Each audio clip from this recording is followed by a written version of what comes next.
No. I enjoyed it yesterday. It's a problem because I kind of want to play it.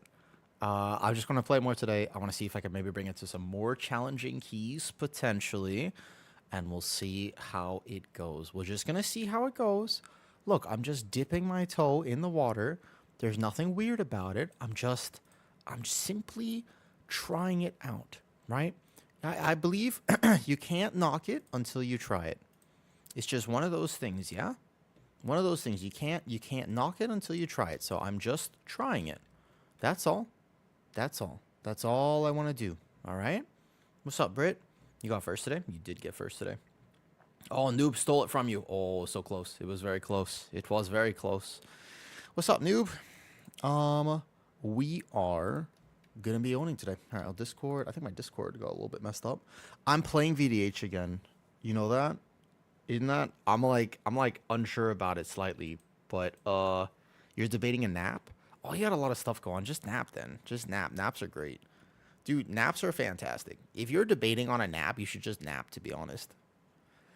Well, actually, there are some people who shouldn't nap. You know how sometimes you nap and then you wake up, you close your eyes for a nap, and then you basically open your eyes about 72 hours later, and you're just like, oh no.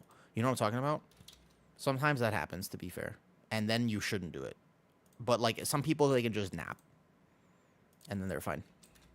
What's up, Barely? What's up? What's up? What's up? I want to play more VDH today, Barely. This is gonna be a thing. I'm just gonna update my UI just a tiny bit, and then we're gonna go from there. Cool. So here we go. Let's see. All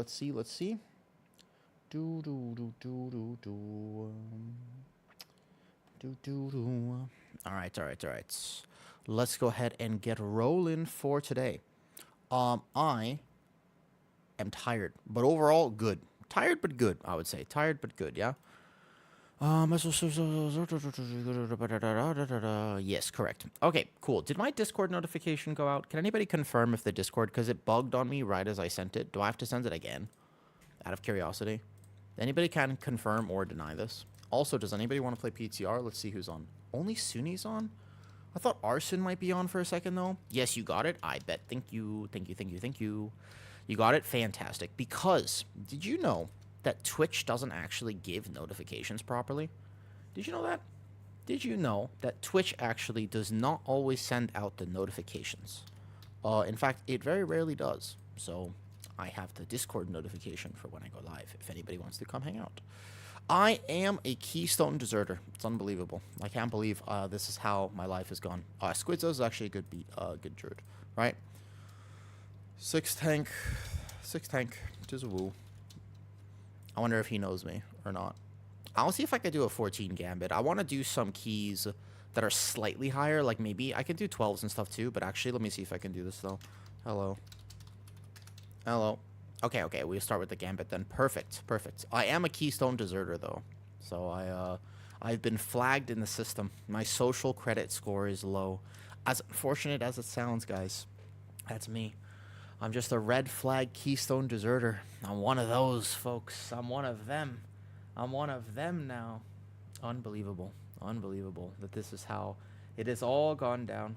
I used to be such a clean, such a respectful awoo, and now I'm just marked as a Keystone deserter. It is unfortunate, but it also is what it is. Yo, what's up, Ostap? When's the new Dungeons on PTR coming out? I have no idea. They were supposed to come out today or yesterday, but apparently they've just been doing this thing where I think it's Friday. I think it's like 3 days into the week is when it comes out. I think that's what it is actually though. What's up, Claudia? Hello. Good morning on YouTube, or I guess good night for most people probably. I want to be testing VDH. I do not mind playing the Soulmonger, but otherwise I want to be continuing to get better and learn a little bit about VDH. So I'm kind of a bit curious about trying this. We will see how it goes. I have a UI, although you can see that my bars are a bit off-center, and I don't like that so much, so we're just going to move those over here just a little bit, and then we're going to go like this a little bit, though. Have I chatted here yet? Mr. Adams. I do believe you have. Do I need another for PTR keys? I can Boomy Resto Brew. We could form our own group. I joined a group with this Boomy and this Dispriest. Are you going to be around for a second, Justin? Because we can game after. I'll be on PTR all day today. Like, literally all day. And I'll be playing a bunch of stuff. My warrior is next after this. Alright, cool, cool, cool. Yeah, if you're around after, I'd love to game with you. But it'll be like, you know what I mean? Maybe a little bit later. Yo, Justin, question for you. Do you know what's your opinion on Survival Hunter? Weirdly, okay, in the last set of notes, technically Pack Leader was nerfed because of BM Hunter, yeah? The issue with Pack Leader being nerfed for BM Hunter is the fact that it actually crossed over to Survival Hunter getting nerfed as well. Because Survival is actually in a pretty good spot damage-wise. The issue with Survival is the fact that Marksman and BM exist, as well as the fact that it has to do very, very, very strong damage. What's up, buddies? You resubbed 7 months. 7 months. That's cool. That's cool. Thank you for 7 months of subscriptions. What's up, Vin? No, I just met your channel. Love your inside spec status for season 3. Hope you keep it updated. Oh, thank you, Vin. I'm going to. So what I'm going to do, is it Vin or Vignay? I don't know how to pronounce that. Is it like vignette? It's like a vignette. That's what it is, though. What's up, Rye? Dude, I've crossed over into the dark side. Do you know how nice it is to walk into a pack and be like, sigil, sigil, sigil, sigil? It's just like, wait, why would I not play this? Basically, I was just like, hold up a second. Now, granted, I have played it in a grand total of like 3 keys, so my gather is going to be off. You can give me... I actually would love a lot of tips, to be honest. I have, like, nothing... It doesn't matter. I'll be fine. Like, I'm not worried about dying, but... You know what I mean? First poll, can Giga let me aggro? I don't mind. Like, even the first pull of Gambit becomes gathering because it's a little tough, though. Hunter doing high damage doesn't exactly matter. So, exactly the problem with Hunter is that for the very high keys, Justin, indeed, they do not provide the offensive or defensive group buff because Hunter's mark doesn't count. And I foresee they have to be doing Gigadam. Yeah? They have to be doing, like, Gigadam, basically, in order for it to be considered, like, that good, you know? Where's the... Oh, is it not on Mythic? It's not on Mythic, is it? The rules at dungeons that have to be fully livable without a Disc Priest. I feel like Hunter's come a long way. I feel as though Hunter is quite tanky. Maybe not it's tankier than a Shaman. I would rather have a Hunter than a Shaman, to be honest. Like, Survival has Fortitude of the Bear, 2 charges of SI, Turtle and Feign Death, and Exil on a pretty short cooldown. I feel like Survival doesn't have the Dark Ranger talent, but you know what I mean? And your team being... Aw, that's a good question. That's a good question, Curly, to be honest. What's up, Rye? Thanks for saying hi, by the way. Also, Prez looks really good, but Prez has the same problem as Hunter, where even if Prez numbers are, like, super high, it's just a really weird, unique spec that doesn't really interact with M+, technically the way that other healers can, and so Prez is in that rough spot. Unfortunately, even though I think, like, I can say the numbers on Prez are good, I can say the damage is competitive, even without an offensive group buff. I could say that the healing is right on par with anything that could happen with any other healer, but you would still bring other healers, technically. Did Mass from a Shadow Priest for I can help the Hunter? Yeah, but I also think that at the end of the day, Justin, you will make the DPS that work. What's up? Well, hold up. Wait a second, Miles. Miles, listen. Right? Listen. I am no one's daddy. As far as I know, I am no one's daddy. I am some people's father, right? For when I was practicing to be a minister, I was all like, yo, I forgive you for thou sins, or I don't know how to do it, actually. I can't. I tried. Yeah, that was my best attempt at it. That's all you're getting. I don't think it's dead. I don't think it's dead. No. Hunter's not a dead choice, because Hunter, the one major thing that Survival has going for it is that it's much better in low keys than high keys. Survival is one of those specs that is significantly better in lower keys. Okay, so hold up. Gathering. As long as people wait, then this will work. As long as people wait, this will work. But I'm not very good, so I was, like, not gaming things correctly. Right? I just need people to, like, wait a second. Because I just remembered all of a sudden. I was like, wait, how do I play VDH with Eldrachi? There you go. I totally messed this up. Don't judge me. Don't judge me. I know I messed this up. Don't look at what I just did. Don't look at it, okay? Listen, I don't want to hear it. I know. This was really, really bad. That was, like, the worst gather you have literally ever seen on VDH. But am I alive? Yes. I'd let all those casts go off, too. Listen, I'm doing my best, okay? Listen. This is shh. I don't want to hear it. I don't want to hear it. Listen, man. That was so bad, all right? Here, let's go over to this fish stick. That was really, really bad on my part. I'm alive, and I'm going to be super tanky, but I did not use my utility. I just... you didn't... Don't judge me. Don't judge me. This is a learning experience for me, where I know I need to be tanky, and I will be tanky, but at the same time... Yeah. Okay. Look, I didn't... It's going to be okay. It's going to be okay. That was really bad. That's my bad. Alrighty? Okay, so we're going to run through Sigil, tag this with a glaive, Immo Aura, right? Feldev as it all comes in, because I think that Feldev is still the way to get aggro. You get calcified spikes up, and then, I mean, VDH is just weirdly very tanky. Okay, so where's the fish stick? Here it is. I'm going to Chaos Nova, and then I'm going to Sigil of Chains. Yeah. There you go. And then I'm going to Imprison. And then I'm going to... I don't have Misery up quite yet, but that's fine. We did manage to CC it almost until the end. That last one, oh, perfect. Nice. Okay. This comp looks familiar. Oh, yeah, it does. One of the things that's very... I don't foresee, by the way. Tuning in. How is Fury doing? Still terrible? Oh, Verdict. Ooh, Verdict. Fury's in a rough spot, man. Fury is in a very rough spot right now. It's just... I'm not gonna lie to you. It's just in a rough spot. I've honestly... I actually played it in Streets, and Streets was the literal only key where it felt somewhat acceptable to play. Just because it was so target capped of a dungeon, and you don't really do big pulls in Streets unless you go left, and I was going right. So I would say that was like the only acceptable place for a Fury Warrior, where it felt kind of okay to play. But even then, it was just like, nah. I think Fury Warrior is actually not looking so good right now.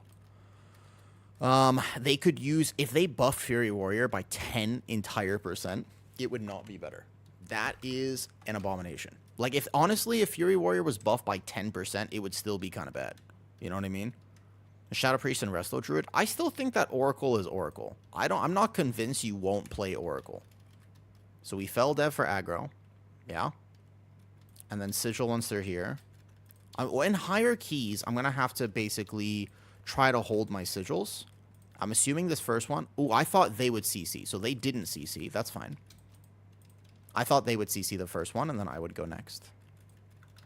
That's what I assumed would happen in a pug. These fish sticks are kind of an abomination. They have too much health. I think they should nerf the health on these if they want to leave it like it is right now. And then Fellblade back. Nice. I love how mobile Demon Hunter is. This is granted. Remember, I have been playing this for effectively no time at all. Yeah? Like, I haven't actually been playing this spec. So I need to learn, give or take, how to do it. I have Imprison. Last second, I Imprison. Reaver's Glaive. You fracture into a Soul Cleave for Reaver's Glaive. The fish stick did go off, unfortunately. And you just keep perma spikes uptime, and you're fine. I don't think the meta is changing that much next season. Also, I have a hidden cook. You want to hear my hidden cook? I'm almost positive about this. I'm actually so confident about this. I dropped my spikes for a second. 1 second. Here's my hidden cook. Okay? There is no way they don't nerf VDH unless there is a way, actually. There's a new VDH spec coming out. That's it. That's the only reason they wouldn't nerf it. I honestly can't see a world where any other thing is true. If they don't nerf VDH, it's specifically because a new spec is coming out. That would be the only actual way that VDH is not nerfed further. I swear, it's like the only potential outcome. Is VDH strong in Raid? It's fine in Raid, yes. It's not one of... I don't think it's the lowest performer on Raid. I don't know exactly how tank damage is doing in Raid right now. They don't really care about that. That's true. That's true. What's up, G-Dub? How's it going? Only discovered you a few days ago. Really enjoying your content. Thank you, Neelix. Neelix, is your name a Star Trek reference? Wait a second, Neelix. That's the, Is your... By any chance, this is like a... I'm assuming not, but Voyager? You never know. There's probably a lot of Neelixes out there in the world. There's a lot of Neelixes for sure. What do you think is the safest melee DPS? Oh, Frosty K. Frosty K is the safest melee DPS by far. They are giving it only love and no nerfs thus far, although it should get nerfed. So, but Frosty K is your answer.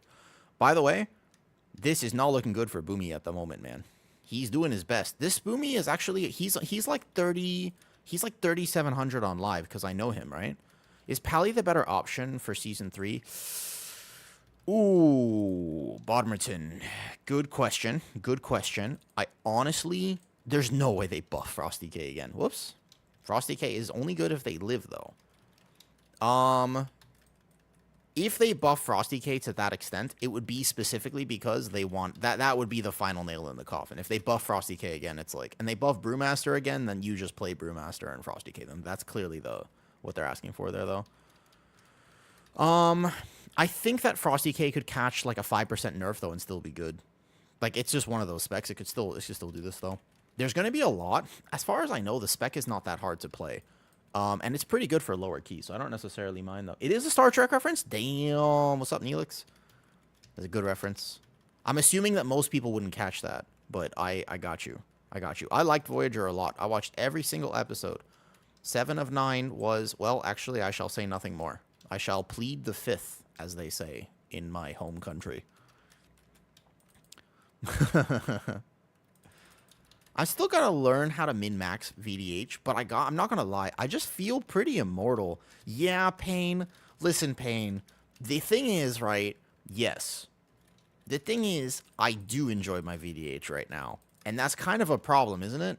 Isn't that kind of, like, not maybe the best thing? Because I'm enjoying it, which is less than ideal for some situations here. So I Sigil of Chains this. I can Misery that one. Okay, so I'm going to watch kicks. I'm going to kick this, and I'm going to silent Sigil. Cool. It's okay, mine is level... Yeah, it's not a bad idea to level 1 right now. I would say, though, the only way they don't nerf VDH is if they want you to play it. Like, at this point, right, they want you to play it. Don't know if getting a Pally now is worth it. Okay, so do you like Prot Pally? Bodmerton, the answer to your question about Pally versus Bear, the truth is these dungeon pools are better suited for Pally than Bear, but you have to play Pally really well. DK, this way. So you have to. 7 or 9 had great... Right, exactly. The lore, just amazing lore. Correct. I'm glad you are... It seems like you are also a person of culture, random dude. It seems as though you are also a person of culture.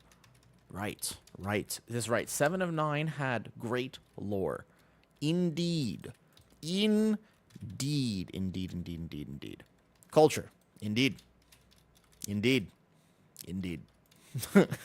I like how anybody who doesn't know what we're talking about is going to be so confused right now. So I think you just go over to them, by the way. I don't think you actually don't try to group on these guys. Because I don't think these shearing swings don't seem to cleave. I need to check this, by the way, but I swear that those things don't cleave. I don't think the shearing swing actually cleaves anymore. Playing a mid-class so my heart doesn't get broken with the nerf, honestly, not a bad idea, because they do notoriously leave it for Race the World first, and then after that though, they do have a pattern where they'll nerf things after Race the World first, and if something is genuinely overperforming, they will nerf it. They're not afraid to do that, though. My single target is terrible because I'm not actually playing right. I love Baron most, and Pally right after. Might as well play Baron Season 3. 3.5k at the moment for reference. Okay. No, I think it does matter because pugging will matter at that level. It should, so technically, should it? No. But you know as well as I do, Bodmerton, that if you're playing an off-meta tank and you're trying to get into, that would be like 17s right now, you won't get invited. Should it matter? No. Does it matter? Absolutely it does. You know as well as I do that it absolutely does matter. Right? Like, even at that 17 level, you will straight up have a hard time getting invited on a very off-meta tank. It's unfortunate, right? What is more popular, rating or M+? I think M+ is largely more popular, but they do absolutely tune for raid. Like, but rating is the thing that they tune for. They don't tune for M+. They tune for raid, 100% though. I say Rep Pally. Ellie Shami is a tough one. Ellie Shami is a very niche pick. Ellie Shami has a very particular damage profile, which I swear is not good for mid keys. What comp would Mage play with right now? VDH. Mage plays with VDH. Boomy, potentially? I'm not actually 100% confident if Boomy is going to stay. And this is kind of like crazy to say, but I'm actually not like super certain about that. Are we sure that like Boomy didn't just get nerfed enough? I actually think that the nerf to Boomy might have been enough, you know, that it doesn't actually get played. I wouldn't be surprised. I actually think that it would not surprise me, though. Great dungeon utility? Boomy doesn't have great dungeon utility. It has Solar Beam, and that's it. It has Solar Beam, and that's it. That's like, that is its dungeon utility right there. Like, that is the entirety of Boomy's dungeon utility. I wouldn't say that it has great dungeon utility because it's squishy. Whoa, I think I just proc cheat. I was about to say those bolts are going to go off, and I definitely proc cheat. I should have kited out. All good. What are you talking about, baby? Here's why. In very high keys, you bear form, technically.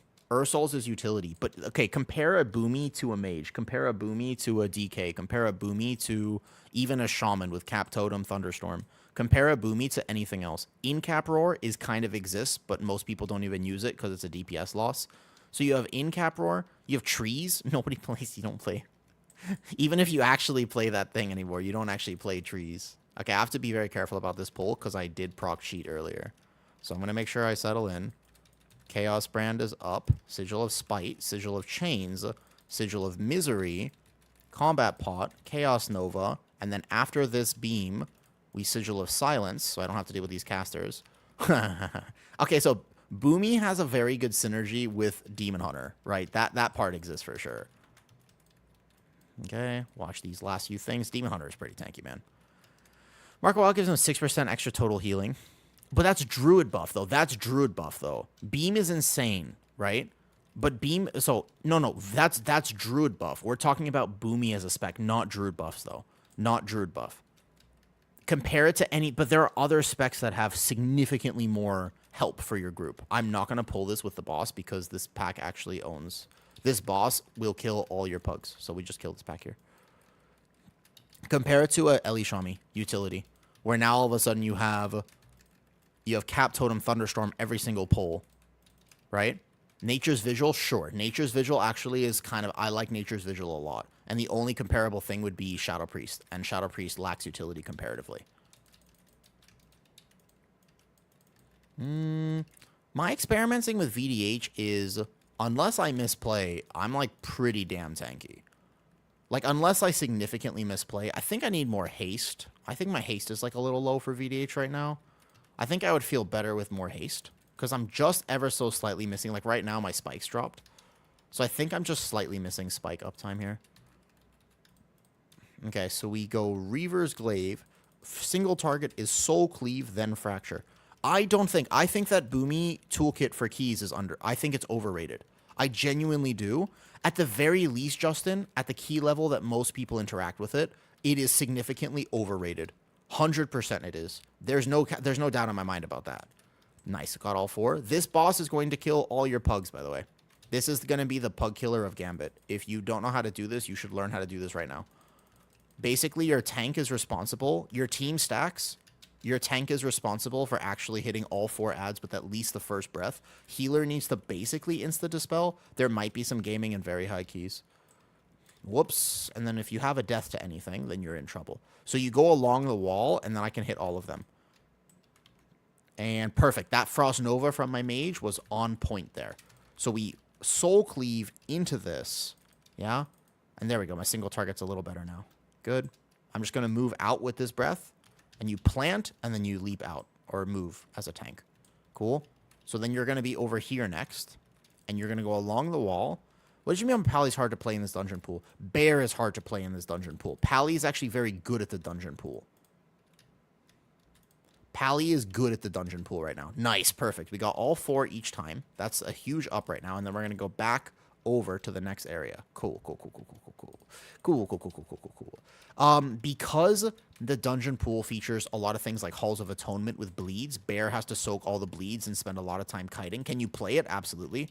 But Bear will struggle in Halls of Atonement. Pally has Bubble, Sack, and technically Bop if you need it. Like, Pally has all this shit. Okay, so we sigil that.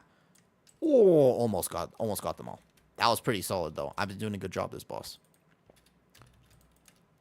Bear has to soak all the effects in Dawnbreaker, has to soak all the effects in Arakara, has to soak all the effects in Halls of Atonement, etc. Oh, no. I messed up. I couldn't see. Oh, I might have messed up. Okay, there is a res, luckily. I will spikes immediately. Okay, hold up. I'll get my spikes up. I'll get my Soul Cleave up. We'll just breath over here, and then I'll Vengeful Retreat out of this one. I was too obsessed. I got overconfident. too overconfident with this boss because now all of a sudden we're going to have a few of these in, and I'm going to Sigil of Chains them here, and then I'm going to Chaos Nova them. This is actually such a good tank for this, though. No, I honestly don't think you would leave these up for final. What? They didn't hit? Because they will near one-tap people. Like, if they reach people, they're one-tapping. I don't think you leave this up for funnel at any circumstance. Maybe as like a super high key strat, but I think that you just want to kill this boss. Like, controlling these guys is really annoying, and they do a lot of damage. This boss, as you can see how absolutely crazy this is getting right now, you can see this boss, this is how it's going to end every single time you do Gambit. I think in a pug, you're just going to realistically be soloing this with the last DPS alive. Like, all the way into the season, this is going to happen, though. Is there a guide, anyone with a VDH guide that you'd recommend? I don't know if Rai has one. If Rai has one, that one. If Rai has a VDH guide, it would be that guide. That's what I would recommend. Okay, good. Boss is dead. Boss is dead. I hate this boss. And you have Dwarf as a pally. Indeed. Bear cannot be Dwarf. Bear cannot be Dwarf. Dwarf is going to be very, very, very important for this dungeon pool. How's Mistweaver looking? Mistweaver is interesting. Which tanks can't be Dwarf? Bear. Bear and Demon Hunter. But Demon Hunter has such high parry that you can oftentimes just reset your bleed stacks and your Dawnbreaker stacks. You might just be able to reset with parry and CC. So Demon Hunter is fine, but basically Dwarf. Warrior can be. DK can be. Yeah. Monk can be. Hold up. Let me just grab this pack over here. I'm just going to meta right away. What's up, Cervix? How are you liking VDH? I am liking it more than I thought I would, which is almost a problem, because I'm liking it more than I thought I would. I'm liking it a lot right now. I think that VDH is in a pretty damn good spot at the moment, though. Yeah, I know. Listen, the name is intense, Justin. The name for Cervix is intense. I know. I can't pronounce his last name. Actually, are you referring to, by the way? I'm sorry. What did you just say to Mr. Sir Vix of Pounda? This is Sir Vix of Pounda that you're talking about. I can't believe you would say that to Mr. Sir Vix of Pounda. Unbelievable thing to say, Justin. You know? Forte, you're saying I need to swap my... Yes, Warrior will have to play Dwarf. I actually think, unfortunately, because I don't like mandatory things like this, but I swear if you're playing Warrior this season, you basically have to be a Dwarf. Like, I don't even think it's optional. I genuinely don't think that it's optional. Well, I don't know. I taunt, sorry. Silent Sigil. Somebody will get... There's no way that first cast goes off. I just assumed they would get the first cast. I assumed you'd kick first. I assumed that you would kick first. I just assumed that somebody would get the very first kick in that pool. I didn't expect there to be no kicks in that pool. Hold up, I might die. Help. Okay, good. Sigil of Chains. And then Sigil of Silence. Here we go. Basically, though, Paladin looks really good for this pool. I think that Paladin looks amazing.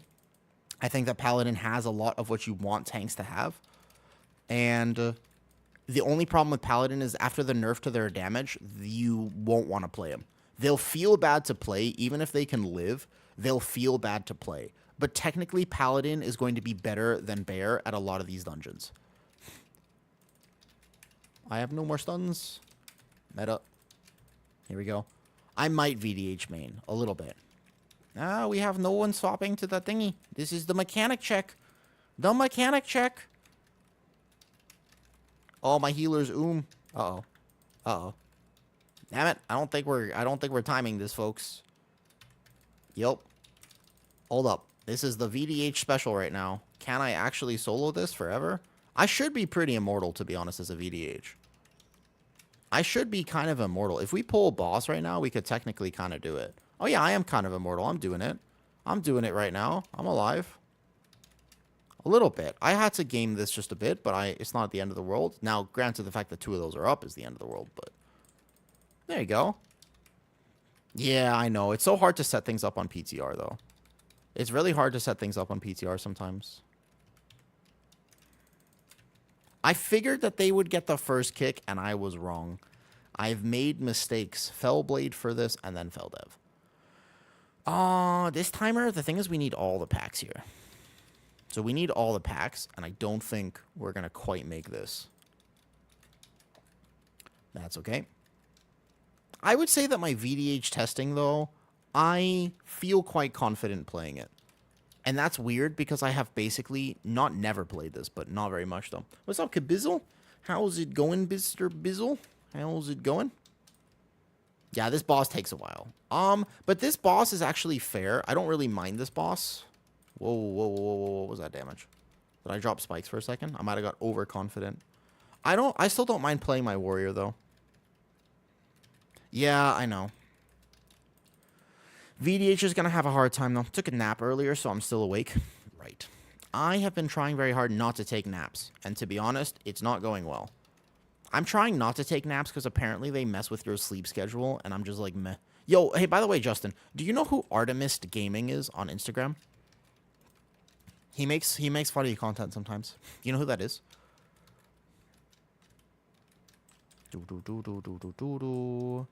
Reavers Glaive. Boom.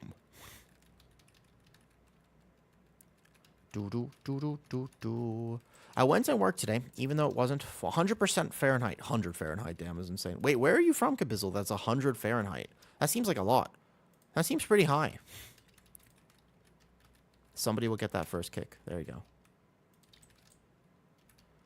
I'm in California? California is reaching how much? Yes. I mean, I'm from California. I know it's hot there. Wait, California is reaching 100 degrees right now? California is supposed to have, like, the best weather. Like, that's the whole point of living in California, is that it has good weather. Is Prop Pally dead? No, shit, man. Okay, weirdly enough, Prop Pally can live all these keys. But the question is, why would you play him? Like, it's such a weird thing, because it's never actually been the problem of Prop Pally before.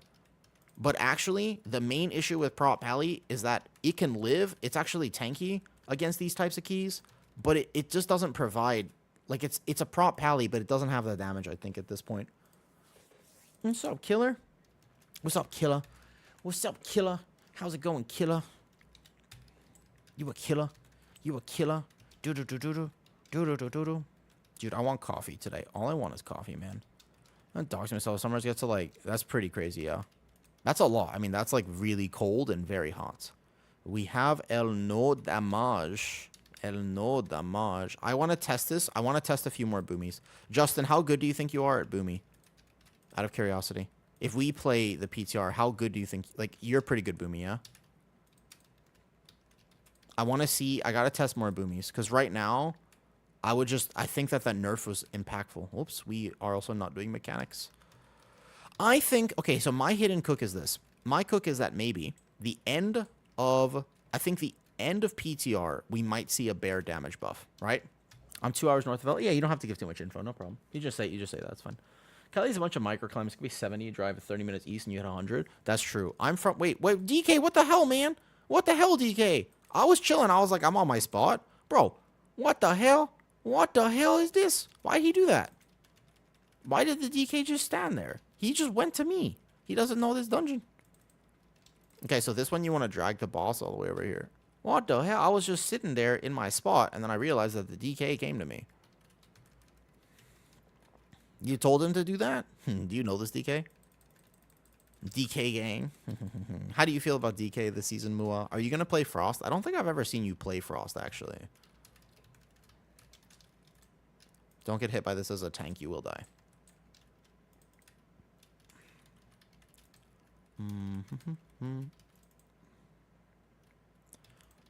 You could play Frost? I bet. How is my healer by the way? My healer is But he's like actually though. He has no mana. Is that normal? I don't think that's normal. For Disc Priest? I know they changed the mana for Disc Priest a little bit, but he's like though. Yeah, but he shouldn't be like though. Maybe like an lot or whatever. Will there be a PTR patch tomorrow? Savage, I don't think so. I think that PTR, I think we get one more tuning before the season, actually, though. They nerfed mana, but they didn't nerf it by, like, that much. It was like 20% on Radiance, right? But 20% on Radiance is not that bad. 20% on Radiance is fine. I'm assuming that you have to manage it a little bit, though. Okay, so here's the thing. They've basically touched every S tier spec. Except for Arcane. Arcane is still Arcane. Aside from that, though, what I think they're going to touch Frosty K. I'm not sure. On one hand, I feel like they should touch Frosty K because it's a little bit ahead. On the other hand, Frosty K was so alone for so long and hasn't been touched in a very long time. So I would also understand if they didn't touch Frosty K. Yeah, well, VDH has VDH privilege, man. I don't know, man. VDH just has privilege. I don't know why they're not touching VDH. There's some weird thing with that, though. They should be touching VDH, but they're not.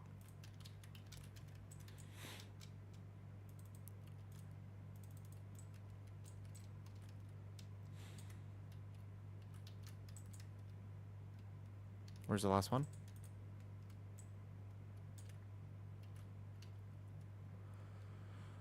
They should be buffing Warrior. Ah, okay. Warrior's in a fine spot right now. I know the dungeon pool is not super good for Warrior. I know the dungeon pool is not, like, particularly fantastic for Warrior, but I think that Warrior is actually in a fine spot. Like, I still think that Warrior is probably one of the best pug tanks, if not VDH. VDH might actually take the cake for that, though. Like, it's very possible that VDH is actually the best pug tank. If it doesn't get nerfed. I still think the only way they don't nerf VDH if there's a new Demon Hunter spec coming out. I think that must be it. I think that has to be the thing, though. I think he means DPS. Buffing Fury Warrior. Right. That makes sense. Yes. Buffing Fury Warrior does indeed make sense. GG's. Alright. Anybody want to play PTR? I want to test VDH a little bit more, but I also don't mind playing my Warrior and drinking some salt. I need salt. I need more salt. Bam. Many salts. Ah.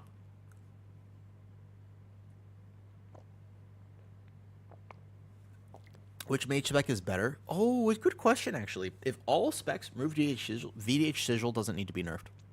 Sigils are okay. I think the Sigils are honestly fine on VDH. I think that you need to nerf its baseline survivability and make it kind of a high-risk, high-reward type tank because it has had Sigils for a long time. Sigils are so heavily nerfed right now that the problem with VDH is not Sigils. The problem is just straight-up baseline survivability. If the VDH third spec is a healer, I would laugh so hard if the new VDH spec is another tank and that tank is the meta tank. Imagine that the new VDH spec is actually just a straight up beast of a tank. And you have to play VDH, except that it's not VDH, it's BDH or something. They basically just make it like BDH or whatever it is. Man, as a tank, I just want to do BBD, which is Big Bear Damage. I just want to do BBD, but apparently Guardian is like, ugh. You think as a caster DPS, I have no idea what they're going to do. Do you guys think they release a whole new thing anyways? I still don't know if they're actually going to even release a new thing like that. Okay, let's do Streets. Let's do Halls of Atonement or Streets. I think Halls of Atonement could be an interesting test for VDH. It was a prank and there will be no third one, though. Answer one question fully is making my eye twitch. Wait, can I not? Dude, I can't. I'm so bad at it. I try my best, man. 10% mana. That's why I was dried. Oh, that's you, Ostap. That was you. I didn't realize that was you as a healer. I didn't realize that was you. I didn't know Oracle actually struggles with mana. I know that they nerfed it by 20%, but I had no idea. If you remain a DPS for a patch, what would it be? Ooh, Savage Al. I don't want to out myself as like a really lame person, but to be honest, I would want to just play either the meta DPS or I would want to play something really chill. Like Beastmaster Hunter fits me because I just want to chill and play the game and like chat with people and hang out. And I kind of don't like complicated rotations. Okay. I don't like complicated rotations. So I kind of just would like, I would be chill with like a regular, with just like a chill, you know what I mean? Like it's like a Beastmaster Hunter would kind of fit me a little bit. Let's do like Halls of Atonement though. How about 14? Be a hard key to find though. Be Ret. I honestly think that, yeah, Ret would be good for me. Ret would be good because I can still help, though. Gonna let it get, I know. Rude behavior. Fucking rude. You hear that? You hear that? Rude behavior. What's up, Justin? Rathox. Alright, bet. This is... You hear that drilling? That's not me farting, I promise. It's not me farting. Oh, sorry. Oh, stop. I'm going to play with Justin. He said he wanted to heal the next key. Listen. That's not... I don't need to go to the bathroom right now. That's just the drilling outside because they're fixing something in the place I live, and it's annoying. We're all dungeon leavers. No, it's not. It's not. I know it sounds like that, but listen, guys. I have a very clean diet, I think. Right? And I put myself on a diet because I was looking at myself in the mirror the other day and I was like, yo, I'm kind of fluffy, man. I realized, I was like, I'm feeling a little bit fluffy at the moment, though. All builds and testing stuff linked in disk. Copy link. Boom. Okay.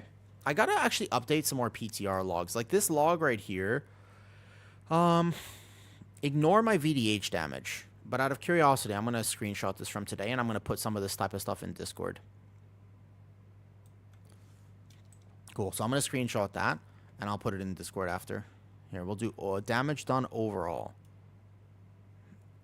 I think that Resto Druid might get nerfed, to be honest. I wouldn't be surprised if Resto Druid was nerfed. That dungeon lever system will be a complete failure. Things like that won't work in WoW. I am...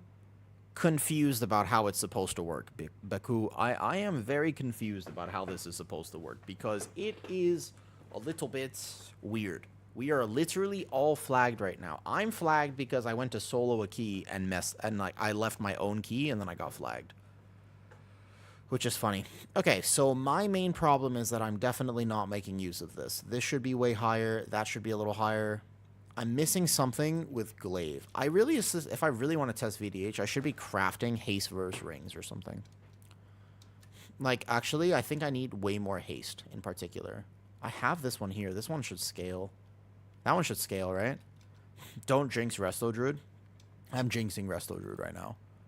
Owu's a lever. Yeah, I left my own key and I got marked. I left my own key and I got marked by the system. I'm hanging by a thread and I have so much anxiety picking a healer. Resto Druid is... I think it still has some fundamental issues in keys just with Priest existing. Like, it doesn't provide DR. Like, not really. And Barkskin is a shit external with respect, Justin. Do you just... I mean, okay, some people like Barkskin's an external. I'm like, dude, Barkskin's a 20% DR. Somebody can die through Barkskin. No one's dying through Pain Sup.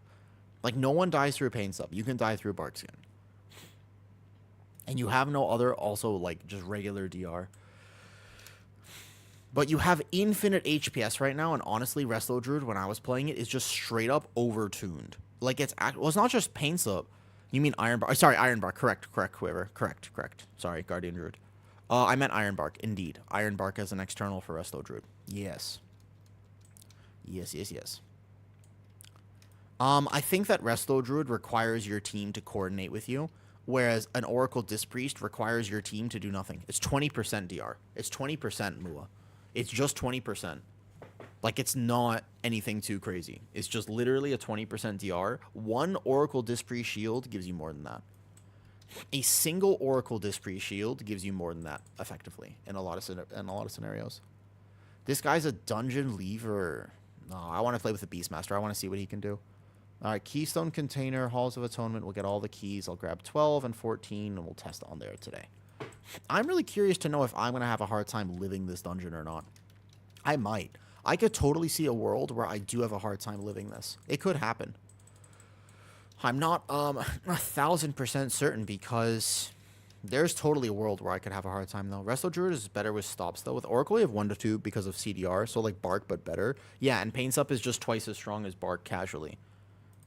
And it's also just it's a single Oracle shield. The main thing with Oracle is that it's very, very skill capped. If you can see, the skill ceiling is high. If you can see 2 casts on somebody, you can save them. But that's not true with other healers. If I'm on my, what's it called? If I'm on my Resto Druid or my Prez Evoker or anything like that, Prez Evoker is a little different. Let's say I'm on Resto Druid. I see 2 casts on somebody, but I've already Ironbarked my tank. I can do nothing. I can give them max HPS. They'll still die. An Enhancement Shaman. But he is... let's take the Enhancement Shaman, because we need another decurse here. It would help the healer a lot. Cool. Let's do it. I'll have to do... You have to actually game this whole thing. So if you want to actually do this, you have to, like, learn the crafting and whatnot, though. We would just do elemental focusing lens if I wanted to craft something. Dark moon that we... Elemental focusing lens. Where is it? And you would do crit haste for this. It's fire lash. Correct. I was actually playing this. You know, I was playing my Demon Hunter on live. It was weird. It felt weird to play Demon Hunter on live. Because it was actually good. And I was tanking keys that I probably shouldn't be tanking. I was like no item level. And I was still able to tank stuff. Okay, here we go. So let's put this in here. Apply. Halls. Yeah, let's do halls. Yep. You can kick one or two of the casts maybe with Resto Druid. That's true. You could maybe kick one of the casts. That is a potential that you can do. You can technically try to stop it. But in reality, in Rookery, you'll just run out. I don't think they can touch Frosty K that much. Probably they won't. I think so too, Becco. And one thing that I look at when I read patch notes, one of the things that I specifically look at every single time I read patch notes is what is the consistent behavior here. That's what I look at. What is the consistent behavior? And there is consistent behavior with these notes. You know that. There's very specific consistent behavior, which is that they want what to be meta. They're buffing every single patch notes. They buff Frosty K and they buff Brewmaster Monk. Every single set of patch notes has a lot of notes about both of those things. In particular. Like, that's just what it is. And so I feel like both of those are safe simply because they're only buffing it, though. Double cast, and that's how they heal a double cast. That would be... That's a pretty high skill ceiling, Justin. I do see that. I think that when I play Resto Druid, I don't think I'm good enough to be worried about that, though. Lock 2. Lock is only gotten that one set of notes where they all got buffed. Demo, I think, is in a pretty good spot. The other two specs are still suffering, basically. All right, first pull. Go left. First pull, go left. Care aggro here, though. I guess the small slap on the wrist, but still being meta. I think that Frosty K is a very strong choice because the other thing about Frosty K is that it fits into every single comp. You have to think about this. What if Windwalker Monk is a little bit behind, but it's still Monk and you want a Monk buff? You might play it because it fits into some comps, yeah? Some comps are going to be like, damn, I really wish I had a Windwalker Monk. So, yeah. But Frosty K fits into everything. Frosty K can fill a caster comp and help with melee kicks and stuff like that. So Frosty K can fill a caster comp, but it can also fill... Where's my 14? There it is. And Frosty K works on a physical comp because you play Warrior instead of Brew. You just play Warrior. If you play Warrior instead of Brew, then Frosty K works. Ready, check? Let's go. Shami, help, decurse. What if I actually just did the thing where I cage and imprison the one thing? I don't know what the route here is exactly with VDH. Let me see. I'll see how this goes. I might die. I might not. I'm learning. I'm very much learning. This is the tank, actually, I feel least confident tanking on right now. But let's do it. Halls of Atonement is the hardest key to tank at the moment. Because Warrior buffs Frosty K. My Shaman just went offline. Wait. Yeah, wait up. Yep. I saw it. So basically, Warrior buffs Frosty K. Monk does not buff Frosty K as much. Most of Frosty K is still magic. So VDH technically buffs Frosty K. But the thing is, VDH buffs Frosty K. Warrior buffs Frosty K. You know what I mean? I did ask him to decurse, and he immediately DC'd. That's true. That's true. We'll give him a second. It might just be a PTR thing, though. Shaman meta dying before the pull. They're not even there in the key. I want to see how Enhance is faring after the changes to their tier set. Mostly, I want to see this Beastmaster Hunter because he has done a lot of PTR keys. He technically has the PTR IO thing going on right now, so I want to see how he does. Oh, he's Marksmanship. He's not Beastmaster. Okay, I'll see Marksman then. What's up, Saito? How's it going? How's it going? Boom, boom, if he does not come back, then I will not take him. Okay, I'm going to kick him. I don't think he's coming back. Boom, boom, boom, boom. Best buffs for DK are Shaman Warrior, and you could play Resto Shaman or a DPS Shaman. Frosty K is prio damage. Is Frosty K really that strong of prio damage? You could also play Frosty K Warrior Havoc. Havoc is good prio damage. Havoc's actually in a really good spot right now.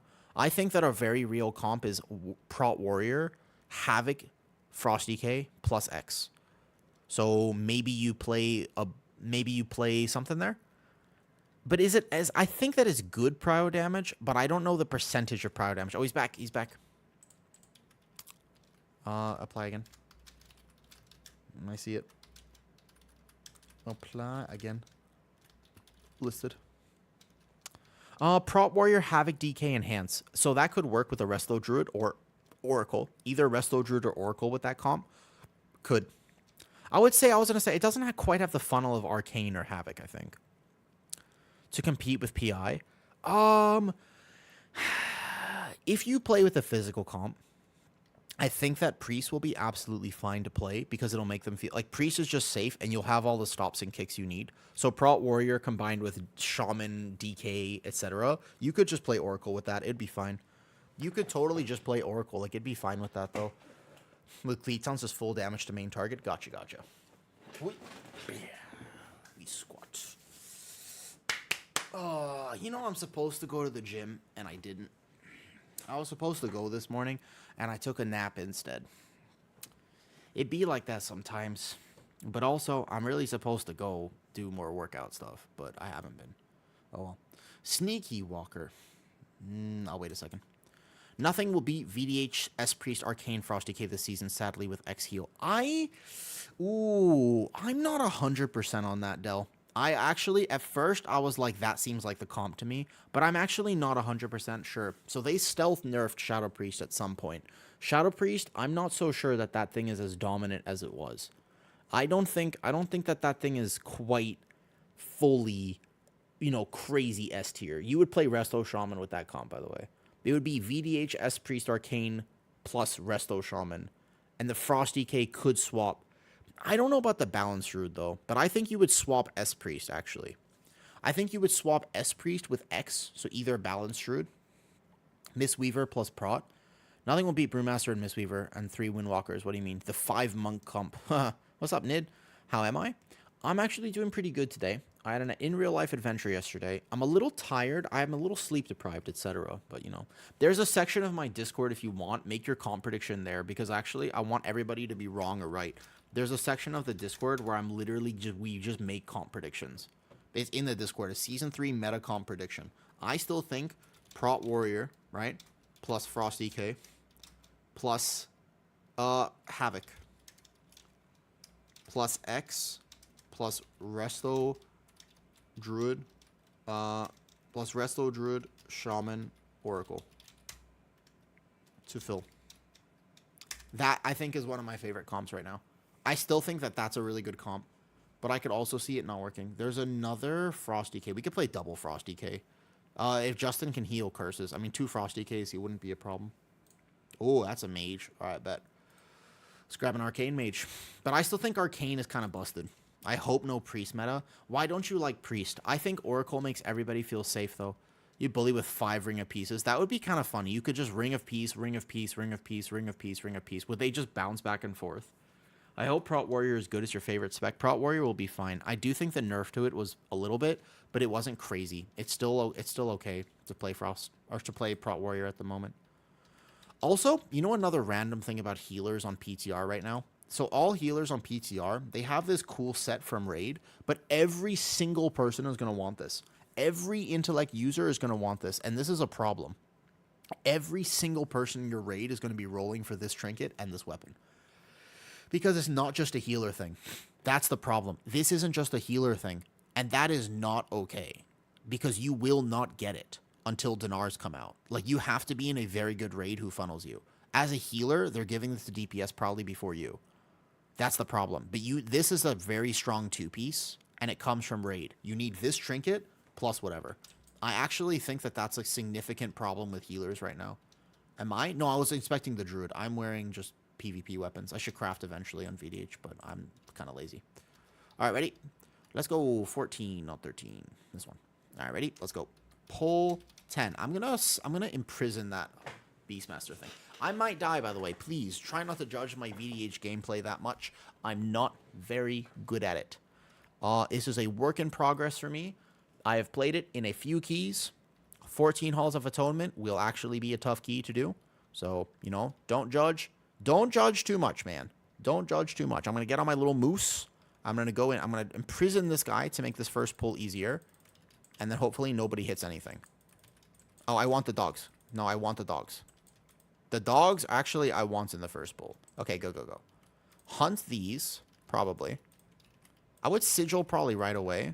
And then we're going to reverse glaive, fracture into this, into meta.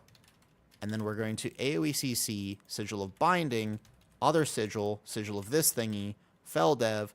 And then we should have aggro pretty much set now. And there's only one dog in here. I think that aggro should be set, as far as I know. And then I'll be fine, right? We just misery this, and then like a this, and then we go like this, and then we go like bam, and then bam, and I'm pretty immortal, yeah. I wanted at least, so I'm not even taking the bleeds from these dogs because parry tanks are going to be broken in this dungeon. Yeah, easy, easy, easy, easy. Cool, no problem. I still did pretty decent damage there. That was a little better. I'm getting better at it, though. I'm getting better. Okay, so we want to go ahead and grab this. I feel like you can actually just skip that as a demon hunter, and you'd be fine. What? Wait. I wasn't actually going to pull this. Okay. That's fine. So we could pull this guy, and then we could at least grab... Oh, I'm going to die. Hold up. Bad idea. Bad idea. Bad idea. I couldn't turn like that. Save my cheat death real fast. I don't have my sigils up, so... I wasn't going to grab that. We had different plans. My team had different plans, so I'm going to change this now. Boom. And then I'm going to have them all grouped nicely. Cool. Okay. We're back now. We're back. All good. Not needing to cleanse bleed is OP. Correct. I think that this VDH parry tanks in this dungeon, prop pally in this dungeon in particular, like seriously, prop pally got elevated in the rankings so fucking much just by this dungeon alone. This dungeon alone basically gave prop pally a niche, and then they nuked that thing. They absolutely nuked prop pally, and I don't think it deserved it. Maybe, I think the single target should have been nerfed, because when they buffed the 4-piece of prop pally, it was simply doing too much. That was completely my fault. I probably would have proc cheat if my healer did not Iron Bark me there. So Iron Bark does have some uses, I suppose. So here I want to save my Reaver's Glaive. So I'm just going to get in here.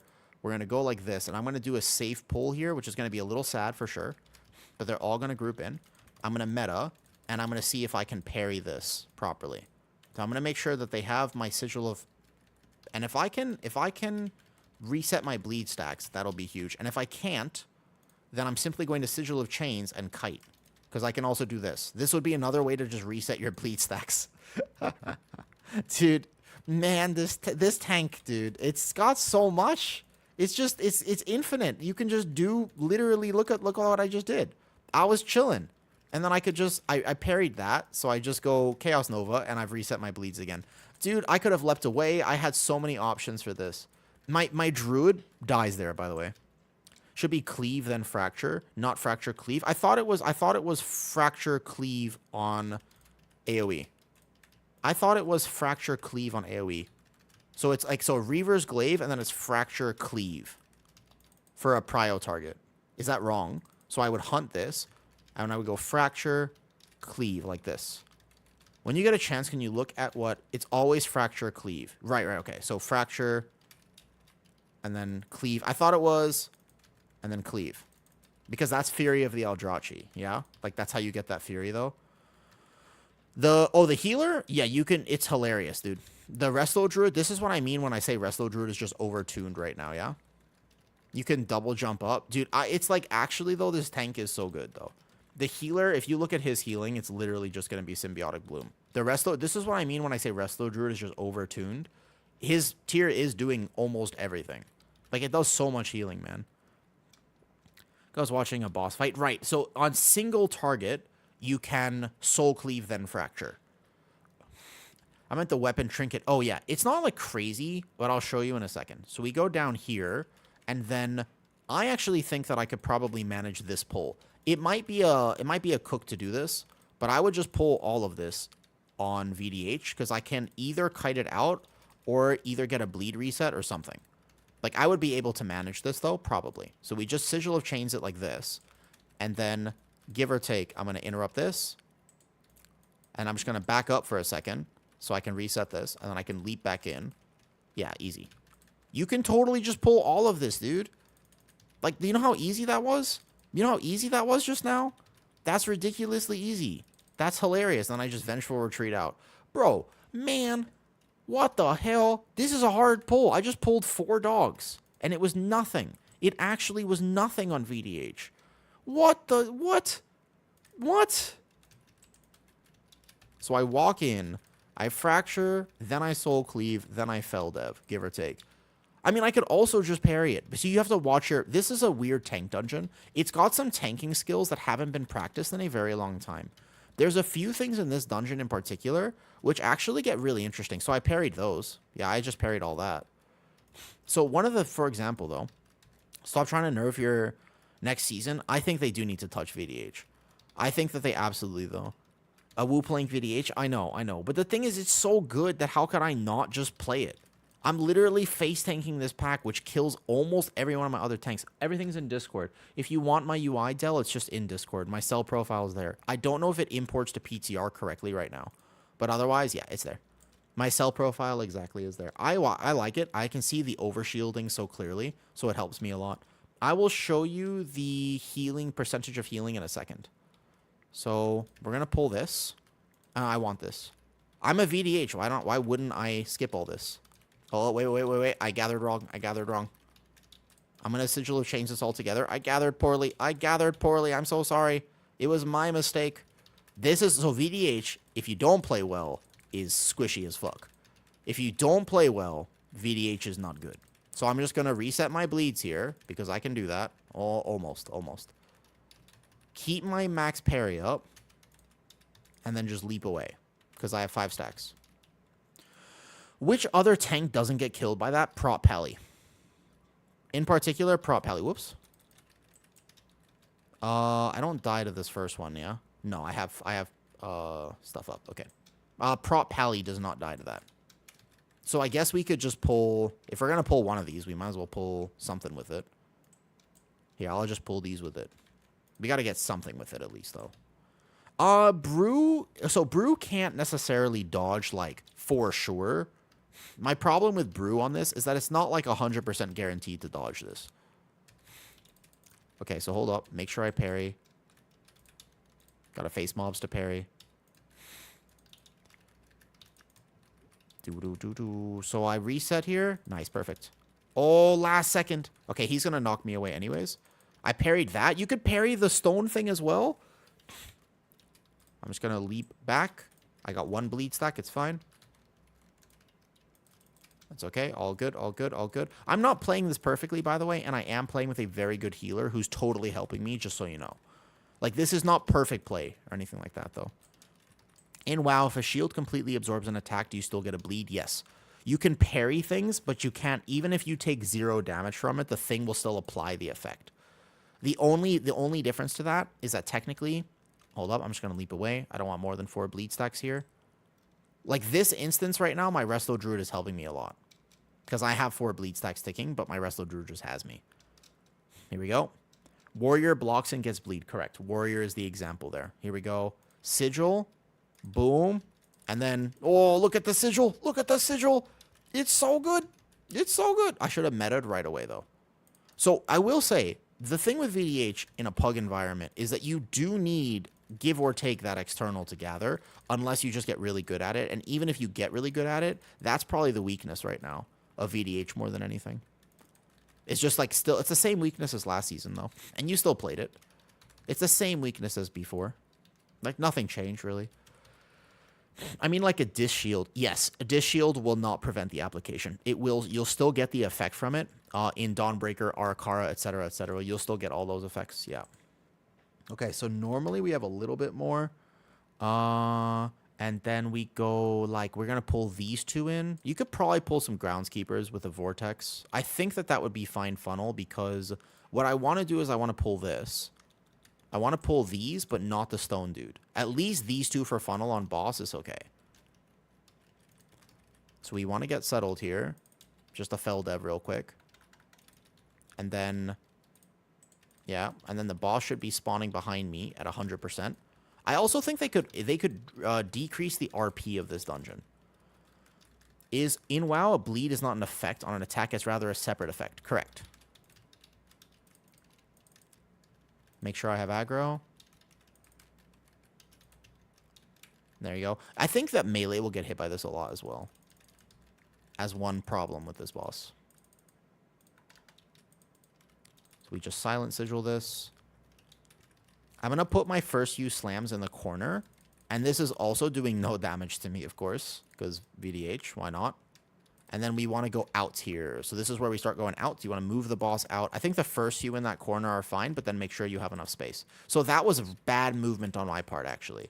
Because there's this circle here, and you want the DPS to have more space. They're going to have to walk through this, and my healer's going to have to do a lot of extra healing. Higher key, you can die if you're walking through these puddles. They actually do quite a bit of damage. So I'm just going to stack my cleaves up. Boom, get some frailty going. Get some good frailty going. There we go. Bam, bam, bam. Nice. That does no damage to me. It is hilarious. What's up, Avantha? How's it going? I'm going over to the dark side now. Look. Look what I'm playing. Look at this. Look at this. I can just fell dev and stack it. Easy. Yep. It's over for me. How's Guardian in Season 3? Guardian is going to be just fine. It will suffer from meta perception. My problem with Guardian right now is that it's going to have a meta perception problem. It won't actually have a problem. Just like Blood DK actually feels great to play at the moment. To be honest, because I'm going to update my tier list on Saturday. Saturday, by the way, is my updated tier list. Not today. Saturday. I want to test a few more things on PTR before I update that list. Because I'm only going to give it one more update, probably. I want to make some specific tank and healer things. But otherwise, that list will only get updated one more time for me, personally. I don't want to randomly just... I could be farming. Actually, people love watching tier lists. Dude, when I was like... Oh, sorry, I'm moving a little bit. Yeah, make sure you plant with this as a tank. Okay, so how much percentage do I actually have here? 54%? I was actually... My route before was like a little bit higher than this. I was pulling a few extra things in the first area. Cool. So we have plenty of space to move here. Looks like there's a path open there. What's up? What's up? What's up? What's up? Yeah, so I would say... There are some tanks based on Dungeon Pool, but I also think that Halls of Atonement gets nerfed. I think they either delay... I think the bleed application in Halls of Atonement, though, that's the thing. You're made of beef? Dude, me too. Because you know what I eat for dinner? Beef. You know what I eat for breakfast? Beef. You know what I eat for lunch? Well, actually, I don't really have lunch. But you know what I do? Steak. Steak is the way. Steak is life. I eat a lot of steak. All right, ready? Okay, so this pull here, I'm sure I can live a double. I actually think I can live this double, so let's find out if I'm right. If I'm wrong, I'm dead. If I'm wrong, I'm very dead right now, by the way. VDH could potentially struggle with this. It looks like I'm wrong, just so we're clear.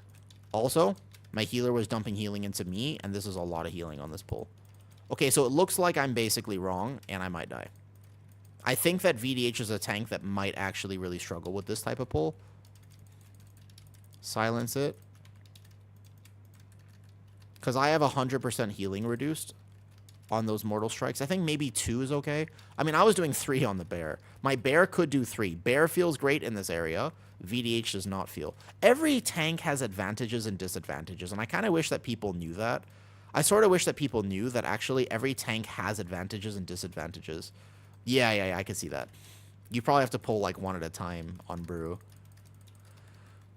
The timer in this dungeon doesn't seem that tight to me, so I bet you could actually just do that, though. Like, if you wanted to, you totally could. Okay, that was okay. Which one's the Giga Chad? Giga Chad tank, though? Just tuned in. What's up, Viper? I haven't seen his Dungeons and Shadowlands. I liked your name, by the way, because I actually really like D2R. I'm a particular enjoyer of D2R. I think D2R is a great... It's like the actual GOAT game. It is by far like the best game that has pretty much ever been made. It's got the best itemization out of any game ever. So I fell dev. Make sure I have this up. There we go. I think that you need to pull some trash. Oh, I didn't want that other one. I just wanted this one. Okay, that's fine. What's the main disadvantage of Demon Hunter? Squishy on pull tends to require assistance on pull. Like, it oftentimes actually demands external right on the gather. And that's actually a tough one. Hold up. I might be able to live this 1 second. I just meta. Silent Sigil. Boom. But otherwise, it's very good self-sustain. It's very tanky. Has a bunch of stuff, though.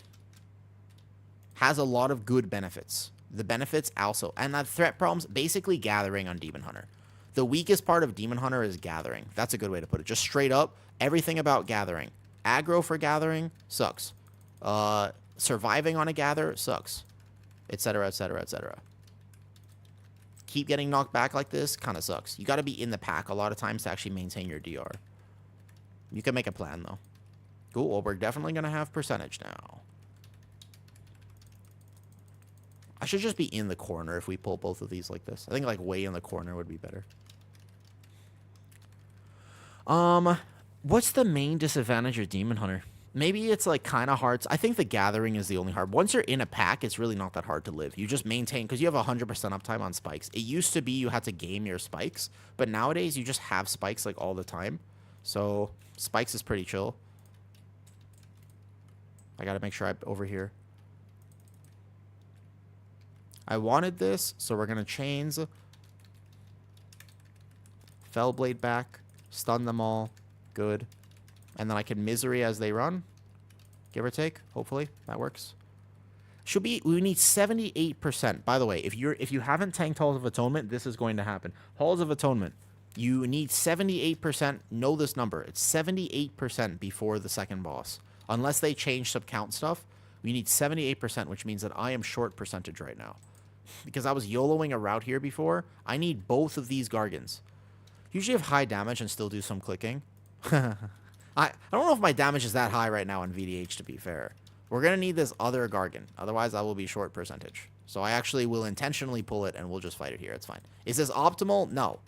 Will it work? Yes. It'll be just fine. I got to be over here for this hit. There you go. How does a new tier set for VDH? I mean, VDH has one of the best tier sets now. Like, and that's hilarious because it was already doing so good, and they just casually gave it one of the actual best sets. Like, it's so annoying that it actually just, when everybody gets their tier sets, Demon Hunter has one of the best sets. Like, it's kind of frustrating almost. Because Bear has one of the worst sets, by the way. You know, Bear has actually, like, one of the worst sets ever. Like, after they nerfed it to Bear, Bear's tier set, EC tier set, is, like, 5% or less. Every other tier set is, like, significant. And when I say significant, I mean, like, it's doing crazy good right now. As a Demon as a base class, such amazing. I think that the mobility of Demon Hunter is fantastic. A lot of things feel fantastic as a VDH right now, which is a problem because that means... Guess what that means, guys? Guess what it means? It means I like it. It means I like it. I want it. I kind of want to play it because I'm not even that good at it, and I'm kind of doing all right. Also, people have such a weird issue with clicking. I don't even click all my buttons, but I swear, I don't know why people have such a problem with the clicking. Like, I think it's fine. Like, I don't lose any globals or anything like that. Okay, that overlap goes off. Let's go pull boss. I don't actually think the clicking, like, I don't think my gameplay would improve whatsoever if I wasn't clicking. I think my gameplay would be identical. Because I'm still clicking my rotation. I don't click my rotation. I think there's less room for error because I don't have to worry about modifier keys or anything like that. But so some people have to worry about, like, giving their pinky finger over to shift and control and all that shit. I don't have to worry about that. I never worry about these modifier scenarios. I just click whatever I need. Thunderboss is doing after that buff to the... It's going to get bushwhacked? Okay. I'm curious about that, though. Because it's muscle memory. Okay, when I heal, I have modifier keys. Like, when I heal, obviously, with a UI like Cell, I have to have shift and control and everything like that. But at the same time, when I tank, like, look, I have no hands right now. So I'm not using any hands. This is no hands. Look, mom. Look, mom. No hands. I can ride my bike with no handlebars. No handlebars. My kick is on my mouse, so I can't kick when I'm doing this. But otherwise, yeah. Like, I can still do my rotation. It's not like I click absolutely everything. So sigil this, because sigil is Giga. We sigil that one too, and bam. I can't click because I'm a healer. You can't. So as a healer, I don't click. That's true. As a healer, I only click my defensives. Everything else is bound as a healer, because obviously as a healer, you have to be having a UI that worries about that. So that makes sense, yeah? As a healer, I do not click. Control you can press with the palm of your hand. I don't know. You guys are apparently just more coordinated than me. I have the coordination of an awkward penguin that was never fed through vomit. So, like, I have a hard time with that type of thing. I'm just not good at it, apparently. All right, we're going to go in first. In, I kite out. Go in first. I'm going to kite out after. We're going to walk in with this. I don't know why I hit that button there. Cool. I'm going to grab aggro here. I'm going to hunts. but I don't actually have my sigils up yet, and this pull is a crazy tank pull. This pull is like an abomination for tanks, by the way, because I'm already almost going to die here. So I'm going to kite out now, give or take. There you go. Fair kiting, thank you. I have 9 bleed stacks on me, so I might just proc my cheat right away. I'll health potion, probably. I'll misery them out here. I still think it might be better to gather this inside, like originally. There you go. Good grip. I'll sigil, and then here, and then I'm out. There you go. And I'm out here. You can press control in WoW. So I don't know, man. I just, like, I think that modifier keys are actually like a bait. Oh, I don't know why I sigiled there. I shouldn't have sigiled that. I should have saved it for next pull. Okay, so I'm parrying. I'm parrying. Nice. Good parries. Good parries. Easy. Yeah, so if I have to kite like that, our team loses so much damage that is probably not worth me doing. Like, if I have to kite the way I just did, but then I can just vengeful retreat and just run. It's so chilled. You're supposed to kite in a way that the mobs don't actually go around too much. You're supposed to kite in a way where everything stays relatively grouped. One more Mortal Strike. Easy, and we're good to go. Nice. Okay. I don't know. VDH feels great for this dungeon, damn. Use a product. Not just nerfed, absolutely moved down like a putting green. I don't know if Warrior will get nerfed for that, though. Left-handed mouse. I use a right-handed mouse for what it's worth. This is my right hand. You can tell because it has a giant scar like this. Should we go into boss? What's our timer at right now? Actually, our timer is not good. I just realized. I actually think we should go into boss, to be honest. If we trust our healer, we should totally go into boss here. He uses racing pedals as his modifier keys. Dude, that is a fucking Giga Chad move. Imagine using racing pedals, though. Do I already know what I'll main? No, I'm going to keep testing. Okay, I have super ADHD in this type of thing. I have such a problem figuring out what it is exactly that I want to do. I just like to play everything. I can tell you a few things about what I'm going to do. Number one is I'm definitely just going to play a little bit of everything, though.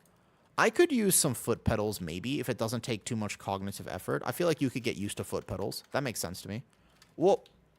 The circle death. Actually, we did pretty good on this, though. I think I'm torn between Prot Warrior, VDH, Bear still. Like, Bear is always going to have a special place in my heart, even if it's not technically meta. I just like Bear a lot. I'm a huge Bear enjoyer. Whoops. Rest in peace, Hunter. Bro, playing with pedals is like organ while we play piano. That's true, but I'm not a classically trained musician. And in general, I don't like to play with people's organs because that would make me like Dexter or somebody along those lines. So I don't tend to do that. And I don't know. Okay, everybody plays WoW for different reasons. Like, this is the thing. Everybody plays WoW for different reasons, and they're all valid reasons. Like, you can play this game for pure fun. If you want to play it like that, just do it like that then. You know what I mean? But if you play, depending on how you want to play the game, you have to make decisions about the type of content you interact with. I want to relax. When I play WoW, I don't want to sweat. You know how much I sweat living in Thailand? A lot. I have to do laundry fucking all the time. It's hella annoying. It's so annoying. So I don't want to sweat when I play World of Warcraft. I just kind of want to chill. This boss is an insane HPS check now, by the way. It's like an insane HPS check, and people are getting hit by stuff. Which is why we might fail it. Give or take, I would say my arcane damage is a little low in this dungeon. Arcane is normally higher than this. I'm not sure what the current build is for arcane. Oh. Rest in peace, soul. When I was doing this boss, I realized that I actually couldn't be in cat form. There's just invisible puddles. We probably have to reset. All good. Demon Hunter feels great in this dungeon, though. I will say, though, Demon Hunter feels great in this dungeon right now. What's up, Soap? Wee. I'm enjoying my VDH a little bit too much, Soap. I'm enjoying my VDH just a little bit too much. It's a problem. You'll take a look on that healing percent. Although, yeah, sure. So if I go to here, it's not nothing, but it's not a lot. The healing percentage is Right here. Void Glass Barrier. 5% free healing and some damage from it as well. I think actually as a healer, you just get the healing from it, but it's 5% free healing. And that trinket gives you a lot of main stat. That's actually not even that much on me, this dungeon. You're welcome. Of course, it's called Void Glass Barrier. That's the set. The problem is that every single intellect user is going to want this, by the way. Without killing any boss because of the funnel. Yeah, it'll do that. Ooh. I believe our DK said nope. He said too much lag. Oh, that's what's happening. He said too much lag. That is why he cannot do this, though. All right. The lag boss. The lag boss. I saw your sigils glitching out with this healing. Not another boss area that does that? Correct. Another boss area that does that. His F-Low also glitches there. It used to happen in Shadowlands, and they never fixed it. I love Blizzard, but sometimes they just don't. You know, they also fixed in the last patch notes I thought was very funny.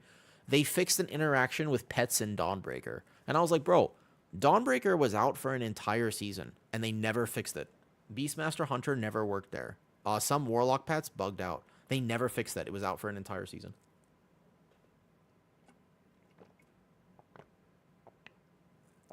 Okay, Halls of Atonement as a Demon Hunter feels pretty damn chill. Like, way too chill for this dungeon. This is, I actually think this is actually borderline not cool. It's, like, not cool how chill this feels. They fix Acid Rain.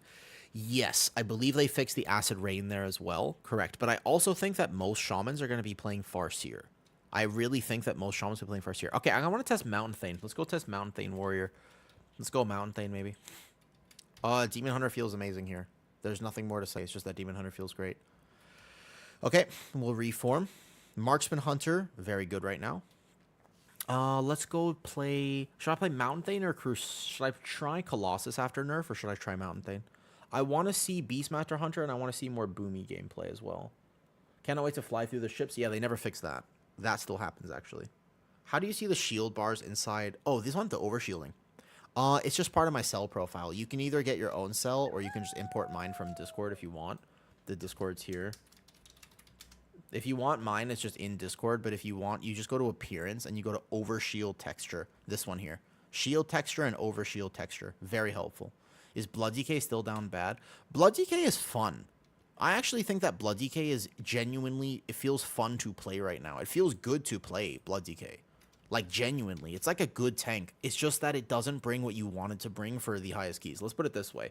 For plus 12, Blood DK, great. For plus 15, Blood DK, great. For plus 20, Blood DK, bad. So when you make a tier list, you gotta clarify that. Plus 12, plus 15, Blood DK, if you live the initial gather, great. If I'm using Raise plus Tooth and Claw, am I supposed to only use Raise when I get Tooth and Claw proc? There are two ways to play it if you're using Raise, especially if you're playing Druid of the Claw. You can do it that way, Quiver, but actually when I was playing Druid of the Claw, as keys got higher and I wanted to be tankier, I basically only hit Ravage, and I didn't even play Raise, which was interesting. I'm going to hop over to my Warrior because I'm pretty sure I've got my Demon Hunter testing done.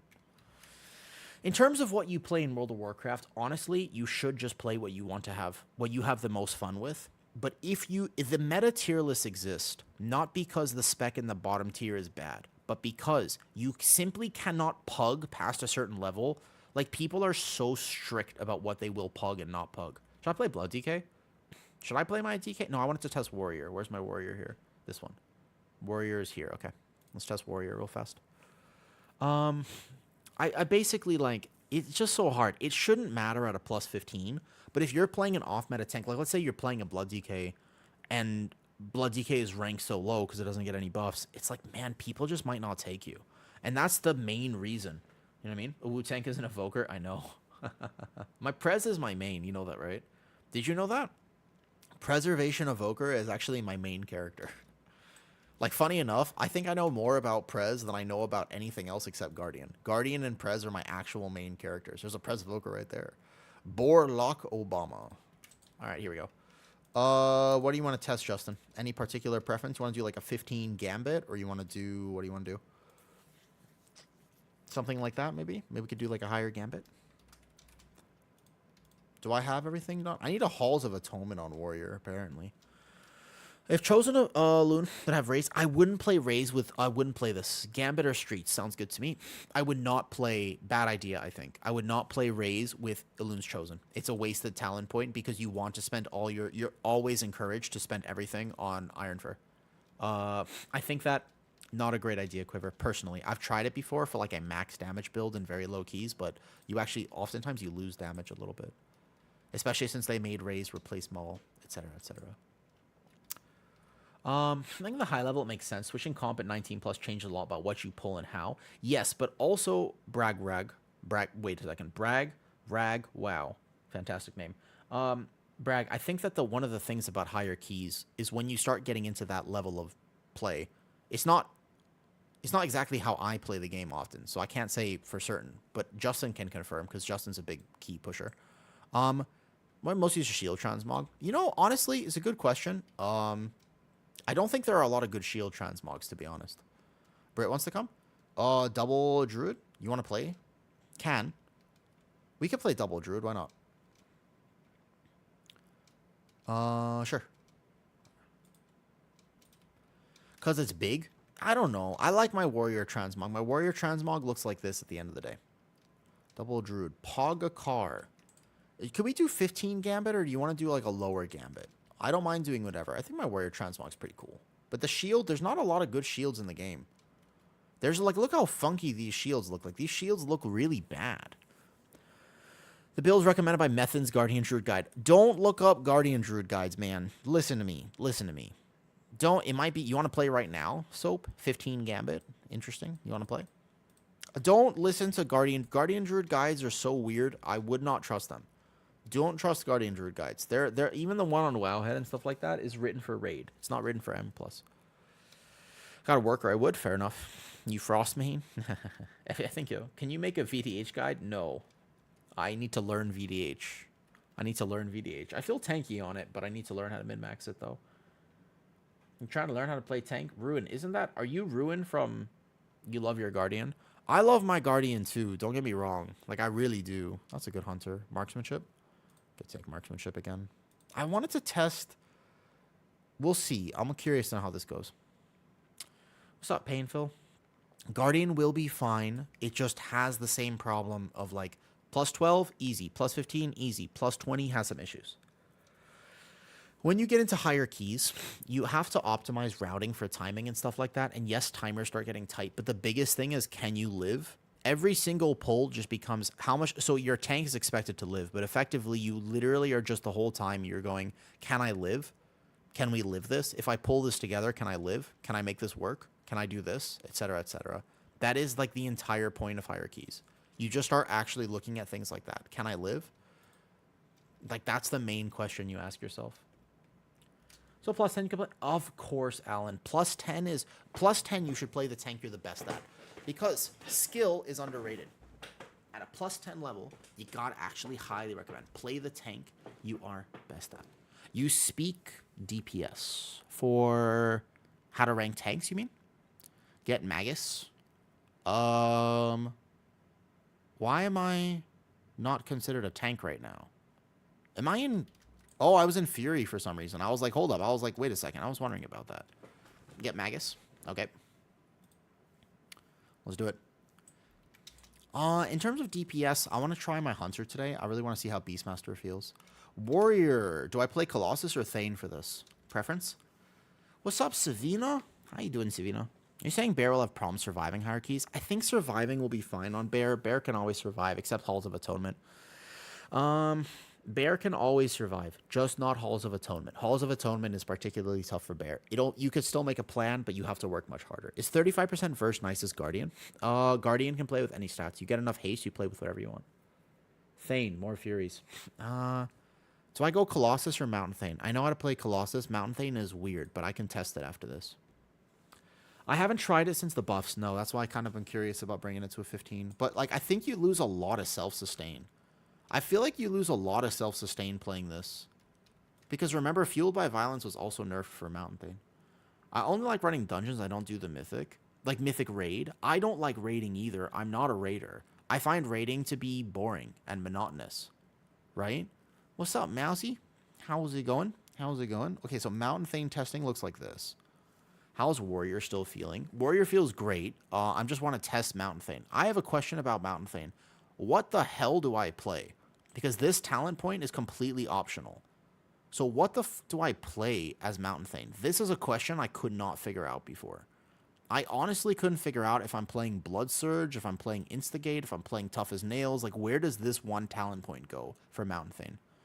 I guess, like, you still could play Best Served Cold, but you're not incentivized to revenge and stuff like that, though. I feel like you play Instigate or Blood Surge, probably. But you have a lot of rage gen as Mountain Thane, and you're not incentivized to hit revenge as much. Yeah, same. Drives your friends nuts as he's a raidaholic. I just don't. I'm not a huge. Which is weird, by the way, Viper Mag Guy, because I play Diablo 2, man. You know what I mean? Because I play Diablo 2. Is face cam delayed? Does that happen? Hello. Hi. Ba. Blah, blah. Blah, blah, blah, blah. I'm a furry. Could you hear that? No. It might be delayed. Okay, let me grab the key real fast, and we'll go for this 15 Gambit. 15 Gambit, second boss, still sucks. Go 12, 14, 15. Is that a wild woo? What's up? All right, here we go. A fellow D2 enjoyer, have you given? I'm not a Path of Exile enjoyer. I'm a D2 enjoyer. It's my chill game. I have it on my Xbox. I play single player, solo, self-found only. I don't do seasons. I don't compete. It's my end of night. I finish work. All I want to do is chill.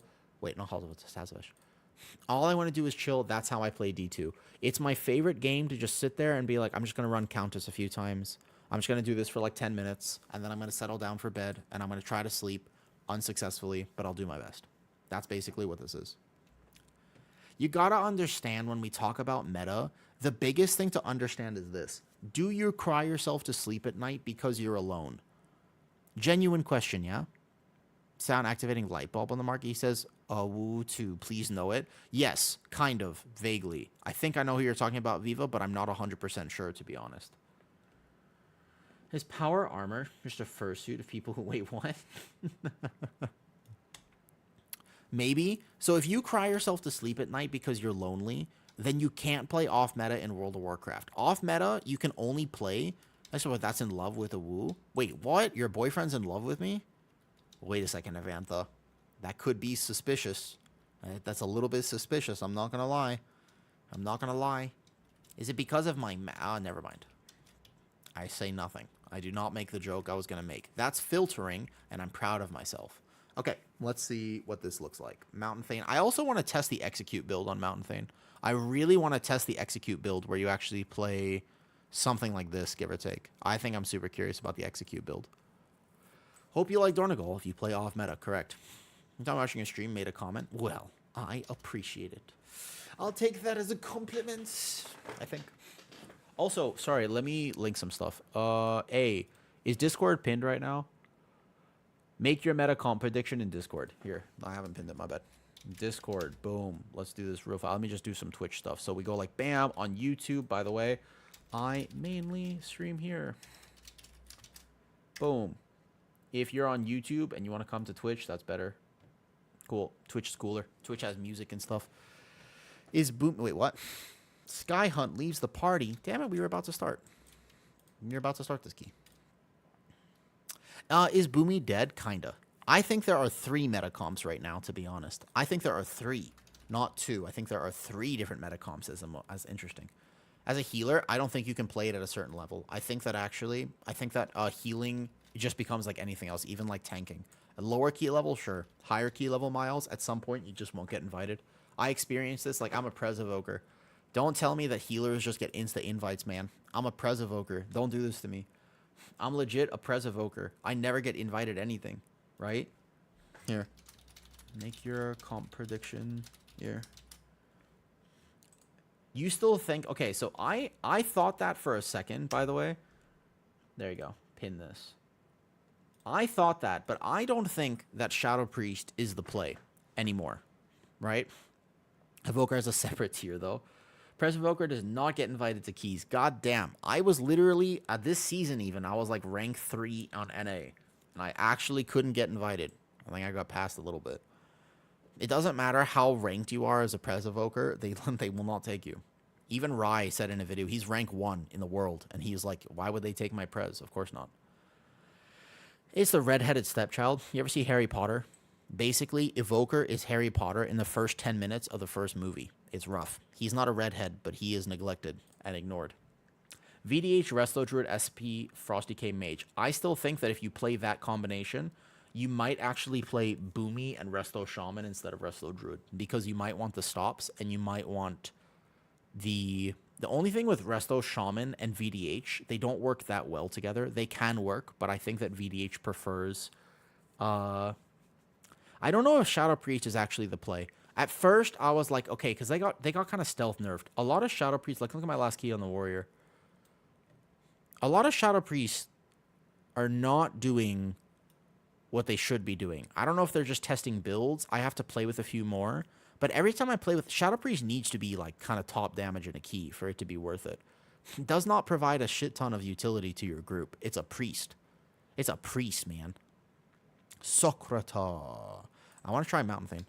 Master Spell. There's a few instances where Master Spell is quite helpful, yeah. But I still think, remember, guys, we're talking about VDH. Guess what else hasn't been nerfed going into this season?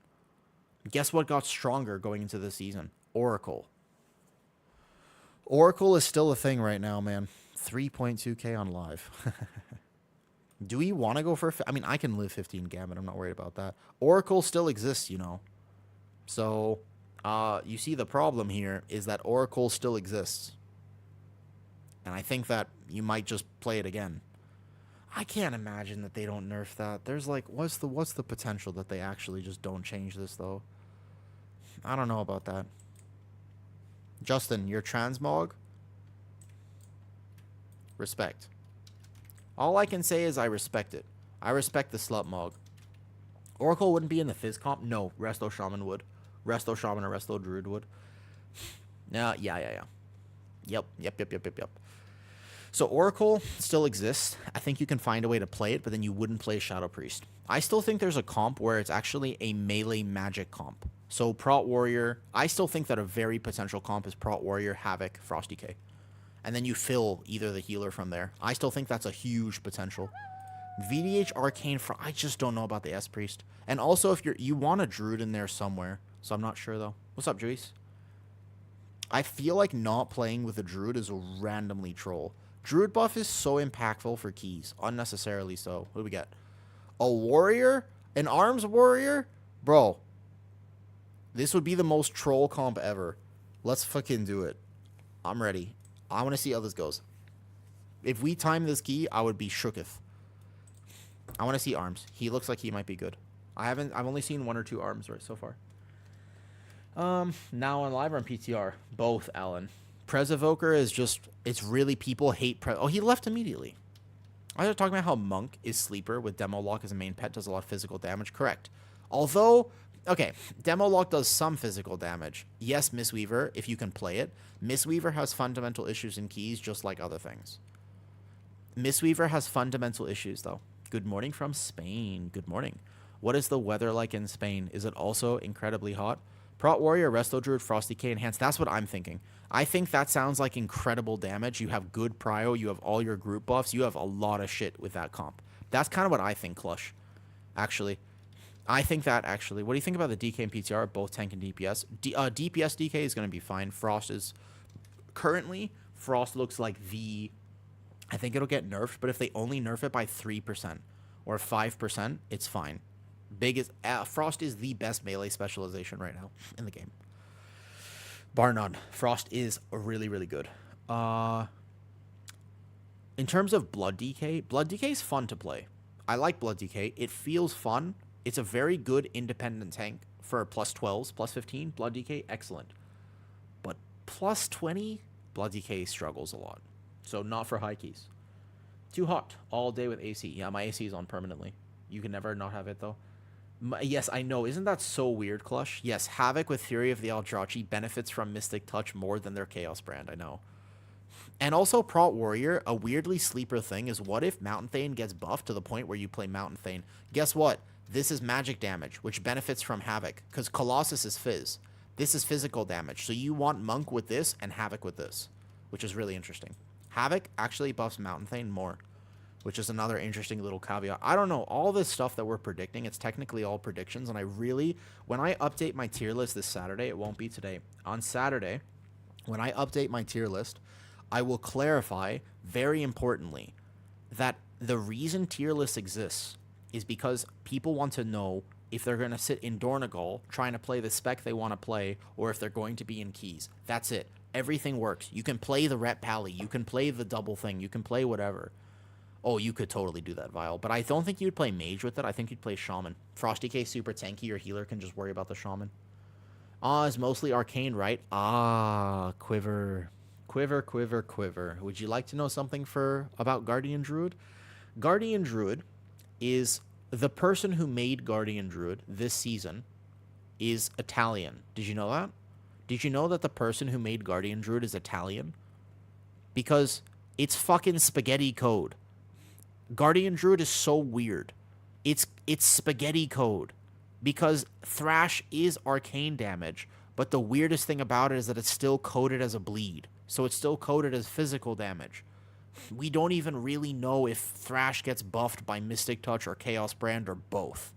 Because although it changes to that, because in the spec tree itself, there are two things on a Guardian spec tree. Make sure, right here on the Guardian spec tree, there is a talent. You have choose between 5% Fizz, 5% Spell. That's a bait talent. Always choose 5% Fizz. Prot Pally, Resto Shaman. Prot Pally, I don't know about that. They nerfed Prot Pally way too hard. Before the last set of nerfs, kind of. I actually think before the last set of nerfs, it could have been. It had its little niche thing going. And Prot Pally's pretty good for these dungeons. Tom Shelby, a Beastmaster Hunter with 0 IO on PTR, wants to do a 15 Gambit. I don't know, man. I don't know. Easy to test if it gets buffed by Demon Hunter buff. Kinda, yeah, we could just test it. But, like, basically, it's super weird. There's a lot of weird interactions with Guardian. Like, Lunar Beam is considered a Guardian spell. But Moonfire is considered whatever. And etc., etc., etc. And thoughts on Druid of the Claw Bear? Throwmass, yeah. So basically, there's a lot of talk about Druid of the Claw being played, but I'm just not sure, dude. I don't know if Druid of the Claw is going to be enough. Yo, where are the people on PTR? Anybody want to come DPS? We can fail this key. It's okay. I just want to test Mountain Thane out. Yeah. So honestly, Pally... one thing that it was doing was good single target damage after they buffed the 4-piece. If they just kept this 2-piece nerf, it would have been fine. But the fact that they nerfed this, a Rep Pally, we are going to play the most off-meta comp that has ever been off-meta before in the history of off-meta. Let's go. Let's see how this works. Honestly, take him, and then it's a PTR key, so it's okay. Most tanks, I think Dwarf Prot Pally is the most capable for it. Yes, but also Duriel Zombie, I just tanked it on VDH, and VDH is ridiculous in that dungeon and should be nerfed. EU or NA? NA. Like, honestly, VDH in Halls felt... it was way too OP. It's ridiculous. It's broken. Oh. You know one thing that's annoying for me right now? Is that... I should shower more, but I don't want to. How's VH with the bolts? It's fine. They're chilling. Yeah, you just kite when you need to. You parry most of it. You have sigils to control, etc., etc. It's good. VDH is good against that type of thing. Don't bolt too many. You're fine. Okay, let's go. Let's see how this goes. I have a feeling we are going to hilariously fail this key, but you know what? We'll give it our best shot. All right, so Gambit and then 15. Cool. Ready? Are you ready, kids? The other weird thing about this is I wonder if you still play high crit with Mountain Thane. You wouldn't necessarily need to. Okay, let's test Mountain Thane Prot Warrior. Everything's pretty good here. The only problem is you also want this talent can be no pain, no gain. That's fine. Shall we? Please wait for aggro. Sec aggro. Just give me a second for aggro. You ready for this? Let's see how much Mountain Thane does. Let's see what it does. Let's see what it does. Ready? 3, 2, 1. Bam. Okay. Okay, I need a second for aggro. Warrior's main issue is kind of like VDH. It's not going to die on pull ever, but you need a second for aggro. So I'm going to pull this pack. Yeah? And I'm going to pull this pack. And literally nobody can be touching anything. Like, no healing on me either. I don't need any healing. Nothing. I don't need anything. Because I'll be fine. Like, the second that all this is good, we're all good here. Boom. I just send my AoE taunt early. The fish stick goes off because I didn't control the first one. So warrior will be fine. I'm very zoomed in right now, and that part feels bad. Cool. There we go. I'm going to shockwave. Boom, boom, boom, boom, boom, boom, boom. When things like this come in on warrior tank, you have a really hard time sometimes. Yo, Mountain Thane is doing giga damage. Holy, what the hell? They really buffed this, didn't they? They, like, significantly buffed this. What the hell? Wait a second. The Mountain Thane is doing, like, ridiculous damage. I stopped this fish stick, but it's going to cast again. I can stop this one, but it's going to cast again. What the hell is this? This is insane. I mean, I'm pretty immortal, right? Like, Mountain Thane is still immortal. It's still a warrior. Against a pole like this. Mountain Thane, I mean, wait a second. That is a lot of Thunder Blast damage. Damn. Damn. I also need, like, no healing. Damn. Hold on. I'm not using a lot of my utility because I'm just focused on this. What the hell? I'm just swimming in rage. I am infinite. I can't even hit Ignore Pain fast enough. I can't even hit Revenge fast enough. Hold up. I got hit by something there. That's what happened. Damn. Damn.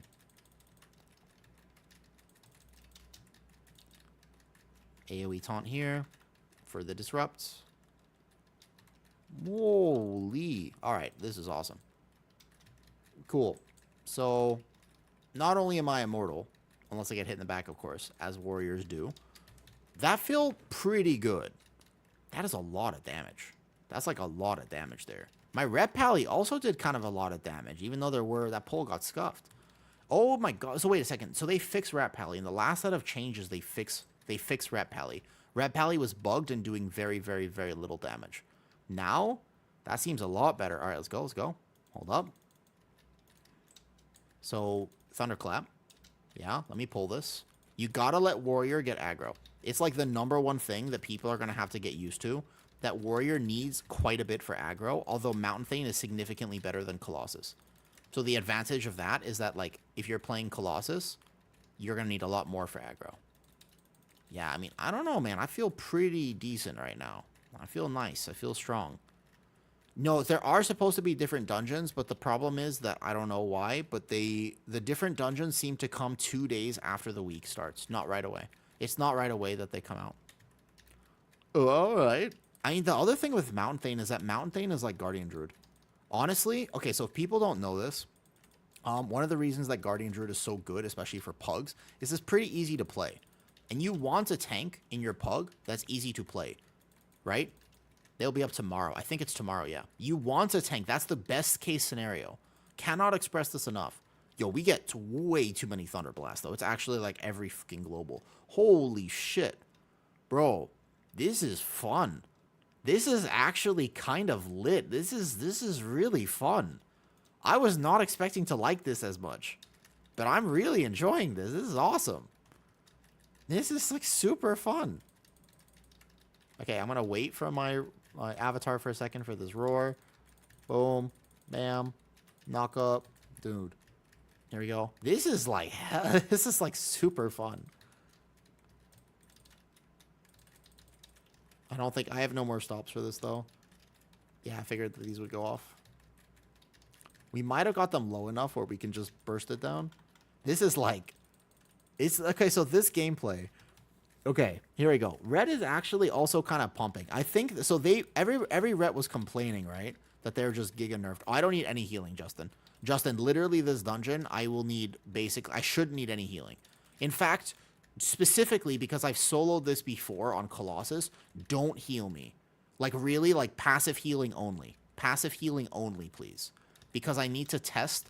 If Mountain Thane is significantly squishier in a dungeon like this, then it might struggle as keys get actual higher, yeah? My ring is stuck on your finger. Oil, Sean, oil. Trust me, I was married before, so you got to use oil. The trick there is oil, just like a lot of oil. Make sure that the oil stays on your finger, because if the oil goes below your waist, you might get distracted, and then you won't be able to focus on getting your ring off. Because as everybody knows, it's kind of one of the weaknesses of being a man. Yeah, so basically, like, you want just oil it. Yeah, baby oil is really good for that. Or soap in the shower. You can also do that. So I think the new dungeons, I want to test rep more. This is kind of why I didn't want to make, I think that early tier lists are a problem. Right? Hold up. I chalk my sheet here, just turning around, it's fine. Yeah, I need literally no healing. Nothing. If you heal me, I'm bad. If you heal me, basically, the rule is that if you heal me, I'm bad. AoE taunt. Also AoE taunt, dude. My finger's so swollen for trying to soap and butter. Okay, so you gotta wait now. Don't try to pull it off yet. Don't try to pull it off. Don't, if your finger is swollen, just like let it relax. The advantage of a swollen finger are things that I cannot say here. There are 2 cast on a druid, so I kick one. There are advantages to having swollen fingers, but yes, now you have to wait because it'll just get more swollen. Mountain feels super straightforward. Super straightforward. Like, damn. I don't have a lot of stops for these fish sticks compared to my other tanks, so they will probably just go off. It's going to pull those 2 guys. Probably okay. Wow. Okay, so basically, the advantage of Mountain Thane, these guys are raged, and I'm still... No, I don't need any external. I'm good, I'm good. Lost my wedding ring like that, swimming in a cold ocean. Did you really? Oh, no. Wedding rings are so expensive, too. Yeah, basically, Blizzard... Boomy is kind of done. I know that most Boomies are playing... This version of Boomy, though, is relatively done. Especially because I think that if they die as well, they lose their tier set as far as I know. Not 100% sure on that, though. Man, these pulls literally just last forever. It's hilarious how much they just actually last forever. Because in Pugs, this is going to be Gambit in Pugs. That you're not going to stop those fish sticks. Okay, so wait for aggro. I'm going to Thunder Blast, Snap Threat, Leap, Bam, Boom. Alright, let's go. It's because of the fish sticks. I know, but the thing is that in Pugs, you're definitely not... You're almost certainly not playing. You're not going to kick them. There's, like, no way you're kicking that in a Pug. Like, you have to be chain CCing it and stuff like that, and I don't think you're going to do that. I hope we finish this, because I would love to post this overall. So here's where my self-sustain, I notice this on Thane. If I was Colossus, I literally need no healing. But I'm not Colossus. So I do notice the fact that I actually need some heal. Like, my health is dropping, basically, in the middle of a pull. I'm noticing the fact that my health is actually dropping. Which is different. Like I said, see how my health is actually dropping here? Which is interesting. Because Colossus has that... Fueled by Violence is not going to be healing for me. It's not going to be healing much at all. It's very low healing, even in a situation. Gambit is like the dungeon for Prot Warrior now. The second part is a little tough for it, but it's a lot of physical hits, like a lot of mobs, and it's all blockable.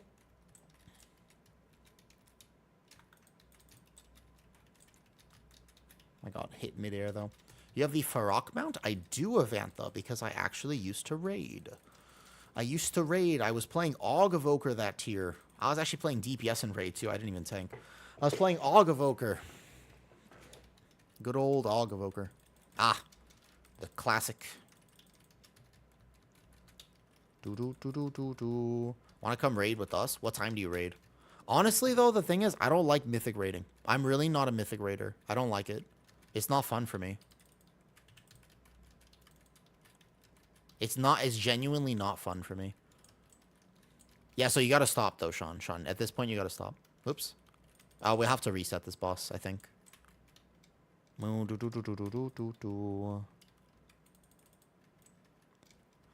10 p.m. to 2 a.m. EST. You see, the thing is that's like 9 a.m. for me. So it's really tough, man. That's like 9 a.m. for me. I just don't like raiding. Raiding is boring for me.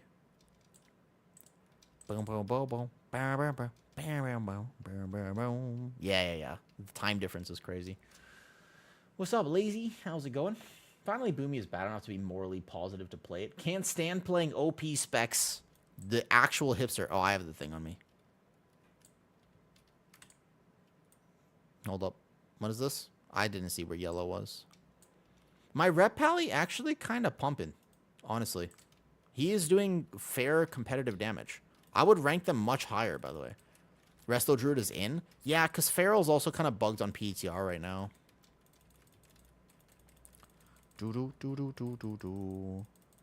Did my Boomy actually get one-tapped? Where is the tier set, man? Dryad's Favor isn't even on here. Did they nerf it to the degree that it's not even on here? Wait. This is not overall, is it? Are you using your tier set, Brit? Wait a second, Brit. Are you casting Star Surge at all? You have to cast Star Surge to consume the set. They haven't changed it that much. I guess Fizzcomp will have Feral. Not necessarily. Not necessarily. By the way, no, not necessarily. He isn't playing Keeper? Yeah, he is. Dreamburst. Yes, he is. Or they are. Yes. That's not Alun's Chosen. What's that new Thunderclap thing? Is really fucking good. That's what it is. The top meter, you at least get Current Fight. There's a Star Surge. Well, where's Dryad's Favor? The Star Surge of the Dryad is there. What's that new Thunderclap? Okay, this is Mountain Thane Prot Warrior, which is actually kind of clapping right now. Doesn't actually cast any spells. Looks like it does. It doesn't do anything on the back. But it used to be Dryad's Favored, though. So is it actually bugged now? Because they used to be doing at least it would still cast the Dryad's Favor. Even though that value was nerfed, I should still see it on here, though. It is literally kind of clapping. You get it? You get it? Thank you. Somebody appreciated my joke. I respect the fact that somebody appreciated my joke. The other biggest reason that I think that this is actually so good is that it's very wonderfully simple. It's actually simple, which is good. There should be simple tanks. Yeah, I know it got nerfed. I know it got like 75% nerfed, but this is like 100% nerfed. Oops. Was that fire? I kick both of these because warrior. Yeah, you have to pre-move. If you see the arrow on you, you got to pre-move this boss. That's the key for it. The key here is pre-moving, though. It's not instant. It's not instant, guys. You have an arrow on your head. No. I think there's an arrow on your head. You just, So this is where, actually, as Mountain Thane, I'm in trouble. We have to kind of kill this boss here. Uh-oh. No. Kill the boss. Oh.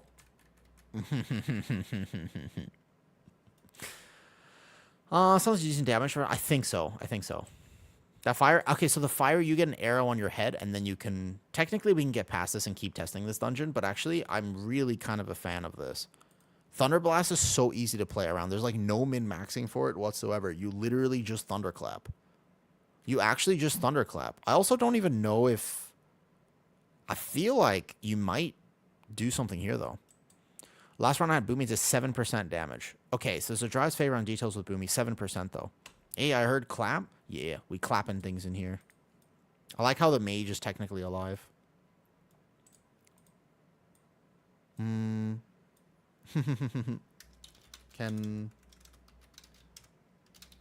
Go again fast. I want to see more Rep Pally. I want to see more Rep Pally, by the way. Yeah, we can reset here. I want to see. Yeah, I'm curious. It should be here. Might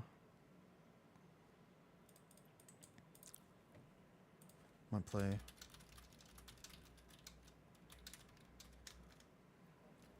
Might copy my ret over tomorrow. Oh, keep on frost. Keep on frost. Don't do this, soap. Don't do this. You do this. Don't do it. Keep on frost. Frost is the play. Frost is the way.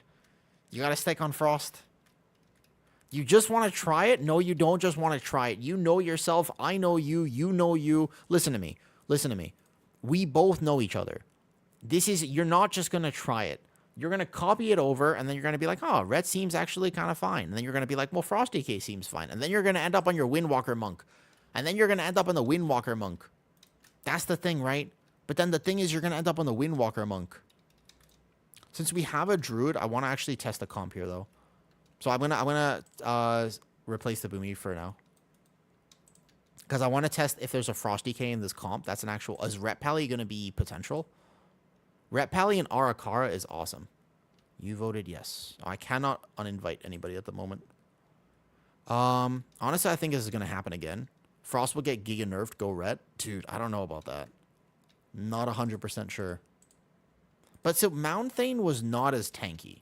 The major thing I noticed was that Mountain Thane was not as tanky. All right, I want, speaking of which, let's try a Frosty K in here. And slash or Havoc. Havoc would be kind of like a thing here, though. So it's getting the Nerf bat, but how far? I want to test Havoc, Hunt, Frosty K if I can find.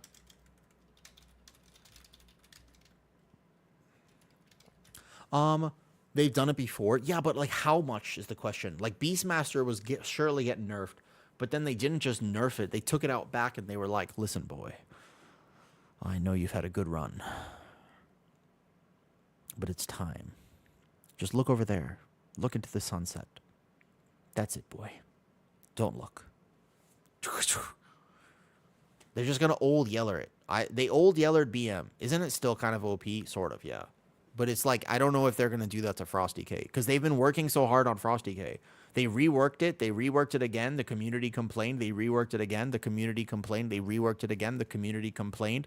Imagine being a Fury Warrior and then just watching every single week Frosty K getting the absolute love, adoration, the care, the respect, the everything from Blizzard. And you're just a Fury Warrior sitting there and you're just like, man, what the hell? Do you know what I mean? You're like, man, what the hell? That's what it's like being a Fury Warrior right now. You just watch Frosty K, and it's just like, bro, you're getting like by the way, you get a single thing like this. You get one note and it just says Rampage nerfed by 10%. Raging Blow nerfed by 10%. And you're like, bro, what? What? What do you mean? What do you mean I got nerfed? Why is Fury Warrior in the last 3 sets of notes has been nerfed, not buffed? What the hell? Yeah, it's like it's a rough time to be a Fury Warrior. It's not a good time to be a Fury Warrior. I will, by the way, at this point, I will shamelessly plug the fact that technically, I remonetized my YouTube. Thank God I managed to figure that out. That was really cool because that was super annoying. I think I've managed to remonetize my YouTube, which is cool. Must bed, sorry. Justin says he's out. Oh, that means we could play Druid then. Is that Pally running Divine Hammer? Yes, because Divine Hammer has now been fixed. Who mains Fury? Whoever's doing class balance is definitely busy playing his Frosty K ult. Yeah, imagine there's like one class designer and he's like, bro, Frosty K is so fun right now, and he's just casually playing it. If Justin's not here and we don't have a healer that we trust, very potentially, I want to play not 15. It might not be a 15 angle then. Could not be 15 angle. Vitali. I mean, Vitalite, he's a good healer. We could still try 15. I think 15 Gambit's not that bad if we can do second boss, though. Can take me, Daddy. Oh, do you want to play? I will kick this Resto Druid if you want. I don't think 15 is the play, though. I think if we're testing stuff, Mountain Thane was kind of pumping. But I will say, my healing, look at the healing, is so different. Would you recommend Guardian or Guardian, I think. Guardian is a much better pug tank, I think, for that 3K. This actually happened back in Vanilla WoW. Warlock was ignored for over a year because the Warlock lead dev was too busy playing as Hunter. Is that confirmed, Viper? Is that actual WoW history and lore? That back in Vanilla, Warlock was straight ignored for a whole year because the Warlock dev was like, man, this Hunter spec is really fun. Okay, Blizzard is like a multi-billion-dollar company. How many people do you think work on class balance at Blizzard? Honest question. I genuinely want to know. How many people work on class balance at Blizzard? Why does it feel like the answer is like 1? Why does it honestly feel like that? It genuinely, it should be like 5 or 10 or 15. You know what I mean? It should be way higher than that. But for some fucking reason, I feel like it's 1. You know what I mean? Less than on predatory monetary. Well, they got to make money. I can't ever judge a company for doing things like, getting us to pay money for stuff. If they want to release cool transmog in the store and cool mounts that people have to buy, honestly, good for them because the game itself doesn't get pay to win, which is nice. I think it's 4. Why? But how is it 4? It's done by an intern, but why? But how is that possible? AI is good. AI might do a better job at balancing the game, to be honest. But that's the thing, though. But that's what I'm genuinely wondering. Like, you would think that the answer is much more than that, yeah?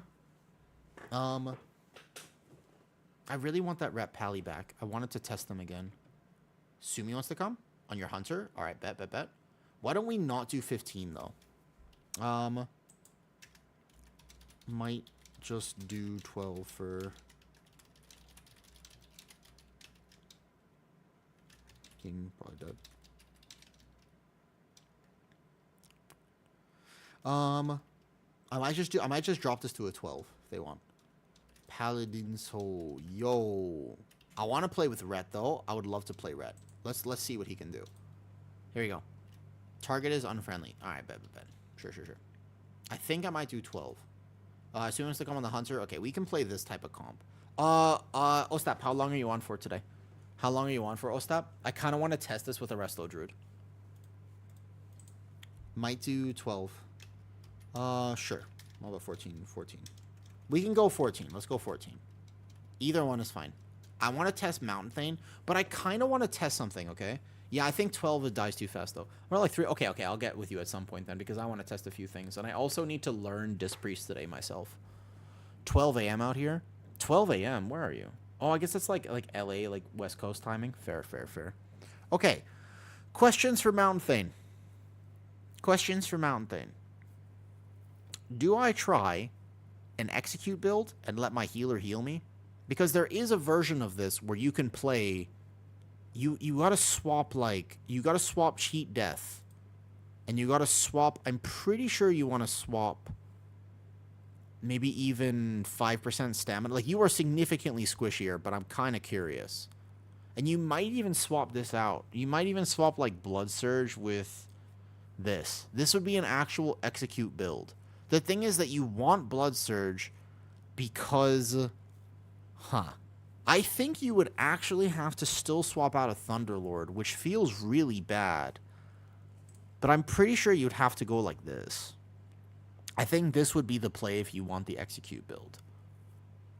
Pretty sure it's something like this. This would be execute testing. This is kind of wild. And then wouldn't you want... So you want the... Potentially you would actually also... Hilariously, I think you would play through Cruel Strikes then if you're playing an actual execute build. This is a wild... This is so many talent changes for what? I mean, this is a lot of talent changes for effectively... maybe a little bit more damage. I'm kind of curious, though, and if we're doing this on 14, it should be fine. Testing a fun build. Are they inside? Did I already reset the dungeon, or are they outside? I can't tell. Clushly. What's up, Mer? How you doing?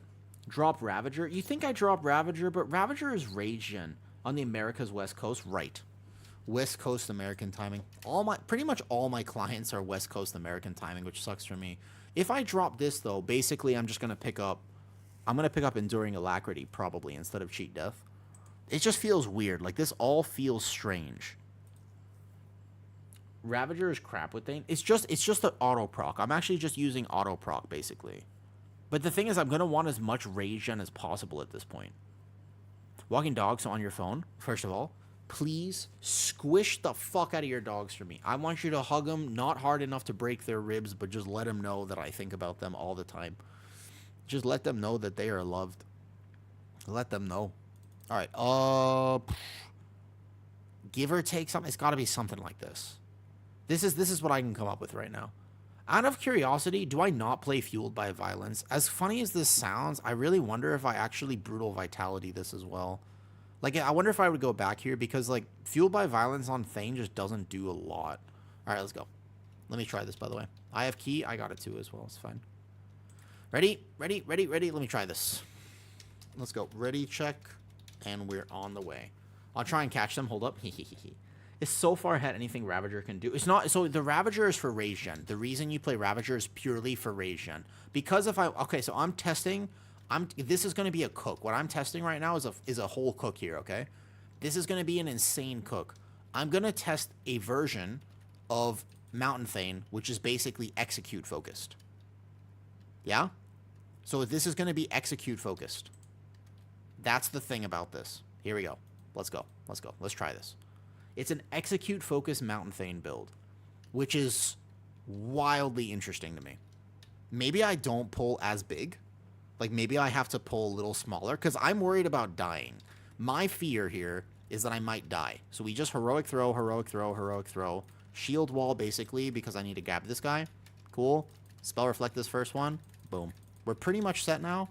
AoE taunt this. Nice. Good. And here we go. Now, I want to be focusing the low health targets, because the way this is going to work is that I'm going to somehow get aggro on that mob, and then I'm just going to be here. And then I want to be casting executes. I want to be casting executes now. This is the whole thing about this build. But then my healer dies, and I'm just going to be so not self-sufficient. Look at this. Like, I'm going to die because I'm going to have a hard time. I don't think this build is ever worth playing, but it's kind of, maybe it would be fun to play, and like, but I have to pull a little smaller. This might be like a physical comp type build, because I don't think it works with big pulls. But I want to see my execute damage after. Cool. So we're going to go like this, and then like this. Boom. There we go. I want to stop this fish stick. Go here. I want to stop this again. There we go. I'm really curious about this. How's the Ret doing? I think he died there, so it's going to be a little bit tough. I want to pull a little smaller, I think, for this test. But let me see something. It's not even doing that much damage. Even though I'm playing this build, which is almost trolling. Like, because I've dropped my shield now. I don't have enough rage gen, basically. The pull is pretty normal, I think. Yeah, it's just the bolts. I have my one AoE taunt, but that's pretty much it, though. The execute does fair bit of damage, but I swear the other version of this just did more damage, and I'm so much squishier. Like, it's not doing no damage, these execute cleaves. Isn't Ret in the gutter? No. This Ret maybe is not a Ret main, because the last Ret that we played with, by the way, the last Ret... So this is the thing with this. Sometimes this is the last Ret's damage. So, honestly, no, I think Ret is actually fine. This was the last Ret's damage, by the way. And that was also my damage on this first pull. This execute build, I'm not so sure about this right now. It does do a fair bit of damage. It's not bad. Ret is fine. They fixed the bug with Ret, which is going to help it significantly. Let's make the rest of this clean, and then we'll go from there. If we make the rest of this dungeon clean, I'm going to rebuff for my team. Good. Maybe we'll stop these fish sticks. Maybe not. Unsure. I'll get the first stop here. There we go. One more stop. I'll get this one. I don't think you're stopping these in pugs. I actually think that you are almost certainly not stopping fish sticks and pugs. We manage to do that there? We did, actually. We didn't get any of them. Nice job, nice job. So now we're executing, but I think we still Thunder Blast over execute. Unsure. Let's go ahead and pull this giant with everything. The biggest thing is that PTR is for testing. That's why I love PTR so much, because you know what? It kind of doesn't matter what you want to play on PTR. You can just play whatever, man. Like, it's just fun to play PTR. Like, that's one of my favorite things about it. I love this mentality of just like, yeah, why not just try it? Like, you want to try this? Sure, why not? Like, just do it, you know? So you lose out on a lot of value. Some very good talents here, which you're just not going to be able to get. I want to execute. So we want to execute basically as much as we can, but then I'm going to drop my shield here, take a hit of damage. And it's kind of harder to keep Ignore Pain up as well. That's a Spell Reflect. Oh, it was kicked. But then say, like, I got Thunder Blast, and I want to be using the Thunder Blast, but I also want to be using the Executes. However, look at my damage. I will say, okay, if you can make this work, if you can make it work, maybe, maybe there are some dungeons like Streets. Like, Streets would be an incredibly good dungeon for this, because Execute in lower target counts, in mass AoE, it won't feel as good, but goddamn, in lower keys is this going to feel really good. Look at my damage here, man. Now I'm starting to see the light on why maybe it would be worth playing this, because that is actually insane warrior damage if you're playing the execute build. You're just like, I'm intentionally letting my shield drop on a few targets. Okay, alrighty then. That is starting to do a lot of damage. I'm starting to see maybe some potential here. So here I just want to make sure my shield is up first.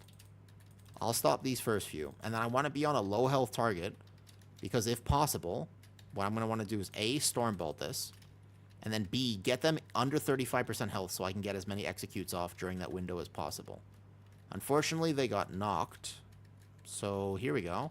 I kick this. I cannot drop my shield here because they're enraged. The only problem with this is I'm actually struggling to keep my shield up on top of everything. Like, I'm struggling to keep... But it's fun to just be hitting executes. And, like, 4 targets, this is going to feel amazing on this pull. It's going to feel really good here. Right when these drop, you actually get execute potential in keys. Kind of interesting. I'm down to consider this more. I'm down to consider it more, though. Ret... I wonder what the skill cap with Ret is. I wonder why sometimes they do Giga Dam and sometimes they don't. I don't even proc my cheat. Yeah, I wonder what the difference with Ret. I don't actually know exactly what Ret does or does not. Like, why some Rets are doing, like, Giga Dam and some Rets are not doing Giga Dam. I'm not sure exactly what the difference is. I'm just going to take this again. I don't need it anywhere else. Can stay in. He can't take it. I can take it. Oh, that was my macro. I'm sorry. The other weird thing is that not playing Thunderlord with Thane feels incredibly bad, to be honest. Like, not being able to play Thunderlord is not... I don't know if I like that. I actually took that one. I shouldn't have taken that. Cool. So here is where I want to be greeting more of these. So I'm going to be, like, in here. I'm going to be, like, straight up in here. Because I don't have Cheat Death. That's the thing. I don't have Cheat Death with this build as well. But I still did crazy damage there. I'm really curious about this because I don't mind just checking the damage and seeing if maybe this is worth playing or not. Like, very potentially, this is actually worth playing. If it does enough damage, there's going to be, there's going to be some tank who's like, I got to learn how to play this. And this boss is fair if you just move insta. You just have to know that you can't move after the fire starts.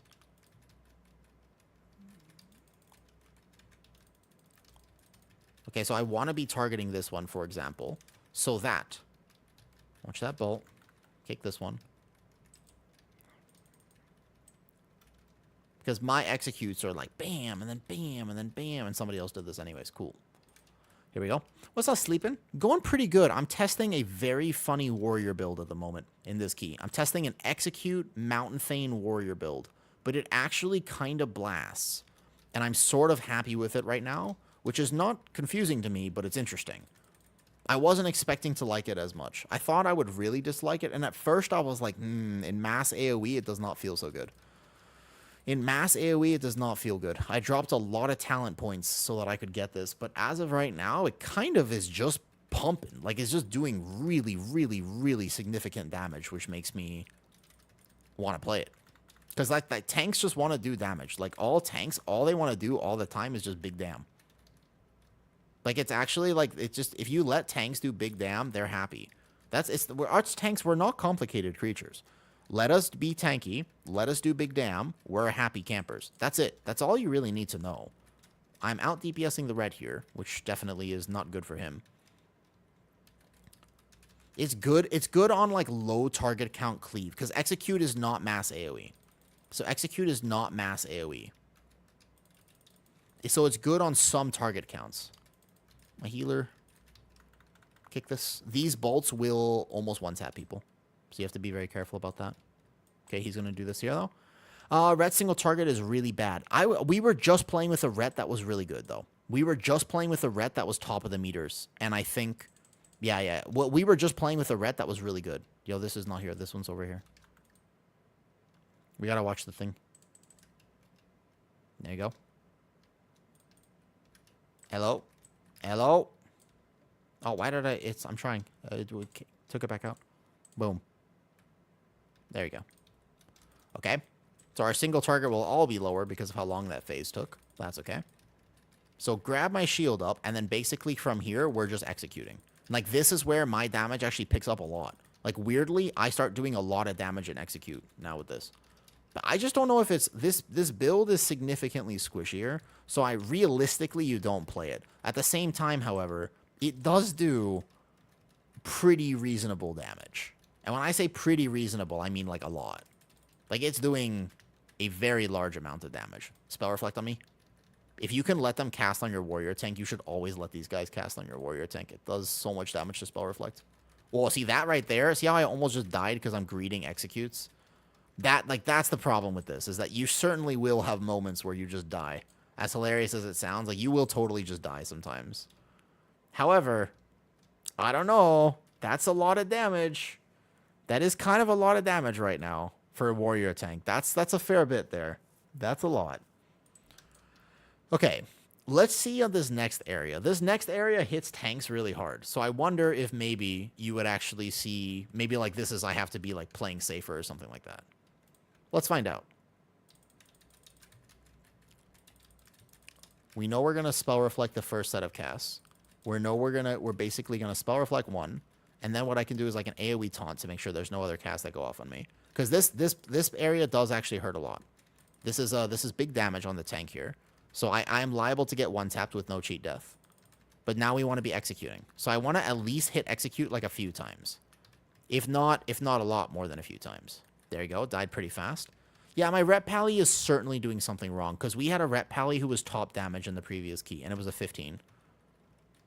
So this rep pally, he's doing something wrong for sure. Okay. But warrior tank is still super tanky. I don't know. I feel pretty chill right now. The damage is... Those executes, man. This hitting really hard. It's hitting pretty good, man. A class just sandbagging is unusual, but I don't know in this case. Apart from playing Ret, you mean? Yeah. Bruno Brendos.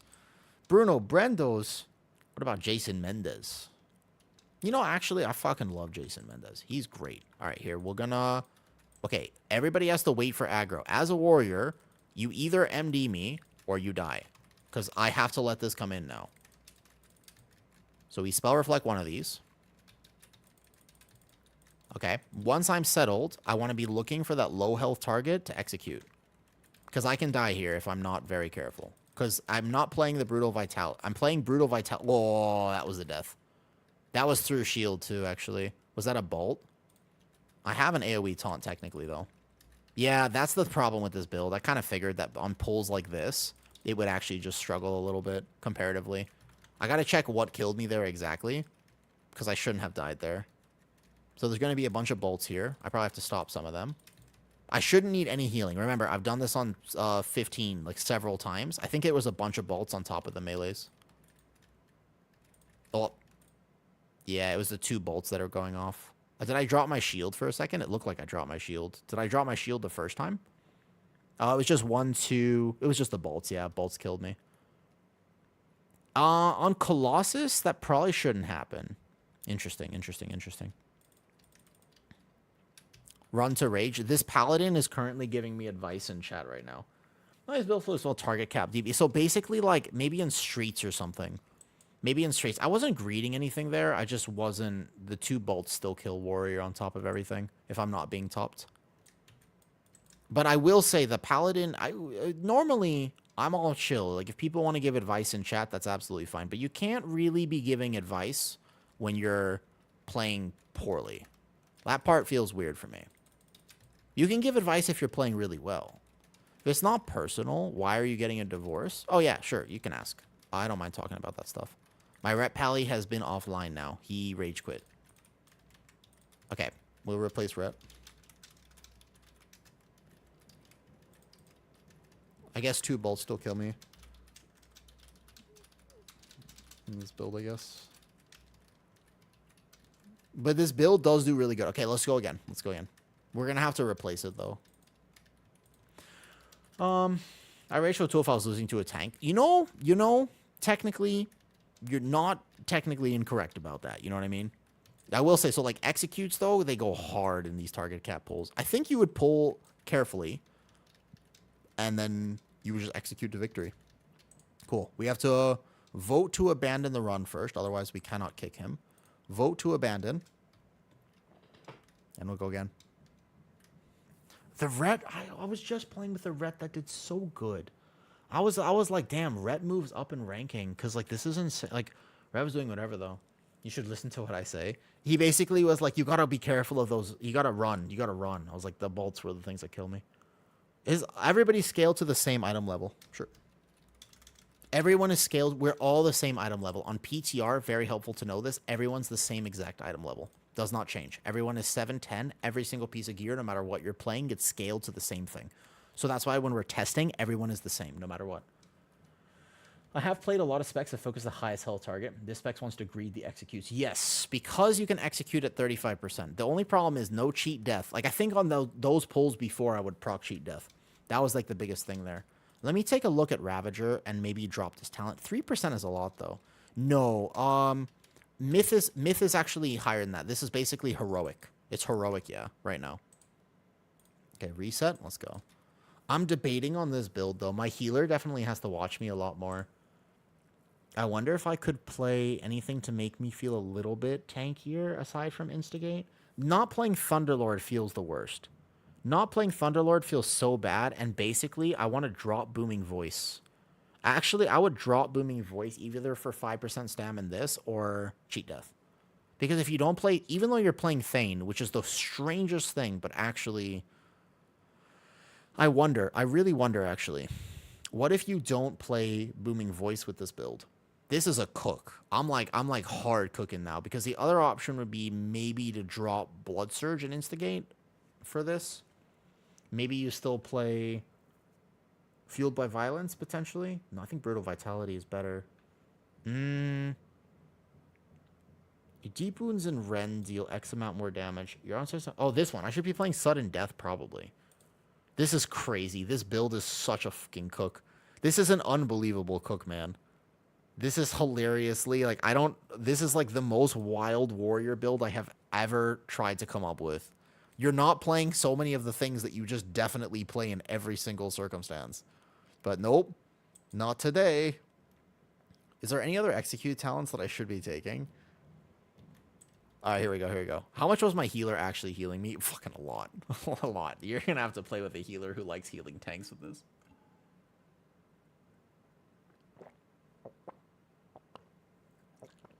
Delicious. I need salt, and we're going to go. Oh, I will answer your question, by the way. Sorry, I was distracted. Here, one second. Look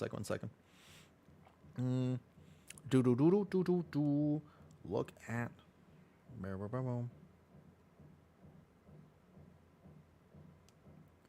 Okay, you ready? You ready, kids? Here we go. What we're going to do here is I will tell you why I got divorced. I genuinely wish that I could ask, because sometimes life does not go the way you want. And the only thing is, I wish that people could at least communicate when things don't go well. And the only thing that upsets me about all of this is that it was not communicated to me really ever why we got divorced. It was just told to me that it was going to happen, and then I never saw her after 5 days. It was basically a 5 days, and then I never saw her again. That part feels really bad, because I wish I don't get closure when people don't communicate to me why things are happening. Nothing bad happened. She didn't do anything. I didn't do anything. It wasn't like that type of thing. I just wish that there was honest communication. I wish that, I know it's hard, right? I know it's hard, but I kind of wish that people could just be honest about why things are happening and just be like, hey, this is not going to be a fun conversation, but I at least got to let you know the truth. Like, that would feel nice. But people get scared and they feel anxious and they lash out instead, and that makes me feel sad.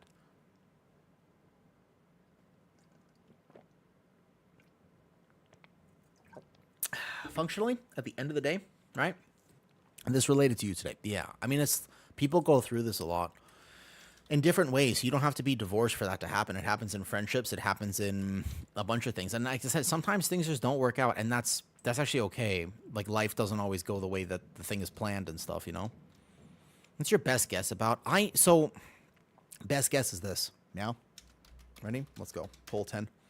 Best guess is this, as I play this high DPS warrior, which is honestly just that she had not been in a very long-term relationship before me. After 5 years together, I think she just realized that she wanted different things and that I was not the thing she wanted. And then she made a choice. And that I respect. I'm glad she did, because that would be better. Like, rather now than 10 years from now. So if this is the best thing for her, then good. Okay, you gotta wait for aggro here, though. Nobody can hit this pack with a war. Okay, I'll just send my AoE taunt early. Okay, you ready, kids? Shockwave. Here we go. Well, I try to live in a way where I never blame anybody for anything. Wow, I think we skipped that. I think we skipped the stuff. Nice job. So I'll be Giga Tanky here. I'm not worried about my tankiness. We got to find the execute targets. I don't actually think... I think with mass AoE, you don't actually greed the executes. As weird as it sounds, I think you only execute in, like, here. Like, maybe here. Like this. Like, this situation now is when you execute. Because I'm still doing big dam without executing and mass AoE with thunderclaps. There you go. Maybe my IO was too low. I think that you're right, Clutch. I think that basically, when she looked at me, she was like, he's got fairly good biceps, and his pecs are all right, I suppose, you know. But the IO situation, like, I think she did actually, you know what's funny is because technically, it was like, you know, the middle of Season 1, and I had kind of just stopped pushing keys, and so maybe she was just like, look, I think that I deserve a higher IO partner than this, and so that's why it didn't work out. It's true because, you know, when I'm on, like I said, you know, if I get on Tinder, I won't swipe right on somebody with IO, you know, lower than my standard. I have standards. I respect myself. If there's one thing I've learned in this life, it's that I've learned to respect myself.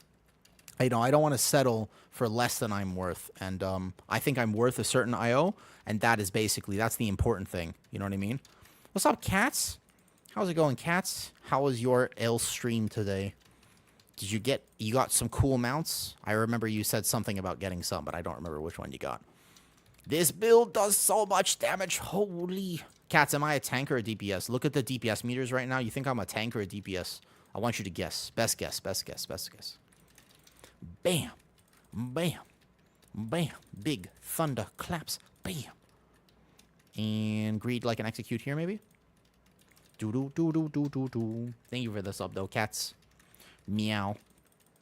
If you had to choose between dogs and cats, what would you choose? You don't swipe right under anything. Man, only 16 Resil? I'm not gonna lie, Clutch. I feel like, you know what I mean? Dogs? I'm a dog person, too. I've learned to like cats, but the cats that I like act like dogs. But the cats that I actually like are the ones that act like dogs. So, you know. What do you think with your name? Wait, your name is Katsuri? Oh! With respect, I just thought it was like... You know, like, there's a lot of cats, like, you know, K-A-T is not necessarily cats. Like, there's a lot of, like, You could just be Catherine. I don't know. For all I know, your name is just Catherine, and you're like, you know what, I just want to pay homage to my parents for naming me Catherine. It seems unlikely, but you never know. You know, I don't assume based on... It's 2025, cats. I can't assume based on your name who you are. I have to make my best judgment. You know what I mean? How am I supposed to know?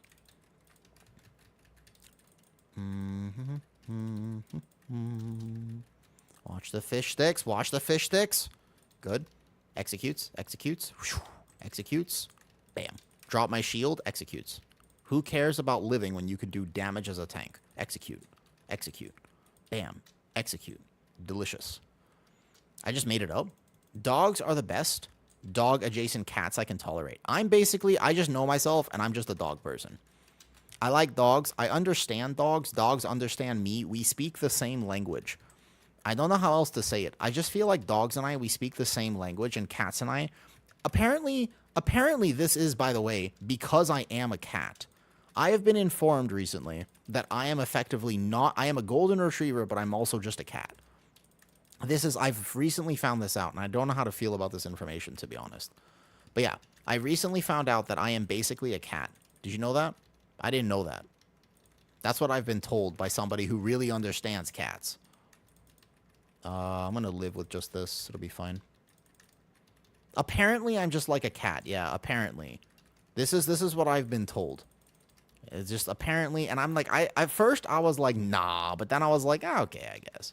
They're still really soft and fuzzy. Basically, like, whether it's a cat, a dog, or a wolf, I still consider myself to be a furry. Like, it's not really specific to the creature. It's more about the texture. And all of them have good textures. So that's kind of the important thing. Even, like, a good otter. Do-do-do-do-do-do-do. You know, cats, at one time, my parents took me to SeaWorld when I was, like, what? I was, like, maybe 10 or something like that. Like, I was like, I think I was, like, 10, give or take, like 9 or 10. I don't remember exactly, but I was in my childhood. And they took me to SeaWorld, right? and there was this otter, and I thought this otter was like so fucking cute. I was just like, I was smitten with this otter. He was so cute. But you know what happened? Can I tell you what happened to the otter? Not what happened to the otter, but rather while I was in SeaWorld, this otter was just swimming in a circle, consistently masturbating. And I was just like, damn. And then my parents were just like, hey, look, even otters need happy time. I think that's what they called it. Because they were trying to explain it to me. And I was like, what's he doing? And they were like, happy time. And that has stuck with me ever since. So just beware when you're parenting. Sometimes kids remember things that you don't really expect them to remember. But I remember that. Never, ever forget this otter. It is burned into my mind. Hey, yo, how come this Beastmaster is still doing Giga Dam, by the way? I thought they were nerfed. Why is Beastmaster still doing... did the nerf actually go through? What if they just spaghetti coded it and the nerf didn't go through? Because this Beastmaster, I'm just noticing in this key how much damage he's doing. I was like, wow, things are dying really fast. Aren't they? Like, things are dying, like, very fast right now. Okay, so I'm going to do this so I can greed my damage because I want to be in executes. I want to greed executes right now. And I'm pretty sure I should even greed a battle stance if I really want to do damage. But look at my damage on this boss. It is Giga. I'm letting my shield drop. Don't let Blizzard know. They're going to know. They're going to know. Watch the bolts. Maybe kill boss? Question mark. Boss, boss, boss. Go, go, go, go, go. Boss is dead. Boss is dead. Oh, oh, no. That was rough. That was rough. I thought we got him. I thought we got him there. Okay, hold up. What's this? Yellow this way. Easy. Yellow top right. Good. Fun detective nerf selected, pretty much. I think that Beastmaster should be meta, because if Beastmaster is meta, then my pug keys go better. Beastmaster is the best pug specialization of all time. Execute does so much damage single target. This is a wild build, and I kind of can't believe it's working, but it is kind of working. There's still a world where I'm not sure if I should be playing the sudden death talent. Like, let's see how it works on these pulls. The first few pulls for warrior basically don't do damage. So let's see how it plays here. I'll be curious about this. This is where I'll actually get to start testing it. Man, my spell reflect. My spell reflect. No. Surely nobody would be hitting that mob that's like way back there, right? Like that would be something that you would just wait for me to maybe group a little bit, because there's a mob way back there right now. I don't really know what he's doing. I guess he'll just get dragged in. Spell reflect. You can spell reflect these bolts for kind of massive damage, if you did not know that. Okay, I got iron bark here. Nice. As long as 2 bolts don't go off, I will be just fine. And then I can be greeting these executes, especially because I have the healer external though. Good night. I should have... Okay, well, I mean, just to be fair, that means that more people would have heard the Otter story, and that's one of those stories where I'm not sure if I should talk about Otter happy time on stream. There's a world where it might not be, by the way. Mount Thane, the way to go. Mount Thane is doing Giga Dam, but I'm also testing a build right now, you know? I'm also testing a build at the moment. I want you to... Cats, your stream is fucking amazing. You're like a natural born at this. And I feel like I want you to succeed at it. So sometimes when I first started streaming, I feel like when you raid people, you get a chance to like make new friends. Because like raids feel really good, right? Like when you get a raid, you're like, oh, sweet. Like there's all these people here, etc. Okay, my healer's dead. This is all on me now. This is all on me. This is all on me now. I got this. I can do this. I don't need a healer. We're going to go like this. We're going to be giga tanky here. I have a shield wall up for these bolts. Shield wall up here. Proc cheat death. It's okay. 1 execute. Here we go. So I feel like it's such a good way to make friends and stuff like this, though, you know? It's a luck of the draw. That's true, and that's true. And sometimes that happens, too. And sometimes that happens, yes. I had that happen before. Okay, AoE taunt, so these bolts don't kill me. Otherwise, I'm, again, pretty independent. Not bad, not bad, not bad. Big executes. Here we go. Oh, well. I appreciate the thought. But your stream is pretty cool. And I hope that you, I just think you're... There's like some streamers. There's all these different ways to stream, and I guess I have a personality. It's not just I'm not just here for my looks. I have a personality, and you have a personality, and some people have multiple personalities. Although that's considered a mental disorder, so you want to be careful of that one. You only really want 1, maybe 2. I feel like 1 is boring. I think like 2 is a good number, honestly. Like 2 is a much better number, you know what I mean? You like not maybe 3. But when you start getting into the 5+ territory is when you get in trouble. Like the 5+ territory is pushing it. That's all I'm saying. All I'm saying is that 5+ and you're like, hold up, wait a second. You know what I mean? And I think that could be the potential issue there. Yeah, 5 seems like too many. Okay, perfect. Where's the breath? We're all aiming this way. Nice, should be right there. There's a leap out. One of them were slightly off. Ever so slightly off. Unfortunate. That's okay, though. I will go to him. I will stun him. Here we go. Oh, we got him anyways. Nice. You say raiding is a good way to make friends, but when I first raided your gym, put everyone on the floor and handcuffed you all. You know, I have a question for you. Mal, you ever read book talk before? Because you sound like somebody who would read the books. There are books about what you're talking about. You sound like somebody who might enjoy a good book talk. You know, my 5 personalities don't agree with each other. What should I do? You just need to not spice your food as much. You have so much spice as a person already, Big Smush, that you don't need spice on your food. Let's go actually bring this boss all the way over to this corner. It will help. It will help if we can reposition the boss now. Yeah, back over here. And let's see where my team is. Something like this would be perfect. Good funnel. Nice. Everybody, we should got all of them. Oh, just missed one. Just missed one. Is book talk? Boy. I've locked myself into a corner with this one, Quiver. Listen. I don't think I could explain it. We don't have another res, right? I think we just used our res. Okay, so maybe I don't greet any executes here. Because we do need to kill the boss. I don't know. But I'm going to need to live as well. Which could get a little bit scuffed here soon. So I'm just going to watch my own health. I got 2 charges of shield wall. The boss is going to live for quite a bit longer. And we're going to start getting a lot of dispels. This boss is such a terror. We're not going to time this key. Maybe? Oh, actually, wait, hold up. I can live this. I can live this. I'm at 30 stacks of mage. Oh, no. No. Oh, this book. This boss is going to kill every pug, man. I was still doing big damn. How do we die? Fire, right? Let's see. He just got meleeed, yeah. Melee. Oh, no, it was here. Sorry, it was here. Brew would have lived. Let's see. Cannon barrage. No, he got hit by fire on top. You can't get meleeed by the ads, I think. Cannon barrage and then melee. Yeah, you can't get meleeed. Brew to live. Can you show the Beastmaster's build? Yes, I can, for sure. Beastmaster build is here. Mountain Thane execute build is kind of fun right now. He is playing just straight up down here. He is not playing through call. It's the standard build that most people are playing. Are you sure that these nerfs went through, though? Huge pug killer, though? Yeah, this boss is going to be the absolute pug killer.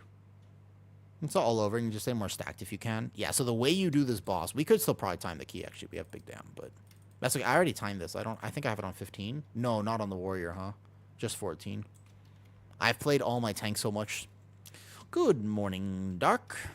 What's up? How you doing, Batman? How's it going, Batman? How's it going? Batman.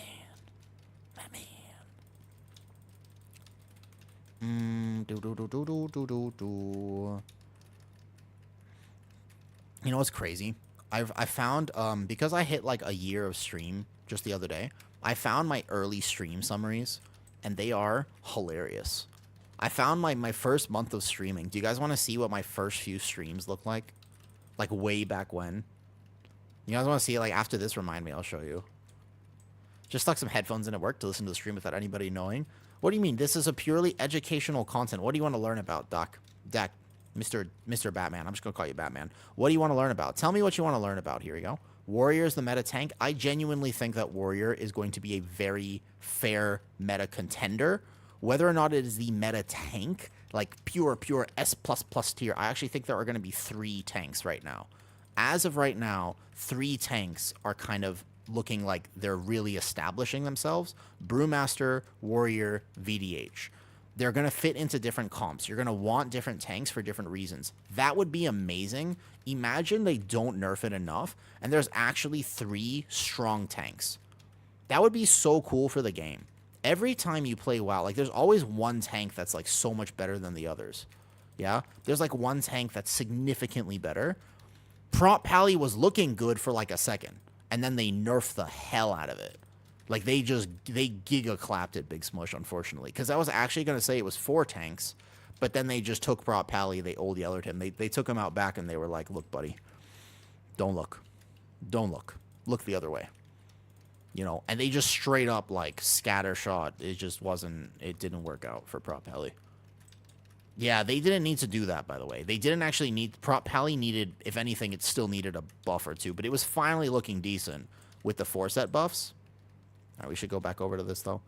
Prop Pally's still good. It's good for these dungeons, and in particular, there are many moments where you're going to be like, damn, I wish I was a Prop Pally, to be honest. However, I think that whether or not you could say it's actually good, like whether or not it's going to be played or accepted, I still don't really think so. I have a feeling it's not going to be that accepted. So I can't say that it's meta. Oh yeah, timer's fine, actually. This warrior build is doing such big damage that we're, like, chilling. Even though my overall is going to look a lot lower now. Overall is going to be significantly reduced because we had to fight that boss twice. So the log is going to be off, but otherwise fine. The biggest thing for me is Shadow Priest seemed like it got stealth nerfed. And Shadow Priest, I don't think Shadow Priest is S tier anymore. But I'm going to update my tier list. I'm going to play PTR all day today. Tomorrow I'm getting painted. So tomorrow I will not be around, by the way. They were going to ask for a tip. Most people ask for more than that, but all right. What do you need, Squirt? Make sure we don't pull that other pack with this, preferably. Maybe a range kick. Nice, nice, nice. What's up, Squirt? I think that Prop Pally will actually have the strangest thing happen to it. Prop Pally is going to be able to live. Prop Pally is actually going to be really tanky in these keys, but its damage is going to be low, which is the weirdest thing, because normally it's the opposite.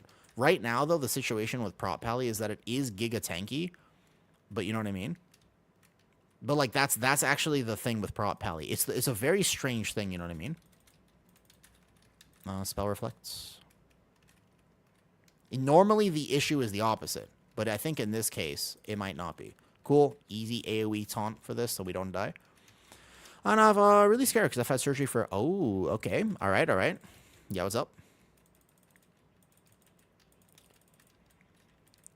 I think I'll be happy. You can totally do... I think that Prop Pally is still going to be one of the best pug tanks because it's... You don't need a big tank damage, you know what I mean? You don't need big tank damage for plus 13s. That is not... So you just don't need it. Like, you're going to be absolutely fine in the 13. You just need to live. Like, tanks at that key level, it's not... You don't need to min-max your damage. You actually just need to live. And Prop Pally will be able to live and carry your team just the same way it does right now. It's just for meta contention, it's not really considered meta contention. That's higher keys. For 13s, it's going to be great. 13s, Prop Pally is going to be excellent. Don't worry about that. Dude, this Mountain Thane build is kind of awesome. I don't think you can get away with playing this in some keys, to be honest. Like, I actually think that in a lot of keys, this is going to be, like, kind of unplayable. But it's really fun. I gotta say, like, this build is giga fun. It just does so much damage. It's just that you drop your shield. You're, like, definitely squishier, among other things. I don't even know. I'm competing for globals a lot. Like, should I have executed that? Should I have... Like, what was the right thing to do there? Not even sure. Here, let's go, boss. We have giga dam here, though. PTR tuning is such a mess. Honestly, PTR tuning is kind of a... It's a really big mess right now. We still have so many things which are wildly overtuned, and we still have so many things which are wildly undertuned, so I don't know what the plan for them to fix this is, but they've got to do something. Like, something has to happen. I don't know what the plan is. This can't stay like this. Like, if the season comes out the way it currently is right now, I think there will be, like, a big problem. Have they made Brew easier to play? Yes. Brew is currently easier to play than it was. If you want to try Brew, now is a very good time to be playing Brewmaster. Yeah, if you want to try Brew, I think that this is... Oh, my God. Almost died. Shouldn't have died. That's because I dropped my shield. Because I'm greeting executes, but I'm doing big damn. Who cares if you almost die as a tank? Did I die? No. I'm doing bigger damage. But my damage is so high that I don't even care right now. Because so much of this is actually single target right now. Did they adjust the button bloat? So right now there's a build without Breath of Fire, which technically does address the button bloat by simply removing Breath of Fire. I would say that that makes it complex. Like the complexity goes a little bit though. Narrator, but it did in fact stay like this, and it was a problem for the season. Zyle, man, I don't know about this. I'm not gonna live this. Blizzard found the palliated nerf back from back in the day. I had to make sure it still worked. It really, I feel like they touched it a little bit too much. And again, a lot of times people like being touched that much, but in this particular case, Prop Pally was just innocent in the corner, and they did not want that. There was some... I don't believe that there was a good communication about this. Dude, there's no way that it actually stays like this. I really hope not, at least. I think that the Mythic Plus season will be in danger. I genuinely think... Because, like, right now, this last season... How much fun did you have this last season? I had a lot of fun. This last season for M+, one of the best seasons ever. Yeah? Everybody agree? Actually, by the way, Season 2, how much fun did you have? Great season. Actually balanced, although I wasn't playing VDH. I wasn't playing Oracle. I was not playing the meta healers or the meta tanks.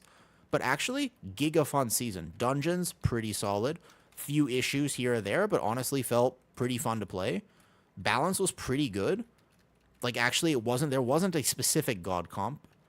It seemed like there was, but that's just a difference in our gaming mentality. Honestly, it was pretty fair balance. I go here. Halls of Atonement has to change. That's a big one, for sure.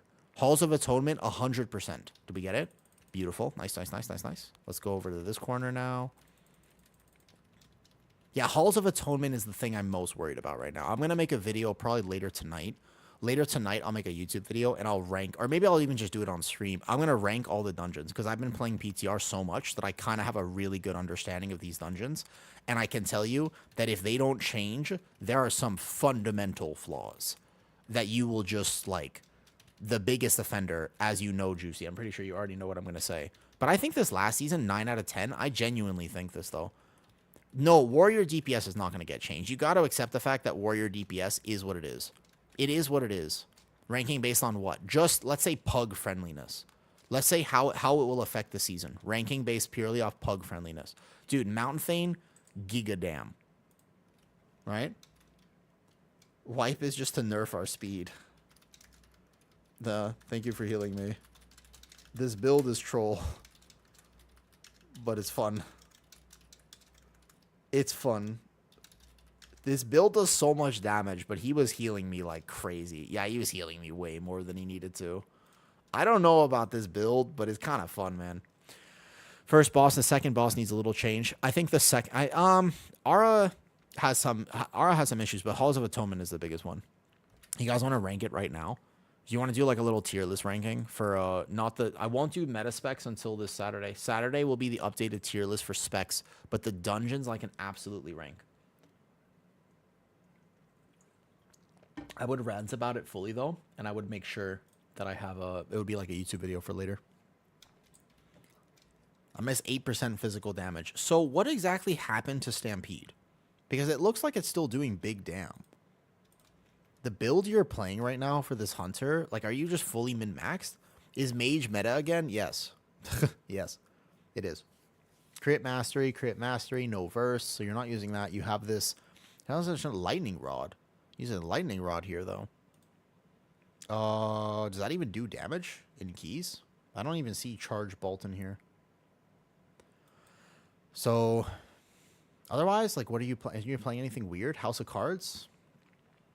I was waiting for mod to stay at one place so Stampede will still do damage. Interesting. Honestly, that felt pretty good. Big crit.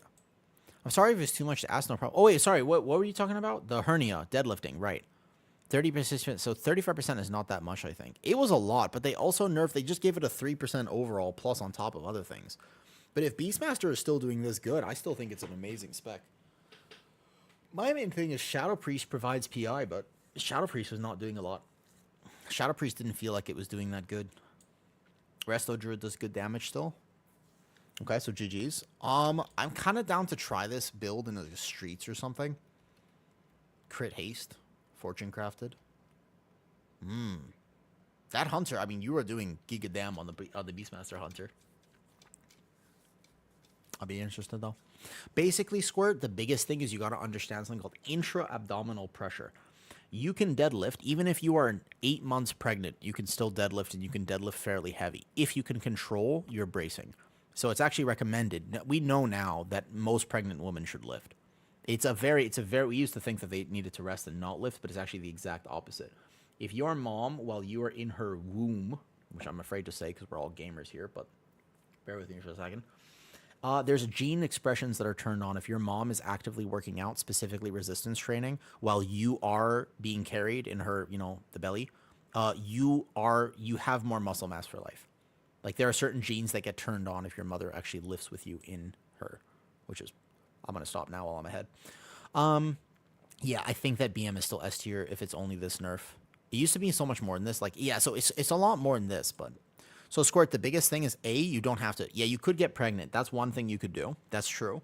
Yeah, you could. That's potential, right? Exactly. Whereas with, yo, you got carried, punk. One way to do it, I suppose. So that's an option, Squirt. But I understand if you don't want to go that far and commit to that sort of... it's a 9-month commitment. So if you don't want to commit to that, okay. What I would recommend instead is you learn how to brace. And don't lift extra heavy. The weight on that bar means nothing. Your activation of muscle means everything. Unless you are trying very specifically, grippa. Unless you are trying very specifically to be a power lifter, and the only thing you care about is lifting heavy circles off the ground to combat the never-ending depression that creeps into your heart and your mind when the room is dark and no one is around. And the only thing that you live for are those heavy circles clanging off the ground as you lift them. In which case, then you can lift heavy. But otherwise, if that's not you, and you're just trying to, be fit, don't lift that heavy. You don't need to. That's it. I feel targeted right now. I mean, and that's fair enough. Basically, the most jacked people are the ones who the only thing stopping them from not being here is effectively like the only thing that's stopping them from not being here is the gym. Those are the people who end up normally speaking getting the most jacked just because like they are there no matter what. They're like it's 3 a.m. I've just finished work. I got to be up at 5 a.m. Should I get 2 hours of sleep or should I go deadlift? It's like, well, I'm going to deadlift. It's like that's a bad idea, but are they going to do it? Yes. I know science has gone too far, but I'm pretty sure I can't. Well, hold up. Never say never, right? I have been told myself many times that people would love to get me pregnant. And would they be saying that if it wasn't scientifically possible? I don't know, Squirt. I don't know. People say the damnedest things sometimes. All right, what do we want to do next? My Prot Warrior testing on Mountain Thane. If I have a healer who can heal me, this build does gigadam. Even without the execute build, I still think this build does gigadam. But single target, the execute is wildly OP. So what if we did... There's Halls of Atonement. We could try... What else would I want to try today? Mostly the Prot Warrior and VDH. I think I want to play VDH a little bit more, actually. Feeling on the heals, I would play Farseer, Resto Shaman, or Priest today. I'm a tank heal enjoyer. I play tank and healer mostly because I find DPS to be a little bit boring, but I do like DPSing as well. Like I could play my Hunter and we could go there and just play Hunter for a bit. But I would need to actually craft some stuff. I think I would need to go craft rings to get the right stats on the Hunter. Big manager walking past as a woo starts talking about people wanting to get him. Ah, yes. Well, don't bite your tongue too hard, because that normally is a precursor to that, depending on how you bite your tongue. You know how people bite their tongue seductively? They're like, or whatever. I don't know how to do that. Whenever I wink or try to be seductive, I accidentally look like I'm constipated. I'm like, and then like it doesn't work for me. So I find it better to meet people online than in person. Oh, what's up, Cave?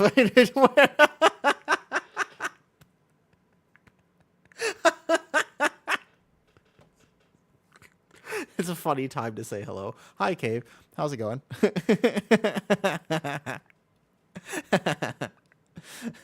All right. Hunter or Demon Hunter? I think Demon Hunter. Let's play Demon Hunter. That tip helped me a lot. I'll work on bracing. So basically, Squirt, though, the biggest thing is your health is important, man. Carry on, carry on. I was just saying that basically all my Riz is like surface level Riz. The second that I open my mouth or make a facial expression, it all goes away. I have learned this the hard way. When I used to work, well, Squirt, hold up, noob, temper, noob, too much. Don't be too direct like that. Not in my chat. Just be like, you gotta be suggestive. You gotta be smart about this. You gotta be smart about how you suggest things. Healing are kind of boring for me. Feels too predictable these days. With respect, Kawasaki, what level keys are you healing? Because I find healing to be the most unpredictable thing in pugs. Healing is so hard, though. You know, can I still answer it? I don't mind. Well, just hold up. You gotta be like, that was hectic. You gotta be like subtle with it. You know what I mean? You have to somehow find the bushes here, and you want to go around, but not so far around that it goes over people's heads. You know what I mean? You want to just be like, boom. No problems on your Demon Hunter. Oh, what's up? Yo. Oh, all good. No worries. You know, I'm running on like 0 sleep. That's fine. When I run on 0 sleep, I just accidentally share personal stories about my life that I should not, though. Have you ever seen a cat get spooked? Yeah, there we go. There we go, Squirt. I got you. I get what you're putting down. Because on one hand, you're like, I could totally do this. But on the other hand, you're like, yes, I feel as though I am a cat getting spooked. That makes sense to me. I think I understand, though. Try to DPS? Yeah, I could DPS at 14 hulls. Sure, why not? You want me to play Warlock?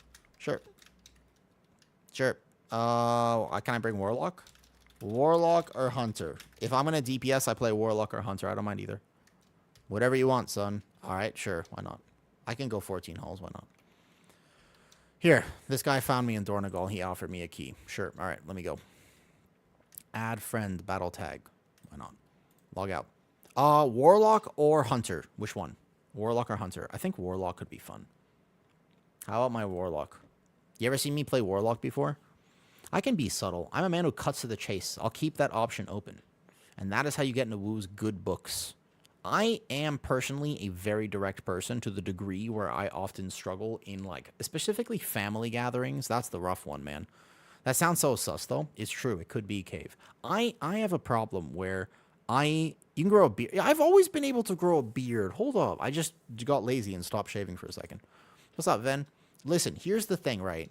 My problem is this. I have this issue where I just want to say the thing that comes out of my head. So in my head, I got this information here. And then what happens is that there's a conveyor belt, which is my tongue. And the tongue rolls the conveyor belt out. And if I don't intentionally stop the conveyor belt from just like this, then you see the problem is that I say things I'm not supposed to say. So I just, if the thought happens here, and then it comes out here before I have a chance to really check the thought. Which is fine if I'm streaming, because people like it when I do that, and that's okay. But I'm just saying that when it happens in real life, specifically at family gatherings, it's not always appreciated. You know? It's not, it's not just impulses. It's just like, I just want to share. I'm a curious person. I have no boundaries, and I like to share. I'm just like, let me tell you about this thing that happened to me a while ago. On male pregnancy, to start Arnold Schwarzenegger. Say what now? Just stream at family gatherings. Problem solved. I wish I actually had my family. I like my family. No joke. Like, I know a lot of people have had, like, everybody's got issues in life, for sure. Everybody has something that they don't like about their life. I really love, like, my immediate family is awesome. My dad's cool. He's awesome. My mom's awesome. My brother's cool. They're all interesting people. They're all different and unique, so they don't really get together so much, but, like, they're all super cool. Have you seen any rogues? Yeah, rogue is kind of in an unfortunate spot. The assassination buff was enough to give it, like, some metric, Brion, but I still think that assassination is going to struggle in most content. I got to play with one of the best assassination rogues ever, and he wasn't top damage. He was not top damage, and he was one of the current live best assassination rogues. So, you know, it's assassination has that struggle of the fact that it doesn't end up with the physical buff from Monk. Has to do with the frontal cortex. Guys, there's all sorts of things. The best thing to understand is that I was diagnosed with autism when I was 4. And although I'm a fully functional member of society today, there are some, like, I can mask. I just don't like masking. I specifically live my life in a way where I can be myself no matter the context. And I can be social and I can be professional. But I like to be myself, and I like to be a happy, joyful person. I would rather sing Disney than try to be a cool guy. Like, I don't like the idea of being a cool guy. I have like no alpha male complex of just like I'm just happy to be. I like to learn. I like to admit. I would prefer to be an. I would prefer to be an idiot and an optimist than a cynicist and right. Like that is my general philosophy in life, where I just want to be hopeful and happy and joyful, and I would much rather. You know what I mean? Because you're being true to yourself. On one hand, Cave, I agree with you, although there's certainly some pressure in the real world to, you gotta, guys, like, I like fitness and whatnot, but I just like, I have my expressions. I'm just a happy, but like some people, they're like, you're a guy, you gotta buff up. I wear denim. I wear jeans. I got my flannel. I'm gonna chop some wood. This is how stereotypical I am because I don't know how to do this. You know what I mean? Like sometimes guys feel the need to be like extra manly, and I'm just like, Disney. My favorite color is pink. You know, I have a really good friend who really appreciates me and appreciate her for that. You have to be Terry Hulk Hogan. Terry Hulk Hogan. I would make a good lumberjack. I used to collect, like, I used to have a battle axe, but it was not good and I wasn't stable enough to cut wood. I did used to have a battle axe. Tomorrow I'm going to be a demon. You want to know something cool? Wait, there's some new people here today. So tomorrow I will not be on stream because I will be at a body paint photo shoot. You guys want to see what it's going to be like? The reference never actually works out, but this is what in general people are going to think here, though. It's not blue, it's red. Bro, Sean, your finger thing is a problem. I don't know if you're still here. I just saw the finger thing in Discord. I show you. Ready? This is the reference for tomorrow. And also my battle axe is in here too, so it's fine. Here, window capture. Boom, like this. There. This is the reference for tomorrow. It's something like this. I don't know exactly what it'll be, but this was the reference for tomorrow. Who knows if it's going to end up like this, though. And now this. Now I'm a warlock, I know. This was my battle axe. I had an axe. This was not going to be good for cutting wood, though. Long time ago, I used to collect Halo Energy Sword, Batleth from Star Trek, cool spear, Dragon Claymore, etc., etc. Prosthetic traps? What do you mean prosthetic traps? I have... Well, that's true. He is quite thick with his neck. That's a good point. I don't really have that. But yeah, like the body paint stuff is awesome. So this is the look for tomorrow. I won't be around. It takes all day to do stuff like this. He has no neck. He's all traps, though. Yeah, there are some traps.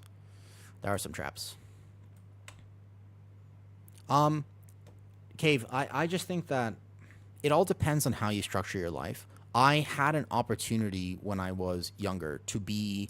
there were so many options of how I could be, and I chose to craft my life in a way where I could be myself.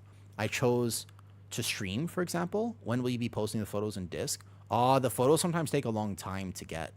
You know what I mean? The photos take a very long time to get. So I'm still waiting for some from like 6 months ago. So it depends. I'll post something from tomorrow for sure. They're really cool. I love doing stuff like that because I grew up watching Star Trek and Star Wars, and you know how some people, they see somebody and they're like, wow, I like blondes, and you're like, yeah, fair enough, all right. And some people are like, nah, brunettes are the way, and you're like, okay. And some people are like redheads. And this is not gender specific. Everybody's got a specific preference. Everybody's got a type. Fair enough. I'm just like, dude, I like them green. And you're like, what? Green hair? And I'm like, oh, right, hair. Yes, right. Oh, for sure. I wasn't referring to anything else. And then they're like, oh, you know what I mean? And I'm like, yeah. Because I grew up watching Star Trek and Star Wars and all the anime and everything. So it's like, aliens they're kind of all right with it. And I'm just saying that I get to be an alien, right? Oh, yeah, everybody's got their thing, Cave. So everybody's got their thing. You got green, red, blue, etc. There's just something about not being human. There's something about... Yeah, listen, man. I appreciate the fact that you'll admit it because I respect it. I respect it. The main thing is, right, most people don't admit it. It's exotic. Well, it's exotic. Sure, I'm exotic. The only thing that's not exotic about me is the fact that I cannot pole dance. That shit is so hard. You ever tried to pole dance before? It is really, really hard. Venom, noob, don't even start. Venom is, however, I mean, he could, yeah. Hot take, most of why Venom is hot is because Tom Hardy is in that movie, and Tom Hardy has the very strange magnetic attraction about him. He does. Tom Hardy absolutely has some incredible magneticism to him. You know what I mean? who can pole dance and make it look effortless. That is so hard to do, Haru. Yeah, it's like I have the strength to do it, but I don't have the joint stability to do it, and it's just it's tough. A lot of people worry about being different because being part of the herd is safer. I definitely think it's biological. It's biological, you know what I mean? And I get that, but also when I was younger, all I ever wanted to do was be like everyone else. Like, that's the main thing. All I ever wanted to do was just be normal. It was my fundamental drive. Everything I did in my life was so that I could be like everybody else. And it took me a long time. It took me so long to realize how much of my own life I was sacrificing by attempting to just, I wanted to learn how to talk like everyone, how to be like, how to act like everybody. I changed my facial expressions. I studied. I would go in the mirror. When I don't model anymore. When I first came to Thailand, I was modeling, and I had to practice my facial expressions in the mirror. I literally looked in the mirror, and I was like, smile, smile, because I couldn't smile like how I normally wanted to, because people would tell me not to. And I'm just like, and it was just like nonstop, this thing, though. When you get to key with me, I'm mostly happy. I don't know, I'm yapping the whole time, Ven. Ven, you ever seen me DPS? Ven, honest to God, have you ever actually seen me play DPS? I'm going to play Warlock, which is not exactly a meta DPS spec right now, but I'll play it. It'll be fun. I got this. I got this. I got this. Today is a day for new experiences. Yeah, we're also going to die because I don't think we have a D curse, and I don't know what the route is here, but it could be hard. Halls of Atonement is the candidate for nerf right now. Need to nerf this. I think 7 million DPS and 7 million? What? I'm in my 30s now. I just started to learn who I am and what I want. Understand the world and therefore mimicking. Yeah. And it's, remember I sat down looking for a new anime to watch. Please recommend something. Happily, noob, in a second. But I want to, because Cave, I think it's such an important topic. There's nothing wrong with wanting to be accepted.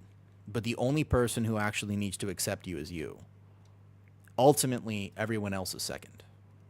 And if you fake who you are and mask to the degree that someone else wants to be your friend, you've just locked yourself into a lie forever, because then they want to be friends with the person that isn't you, and you have to keep being the person that isn't you. And you're like, wait a second. Ooh. You can ask, of course you can ask anything. If you ask me something that I don't want to answer, I'll just tell you I don't want to answer it. You know, you can ask me anything. Right? And that's true. And basically, because it's better to learn now, there are people who are 60 and never got the opportunity to learn. It's true. So much better to learn now. 100%. Life does not always go the way you want, but the only person that you need to confirm is you. And that's the goal. That's the goal we all have. Wow. Oh, I got. Well played. Respect. Well played. That was a good one. That I totally got there. I had no clue that was happening. Well played. I respect it. I got owned. All right, here we go. Do I have tempered pots? Yeah, I do. Right here. Good. Anyone else to grab? Do I have the keystone by chance on my warlock? I don't think so. I diagnosed at 22. I was diagnosed at 4. Like, it's crazy because like a lot of times people are like, man, objectively, I used to be this type of person where I was like, my childhood sucked. I'm dark. I'm basically a DC character. I'm super dark. You have no idea how dark I am. And it's like, you know what I actually wanted to be was happy. And eventually I was smart enough to realize that I didn't want to be dark and serious all the time. I was too intense. I didn't know how to chill. I didn't know how to just be and like hang out with people. So I accidentally was like so intense all the time that I distanced myself from people. I remember when I used to give speeches at high schools. When I was like 17, 18, I worked for a few mental health organizations, and I would talk about mental health at high schools. I was like sharing my story, and I was like, man, you know what I mean? Got it. Here, just summon me back. There. Just summon me back. I'll get it. So basically, though, I was just like, man, I was so dark all the time. I was like, I don't know, I just idolized Batman and the characters with really bad stories, and I realized that although I still have that story, actually, you don't need to understand exactly what I went through in order to relate to me. because everybody has felt at some point depressed or anxious or in despair or joyful, or you've just had the best tasting dulce de leche milkshake of your life. You tried Cinnabon for the first time and you realize that there are more wonderful, thick, white, luscious creams that you can put and inject directly into your oral cavity than you ever imagined. Like, the first time you try Cinnabon is an absolute experience. You might not know this if you've never tried it before, but the first time you try it is just, it's unbelievable. It's a whole thing, all right? And so if you don't know that, though, the first time can be very overwhelming, just so you know. And so anyways, what was I saying? I got distracted by my Cinnabon analogy. I forgot what I was saying. Fuck. It was a good point. Goddamn. Oh, right. The point is that it's not about whether or not you've had the Cinnabon, or specifically, right? It's not about that. It's what it's really about at the end of the day. What it's about is whether or not you and me can relate to each other, and we can relate to each other. That's what it was. Good job, me. I figured it out in the end. I got there in the end. It's okay. All right, ready? Okay. Let's see how this goes. All right, Warlock time. Ready? All right, let's go, Warlock. I get to DPS. Yay. Oh, it's my key. Hold up. Wait. I forgot I was the one with the key. Hold up. I got there in the end. Yeah, it just takes me a second. That's my key. I got it. Easy. Done. It takes me a second sometimes. You know, I circumvent the point. There's a bush. I'll get there. Sometimes it just, it just takes me a second. It's all good. I will say, though, Cave, like, for me, streaming has been such a godsend, because I didn't plan on this at all. It was something that I started like a year ago, yeah? And I wasn't expecting to like it nearly as much as I actually do like it. And I'm so glad that I started it. It's one of those things I'm like, damn, there's a world where I just didn't start stream. I get to just be myself all the time. It's perfect. Wow, this is dying really fast. I won't even get to do a lot of damage here. Aha! I'm doing damage. I knew I could do it. Well, yes, have you ever actually seen me play Warlock? Yeah, I feel like this is kind of what I was like, I feel like it's almost like what I was meant to do. Like, all the life skills that I've accumulated, all the practice of communicating with people, and actually, like, working on myself, learning the social skills, all that stuff, getting really, really good at World of Warcraft through definitely not addictive type behaviors. It all came together. And here we are. Nice. I'm not getting PI. I feel like I should get PI. Not really, though. Warlock is in a spot right now where it's okay, but it's just not quite... It's not quite there. You know what I mean? It's not quite there right now, though. Were you ever an awkward dude? I'm still an awkward dude. What do you mean, was I ever an awkward dude? Was I ever an awkward dude? Yes. I got that stun. Was I ever an awkward dude? All right, I'll just send my cooldowns here. It's a little sad, but here we go. Was I ever an awkward dude? I don't think you understand how awkward I am in real life. Like, I still think that people, for some reason, they view me as this cool guy. And it might just be because, I don't know if it's because of the way I look or what, but sometimes I swear people have no idea how fucking awkward I am. You would have to actually meet me in real life, and then you would be like, oh, I got you. You gotta run, by the way. This cast went off. You have to run. Just kite that out. Kite that out right now. Good luck. Run. Run, tank, run. Run. Run. Tank, run. This is a run situation, though. You're not as awkward as you think. Hey, I've worked on it, and I've gotten a lot better, but I still feel like I'm pretty awkward. On a stream, you're in your element in a flow state. Yeah, I mean, so I'm okay. I'm in my element even in real life. It's just that my element is AL for awkwardness. Oh, that guy's gonna run. Careful. What's up, Roland? Okay, that pull got all sorts of scuffed. I'm very much in my element even in real life. Because, like I said, I decided a while ago that I was just going to be myself no matter what. Like, that was the biggest thing for me. As I was like, look, no matter what, I'm going to be myself. And I refuse to be anyone else. So that one I already knew. However, Okay, so I don't get to full ramp this. That's fine. I'll get to do some damage. My UI is pretty close together right now. I should change my Warlock UI because I can't see things very well at the moment. Oh, bye, tank. You gotta run. When you tank this on a Demon Hunter, you have so much mobility that pretty much the only way to live those packs is... Right? Whoa. Are we resetting? Damn it. My damage as a Demo Warlock just goes to nothing if I have to reset. If I have to reset on Demo Warlock, like I lose everything though. Freeze a roaming pack. I guess we don't have a lot of kicks. Yeah, I kicked one of them before. All right. Onwards and upwards. Reset. I'm 1 key away from being top 10 US. Ooh, close. When can I see his curse UI? Is this UI? This is not curse. No, my UI used to be way worse than this. It was so much worse. Also, Cave, thanks for saying hi. I like to make new friends sometimes because I still feel like I'm new to streaming. Cave, when did you start streaming? When did you start streaming, by the way? Next season, Bear or Blood DK will push higher keys. Bez, if I answered neither, would that upset you? Because the answer is neither. Neither of them will push higher. Both of them can. Technically, Bear. Shadow is actually still good. Yeah, it's not quite S tier right now, to be honest, though. What trinkets you rock and lock? The OP ones. This one and like this set right here and this one.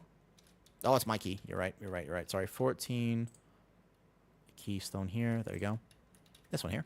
A flex redeem, I bet. Whoa. My shoulder is a little bit bruised from yesterday when I went to shoot the shotgun at the gun range. That's a good example. You know how some people... Oh, I forgot to summon my pet. All right, please don't die. You know how some people, they're like, oh, I gotta be a man. Do you shoot guns? It's like, of course I shoot guns. You don't shoot guns. And they're like this weird thing that goes on with that. You know what I'm talking about? So I don't do that. Hold up. This is going to take me a second to ramp. Please don't kill this so fast. Please don't kill this so fast. I'm trying. I'm ramping. I had to send my ramp early because I was worried this was going to die too fast. In an actual key, I'd be able to do a lot more damage than this. I also have no, aim tracker and stuff like that. This is not optimized Demo Warlock play, but it'll still be good enough. It'll be okay. You don't have to play perfect to just DPS sometimes. DPSing is literally so chill compared to tanking and healing. It's hilarious. It's actually really funny. I think I should have sent my Vile Fiend there. DPS, compared to tanking and healing, DPS is actually so weirdly just nothing. There's nothing that happens with DPS. I Shadow to be meta, I just need it to be good. Shadow is in a much better place on PTR than it is on live. You will have a much better time as a Shadow Priest next season, 100%. Definitely. Also, I have a suggestion for the tank if he wants it, though, after this, though. You like DPS? I think I get bored as a DPS. My problem is that I get bored as a DPS. Yeah, so that's exactly right. You want to pull this with the first pull. Now I just have to sit on my cooldowns, though, which is weird. Because he won't pull more than this at the moment, though. WoW was actually made for tanks and healers. DPS just there to look pretty. Kind of feels like that sometimes, doesn't it? Doesn't it, though? I kind of agree. So we'll CC this. 9 stacks of the bleed. I will Mortal Coil this, and hopefully he doesn't pull anything else. You see that Warlock utility, man? Do you see me with the Warlock utility just now? I stopped that cast. I was on top of it. But that's because when I play DPS, I'm actually thinking like a tank and a healer. Yeah, DPS think they're the main characters, though. They do. They definitely have main character complex. Absolutely, they do. Yes, correct. Okay, so what are we pulling here? Do I send cooldowns? Do I not send cooldowns? I'm in despair. Are we really just fighting this right now? Or, we pulling more? Or... Do I send big... I have all my cooldowns right now. Am I sending it on this pack? Okay, so I'm ramping. In despair here. Because I'm just going to ramp this then. But then I lose so much damage. But I just sent all my cooldowns. There's a route for this dungeon, which is significantly improved upon this. But we could still time the key, potentially. So it will be okay. That was my full ramp. I just wasted it, basically. I switched to Resto Shaman. Have fun in keys. Gonna lurk my way out. Alright, thanks, Kaliska. Thanks for saying hi. Because I couldn't stand having to rely... Yeah, Resto Shaman is the best pug healer by far, specifically because of what it can do for your group, though. So I'm going to do a key with 4 tanks, 1 healer. I actually think 5 tank key would be totally possible. On live right now, you could do a key with, I think you could 5 tank a 15, Maybe. Single target damage is the problem. Bosses would take a long time. But I think you could 5 tank a 15. Probably. It's not like my damage is bad. Let's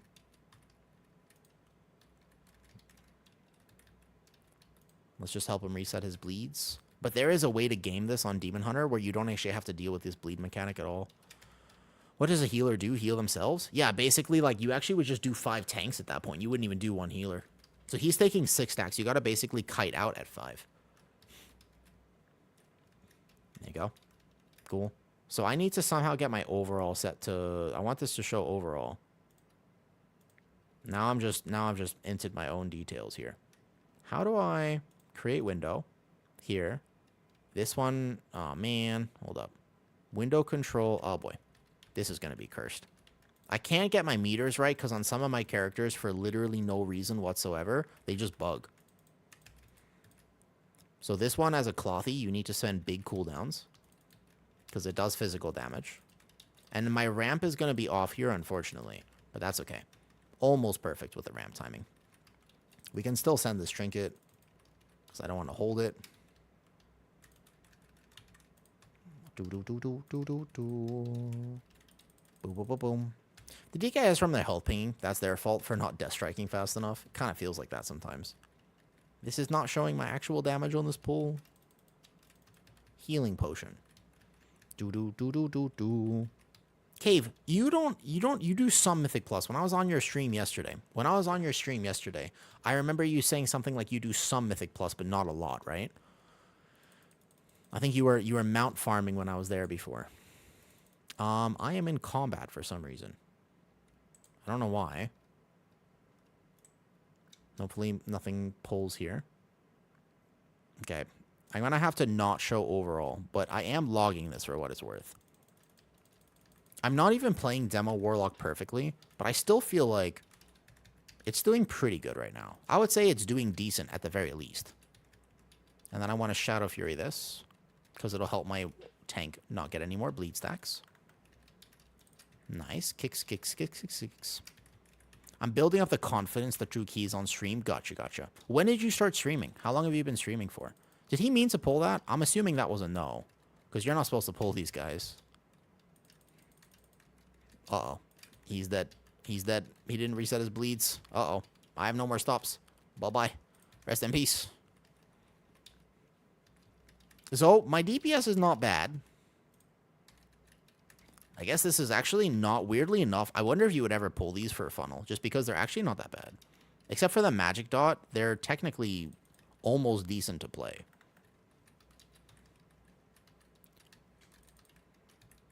I started in 2019. Because your mental health plummeted. Gotcha, gotcha, gotcha. I have found, by the way, because my life has not gone the way that I wanted it to go this last little bit. There have been a lot of things that have come up for me that I was not a huge fan of. You know what I mean? Okay. I'm going to be pulling here, so hold up. I have no idea what he's pulling. Oh, I have big cooldowns. I didn't mean to pull for him. I just didn't know what we were pulling here. I'm going to miss my ramp. Oh, this is so unfortunate. Wait, what is he... We are going all over the place here. He's going to die. I want to teach him how to tank this. Is there a way I could show him how to tank this dungeon? There's a way I can show him how to tank this. It helps so much if you understand, like, the nuances of this. It, like, makes such a big difference. Mental health is the most important thing, though. Do not do that. Yeah, fair. Oftentimes, giving advice in WoW is a bad idea. Because it makes people feel bad instead of making people feel good. And ultimately, even though I might have a lot to say, I'll just accept the fact that my damage gets inted.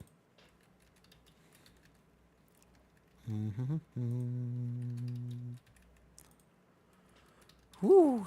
Scary, scary. Scary, scary. But I don't want to make people feel bad. I don't ever want to make people feel bad. If I play this game, WoW is a game of fun and magic and wonder and just, like, excellentness. Like, WoW is supposed to be a game where you just have a grand old time playing it. So if you enjoy keys, like, by all means do them, but they're not supposed to be as stressful as they've become. Like you can still play them to that effect if that's something that you really want to do. But it's supposed to be a game that you just love playing. Like that's the whole point of World of Warcraft. Is just like, man, look how much fun I'm having with my friends, or I got that item, like so cool. But it's not so much about the gear anymore. The thing is that the game has changed. It used to be about the gear, but it has really almost nothing to do with the gear anymore. Like that's very, very small part of WoW now is the gearing. Gearing is a means to an end. WoW has changed a lot from what it used to be, but it still is a game of Magic. It should still be, at least, you know what I mean? You ask them something like, yeah, even in that scenario, I realize this is PTR. It's okay. It's all chilling. It ultimately doesn't matter. I'm going to make a YouTube guide about this at some point. Like, I think, here. I know I want to make these dungeon guides from everything I've learned on PTR. I'm pretty excited about it. I've never really been the sort of person to make guides before. But that's something I just started, Cave, was the YouTube channel. I play this game basically too much. Like, my thing is that I wouldn't say I'm addicted, but I'm addicted. So I spend a lot of time on World of Warcraft. And it's basically my promise to myself that this time is never my job. Like, I don't want this to be something that's so stressful. I would rather give up my Mythic Plus score than and just have a fantastic time playing this game. Because this is I'm sitting at home, I'm on my computer, I'm playing my favorite game. I just don't want to have a bad time playing it. Like the whole point of playing this is to have a good time. You know what I mean? So that's like my promise to myself, is that I would rather just accept the fact that I won't get title than keep grinding on a single character when I really want to just be ADHD and play a bunch of other things. Like that's my one thing that I make sure of, no matter what. You know what I mean? Like I would rather just hop on my Warlock, which does competitive damage. It does pretty competitive damage, you know? Yeah, I burn out trying to play one character. I'm just an altaholic. I love trying new things. I'm like, you know what I've never played before? Subtlety Rogue. And it's like, maybe I'll try Subtlety Rogue. Or you know what I've never played before? Enhancement Shaman. Why don't I try that? Or Resto Shaman. Why don't I try that? Or whatever it is, you know what I mean? I love trying stuff like that, though. Definitely watch. I have a very specific way I'm going to make those guides. I know how I'm doing it. It's going to help a lot. Trust me. I have a way that... Because I was thinking, how can I help the WoW community be more friendly and be more fun? And I realized, I was like, oh, there's an answer to that question. There is absolutely a way for me to make these guides that are going to help a lot of people. There's like 100%. There's a trick to this, 100%, you know? And so I have a plan. I think it's a really good plan. I think that it'll actually, like, people will be like, oh, that helps so much. So I know what I'm going to do, but I don't want to say it yet because I'm not actually going to do it until I get back. I like how you explain what you're doing in your thought process. Oh,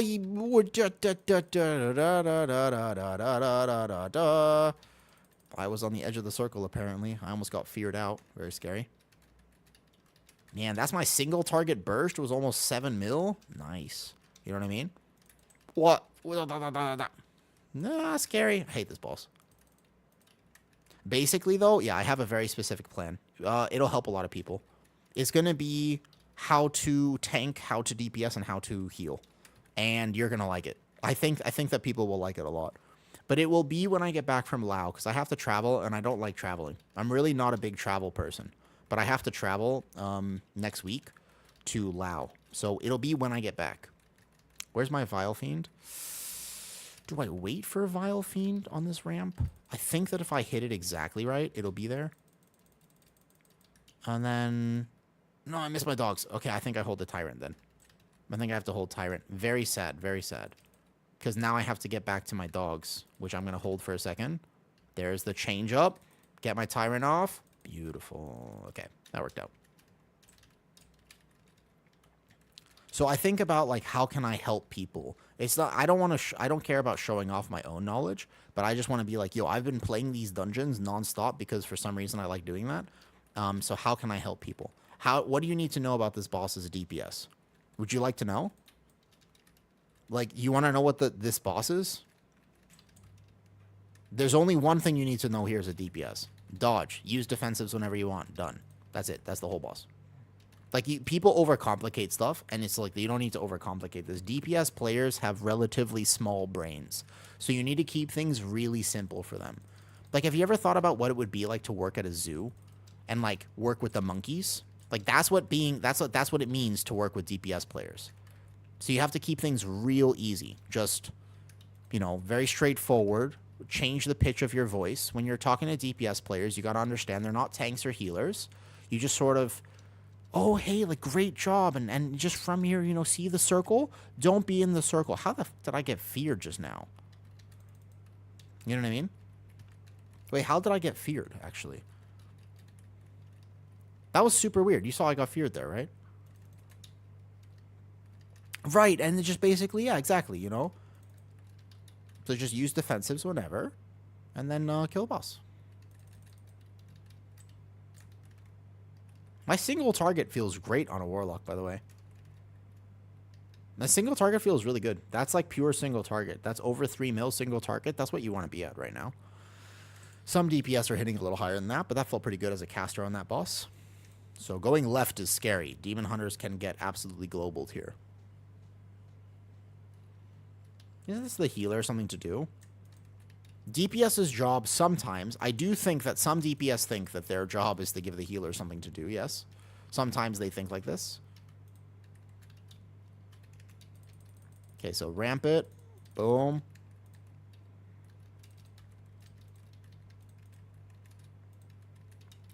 Big AoE damage. Alt-tab my dooms, I think. I feel like Warlock is actually in a fairly decent place. It's just not, it can't ever be S tier. But I feel like Demo Warlock does pretty decent single target, pretty decent overall, etc., though. Yeah, basically, like, because I think DPS players really care about their healers. The sentiment that I get from keys is that DPS players love their healers. It's like there's this like very, very love relationship with DPS players and healers. Ah, this is bad. Good luck, tank. You will also notice that when I play DPS, have you noticed that I basically never die? Because as a tank and a healer, I'm very aware of damage patterns, and I'm like, okay, if I was a healer, I would be scared for my Warlock right now. And then as a Warlock player, I'm just like, oh, so that means defensive. And I'm able to actually, like, work with it. I think that helps so much. It's like an underrated skill. Tanks and healers, oftentimes. But the only problem with me is that I occasionally don't greed damage. I think that as a DPS player, sometimes the hardest thing is actually knowing when to greed damage. Like, you're supposed to greed sometimes, but I don't tend to greed that much. That's one of my problems with playing DPS, is I actually don't greed enough. Because I'm from a tank and healer perspective, I'm like, man, I just wish my Warlock would stop taking extra damage, or I wish my Warlock would just stop greeding, you know? So we need 68%. We need a lot of percentage here. Yeah, something like this. So I wouldn't say I'm the best DPS. Definitely not. Like, I can't just go 68. We need 78%. We need, like, so much more percentage here. We need, like, literally so much more percentage right now. Yeah, this is not even close to what you need. Are we going up, or... Okay. It's not 8... Oh, come on, man. My overall... We need, like, a lot more. It's 78. 78. 78 is enough.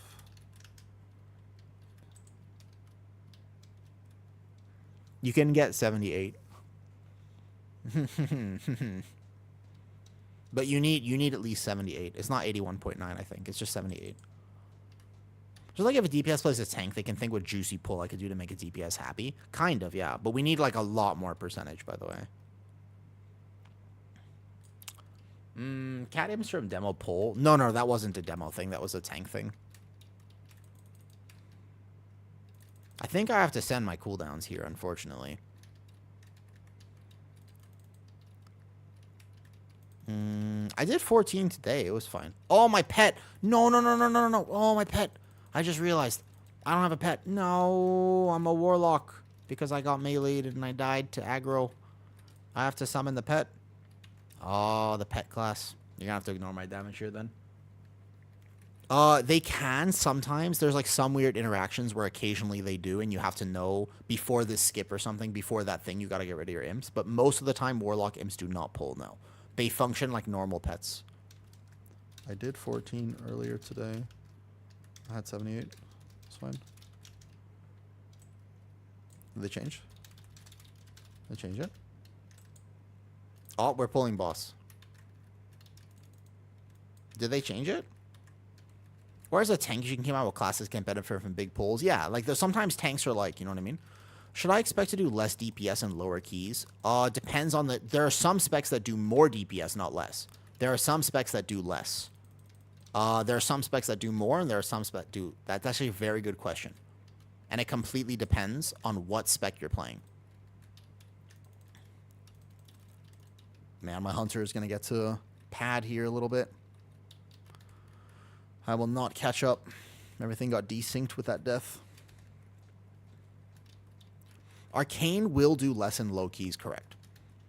There's like Fire Mages will do significantly less, whereas a Ret Pally will do significantly more. Beastmaster does more. That's why there are some keys, like when I made the tier list, right, and when I make another tier list, and when I update it, you gotta understand there are just some specs that work better in lower content.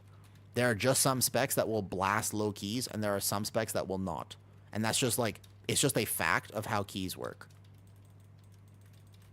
Okay, make sure I don't miss this Tyrant. Good. Yeah.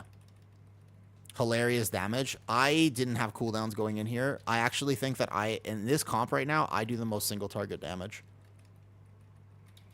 He's padding on the ads like crazy. But I do quite a bit of single target when my cooldowns line up. I sent cooldowns on the pack before because I had died and I should have just held them. We also, like I said, we are like super shy. We're going to need like several packs down from the bottom. Or we just finish a dungeon, I suppose. Our timer looks good, but it's really bad right now because of this, though. There you go. See, I caught up. But my damage is almost all single target, which is actually how you practice DPS. So when you play DPS, you got to get really good at this. You got to get really, really good at this. This is like super important to understand.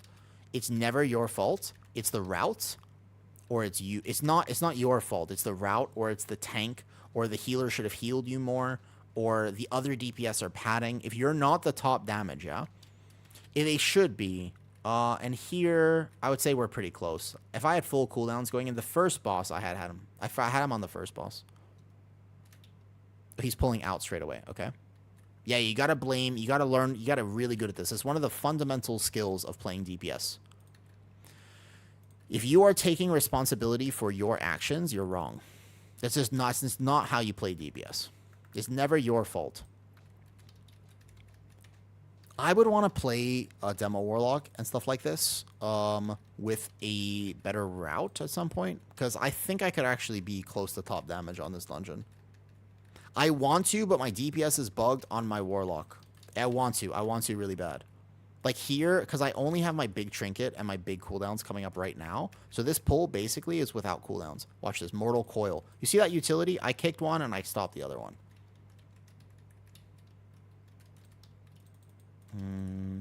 So if we go with boss next, then we'll be all right. Oh, tank's dead. Yeah, you need a lot more percentage. Indeed. Could you play an Affliction key? If things live long enough, yes. But my main problem with Affliction is that if things don't live long enough, then no. I hate ramping on Affliction. What was first boss? First boss was this. First boss was here. Although they died like toward the end, so they had a little bit less. First boss was there. Yeah. Like a lot more.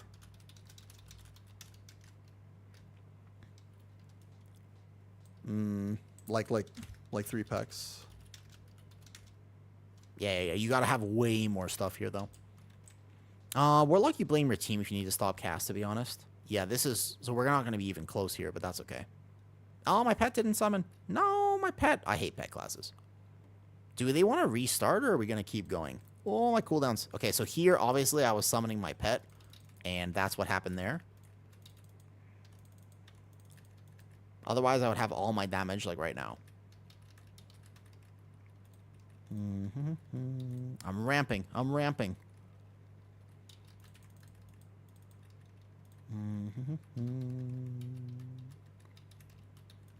I think demo is pretty good for keys, although maybe it's a little skill capped. Oh, I still don't have my pet. My pet's dead. Oh, it's one of those bugs where my pet is just dead. That's why my damage is so low here. I just realized my pet just died. He's been dead this whole pull. Ouch. Ouchie, ouchie, ouchie. I want to tank this soon. We need, like, way more percentage. Like, yeah, like I think all of this, give or take.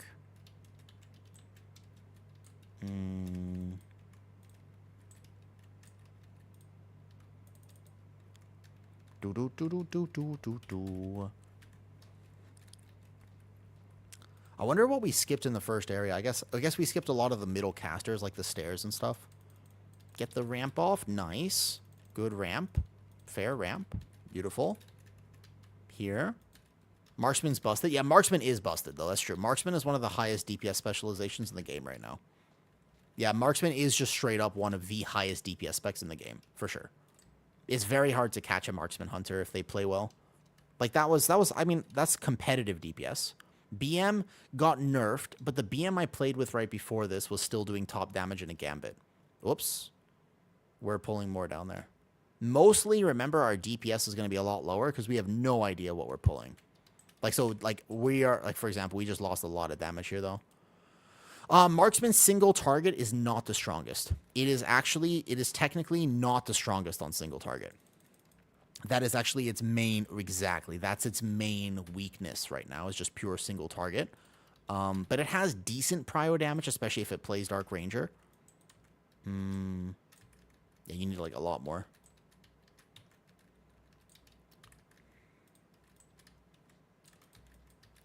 Boom, boom, boom, boom, boom, boom, boom. I wish I could change. So right now you can see that it's sometimes my details just gets bugged.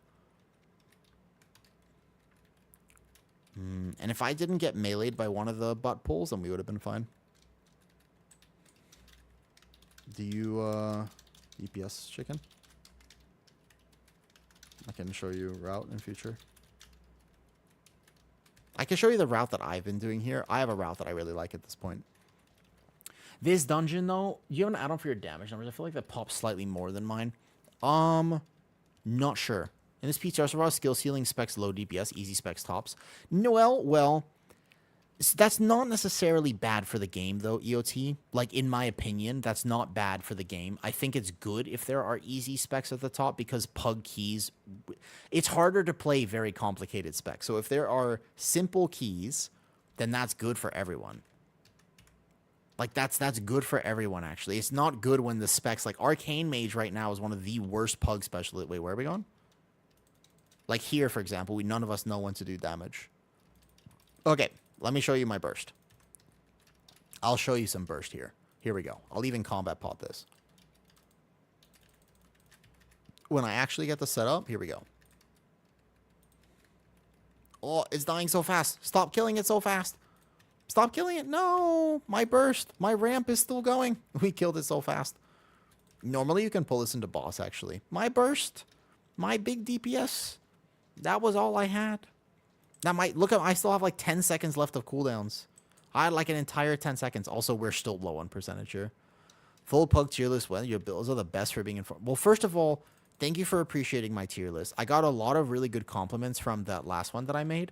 And I really, genuinely appreciate them. Because I'm at a point in my life right now where I have enough things that are troubling me that it's just nice to get compliments. Like, I just appreciate, like, when people are actually like, hey, I really liked that. I'm like, oh, thank you. Because recently I've been told that I've been doing a lot of things wrong. So I respect and appreciate when I get compliments. Thank you for that.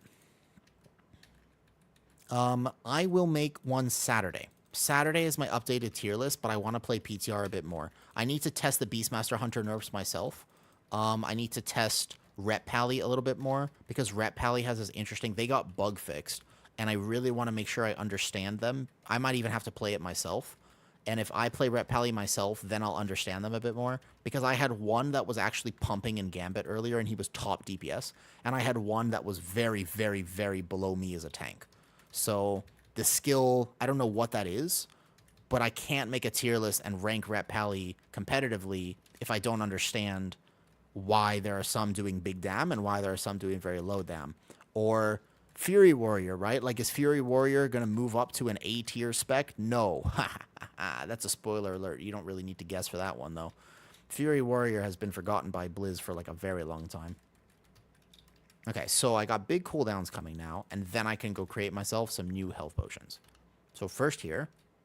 Otherwise, I need to basically just send big buttons here right now. Big buttons. Because this is probably going to be an actual healing potion from me. Maybe. Unless we're going to get that fast, and then we're good. Yep, perfect, perfect, perfect. You see what I mean? Like, full single target, I'm not getting PI. Oh, I did actually get PI here. I got one of the PIs. I did get one of the PIs just now. That's nice. I don't share the same feeling that everyone does about the choices for Mythic Dungeons. Season 3 dungeons is going to be lame. You think so? You think they're going to be lame? I think this last season was amazing. I'm curious about this one. I want to see how this season feels. I feel like the season could be really fun, depending on if they nerf a few things. There's a few problems right now, like fundamental issues. Halls of Atonement is definitely one of them. This dungeon is going to have like an 80% abandon rate. This dungeon is actually going to be like, give or take, 80% plus abandon rate. It's going to be wildly difficult to do.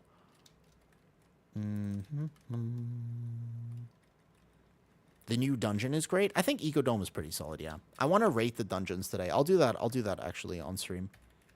I think I could do like a live tier list for that.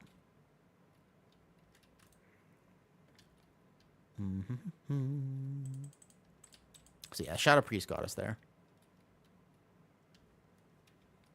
But pretty close. Pretty close.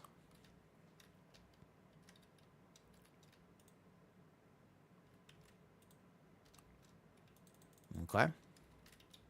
So here we actually want to kill the ads. What is your expected nerf list? That's a great question. My problem with the expected nerf list is this. They have made some very questionable decisions. Like Demon Hunter has been noticeably absent.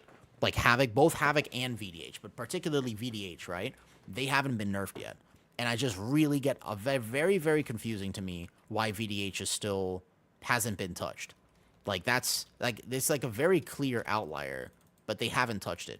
So I actually don't know if I have expected nerf notes except for Frosty K. They did touch the S tier specs. Mage got love tapped. This is in my last notes. This is my last YouTube video where it was just like Mage is going to be Giga because they didn't touch Mage enough.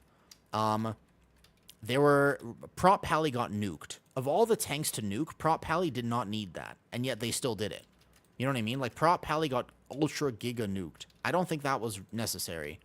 So I just don't know who the hell is balancing things right now at Blizzard. But I just don't think... I'm not confident at all that they're making good choices, if that makes sense. I'm gonna die. Hold up. Ow.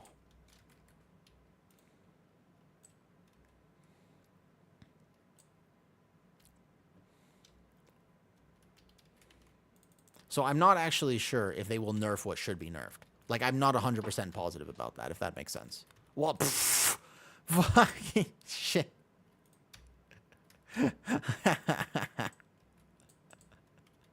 VDH does no damage? That's not true. VDH does a lot of damage.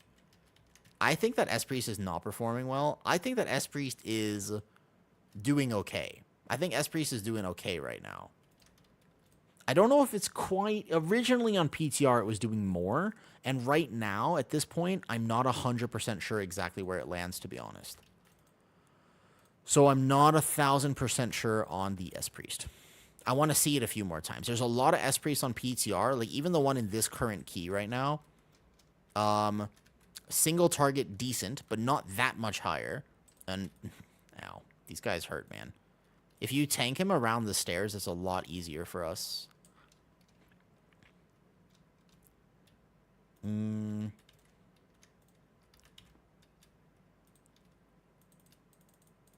Is Dwarf meta? Yeah, all tanks should be Dwarf next season, though. I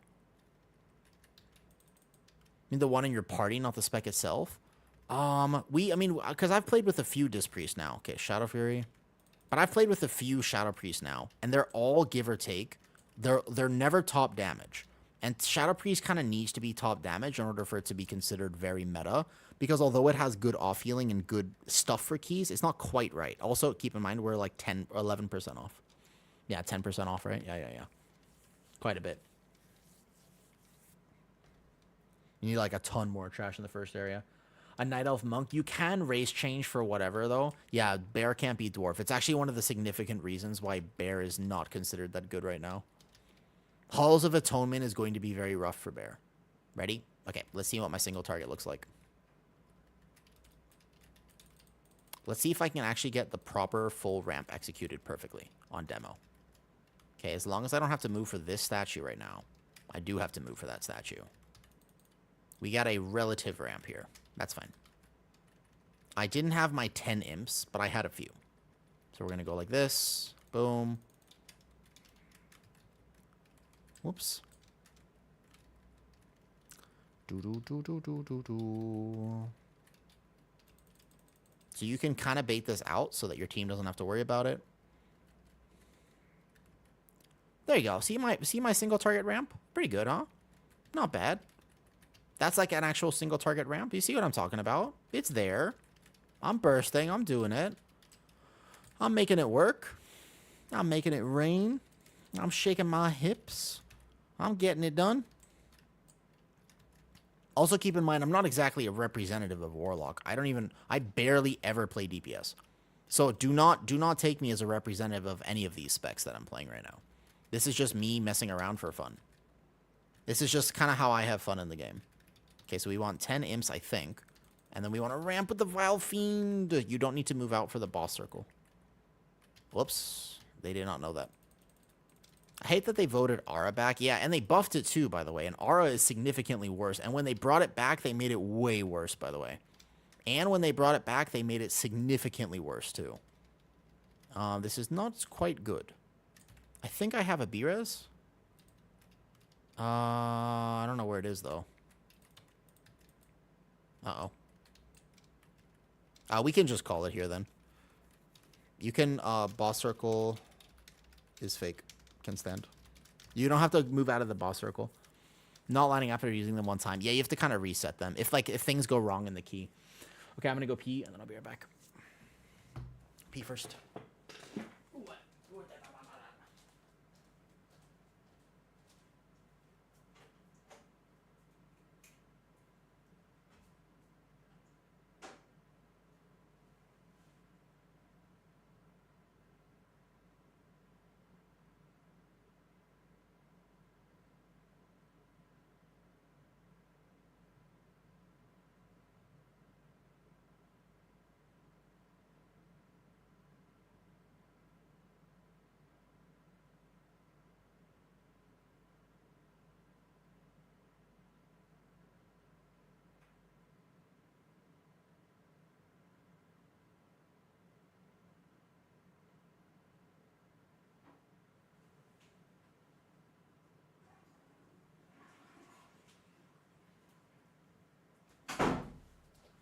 Okay.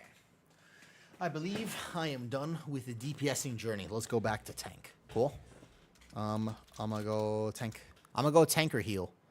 I'm gonna go tank. Did you guys want to finish? Do you guys want to finish this for any reason? PTR. Wait, did they want to finish for some reason? It's PTR. Wait. Hold on. Wait. We don't have to finish this. We don't have to finish this. Do we have to finish this? No, right? Demo has to do much more than damage than Destro to feel good because, well, Demo's pattern, though. Demo does better type of pattern of damage.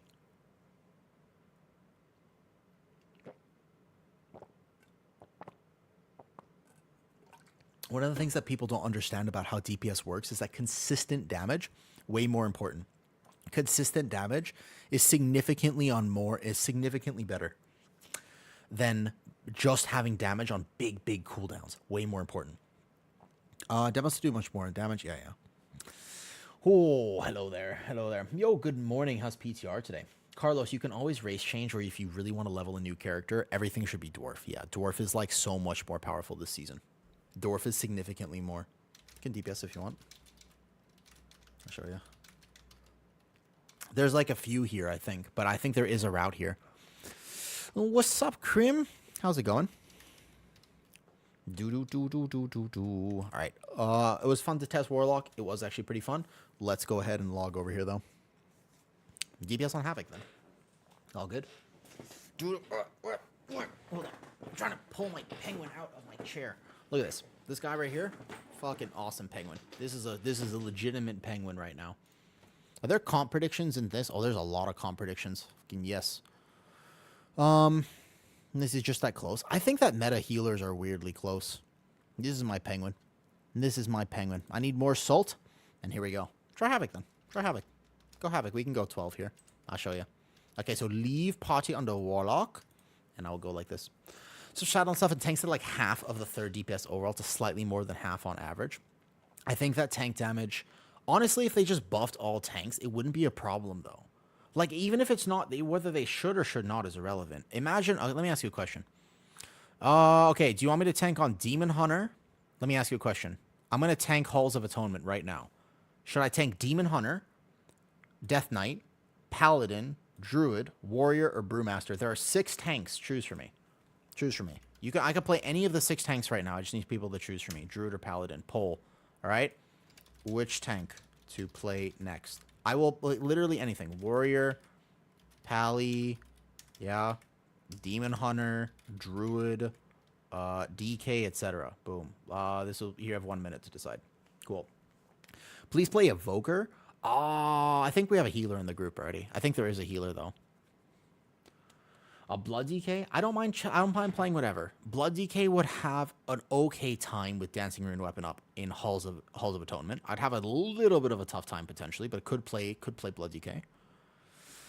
It's fine. Is Panda 100% useless? Yeah. Yes. Panda, I mean, you should be able to play whatever race you want. You should be able to though. Warrior. I would play Mountain Thane Warrior. If I'm going to go Warrior, dude, DK is actually winning the vote. All right. Prop Pally so we can compare how you just did on the last round of VDH in Halls. You got to vote because I see 2 for Demon Hunter and I see 3 for DK right now. So it's between Demon Hunter and DK apparently. YouTube's missing out. The poll is on Twitch. Pandas.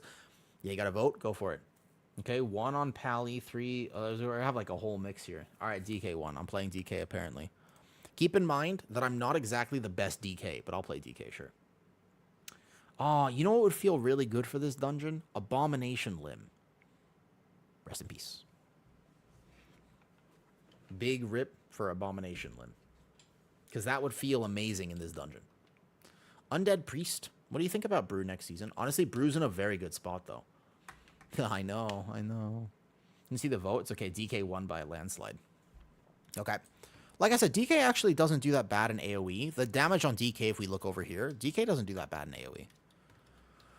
Okay, is it listed or you want me to come join?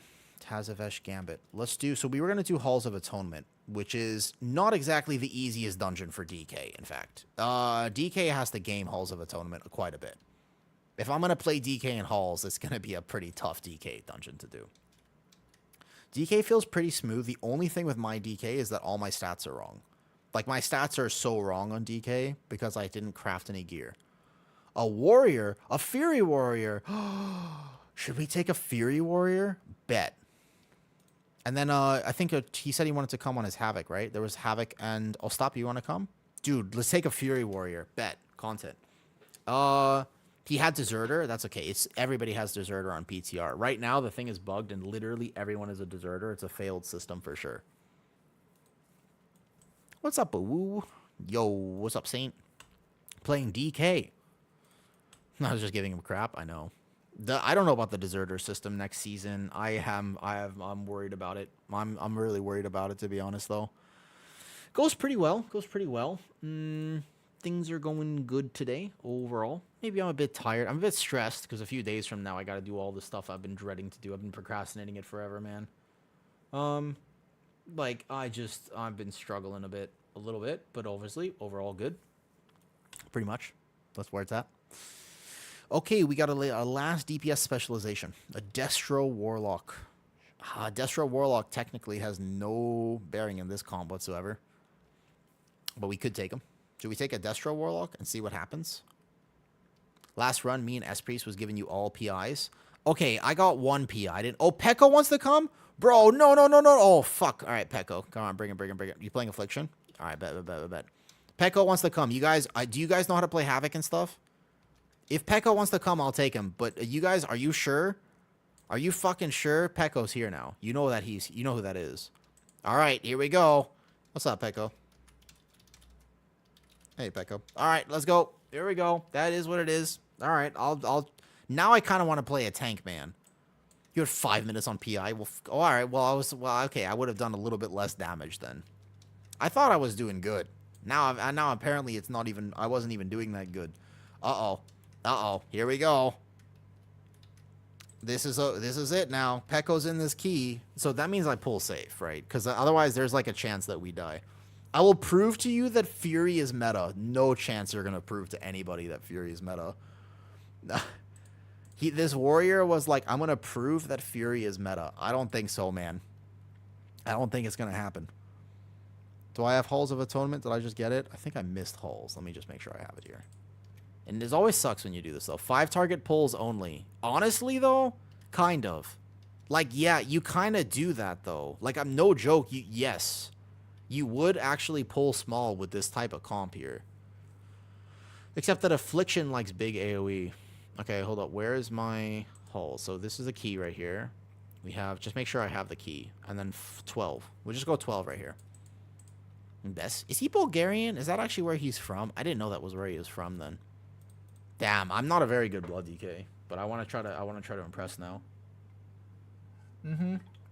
Actually, Alawa, yes, I have tried Holy Paladin, believe it or not. I tried Lightsmith once or twice in Ecodome, and then basically I was playing Herald. Honestly, it felt okay, but just a little clunky and kind of like a why am I playing this when I could be playing something else type thing. He's my country, but he don't show it. He's cool. I've known him for a long time, actually. Weirdly enough, on PTR. I played with him like way back when, but I don't think he knows. I still don't know if he knows who I am or not. I have no idea if he if he sees me, does he know I stream? Like, I don't know, right? Is Warrior the meta tank? Oh yeah. Probably. Do you think he knows who I am? I don't. I feel like I'm still new at streaming, so I feel like there's no way he knows who I am. Maybe safe pulls with. I can tell him, I guess, if you want. I don't know if he does or does not know me. I'm, like, nervous now, you know? I'm, like, a big fan. Okay, here. Sure. Can you... Of course. But, this comp is troll. So maybe I go safe. My work just emailed offering out free BMI, blood cholesterol, blood glucose, and blood pressure check. Nice, for September. Do you want to know, Dark? If you want to know, you could do it. Some of that information is cool to have, and some of it doesn't matter. I think for safety reasons, by the way. Yeah, here we go. First pull, cage Houndmaster, please. Just cage the Houndmaster. If you can cage that for me, I would appreciate it. Do I even have any food or anything on here? No, I have nothing. I have a combat pod, which is enough, I suppose. Do I have a healing potion? Kind of. BMI is a fake stat, pretty much. It doesn't... I just think that a lot of times knowing that stuff doesn't actually help you. But if it's free, why not? Some people really like knowing, some people really don't like knowing. Do a bod pod. I genuinely believe that a lot of our health metrics for tracking things are just fundamentally wrong anyways. I really do believe that, by the way. Like, I just genuinely think that it's not quite right. Okay, aggro. Blood DK is not exactly the best at generating threat, okay? So just give me a second for aggro.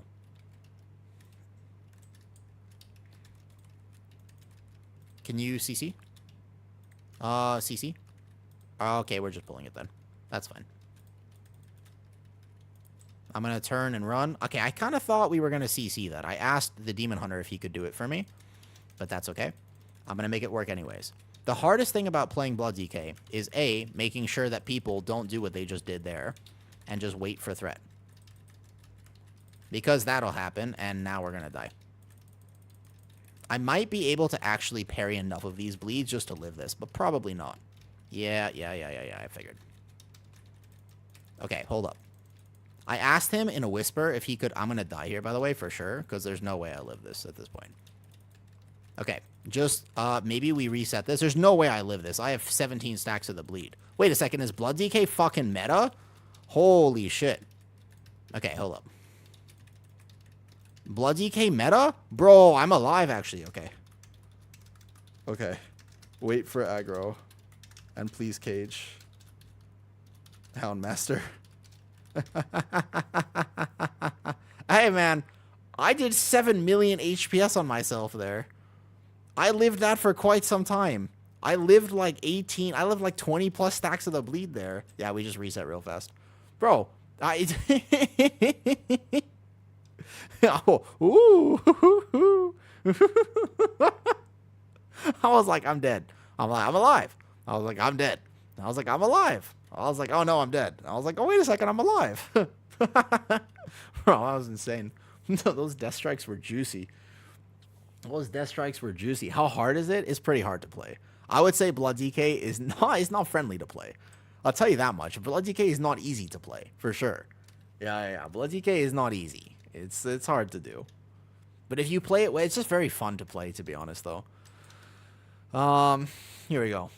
No, yeah. Oh, you got this. But just, I was expecting to cage. I was expecting the cage on that first dude. All right, ready? Yeah, this is the build I'm running right now. I am playing Umbilicus instead of a little bit more damage. Okay, pull 5. Fury needs nerf. Dude, unfortunately, Fury just be like this. Fury just be like this, man. All right, ready? Okay, take 2. I have Grip of the Dead, right? Oh, that's a problem. I should have had that. I messed up my talents, though. These talents are a bit bad. Nah, it's fine. You don't need to have the right talents here. Can you cage this? There you go, please. Thank you. Surely nobody would be hitting shit as I walk in here, right? Okay. I should have Grip of the Dead, and I don't have it right now.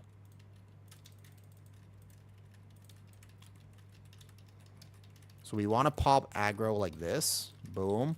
Like this. Boom. And then here, Reaper's Mark should be first, actually, in the future. And if I had a better plater, this would be a lot more friendly for me right now.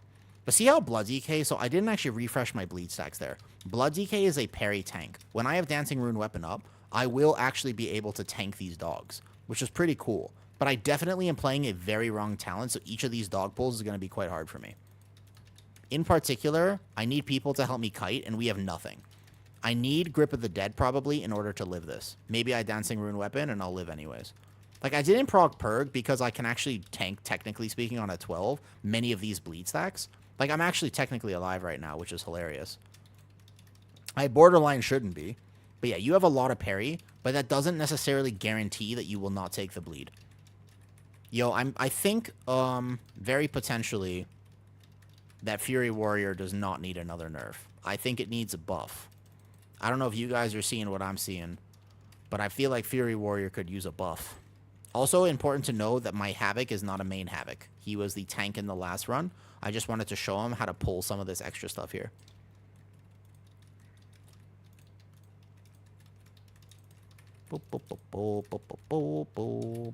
Also remember, it looks scary, but it's not scary, I promise. It looks scarier. Playing Blood DK is always an actual terror. You are just terrorizing your healer the whole time. When you play Blood DK, everybody is scared for you. You're scared for you. Your healer's scared for you. Your family is scared for you. Your goat is scared for you. Your cow thinks you're dead. Your horse is like, well, I guess I don't have to carry him around anymore. Like, everybody thinks you're going to die all the time. You think you're going to die all the time, but somehow you don't. That is the glory of Blood DK. That's the whole point of playing this spec. Is you just somehow prove all the doubters wrong. There is no spec, by the way. There's no spec that is more hipster where you just literally prove everybody wrong all the time. Yeah? Everybody, all the time, just gets proved wrong with Blood DK. That's what you're just constantly doing this the entire time. But snap threat can be an issue. So you see on this poll, for example, that snap threat is going to be an issue.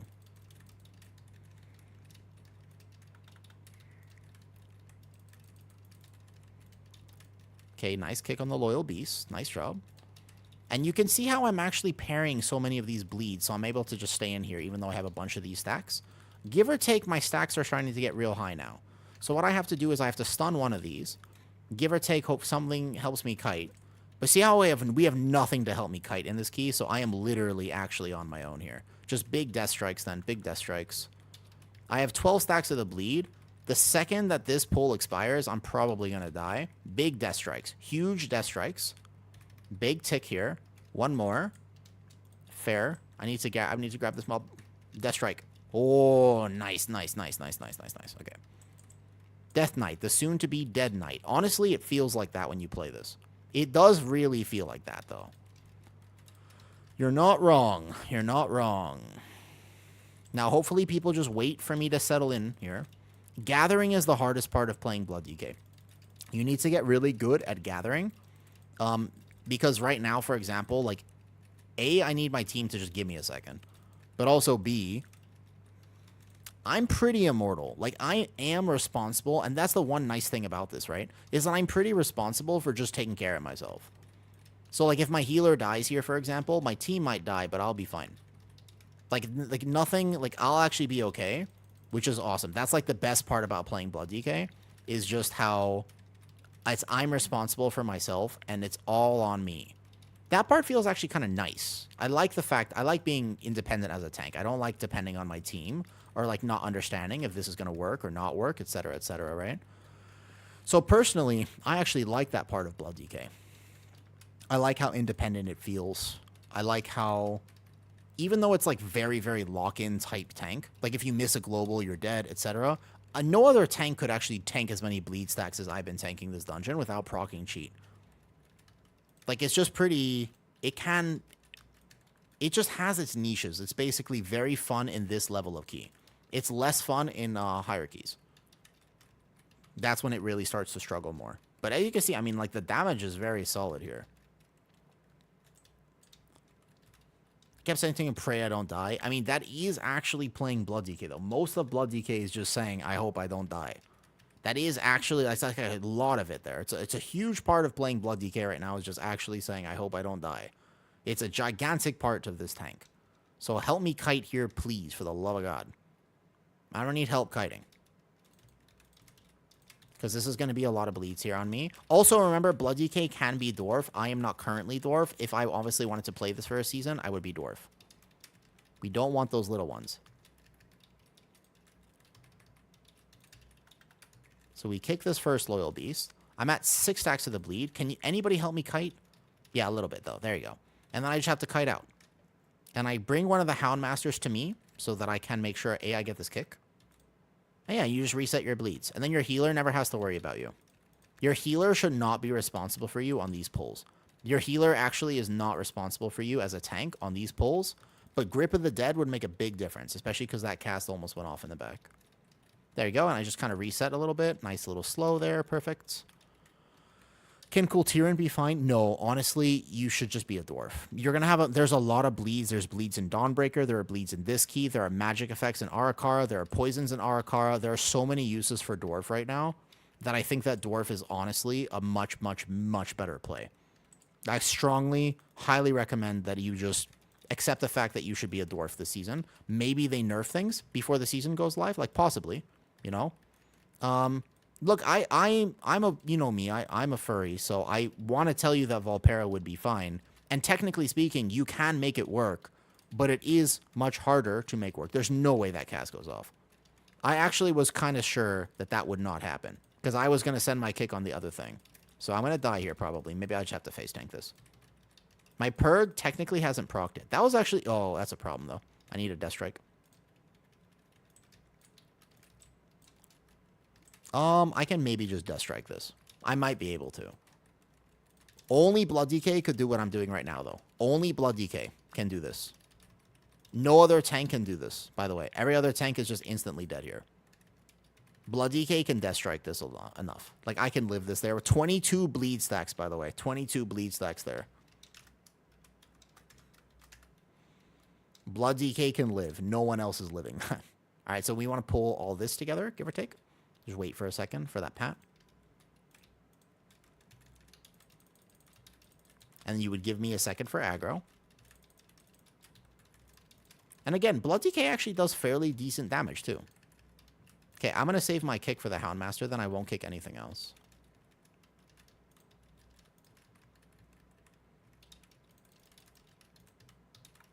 There you go, perfect. Boom, boom, boom, boom. I actually think this, though. It's a Blood DK can live. It's like when you rate it lower on a tier list, it's important to understand why you're rating it so low. If it's going to get rated low, the reason is very simple. And it's because it doesn't scale well into high keys, and although it actually does decent damage on its own, it does not bring anything that you want to a high key. Because, like, this tank damage is actually not bad right now, yeah? Like, the tank damage is actually very decent for this dungeon. It really is. I feel like the tank damage looks very decent to me at the moment. I wouldn't actually mind pulling this guy with all of this. I'm on my own here for this gather. I might proc Purg right away because my healer is not here to help me just on the initial gather. Blood DK has a problem of just initial gathers are hard. Yeah, that's the problem with Blood DK is that you have to help. You have to kind of like VDH. It's actually not that different than VDH, to be honest. Please don't let the Loyal Beast cast go off. Did it go off? Oh, no. Hold on. I might be able to parry enough. I did reset, actually, with the parry. Beautiful. And I'm not min-maxing this fully. I know for a fact that I could be playing a lot better right now. Oops. Almost missed that Death Strike. I didn't, but I almost did. So Purg is getting propped. Probably proccing Sheet Death here. Most likely. There's the Purg. I might be able to out-heal it, though. I still have all my bleed stacks, though, so most likely I'm going to die here. We have no slows for me whatsoever. I'll get slow talent, Zach. We have no slows for me. We have literally no slows for me and also pretty low damage. I think that the warrior is actually doing not bad here technically, but that pack should have been dead by that point. I didn't get the slow talent. I'm playing the wrong talent here. Now at this point I don't think I can take that anymore. We should be able to do this though. Let's try it. Technically, the warrior does have a slow indeed. It's mostly about... So I'm going to have no cheat here. That's going to be the scariest thing about this now. No cheat here sounds very scary to me.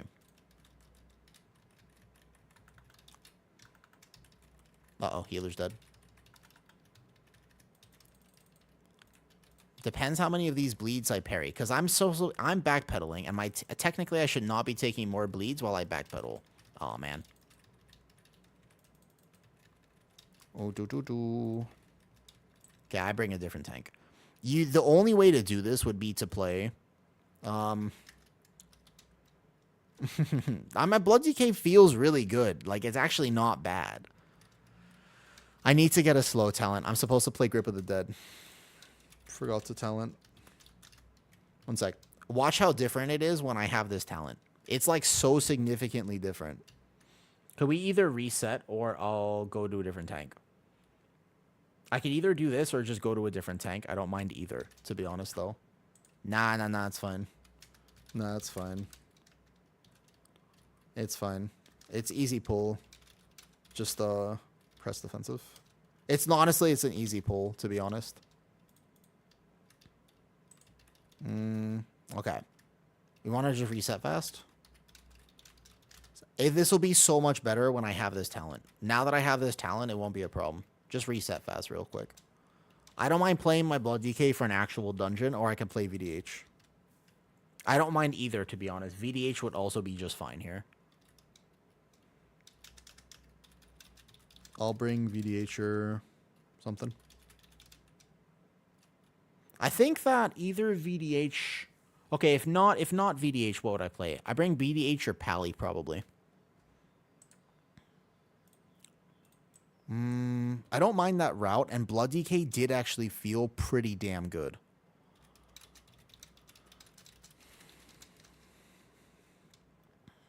No other tank is going to live that many bleed stacks, I will say.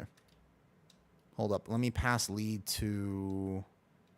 Let me just bring VDH to this. Promote to leader. Okay. The Blood DK, by the way, giga tanky. Like, I was doing good damage, and I was giga tanky in that dungeon. That you will die on any other tank, by the way. Yeah, exactly. I was tanking with, like, casually, like, a bunch. but we had no ability, like we had no slows in that group, nothing to help me whatsoever. So it'll be much better if I can just play a tank that's a bit more self-sufficient on the bleeds. Either Prop Pally would be like the most self-sufficient, to be honest. Prop Pally would be fine here, or something like my Demon Hunter, which is either just like Giga Parry or whatever. I'll just play Demon Hunter.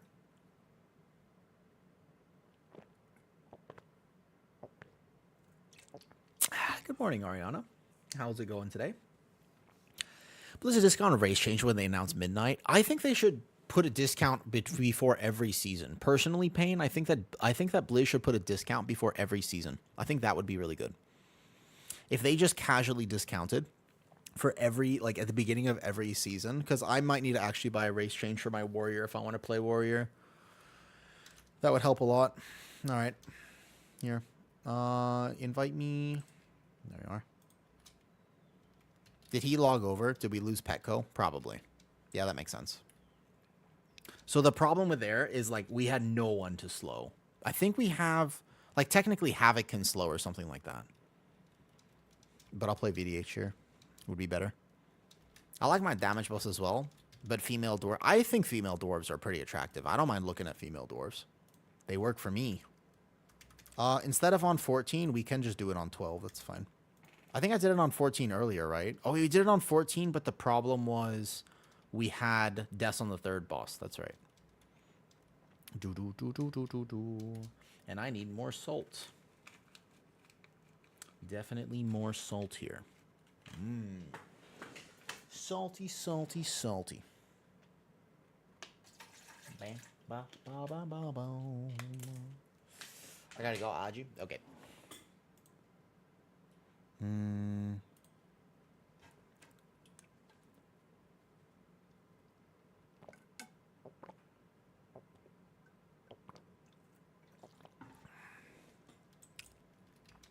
You aren't very salty. That's because the salt balances me out. Is this guy Beastmaster or he's marksmanship? Kind of want to test the Beastmaster Hunter, to be honest. Give me one or two classes on the feature that are not too much complicated or tierish, and it's not DK or Hunter. Ret Pally. I think Ret Pally is actually going to be a lot better right now than it was before. Is Dwarf much better than Dark Iron Dwarf? No, they're both fine. They're both fine. You could play Dark Iron Dwarf or Dwarf. They're both absolutely fine. They're completely fine. The question is whether I want to see new specs or not. Because actually, I don't want to just time keys. I want to test new things. Like, I don't think I want to actually test the same things. I want to test new things. We know that all my tanks feel fine, right? We know that all the tanks, though. It's all good. I got you on B-Tag already. You just need a way to remove bleeds. It's not so important exactly what that way is, but this dungeon in particular, you're going to want a way to remove bleeds. Whether it's just your parry chance is fine. If it's just your parry chance, like, that's okay. Blood DK was not able to reset just barely enough, but I didn't quite have the CC. If I was playing Grip of the Dead, that dungeon would have gone so much better and so much cleaner. Unfortunately, I was not playing Grip of the Dead, and I forgot to change the talent, so it felt bad.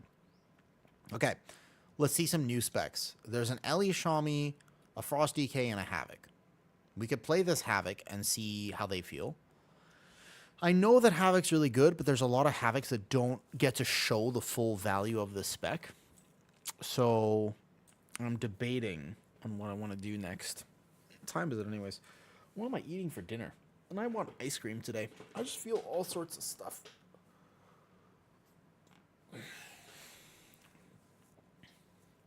Destro Warlock. Does Evade still play WoW? Yes.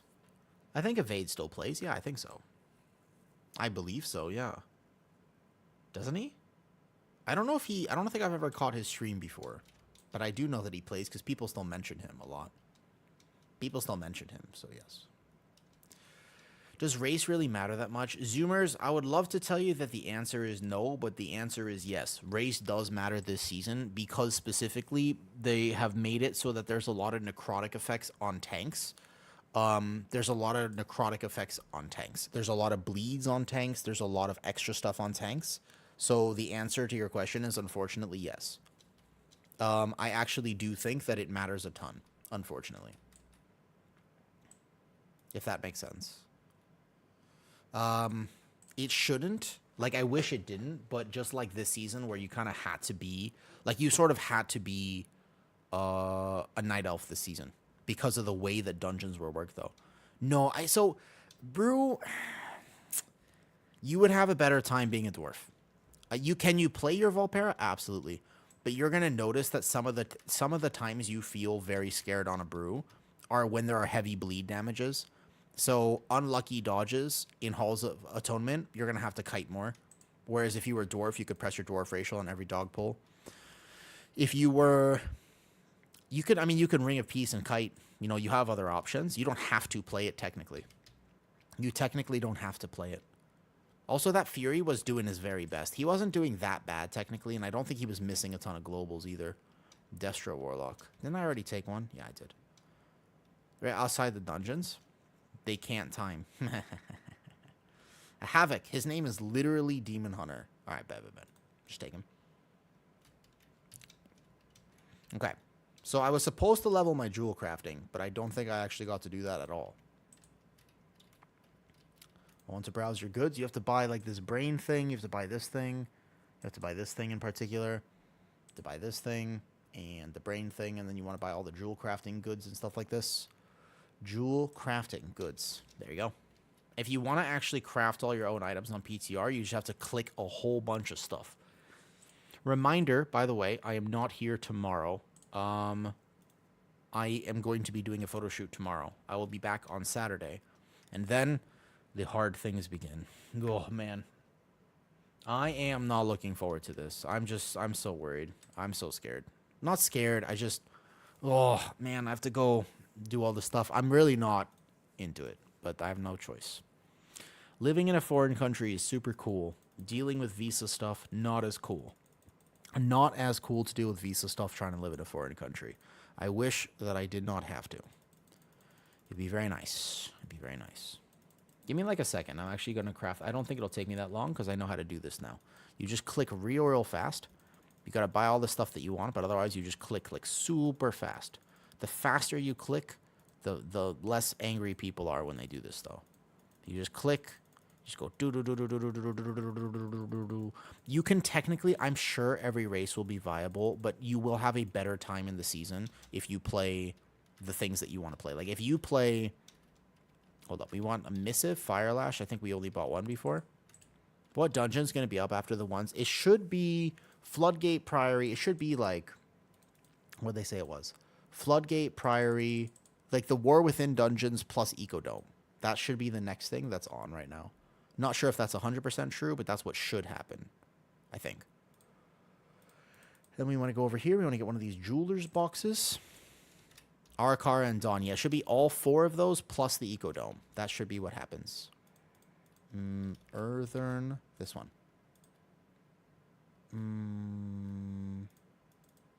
Yes, that one. Should be those. Okay, hold up. I didn't open the bags, apparently. 1 second. You just have to click all the stuff. I didn't open this bag. There we go. And then I need to buy some sparks.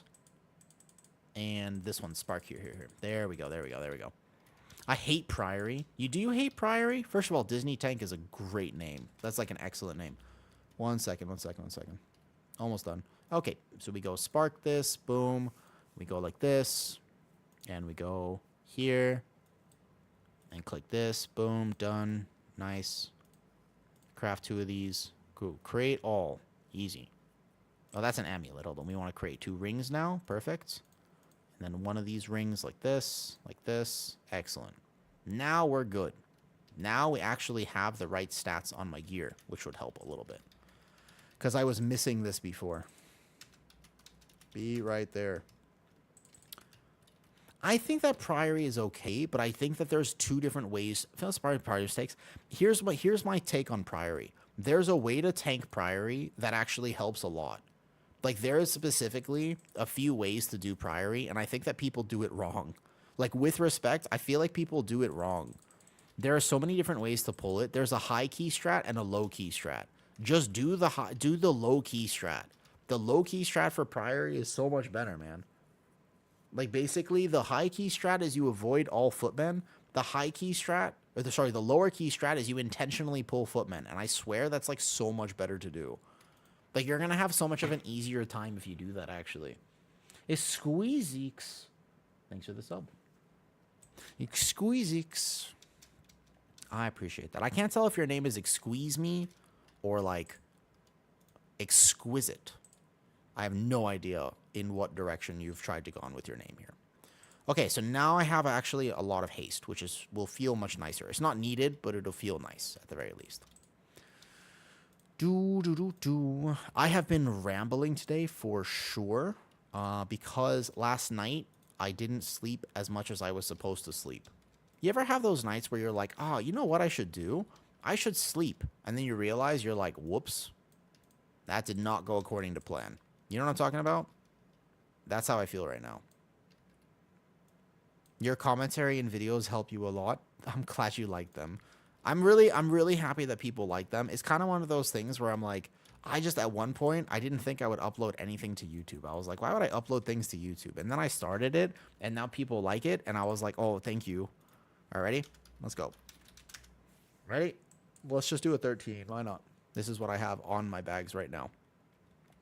Been at 11 p.m. Woke up at 3:30 a.m. and you've been up ever since. Yup. That's the thing that feels bad. That's the thing that feels bad. For sure. For sure. I wish that I could sleep better. And yet somehow sleep eludes me. Sleep eludes me. I'm very, very bad at sleeping. Hold up, I want the dogs. I need to get better at pulling those dogs in this. Surely that nobody would hit this mob, because if he dies, that's on... Hold up. Don't hit mobs while I'm gathering. Bad. Bad. Don't do it. Sigil 1, Sigil 2. No, don't hit mobs while I'm gathering. If you heal me while I'm gathering, it actually hurts me so much. That's okay. I'm pretty independent once I'm actually in the pool. Once I'm in the pool, I'm pretty independent. So we're going to attempt to reset my bleed stacks with high parry. Didn't quite get the reset. That's okay, though. Because I'm in big cooldowns here. Yeah, bad. It's a really bad habit to get into the habit. You got to actually never heal your tank on a gather. It's a really, really rough thing. Also, this is what I mean when I say Havoc is actually pumping. Havoc is hugely pumping right now. Look at this. Look at these meters. I needed to pull those dogs. It took me an extra second, but you have to be careful about that. So now we can do an actual route in this dungeon. You ready?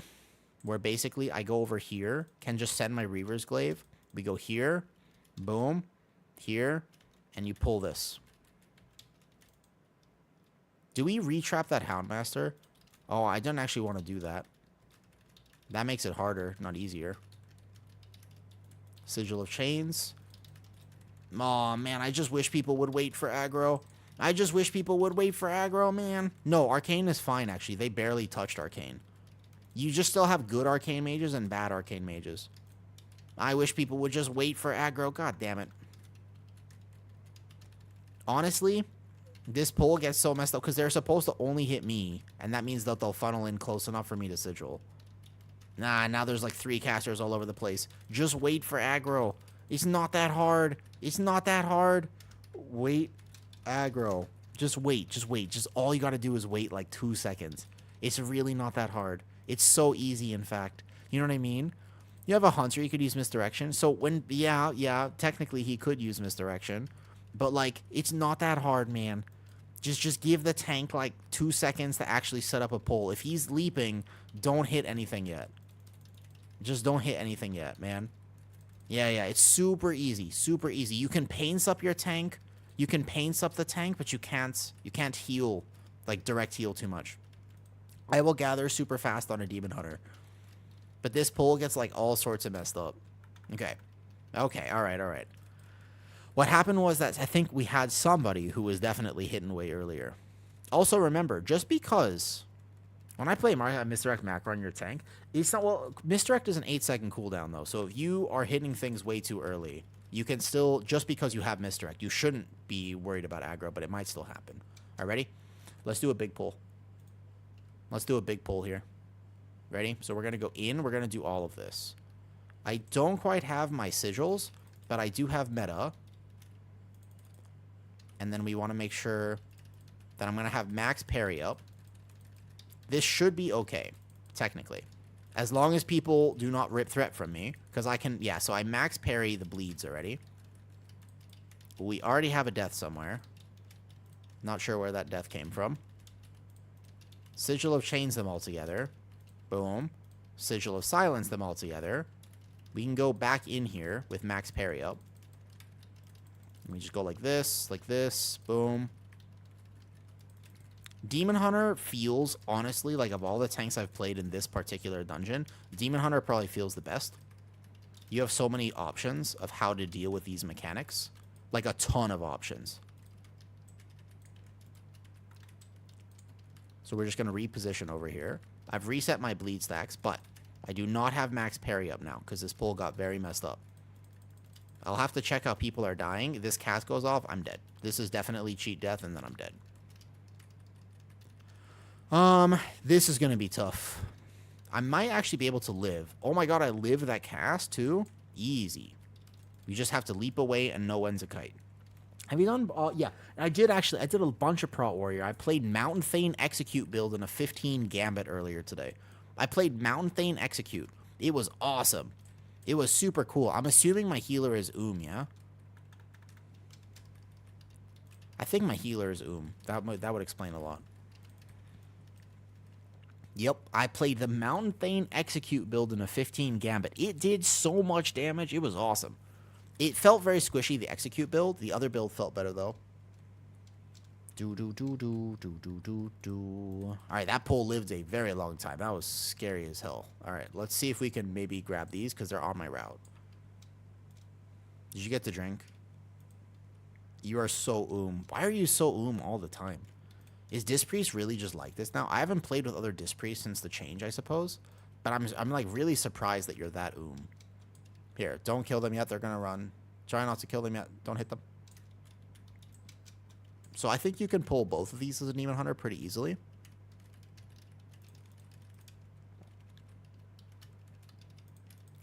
They'll all jump in a second. Yeah, you might actually just get lucky with parry chance here. You might be able to, and if you don't... out, then you run out. Because I have 8 stacks of a bleed on me.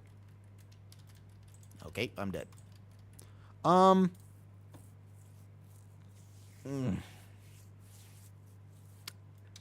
Let's not do Halls of Atonement. It just involves people...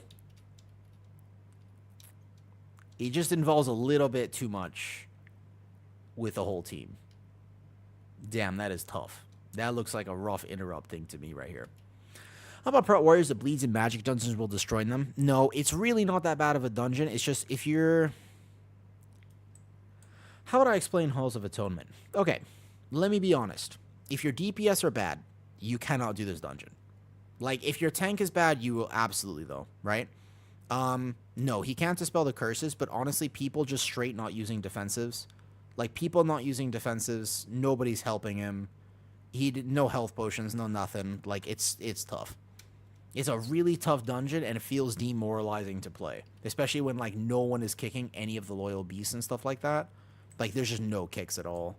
So you either play this comp with, like, a lot of kicks or something to help you. But, yeah. Let's play more Prot Warrior. Let's go over to Prot Warrior.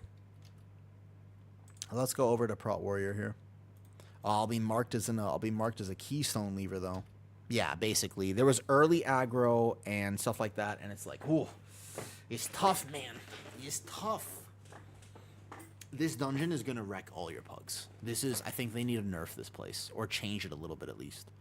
All right, hold up. We need to vote to abandon so that we don't get marked as levers. I honestly think Prot Warrior is so much tankier than people realize that it'll be fine. You can also play Cheat Death. Anyone know what Frost Mage is doing? I've played with like 2 Frost Mages.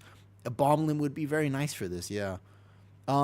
My problem with Frost Mage is that Fire exists and Arcane exists. Arcane is better than both of them by far. Although, to be fair, Durl, you know what would be great for Halls of Atonement? Frost Mage. Frost Mage would be excellent. Frost Mage would just be so good, man. Frost Mage would be, like, really, really, really good. Alright, should I play a healer? Should I play healer or tank? I don't mind going prot warrior again and testing some more warrior out. Warrior in... I either need to race change my warrior, which would be one way that I could do it. Because if I had dwarf, I could totally tank halls easily. Otherwise, I need to be kiting like crazy. Just like consistently kiting all the time, which can be tough. Not sure how I feel about that exactly. Otherwise, we could play Gambit is super fun for warrior. Halls is okay. Like, I don't mind doing halls, but can I race change for free on PTR? You should be able to, yeah. Or I'll frost them out of the meta just because I like it, even if it's B tier. I respect the grind. And to be honest, a lot of times people who stick to their character... Faction. How do I faction change? No, I can... So I can faction change, but I can't right-click to learn more. Hold up, back. Is there a way to race change on the PTR? I actually don't know. I've never had to do this before. Wait, how come this person has a race change? Oh, there it is. No, this is for my Demon Hunter, though. It's RNG? Whether or not you get it? No way it's RNG. Like, some people, for example, have this is a faction change, but this is a race change. Is that actually just RNG? There's no way, right? Wait. What? No way. So what if I go to Horde and then back? So if I go Horde, would this work? So what if I went like this, and then I just went, ooh, warrior, finish. Yes. Please remove all... Wait, what? Mail? There's no mail on PTR, dude. Please remove all mail. Oh, man. Okay, hold up. So I have to log in, apparently clear my mailbox, and then I can do this. You just want to be, like, dwarf is... Because you can have dwarf for pretty much everything, though. Yeah, but until you got a race change? Really? What if I change faction to Horde, and then I go from Horde back to Alliance, and then I could be dwarf? Wouldn't that work? At least? Squeezy, do you think that I've been testing Mountain Thane mostly today. Colossus is still going to be tankier, to be honest, which is super strange. It's strange to me that Colossus is actually tankier than Mountain Thane, but Mountain Thane was doing... I mean, look at the damage. The damage was very high on... especially, like, single target. Like, single target damage was an example, was, like, way higher with this execute build I was cooking up. But it is a cook. I don't know how I feel about this at all. I think that this is, like... I don't need any of these. You can't delete that. Okay, hold up. I want to tank halls on the warrior. It is just something I'm going to have to race change for. You will probably have to do this on live, too. It's going to be one of those things where you have to do it on live. Okay, click to change your character's faction. I don't want to be undead. Couldn't stomach it. A woo warrior. Great. Are you done? Yes. Updating faction. Great. And then I'm going to change your faction again. He looks badass. Okay, this works. Okay, so let's go Dark Iron Dwarf. Perfect. Oh, he looks so bad. He looks so bad, man. Ah, they look... Oh, it's kind of fugly, dude. I don't like it. I don't like it at all. Ugh. There's no way I'm going to enjoy this, but we do what we have to do, I suppose. Must complete your previous... What do you mean I must complete my previous... I did complete it. I have to log in. This is a very tedious process. So I don't know whether to test Mountain Thane or Colossus. In a dungeon like Halls of Atonement, I could actually see Colossus being better. Because I'm going to be... If I have to kite out of a pack, I'll have my bleed sticking versus the build that I was currently playing. Not so much. We'll see. Unfortunately, they are going to mostly require you. Okay, so I've logged in here as a orc now. And then I log out. And then I go back to a dwarf. And then I'm back to this, and then we'll be okay. Okay, so now I faction change again. And I think that regular dwarves look good, but I think that Dark Iron... Like, regular dwarves are fine, but Dark Iron dwarves, there's something creepy about them. They look kind of like... Like, they honestly look like a little bit funky. Do you know what I mean? Like, Dark Iron dwarves, they look a little undeadish. I don't love it. This is my problem with it. They look a little, like, kind of undead. I don't like it. The transmogs were not built for them. The transmogs, I think you can make a dwarf, like a regular dwarf, look good, but the undead thing, I've never really been a fan of necrophilia. There are some people who are, and I feel for them, because I'm imagining they didn't choose that. Nobody would choose necrophilia as a thing. You don't want that. Like, that sounds terrible, you know? And yet some people must suffer. That does not seem like something that would be very good. Why am I here? I have to go all... Wait a second. And I spawn all the way in Ironforge? Damn. You know what I mean? Your name is ZotBanana420. Don't tell me you think this conversation is too much. Your name is ZotBanana420, my friend. Alright, start a group. Halls of Atonement. Not plus 15. Let's straight up just do like a 14 or something like that. But at least I now have my way to remove bleeds. As tedious as that was. General. Mole Machine. We have the Dark Iron Dwarf passes. The passives here are reduces damage taken from physical attacks by 1%. Fair enough. Mass production. No need this. We have Fire Blood.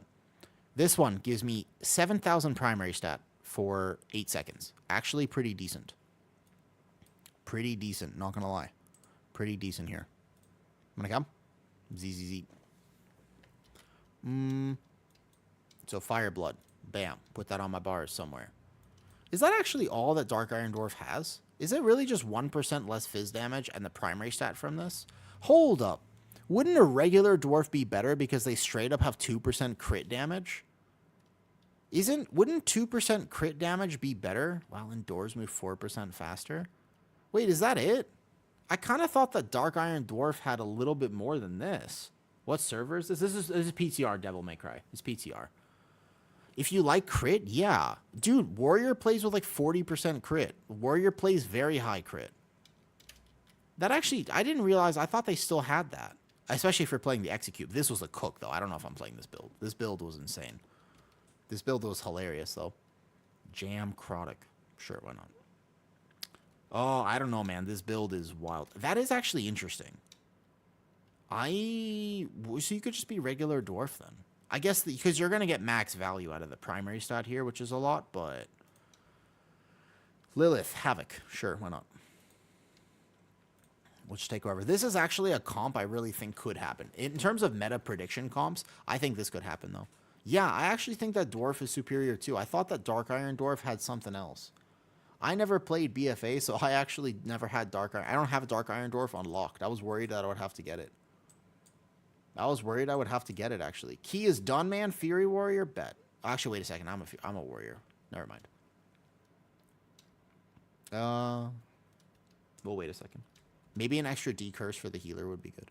Okay, how do I get from Ironforge to... back to here? It's pretty easy now. I imagine they must have made it easier. Where's the... I have to take the tram to Stormwind, huh? Probably have to take the tram all the way. Kind of lame.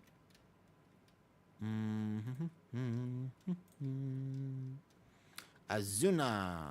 An Arcane Mage. Awesome. A Shadow Priest. That Hunter. Who was very strange last dungeon. He did not do a lot of damage. Shadow Priest. I'm curious to play with more Shadow Priests. I want to be able to rank them accurately. Okay, I need to get the key, but in order for me to get the key, I need to be in Stormwind. Because I don't think I have the key on me right now. I have Halls of Atonement. Never mind, I do have it. Easy enough. Okay.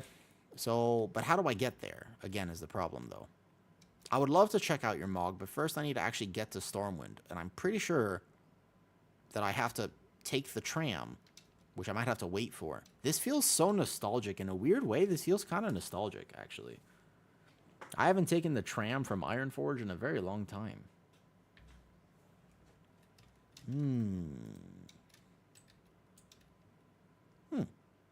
Okay, okay. We have to wait. Can I just port there? Okay, if I play the Execute build, it'll be really fun. I kind of want to play the Execute build, to be honest. I'm just going to port there. I just realized I have port. Shadowlands, Halls of Atonement. Great. As long as I have a 12 or something, so we don't have to do 15. 15 would be simply too much for this. Port to Rookery. I realized that I could port to Halls of Atonement directly, because I have it. Aha.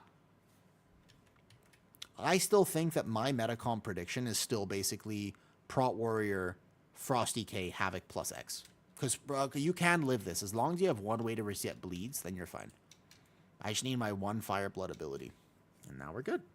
I might have to set it to Mythic, because I just race changed. But I want to be a regular dwarf. This Dark Iron Dwarf is not for me. Look at this Mog. It doesn't work, man. It doesn't work. This Mog is no good. No good, I tell you. No good. Also, my game is bugging. Okay, hold up. This is for a different dungeon. 12, 12, 12, 12. I have a 14. I have a 12 right here. Great. Let's just do 12. It's easier. Okay, ready? Let's go. I'm going to play Mountain Thane Execute build. I am significantly squishier. Can you heal me? If you can heal me, I'll play it. Good immersion is like 5% damage. I think it's more than that. You got to enjoy the game. No matter how much you're playing this game, you got to enjoy it. Like, no matter what, you have to enjoy it, though. Oh, yeah, I've been playing a lot of Guardian Druid. The main thing is that my Guardian is my main, right? So I don't really feel like I play it that much on PTR because I want to play different things. The whole point of PTR is for me to not be good at the thing I'm playing. I want to practice things. I want to test things. So I don't kind of just want to do back-to-back. Like, I just don't want to do just the thing that I'm good at. I want to play things I'm not good at and see what it would be like in a pug. If I only play things that I'm good at, it won't feel quite right, you know? How'd you feel about the Guardian nerfs? They were rude and uncalled for. How do I feel about the Guardian nerfs? They were rude and uncalled for. They were absolutely rude. They shouldn't have done it. It was rude. Did not need it. It was not required. They did not need to nerf. They didn't need to do us like that. What day do they post PTR tuning notes? Normally Monday, the day before reset. In general, the day before reset is the day they do that. Yeah, the day before reset is the good one. That's normally when they do it. Not always, but most of the time. Yeah, the Guardian Druid notes were freaking rude. Guardian does not need nerfs, man. You know? There was no Blood DK buffs. I think that Guardian needs more buffs than Blood DK. My Blood DK was doing like 4.5 mil overall here. My Guardian Druid does 3 mil. I need more salt. Goddamn. Goddamn. All right, so this build, look at my Prot Warrior build right now. This is an absolute fucking crazy take that I would do this. This is like the opposite of Prot Warrior. Now, this is like insane cook right now. It's a pretty insane cook that I would be considering trying this right now. Overall, in a dungeon, I just wonder if actually the 25% Rend is still better. Like, that's still 1% there and like 1% there. All right, ready? This is the Execute Thane build. Execute Thane. Let me make sure I do take a... This one, we had a wipe on the second boss, so it's going to be, unfortunately, a little bit off. But give or take, we want to make sure that we have overalls listed, because at the end of today, I will post some of the overalls in the Season 3 class discussion. I've been slacking on that, to be honest. I've been slacking on this. Cool? All right, pull time. Go, go. Let's go. Let's go. Let's go. Cage Hound. Just hopefully he cages the Houndmaster, because that will help. Isn't Halls of Atonement the baddest dungeon for Prot? Yes, it is. Correct. Correct. I will show you that it can still work. It's not going to be as good, but it can still work. I will show you that it can still work, okay? I'm going to make it work. Is this the worst dungeon for this? Absolutely. There we go. As long as we pull the dogs here, we leap here. Good. Now, if nobody takes aggro, we're fine. If my Demon Hunter starts attacking early, then he's dead. And there's pretty much nothing I can do about that. It's unfortunate, but it is what it is. There's not much that I can do for my Demon Hunter now. Because they just casually... Now, here's the thing, man. May I tell you something? Can I tell you something? Why do people do this? If you just wait, like literally, if you just wait 2 seconds for me to actually get to the thing, you know how much more damage you're going to do? This cast went off. You know how much more damage you're going to do? So, just wait, like, 2 seconds. Just wait. Just wait, like, 1 second. Just wait, like, 1 second, okay? Just don't hit anything. Just before I get into the pool, just don't wait. Just somebody hit him for some reason. It's not required. You just you wait, like a 1 second. Yeah? You just wait. It's not hard. Everybody's like, oh, tank aggro is so bad. It's like, no. Tanking aggro is fine. Just wait 1 to 2 seconds. That's it. Yeah? Well, because, like, but everybody knows, like, so everything, though, nobody's staying there. We're definitely not staying there. We all know that we go straight to the left here. We try again. I just wish that people understood that if you will do way more damage, because I'm going to pull this, we're going to that platform. You will only hit things when I'm at that platform. That's it. That's all you need to know. The Mountain Thane execute build, I'm not so sure about. We could just play Colossus, to be honest. Colossus would be just fine. When Defender's Aegis is on cooldown. Oh, my shield wall's on cooldown, I see. Yes. You know.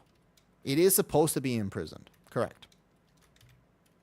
Just wait for me to get in pack. Alright, I'm going to play this as well, though. Time when the tank's still gathering, a tale as old as time. It is rough sometimes, man, because it's not that complicated. It just feels, for some reason, that people don't like doing it. And I just don't, because you will do more damage. Like, you will literally do significantly more damage. I want one talent point somewhere. I need to grab... this feels so bad to drop, but in this dungeon in particular, Piercing Howl lets me kite. So I want this button. I need this button for this dungeon. So this build that I'm playing is significantly squishier. But if I play it right, I'll do a bunch of damage, which is cool. All right, here we go. Here we go, here we go, here we go. You ready? Yeah, so don't dot anything. Just give me like a second, and I will show you this really, really, really cool Prot Warrior build. It's going to be awesome. It's going to be awesome, man. You click with mouse or using keyboard only? Oh, no, I use my thing here, though. Someone showed me that you remind me of the kid that played, like, Macaulay... Wasn't his name Macaulay Culkin? Oh, fuck, that's not his name for sure. That doesn't sound right. As I say it, I'm not going to lie, it doesn't sound right, yeah? So we just grab these two guys, and then we can leap over here. And if nobody touches it, though, something about your face. Well, thank you, I guess. Okay, and then surely we would, this time, we would just wait for aggro. Cool? Okay. So I have the dogs on me now, but I also am a dwarf. So I have the potential here to actually dwarf this bleed when it gets to 6 stacks.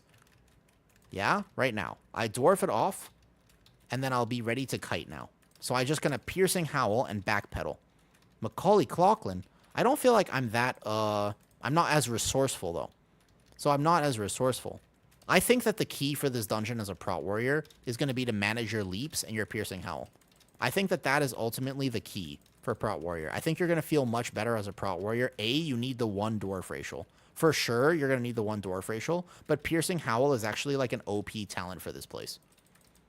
Because I have 5 bleed stacks, and I just wait a second. There you go. I might proc my Cheat Death here, which is unfortunate, because I didn't really want to proc it here.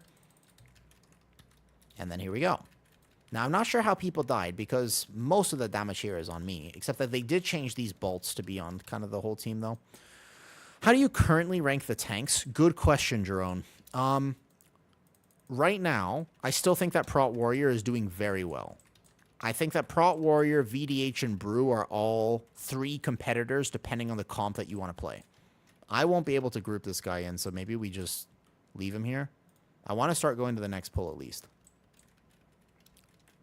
So I feel like Prot Warrior and Brewmaster are all really strong choices right now. Cool. And then watch. We go back over to this guy. I think they changed the way that these bolts work now, where they don't all go on the tank. Before, they were all going on the tank, and then I AoE disrupt. And then everything will group here, though.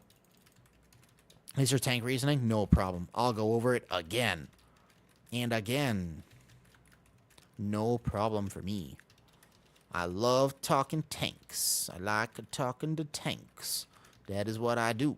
It's my thing. Everybody's got their thing. That's my thing. I like tanking. I like a tanking. I like a tanking, talk-a-lockin', da-da-da-da-da-da-da. This Mountain Thane build is so much fun. This is actually so much fun. So first of all, I'm pretty immortal aside from the bleeds on this place, though, right? Like, honestly, but look at the damage, though. It does pretty good. It's very interesting, this build. Oops.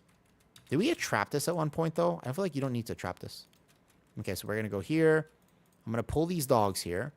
And maybe I just fight these dogs here as a warrior. Maybe, actually, I settle for the fact that I might just fight these dogs like this. We have a DK who can technically grip those guys. Okay, so again, I have the Fire Blood Racial, which I will use, like, right now.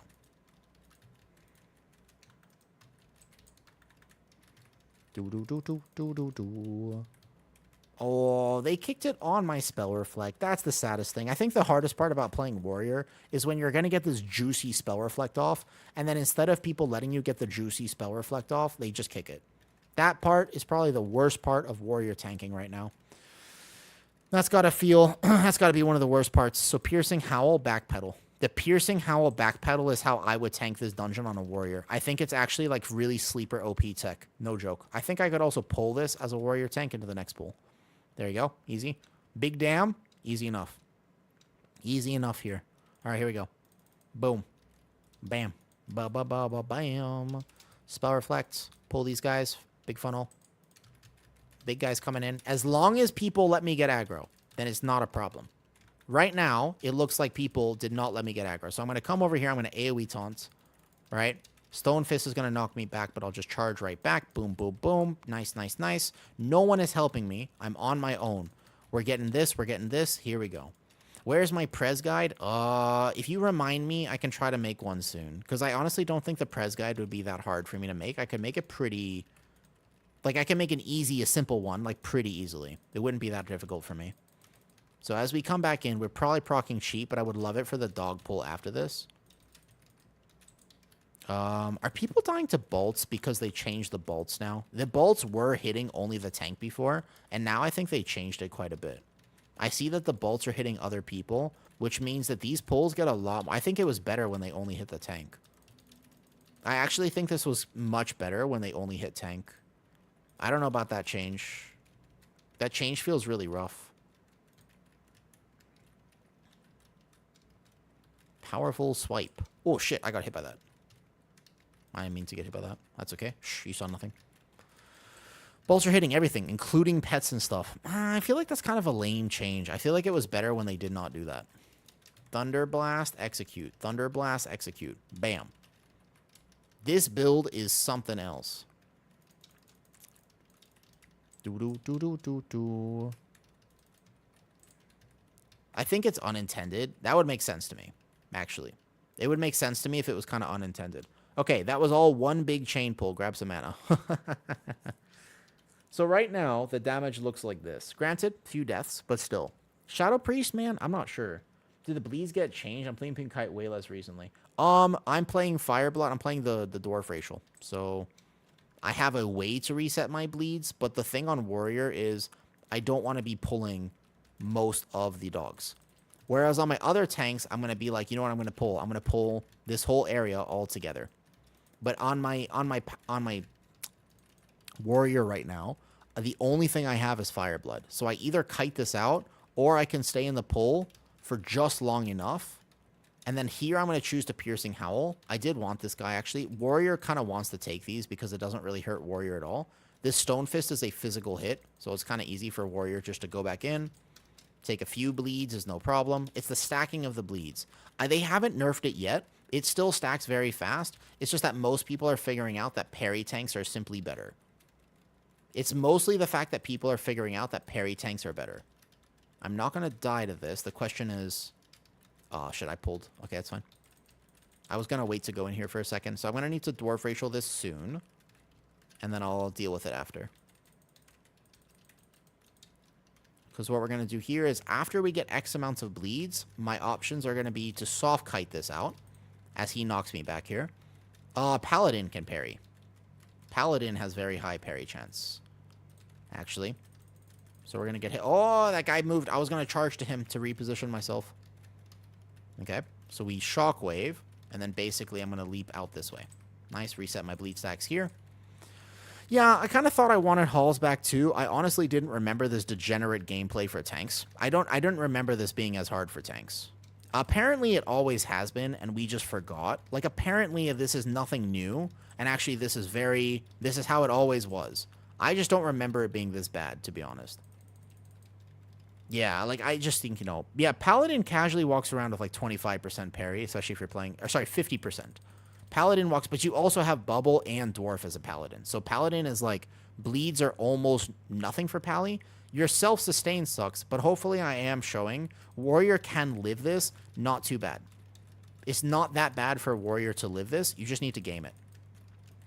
Just like most things. But Warrior can totally do this dungeon. You're just going to need to be very aware the whole time, and you don't have as many options as some other things. That's okay. So I don't have Dwarf Racial now, so I'm just going to kick all this, and I'm going to kite out. 7 bleed stacks was actually too much. I'm going to let my healer kind of watch me a little bit. Yeah, I think that basically this dungeon actually... I think that it was. Yeah, I think so too. That this dungeon was always super hard for tanks, and we just forgot. Like, I genuinely think it was one of those... We kind of just took it out of our mind that it was so hard.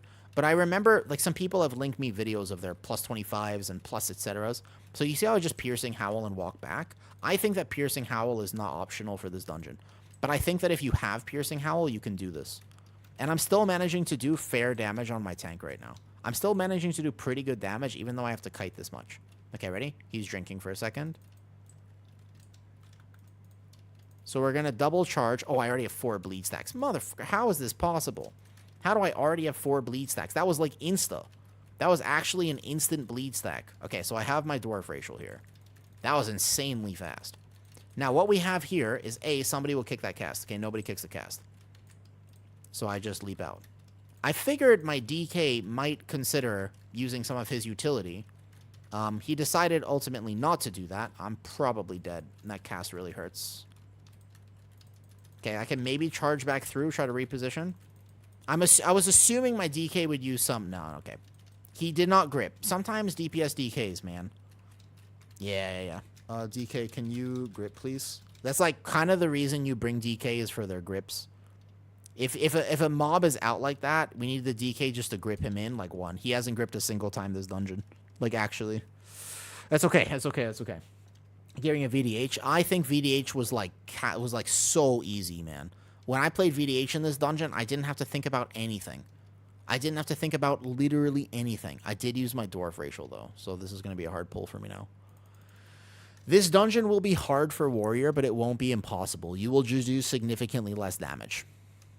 All right? So we're going to go through this again, but now I'm going to have to leap directly, and then hopefully nobody would be taking aggro right away. People are going to take aggro right away. I am just slightly peeved today about this whole aggro situation. It is not that difficult to just wait a second. Ah, we have deaths. Not good.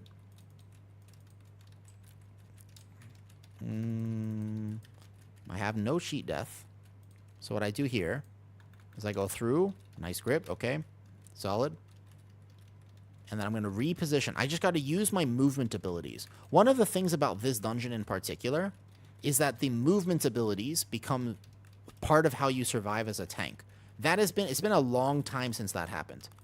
It's been a very long time since movement abilities were actually one of the things that limited you as a tank, though. Yeah, I know. It's just an actual HPS check, I think. I think you got to be doing like 4 mil HPS here.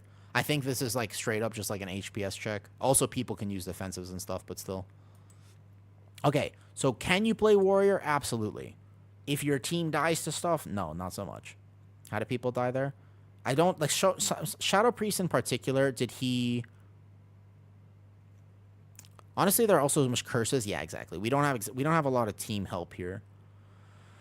Let's see. He had a bolt on him plus the thrash. Did he use any defensive? Did he use anything? No. Did he flash heal himself? Did he fade? Nothing. You're gonna have this dungeon as bear is gonna be like, you can play this, and I have played it on bear before, but it's so hard to play this on bear. It's so hard to play this on bear. Yeah, it's not gonna be easy to play this though. Yeah. Oh man, I think they gotta nerf this dungeon. It's not about whether or not you can tank it. It's just about this dungeon feels like 5 key levels harder than everything else.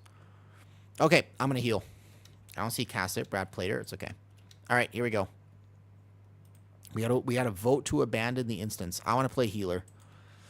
I think. Bear is bad with dots. Correct. I could play Guardian Druid here, but you'll show me how I do this, though. Yeah, basically, I'll show you how you would have to do it on bear. This Thunderblast build is fun. I don't think you would actually play this, though. Okay, so this is how I would play this here. I don't think that I really like the execute build for this. I do think that I much prefer the safer, non-execute version, which is where you play through Thunderlord, and I feel like this feels a lot better. Where you have all these talent choices here now all of a sudden. And I kind of like this here. You know, advanced deathlog. Yep. You can see cooldowns available. Oh, I can just kind of track things anyways. Normally, because I play everything, because I like to just log around and play pretty much everything, I can see, I have a pretty good awareness of what's going on in a key. Like, I generally speaking, have a very good awareness for stuff like that, though. The execute build is interesting, but it is significantly squishier, and I don't think it's maybe worth it. It does a lot of damage, but it's okay. You could do a lot of damage even without it. And then you would play one less talent here, like this. Cool. Okay, what's next? Resto Shaman. Resto Shaman.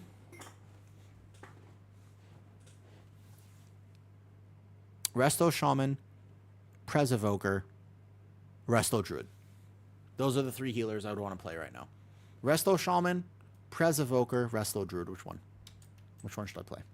Those 3, I will play any of them.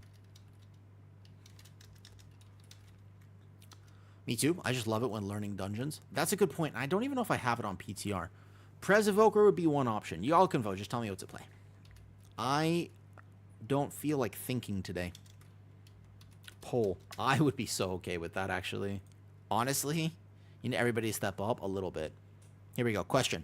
What healer to play next? Go. Prez. Resto Druid. These are the 3 I want to play right now. Resto Druid or Resto Shaman. Boom. Those are the 3. 1 minute. Okay. I even swapped Dwarf, but yeah. So I have basically, you can vote on Twitch. Just tell me. You vote. You vote. I got Resto Druid, Resto Shaman, and /or Prez Evoker. Either one works. Fine with any of them. Resto Druid main, Resto Druid for sure. You know my problem with Resto Druid when I do play it? My main issue with Resto Druid is I greed damage. I'm just a damage slut. I just want to, all I want to do is be in cat form all the time. And I sometimes, occasionally, let people die. Not always. Listen. I'm only human. Okay? I'm only human. And just sometimes, very, very, very rarely, often, I let people die because I'm in cat form. You know what I mean? It does happen. I'm known to do this. Resto Druid looks like it's winning here. All right, Resto Druid it is. Let's go. How much Dream of Cenarius heals, but allows for a lot of cat weaving. So, very rarely every pull. I have a Resto Druid cook that I did in the current live season, Sanny, which was Boomy Weaving, Keeper of the Grove. And I was able to heal 17s like that. It wouldn't quite work in 19s probably. But I was able to do that. And that was fun because I could heal just through Dream of Cenarius with that build. And I was able to do Gigadam. However, it doesn't work anymore. So now, of course, you just play Wildstalker, etc. All right, Resto Druid gameplay. Let's go. What dungeon we want to do? What dungeon? Gambit, 12. Great. Done. Easy dungeon. Resto Druid. Especially with new set, I think it could be Giga, but I was not on PTR yet. Dude, Resto Druid set is insane. The Resto Druid tier set is actually insane right now. All right, this will be a fun comp. The question I was going to have was, if I need to heal, I'll play this. But if I can kind of game like some other stuff, I would probably drop double and I would play through swiping. This does seem like it could be fun. It could be fun to do this and drop the Rejuve talents and play through a Dream, but swiping is a little weird in cat form. Like, I'm not 100% about this. I feel like I really want Killer Instinct as well, and I have no idea how to get it. This is what I would test first, too. Like, I want these talents, but I just don't know what I would possibly drop for them. I feel like you could drop 1 point natural recovery, because healing you receive, I guess. What other point could I drop? Am I missing something in the tree? I'm like, do I not need this? Like, I don't even have Typhoon, and I really should have Typhoon as well. Like, realistically, that point should go in Typhoon. Like, this is not a crazy damaging node, but it's not nothing, right? Like, it's something. Not sure. If anybody has a particular cook for the Resto Druid build, I'd be curious. The other thing is that I think you really want Tranquil Mind now because of the tier set. So because of how the tier set works. Yeah. What was clear casting? Yeah, you want as many clear casting regrowths as you can get. Ooh, alrighty then. Brewmaster Monk, so I will have to heal for sure. My stats are whatever. I have enough haste, so it's fine. I have enough haste. It's not as much haste as I would like, but it's enough. So I'll just consider that good. I'm missing 1,000 primary stat. I could go get them real fast if I cared enough. Oh, no, I have it in my bags. Nice. Perfect. Just swap around. Let's go. Need femboys. First of all, I admire the boldness of your Twitch name, right? Because although some people do need more femboys in their life, they don't publicly state it at every opportunity they get. And I just want to say I respect you, good sir. I respect you. I see that you are a person of culture, and I respect your culture. Very proud of you. It's not always easy to be that honest. Good for you. All right? Good for you. Dungeon teleports. Tazavesh. Let's go. Wow. Amazing, amazing directness. Imagine having a Twitch name that just said, I need femboys. Respect. The best part about femboys is they will cook you pancakes at IHOP. Didn't they actually open an IHOP in America? America's a weird place, man. Didn't they actually open a femboy IHOP at one point? I thought they did that for real. Okay, am I playing what I want to be playing here? This trinket is kind of troll. I don't really need this trinket. Oh, well. Let's go. Resto Druid gameplay. Resto Druid gameplay. Do not heal the tank right away. I'll external him, but basically, if you heal your tank on a gatherer, you'll feel bad. Like, it never works. So you have to be careful about that. Okay, this is only a 12, so I'll external him, but otherwise, basically, I don't heal. You dot everything. He doesn't wait for a threat. He might die. He dies. That makes sense. Otherwise, you just swipe away, swipe away, swipe away. This should be fine to just heal this with just swipe and kicks. He literally rage quit. He actually just rage quit. He just left. Dude, what the hell? He actually just left. That is amazing. That is hilariously... Wait, really? He actually just left. Bro, I'm doing ridiculous damage. What the hell? This build, if I can just kind of swipe, like I'm not doing max HPS or anything, but god damn. Dude, do you see my damage right now? Because it's living forever, too. Holy look at my damage playing with Dream Scenarios. This is insane, actually. Oh, my lord. Fun damage. Oh, dude, he actually just left, though. 5-minute ad as soon as he started. Why do you have a 5-minute ad? What do you mean 5-minute ad? You shouldn't even have 5 minutes, though. Yeah, just die. We missing one. Correct. Wait, you have a 5-minute ad? Dude, that is ridiculous. Okay, so Dream does do a fair bit of healing with swipe damage. I like the damage there. Imagine... Unbelievable. He hunted one of the mobs. You have a 5-minute ad here. Do you think, Shadow Priest... You mean SHP is Shadow Priest, right? Why he died? He literally just hunted a mob before the tank actually had aggro, and then rage quit. Unbelievable gameplay here. Here, we got a little...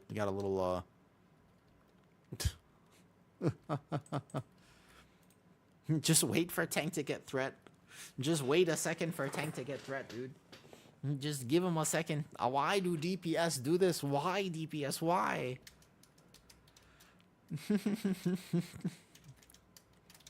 I wish DPS waited 2 seconds.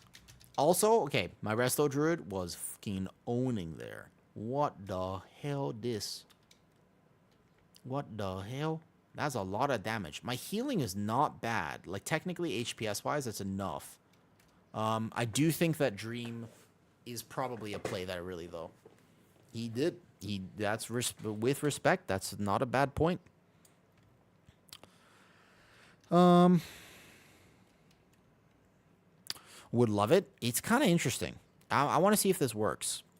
I want to see if it works. I'm down to test it, though. A stream enjoyer. My stream? Any of you? What's that about me? Do. Ooh, it's a stream. Wait a second, but Mage is streaming? Do. Who's the Mage? We're playing with a Mage.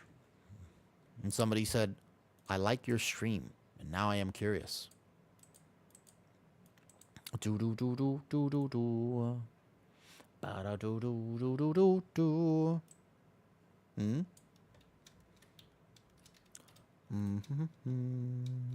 Okay, let me try again. Let me combat log this.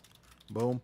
This dungeon doesn't actually have a lot of healing. So this is one of the dungeons where I do feel like you can greed your damage. Because actually there isn't really a lot of healing in this dungeon. In particular, for what's it called? I need more salt. Hold up. Salt, salt, salt, salt, salt, salt, salt every hour. Salt, more salt. Ah.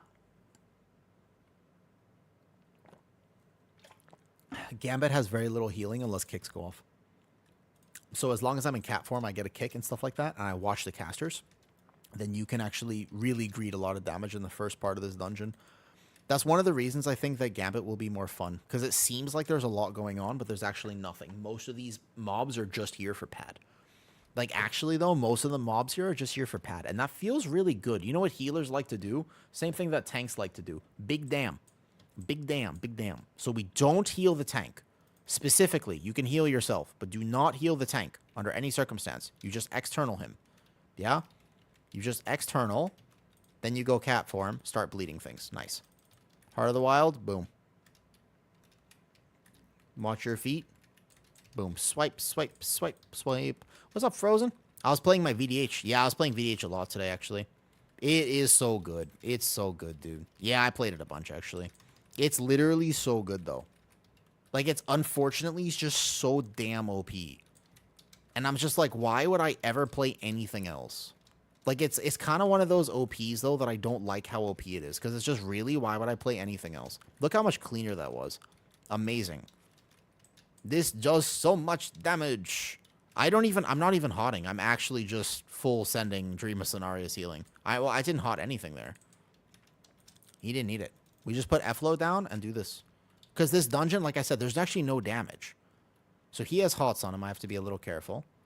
Brew does so much damage. Okay, other tanks do a lot more than that, though. I know it seems like a lot. See how I had hot the tank? That's actually on me.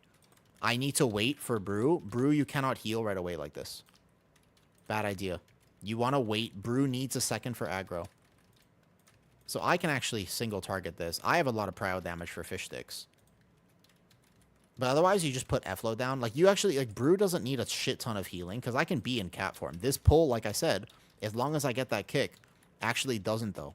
Can I explain the Wild Stalker hero talent? Yeah, pretty much it's just this. When you bleed things, there are extra bleeds. When you heal people, there are extra heals. That's it.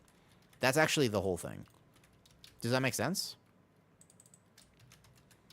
Yeah, also I get a Brewmaster Monk, remember? That's also good for my damage. That's it, though, really. It is one of the better combinations, technically speaking. My game froze. Not good, not good. That's okay, I'm back. Nothing to track. There's really nothing to track. You don't have to think about it pretty much at all. You genuinely don't have to trank, actually. You don't have to think about it. There's nothing to track as Wild Stalker. You just play it. You just literally play the same exact way, but you just play better. Like, everything gets enhanced. Everything gets so enhanced with this. Dude, huge damage here, actually. Yep. In a dungeon like this, so we just external the tank. We just get some hots on him. We don't even need that many hots. And once again, the only damage in here is on top of this giant. Right? Top of this giant here. And then what I'm going to do is I'm just going to send this here. We send a Convoke. The fish stick does go off. So there's one Tidal Stomp. We just put our trees up because I can heal in cat form. Make sure the fish stick has bleeds on it. Go get the other fish stick, actually, because that also went off. Probably need to actually kill the fish sticks. And then if your tank needs you, you go hot him. But if your tank doesn't need you, actually, you don't actually really need to be doing this. You can actually just be in cat form. It's awesome. Maybe a trank here, or honestly here. Yeah, so if you want, so this is the way I'm playing this right now is definitely fun. Like, it's kind of my preferred way to play it, to be honest, because it's just really fun, dude. However, I'm greeding damage, and this is not how you probably would play this in an actual key. To clarify, this is not me doing a lot of healing. This is me knowing I don't have to do a lot of healing, if that makes sense, though. Bread brew name is, I'm also a particular enjoyer of your Brewmaster. I didn't know I liked your Brewmaster so much until now. I hope we finish this dungeon with 0 deaths, because actually right now this is going to be a pretty funny log, dude. Right, yeah, of course. I mean, I don't like your Brewmaster, what? Who likes Brewmaster? And it comes about to play Resto. She only ends up playing it when it sucks and missing it when it's good. There are some people who are just like that, though. There are some people who are genuine hipster WoW players. That's what they do.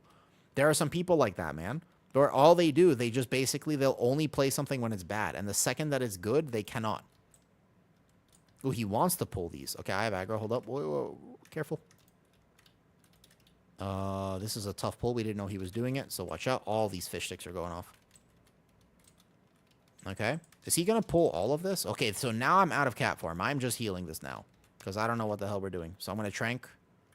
I can't see my rep pally. He's somewhere by the door. Is he going all the way? If he wants to go to boss? Is this a boss moment here? We just kind of alt-tab bleeds, alt-tab bleeds. External my tank. Watch aggro, because I'm probably going to get it. And then technically speaking, this damage is just regular damage, so I could just be over here doing some stuff. I mean, I guess it's funnel for boss. You could keep the fishies alive as long as you get these kicks. If you, like, CC'd one of the casters here, you could totally just leave this alive for boss. In many ways, actually, it wouldn't be the worst idea. Trying to get the big targets down.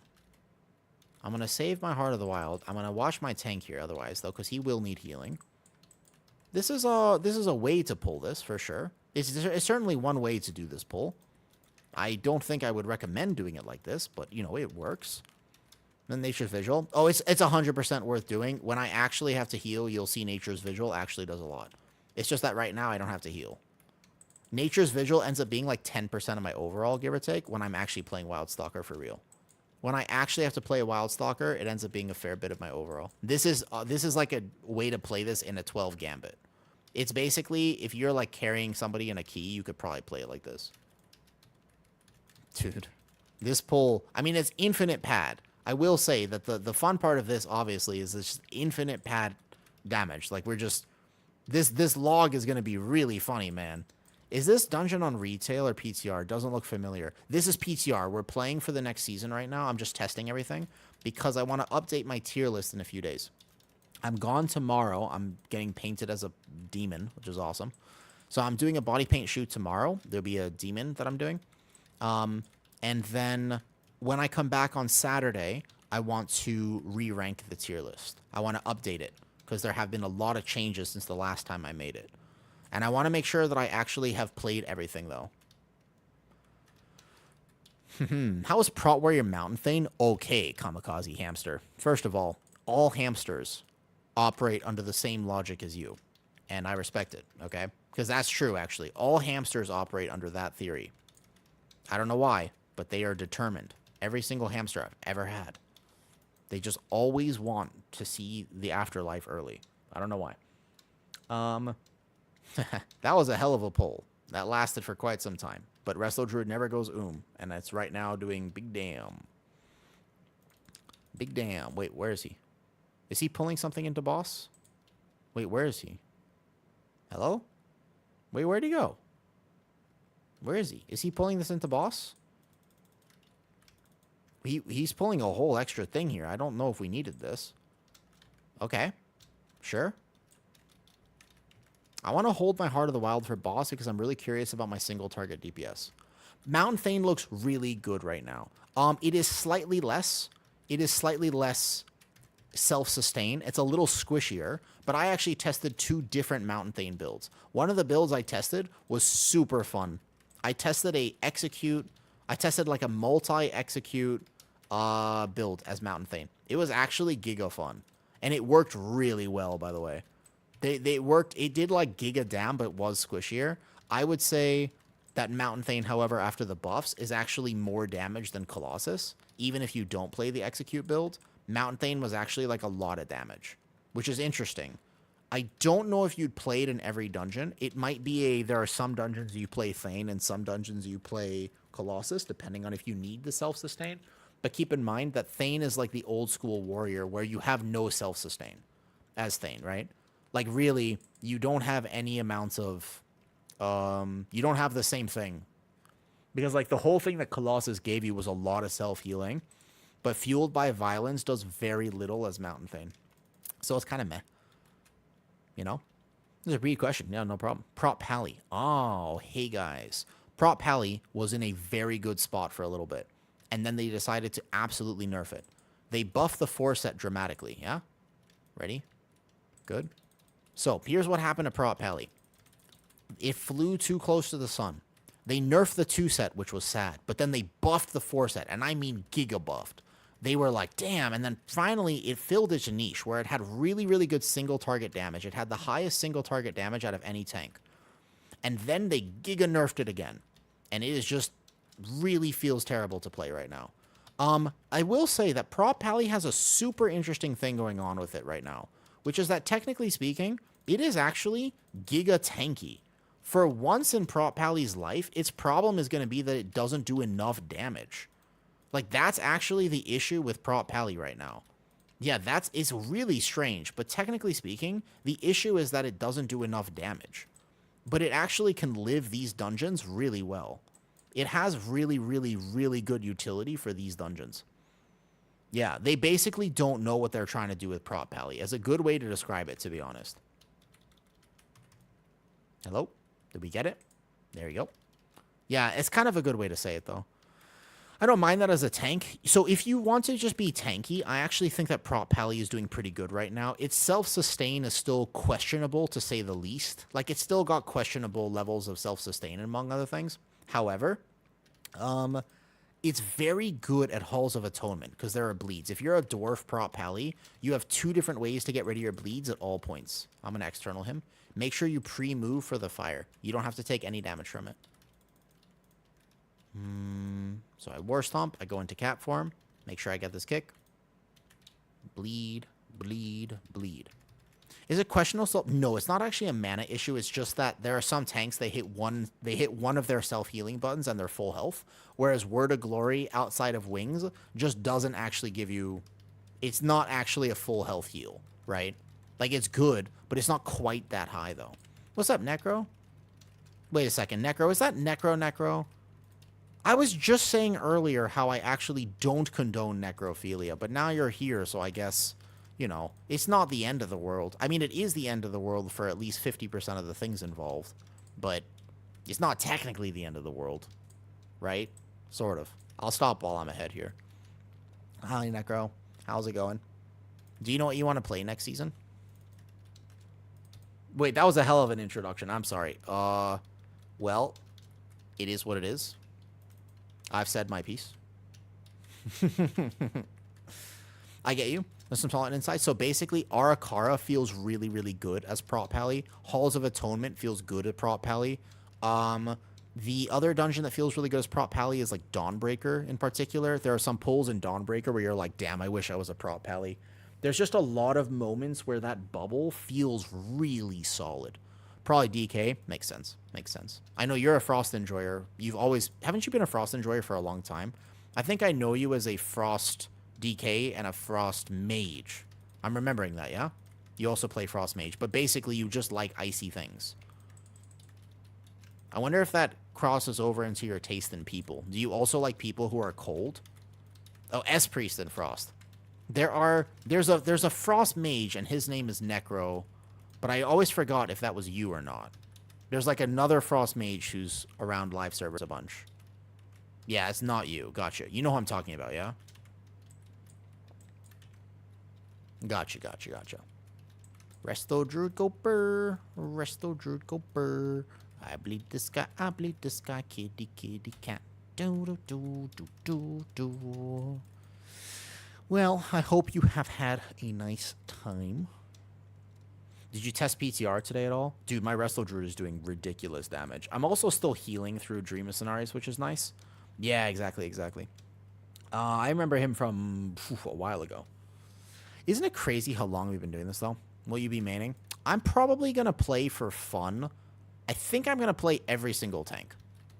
I actually think that that's probably the way I have the most fun in World of Warcraft.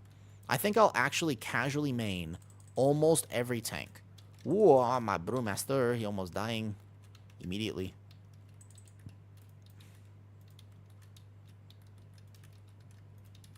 I think what I'm going to enjoy is I'll pick 1 or 2 tanks. I'm always partial to Guardian Druid. I just love Guardian Druid. It's my favorite tank to play, so I'm very, very partial to it. I know for a fact that I'm going to want to play it. Whether or not I actually play it, like if it gets 0 tuning, I would consider not playing it. I just think that although it's going to be tanky and I could live everything just fine, it's really tough to play off meta, dude. Like, it just feels bad half the time. You're just trying to get into keys, and effectively nobody wants you. I don't really want to play a game where nobody wants to play with me. Do you know what I mean? The nerf to the tier set was completely uncalled for. Guardian was already in a rough spot. Like, it was already kind of low, and they just hit it while it was down, and it doesn't feel nice. You know, they were rude changes. They didn't need to be that rude about it, and they were very rude changes. I agree with you 100%. That being said, what they do from here, I'm not so sure. Whether or not they're going to buff it, nerf it, or whatever, I'm not sure what they're going to do. If they buff it, I'd probably play it, you know? It's just tough, man. It's just tough. Like, I just don't want to sit in Dornegal like I want to play the game. I don't mind anything else. I just want to be able to play the game. As long as I can play the game, I'll play anything. Because for me, rather than be attached to a singular spec, I'm more attached to just being able to play the game and enjoying it. Like, for me, that's like my biggest thing, as I just want to be able to play it, though. I have that struggle at the moment as a Fury Warrior. I'm not going to lie, if you're a Fury Warrior, it is a rough life for you right now. It is not so easy to be a Fury Warrior nowadays. It's tough. Yeah, it's tough. I've been doing Giga Dam this whole time, but this boss actually requires HPS, so this is where I will be literally doing this, though. It's really tough, Thony. Yeah. Listen. There's a world where I would tell you, just play what you want. You know, I would love to tell you that. I would be like, look, you know, the game is supposed to be fun. Just totally play what you want. I don't agree with that. I actually think that if you don't have friends, depends. Basically, you got to answer this question first. Thony, yeah? Do you cry yourself to sleep at night? When you take a shower, how much of the water in the shower is your tears? Because you're alone in this world and you have no one who will love you. And you feel so alone. How much of the water in the shower? 90%? So here's the thing. You should not play off meta. Yeah? Then that means you are lonely and you don't have friends. The only way to enjoy off meta gaming is if you have friends who will take you to keys. But if you do not have these friends, you should not play off meta. That is ultimately the truth of the matter. It's basically just that. Should it be like that? Not necessarily, but it is like that. So it's better just to accept it, I think, and understand that that is the way it works. I almost got hit by that. That was close. Because it depends. And it's like, so there are people who can play off meta, but they almost always, when they log in, do you know what they do? Their experience is very different than our experience. Because they have people to play with and people who love them. Hold up. I don't want to get hit by fire. Good. This boss is the pug killer. This is where your pugs will die. Your healer needs to be aware of how this fight actually works. And as long as your healer can hack it, then you should be able to kind of carry it, but you need your tank and your healer to be hyper aware. Preferably, you want your DPS to help you as well. But there is legitimate HPS here. There are legitimate mechanics, and if you avoid those mechanics, you are in danger. I think I might have vortexed that one in the right pot. Here we go. The secret last boss. I vaguely remember this, actually. I vaguely remember this, Cook. Yeah, hold up. There was like a secret last boss thing. I remember this. Vigil here. Okay, go dispel him. I let that haste buff go for just a little bit. I vaguely remember this. Okay, hold up. Healing. Dispelling, convoke, and then dispel the tank after. If you actually get this, then I'm not going to greed my damage here. I will just do HPS. That's all I need to do. It doesn't really matter so much where I'm standing at this point. I just need to do more HPS. More HPS. Doesn't matter who this is on. Here we go. Yeah, because this boss, this is where you need to play as a Resto Druid, where I like to greed my damage for sure. However, it isn't about the damage on this fight. Right now, I just got to keep people alive. People will be taking melees. So I'll Vortex. He'll proc his cheat. He takes too many melees. He's dead. This fight will get out of hand so fast at the end in pugs that you gotta understand how this works. So CC the ads, don't get meleeed, and then basically just go boop, boop, boop, boop, boop, boop, boop, boop, boop. Perfect, okay. Only 1 death, basically. Not bad there. Honestly, to escape this with only 2 deaths is fairly solid. Whew. Life was better then. I wish I had friends they all quit. It's kind of hard, by the way. Just realize your mage is Marcellian. Wait, what? This is Marcellian? Is it really? That's Marcellian? No way. Really? Trinoxual, seriously? Oh, does he? I don't think he knows who I am. He definitely does not know who I am. Oh, I didn't realize that was him. No, I had no idea, actually. Oh, is he streaming right now? Okay, so this is HPS here. Oh. Trinoxual, how long, give or take, have you known me, out of curiosity? I can't tell where that frontal is. Yo, what's up, Nap Boy? How long have you known me in my stream, out of curiosity? Do you guys think gear lost its value after adding Mythic Plus? It for sure did, but that's not bad for the game. Yes, like 100% it did, but that's not a bad thing. Like, cause Mythic Plus added for the game, but it definitely lost. Like, gear 1000%, and they have made gear more accessible. So the point of the game is no longer to get gear. 8 months, damn. Last year, it's crazy to me, Trin, to think that I'm here today. You know how wild it is for me to actually think about the fact that I'm actually where I am today on the stream? It's so crazy for me to think about. I just want to apply 1 bleed, and then basically I'm just going to watch my kick here. Vortex, War Stomp, make sure none of this goes off. The faster this dies, the less cast we have. There's technically no healing unless we get 1-tap by an unstable rift. Nice. Good job. Good job. I'm kind of out of CCs already, so I'm just going to beware. Here we go. When I was playing Prez, I will still maybe play Prez a little bit, but I'm really burnt on playing off-meta right now. I'm not going to lie. I'm super burnt on off-meta gaming. Dispel him. I'm so burnt on it, man. Because, like, this season, I've just had way too many interactions where people just don't want to play with me, and I'm just like, man, maybe I'm a different person. Maybe I've evolved in my life, and I'm just less okay with it. I'm not sure exactly what it is. I used to be more okay with it, but now I just, like, if I play the game, it's, like, frustrating to just not get to play. Like, I guess before, maybe it was a little bit better, or I was just playing tank or playing healer or something like that. Do you know what I mean? Like, maybe I don't solo DPS, not because I don't like to DPS, but because I don't want the queue times. Like, the reason I play tank and healer is because I can play anything, and the game is fun for me no matter what. But the whole point is that I don't want to wait in queue. So if I have to wait in queue anyways, it's like, wait, what? I haven't really had that experience before, I think, in a season where I was genuinely, as a tank and a healer, just actually not wanted at all. Like, I think that's actually kind of new for me.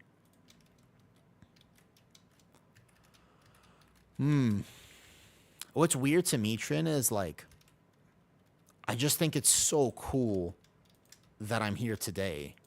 Because I haven't been streaming for that long. Like, oh, hi, if you're new in my stream, for example. Like, I haven't been streaming for that long. And the whole point of the meta tier list, because I will update mine, right? I'll update my meta tier list coming up. I'll update it basically on Saturday, just so we're clear. So today is, it's like 6 p.m. for me right now. It's a Thursday. Tomorrow I'm off, getting painted as a demon. Very cool. And I wanted to make a tier list ranking for the dungeons tonight, because we've seen all the dungeons now. I've played a shit ton on PTR. Oops, I won't let him die. I won't let him die. Not gonna let Marcellian die. But it's so weird. So, oh, hi, like, I'm kind of new to streaming, right? There's like, Marcellian, how long has he been streaming for? You know who Marcellian Online is? I imagine there's a strong chance you would know who he is. There's just some people who have been streaming for so long, you know? Yeah, but I haven't been streaming that long. Like, I feel like I'm still very new at stream. Okay, so I prep my healing here. We just ramp it, easy. How long they have streamed? A long time. Whatever the answer is just a long time. Now, your DPS is supposed to do this technically, but I can also figure it out.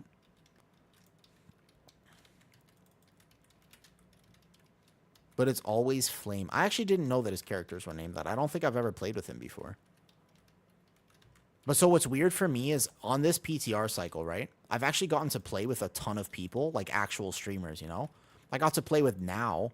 Like, Now was in my key, man. And I'm like, bro, I'm a tank player. The fact that Now was in my key is ridiculous to me. Like, I got to do a key with Now. I was playing my Prez, by the way, for that key. And, like, we were the last two left alive on pretty much every fight. It was pretty funny. I'll go this one. It's weird that people know me. Like, kind of. Like, he didn't know me. He didn't know who I was. But it's this weirdest thing where I've just been I've been just a normal WoW player for my entire life. And now all of a sudden it's like, wait a second, I've watched this guy's YouTube video. Like, I'm playing with Marcellian online. What the hell? What the hell? It's such a weird thing. It's very, very strange for me. Okay, so we want to prep a ramp here. Just get life blooms on. Keep hots on the targets that I need. I'll get the star. And here we go. Is not Marcellian. Oh, okay, wait a second. Yeah? Who is it then? I'm so confused.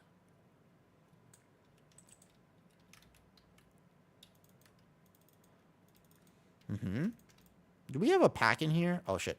Okay, I'm gonna heal both then. Help, help, help, aggro. Aggro. I'm gonna die. Aggro. There's gonna be two that explode, and that's fine. I'll just heal it. I'll just heal it. Hold up. Oh. That's okay. We have B-Reses. This is a rough time to have this happen, though. I have to wait here and heal, because people will die otherwise. I have to make sure everybody's full health. I think we can get this, though. It took me forever to know. Oh, I see, I see. Oh, shit, there's another one. Rough. We got them all, though, right? Okay, good. If we get them all here, then we're fine. I don't know if I want to go that hard, though. To be honest, like, there's actually a world where I don't want to be... I don't actually like doing very sweaty keys. I like having fun with keys, but my vibe is too chill for, like, very, very strong push content. I actually have a problem where sometimes I just don't want to do very competitive push content. I can res. Hold up. There we go. I got him now. Okay, so prep a ramp. Uh-oh. This energy fragmentation is going to own me. I'll try to get one real fast. Uh-oh. Oof. That's okay. Big healing. Big healing. Hold up. I need to get one more of these stars. I got it. Beautiful. Uh-oh. That's a rough one. No problem. Easy. Here we go. So, like, maybe just got up to 15s and call it a... Oh, no, no. For me, sorry. That means, like, that still means, like, 18s or 19s for me. I just meant, like, not 20s. Like, basically not 20s is what I'm talking about. Yeah, like, not going to, like, world first keys, if that makes sense. It's the not world first key in particular. Okay, they will do this. I'll heal. It looks like there's going to be one more. Don't... Oh, that guy sniped me. He sniped me, dude. I was fine, but there was 2 lines on me. I got hit twice. That's a reasonable goal, in my opinion. Super achievable. Unfortunate. I got sniped. It's okay. My overall damage is going to still be very high in this key. I think they finish it here. There's no technical healing. Focus, boss.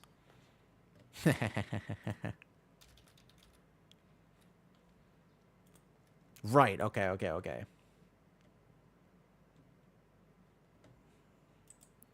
That was Flame? Oh, no. I got sniped by Flame.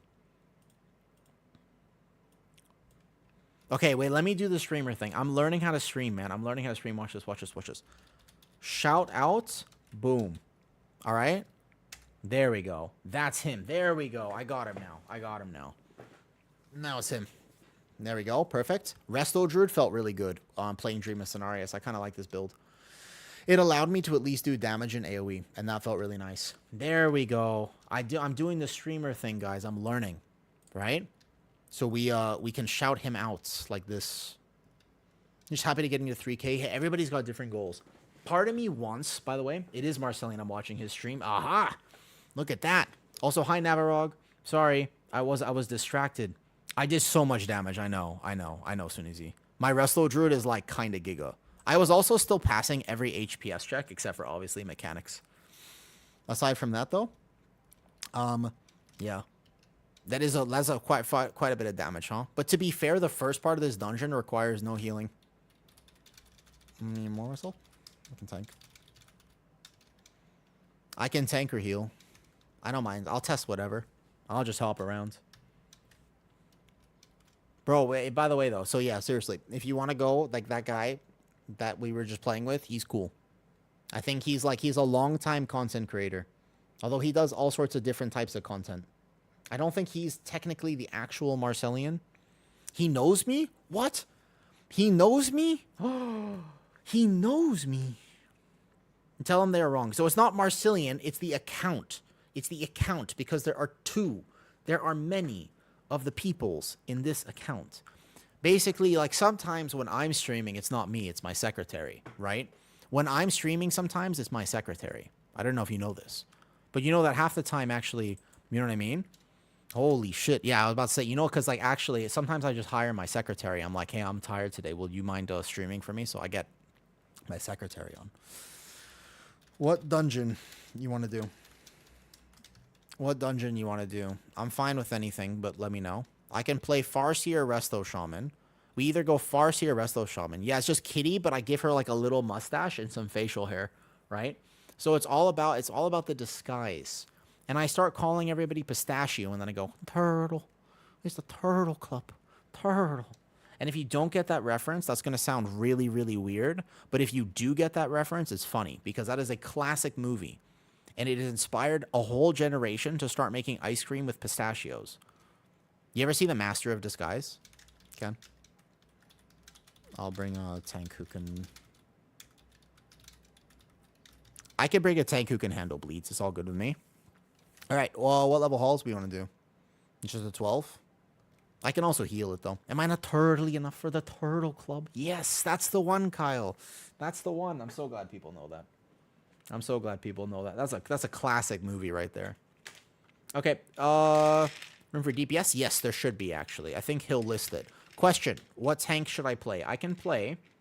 My Blood DK was actually pretty self-sufficient. So I got Blood DK. I have any tank that could do this, though.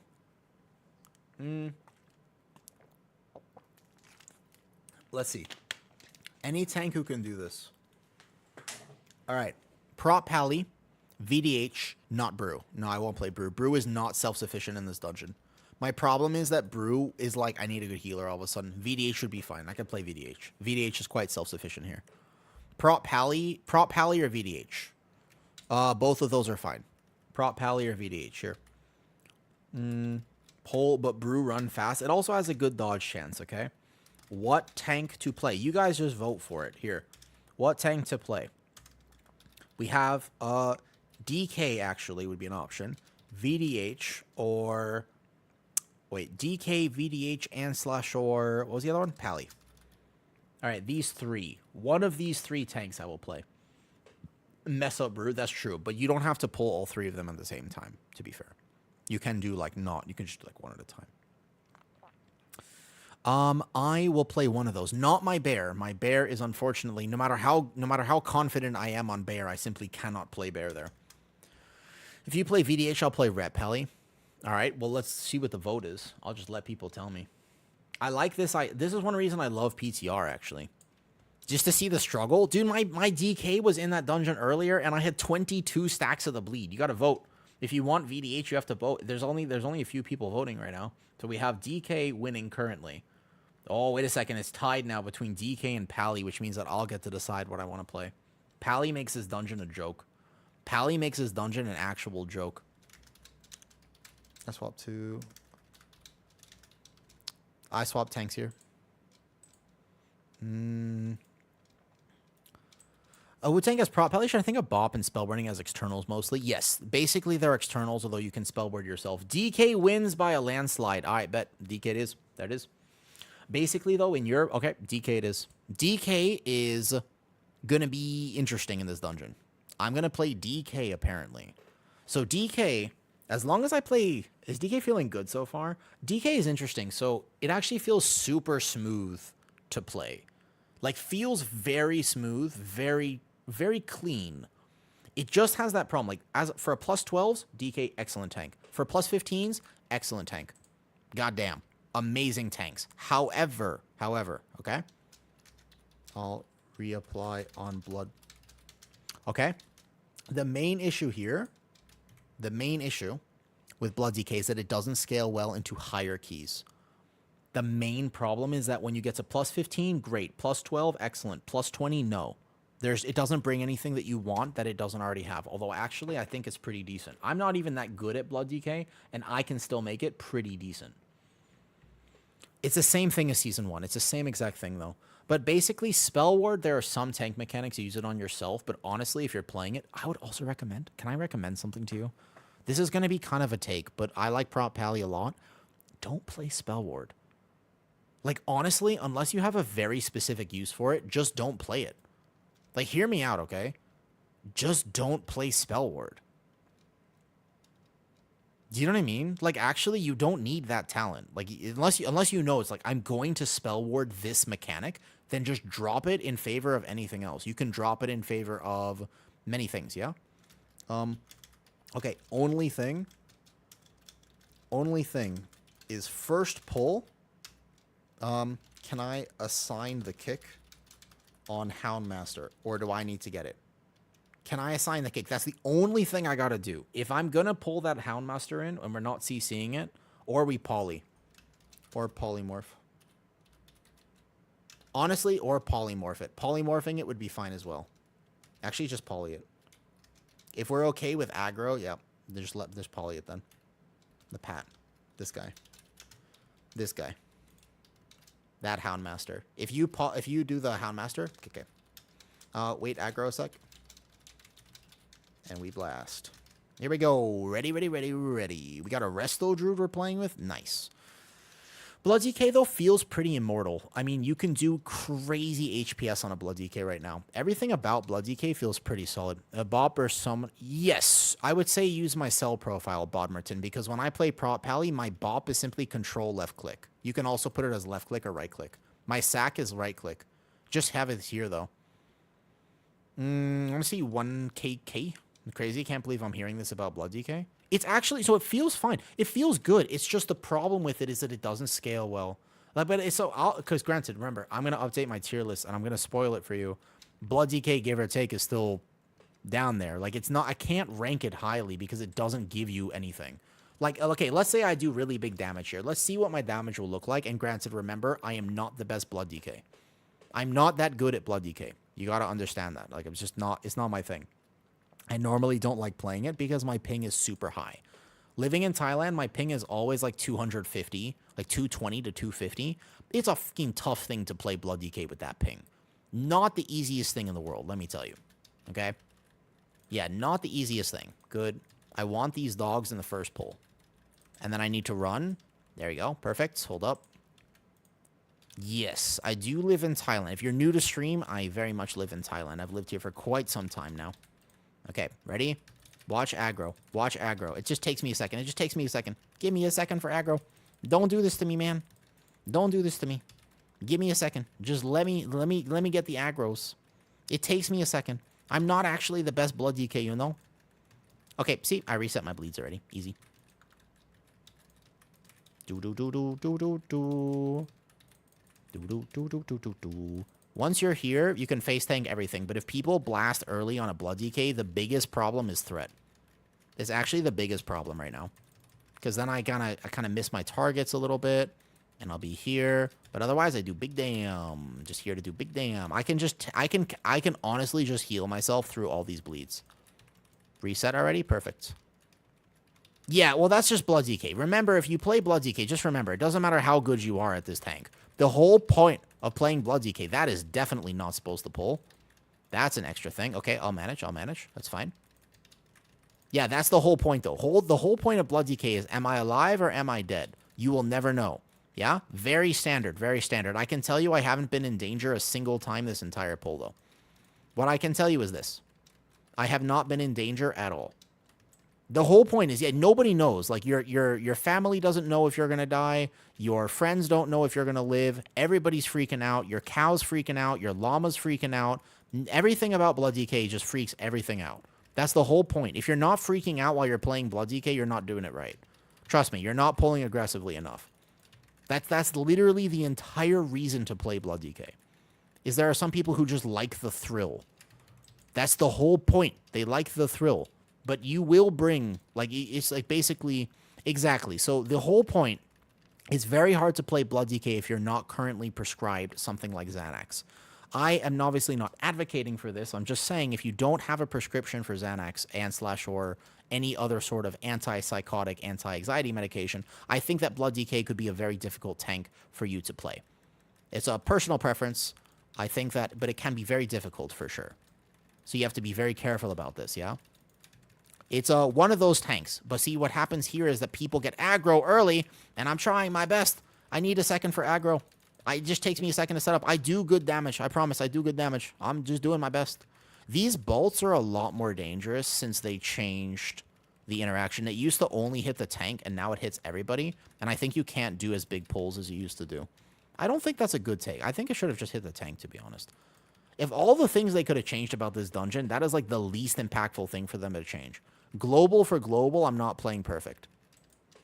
Use a bomb limb? Yeah. You know what would be really nice for this dungeon? Abomination limb. Oh, wait. Oh, wait. That'd be great, huh? Yeah. Rest in peace. Blood DK's in despair. Surely nobody would be, like, full sending healers and stuff, like, into this pack while I'm still gathering it, though. Here. Double grip. Perfect. Nice grips. I backpedal as I do this. So he has Vortex now, and I just backpedal here, though. They honestly, I think that the game would be a better place, at least for M+, if they disabled raid buffs. That's just, like, that's a valid take. Like, I don't think you can really argue with that. I straight up, like, everybody agrees with that, yeah? The game would simply be a better game for M+, if raid buffs did not exist. For raid, I'm not sure. I'm not really a raider, so I don't really have a specific take about this. But for M+, the game would be a better place. Like, it's just, you wouldn't have to worry about it as much. I think it's significantly improved. It would significantly improve the game. Cool. Grip of the Dead allows Blood DK to do this dungeon. I actually think that Blood DK would be one of the better tanks at dealing with this. Currently, this is, by the way, the hardest dungeon, bar none. Whoops, we lost our healer. I think this is physical damage, unfortunately. I missed my grip.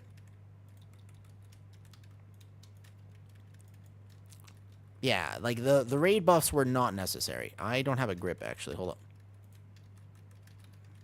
It took me so long to grip that, because I misclicked. Okay. So I'm going to get aggro on these guys right away. And Blood DK is a very lock-in tank, though. Had a drop-down of, like, raid buffs, and you could choose. That would defeat the purpose. At that point, you just, at least, you just disable them. Raid buffs are a tuning nightmare.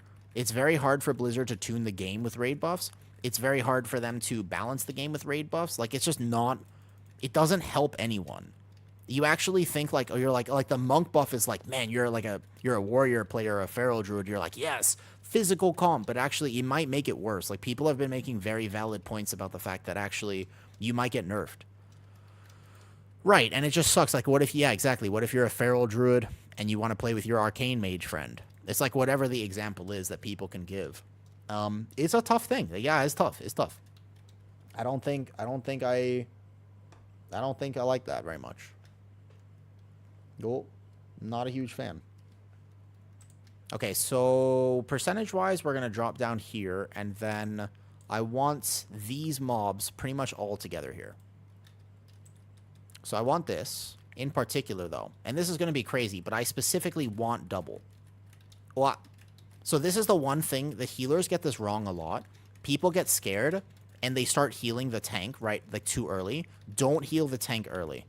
Big no. Yeah, you can't actually heal the tank early. It's a very bad idea. So I just Death and Decay, and then I run out. And I grip one thing for me to Death Strike. And then I just kite out. Nice. And you can just Death and Decay again. Ooh, I reset my bleeds. Not good. Less than ideal. Also, we pulled this extra thing because we didn't CC them properly. Death Advance. Nice. Oh, no, I reset again. Okay, now I'm in trouble. I messed up. I messed up. This is going to be Purg for sure. Death and Decay. Death and Decay. Run, run, run, run, run, run. I need help. I need help. I need help. Help me kite. Help me kite. Help me kite. I'm dead.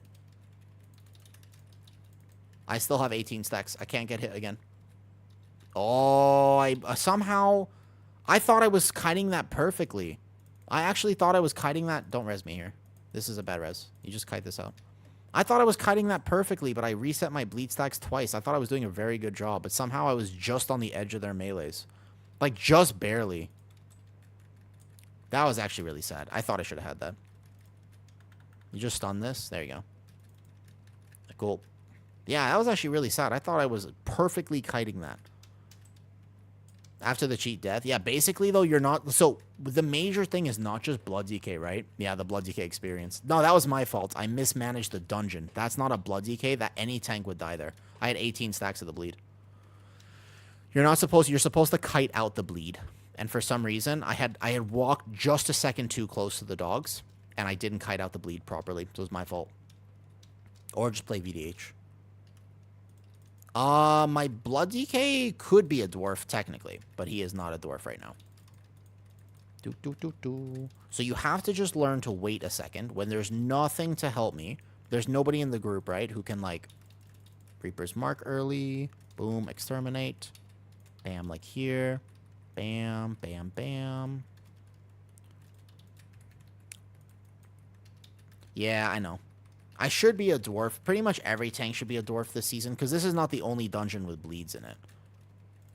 But it's also, like, not... Like, Blood DK also does damage. So we just kite this out, because we Death and Decay, and then we go like this. Yep, there you go. I'm gonna have to probably Death Strike one. Help me, help me, help me, help me. Heal me, heal me. Heal me. This is a heal moment. If I'm out of range of mobs, I cannot Death Strike myself. Okay, this is what then... So, okay. The way that healing aggro works is that if you're direct healing the tank as they walk into a pull and their aggro is loose, that's when you take it from them. So the key is don't take it when you're walking into a pull. That's like the one time you do not want to heal a tank.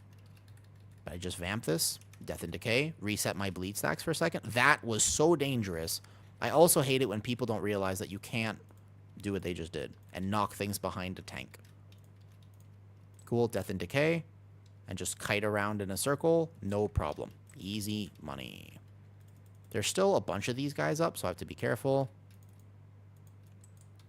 One bleed stack, and we're good. Perfect. So that's why I died in the first areas, because I went back in too fast to, like, greed some damage, and then I died. Cool. Okay, wait a second, so I need healing here. Because I can't death. There you go. Any healing a little bit.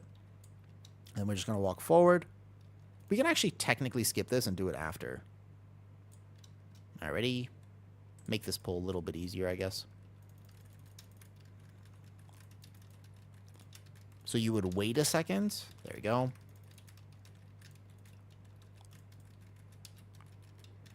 And now I have everything down. Bam. Oh, they're standing by the other mobs they aggroed. Less than ideal. So what happened there was that my healer was standing too far back, and he aggroed the pat. I might be able to live this. Unless that cast goes off, which it will in a second. The Loyal Beast is going to go off, and then I'm in trouble. Only way for me to do this would be to kite wildly. I don't have Purg for a few seconds. Death Strike. Oh, we pulled the pat. We pulled the pat. I can technically live for like a little bit. But I don't have to kite this out a lot. And the shard is still alive. And those bolt guys are still alive. Uh-oh. Uh-oh. Okay, only way for me to be with Death Strike, back, Vamp Blood to go back into the pack here, basically. This is how you would do it, though. This is Welcome to Halls of Atonement. This is it. This is how you tank Halls of Atonement. I'm actually doing it, though. Like, technically, the poll's alive, aren't it? The dungeon isn't over yet. The dungeon is not over because, specifically, I just kited wildly. That's the whole point. That was it. We did the whole thing. That was the whole dungeon. This is how you tank this dungeon. Okay, now I gotta cut again. So just back up, back up, back up. There's a big guy here. Oh, the dogs. No, the dogs. If I reset my bleed stacks, I can do this. Vamp blood. Vamp blood. Okay, hold up. I'm technically alive right now. Okay, I got to go back over here. There you go. Just ping-pong him around a little bit. Stun him. Okay, I'm alive. I am technically alive. I'm doing this, though. But did I die? Just remember, though, did I die? The answer is no. No, I did not. No, I did not. You just have to fucking be very aware. Oh, I'm dead now, though. Holy shit, I'm dead now. We let another cast go off. I Death Strike. Lichborn. Healing potion. The cast is going, though. Hold up. Vamp blood. I'm still fucking alive. I'm not fucking dying today. I'm not dying today, Alright. I'm not dying today. You are well, I'm not dead. You're dead. I'm not dead. I'm fucking alive right now. Holy. Easy pull. Alright. Oh my god. Easy pull. You thought I was dead? No, I'm just blood decay. Easy pull. Easy pull. Now, really good question is whether or not we have time in this dungeon at that point. Oh, my heart, my heart, my heart, my heart, my heart. No. It does not feel squishy, to be honest, though. Yeah. They pat. Yeah, they pat. They pat. I am alive, aren't I? Okay. Hi, that was a journey. That was a journey. I feel I definitely am playing Blood DK right now. Let me tell you this. I'm playing Blood DK. How's the rush feel? Like I could do this for one more dungeon tops. But there's no way I could do this for a season. Like, that's why I know for a fact, like, I'm just a little bit too chill for this. Like, I don't like the anxiety of not knowing whether or not I'm going to die or not. I just want to know sometimes. Is it wrong to just want to be cradled in the warm arms of a fox girl? Like, is that really that big of a problem? Like, I just sort of want to just be, like, chilling. I don't really want to worry so much. Yeah, basically. I do feel like I could... Yeah, like a therapy session sounds great after this. Okay, so what I want to do is, like, specifically, I'm going to aim this smash away from my group. It's fine here. There you go. And I want these mobs, actually. Sorry, these were the mobs I wanted. That's why we're over here.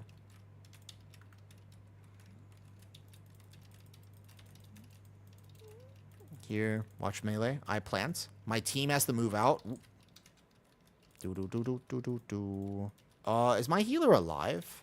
Do we have a res? Because if we don't have a res, then we could be in trouble, actually. There is some healing on this boss. Hold up. That was the Resto Druid greeting a cat form. A classic.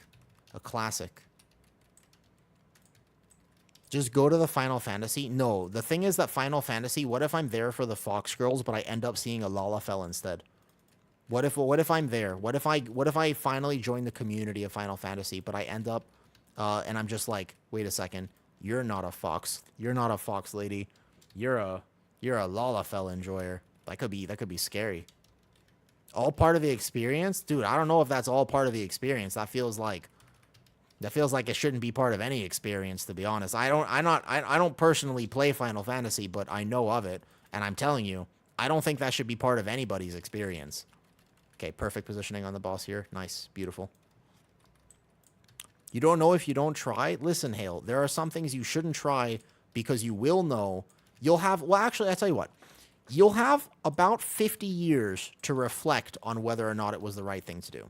So if you need that much time, you could totally do it. You'd have your whole life to think back on it and wonder if it was the right thing to do. But in some cases, I feel like you can know before you try things that you should not try things. Not always. I'm a huge believer. You can't knock until you try it. You know what I mean? Us guys, we walk around, we think, we look at the back door, we go, it's not for me. It's not for me. But, you know, is it? How do you know that? How do you know? It might be. Hey, can I live this as a blood DK? Am I allowed to? Can I live this pull, actually? I didn't even think about this. Maybe not, because the healing absorb. Ah, hold up. There's no way I died, like, on the first one, though. I can IBF the next, maybe. I didn't think about the fact that maybe... Well, no, these guys give 100% healing absorb. There's a mortal strike effect. I can, like, live the hit. Well, I don't think so, actually. I can IBF and then Lichborn. I think I can double, but, like, maybe not in a higher key, actually. Because, like, there are some tanks that, like, Warrior can do this. My Bear can do it, but, like, Monk cannot, really. Lalafels are adults, right? I think they're supposed to be, at least. That's the whole point, though. Is your Death Caress unbound? Correct. Yes. I don't really play Blood DK, just so you know. Like, this is not a tank. Like, my Blood DK on live is currently not even... He's not even geared. But we go up here. Cool. Yeah. I'm just basically... I'm winging it right now. This is, like, full winging moments. And we go back into this corner, give or take. I like this corner if people don't pull the extra Gargan. Because you don't actually have to pull it in this corner unless people have a bunch of ground effects, which will pull it. Otherwise, I just sort of chill here. I just Death Strike to win. I can't see shit, but it's okay. Out of curiosity, did we have a bunch of aggro problems because people can't wait for aggro? Oh, wait a second. Hold up. I haven't managed my resources correctly.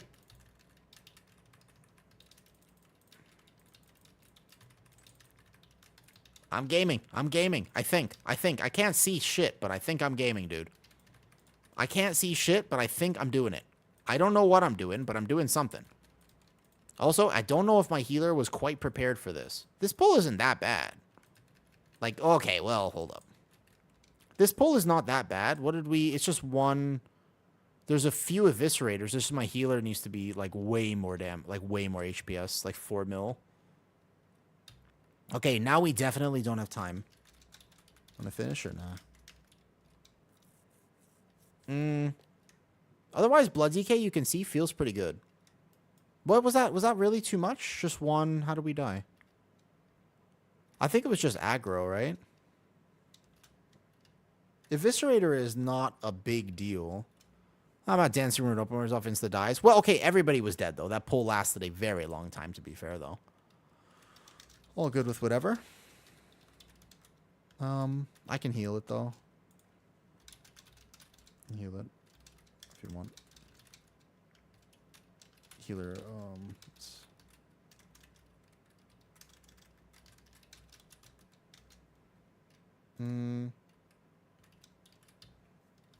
Basically, it's just that.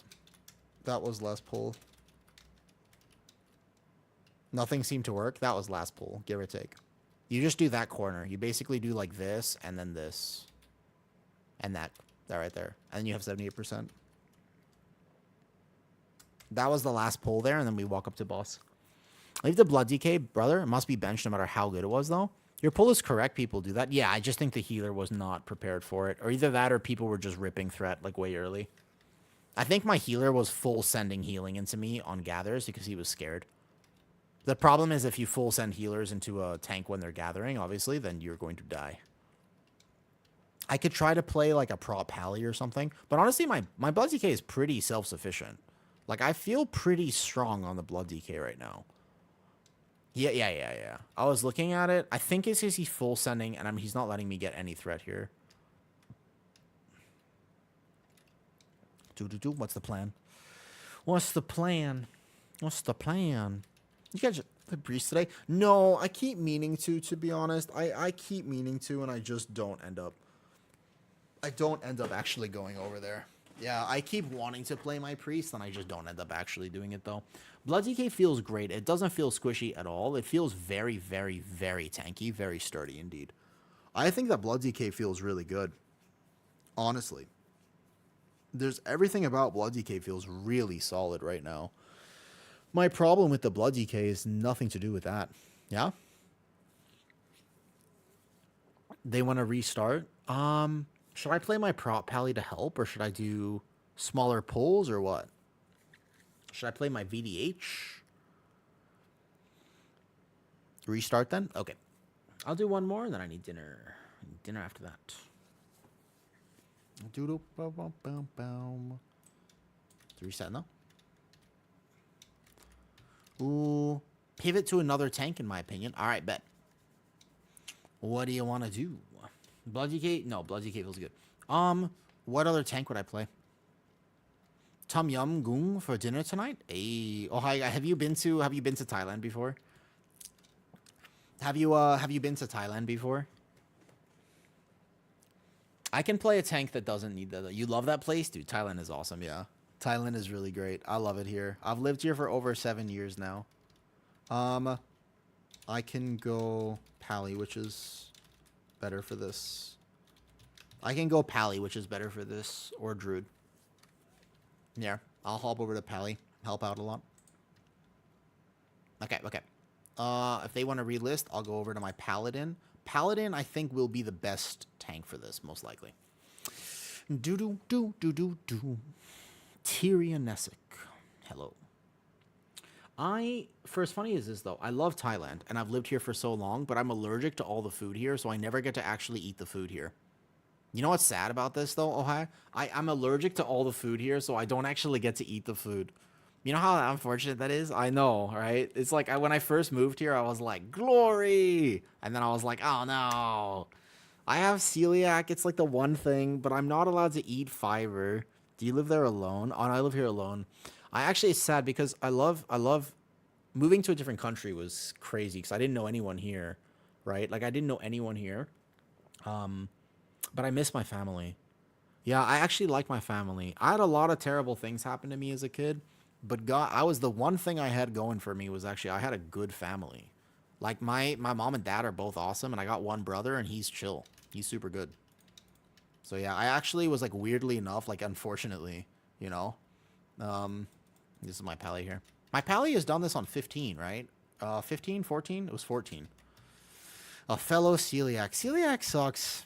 Celiac sucks. I sometimes do, but it's really, you know how hard it is to actually get, like, you know how hard it is to go to America from here? It's quite far away. It's quite far, dude. I think. I'ma tank it. This is my holy setup. I was not playing holy paladin, though. When you travel and can't eat everything in sight, I know. It's a long flight and stuff like that. I'm actually living in Madrid. I have a couple of friends. Love that you enjoy Thailand. It's tough because I miss my family, but aside from that, there's nothing I miss about America. You should highly recommend that you at least travel and get to experience other countries. It's a totally different world out there. It's like a very, very, very different world, man. You know what I mean? It's so interesting. There's so much to see and so much to enjoy. Wait a whole second. Now it's a song. That's a Disney song. What am I singing? A whole new world. Oh, that's what I'm singing. Fuck, it's the Aladdin song. That's right. I was singing a whole new world. I knew something was happening there. I wasn't intending it for that to happen, but that's what was happening. Okay, this is my holy setup. Where's my prot weapon that I was using?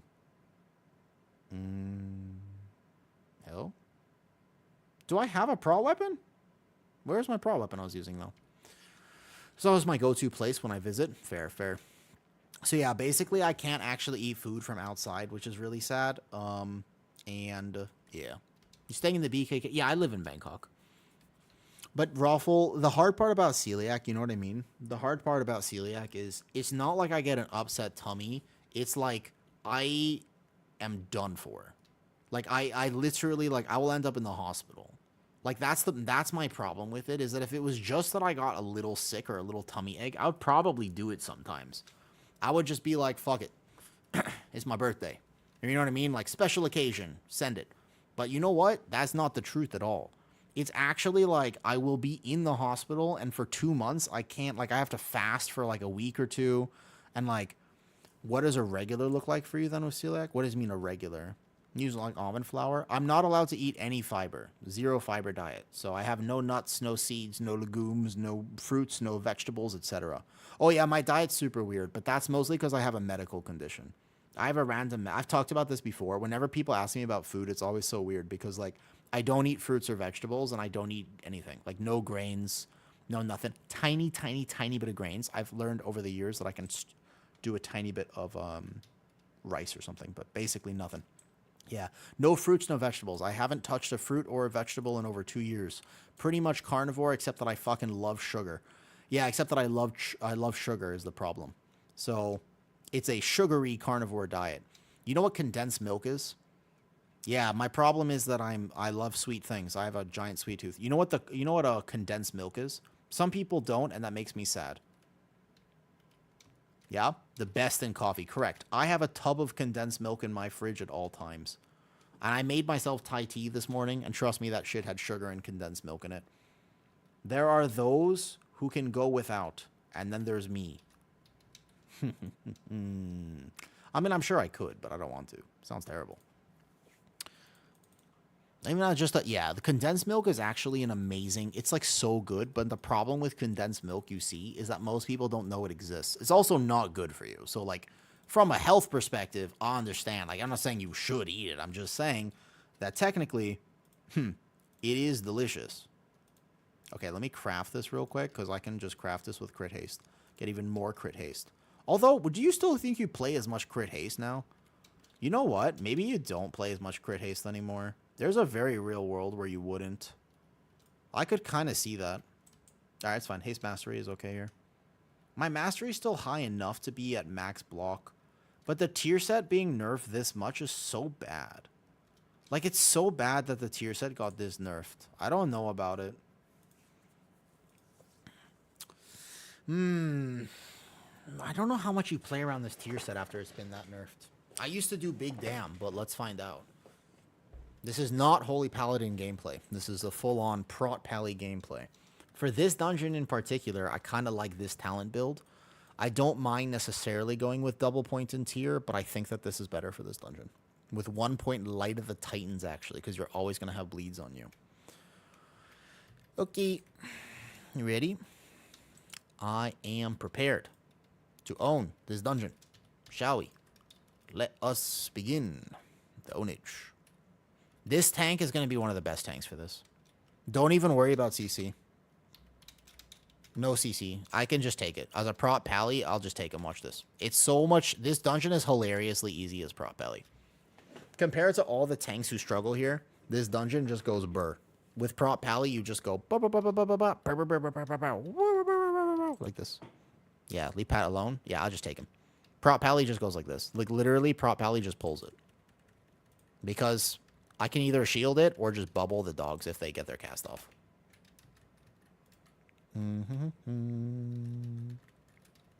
Because we're just going to go 1, 2, 3, bam. And basically, I can control most of the kicks here, so it's fine. Specifically, that kick on the Houndmaster, so long as he's not line of sight.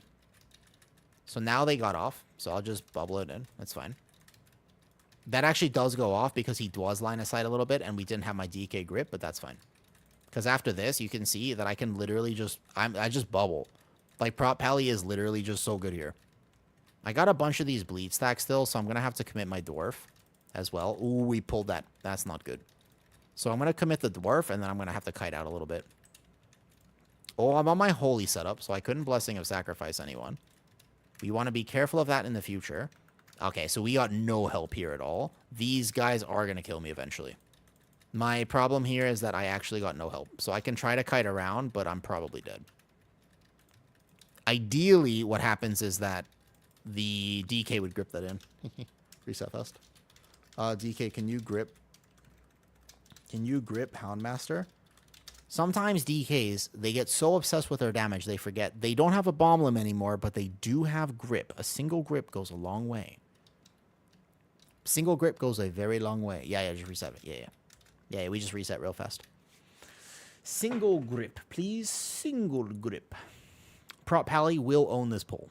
Because you can live for a very long time. Although, grip's on cooldown, my man.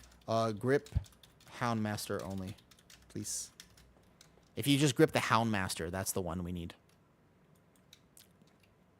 If you can. Because I can make sure I kick him, but he was just out of my shield range in that corner. Okay. Take 3. Take 3. Do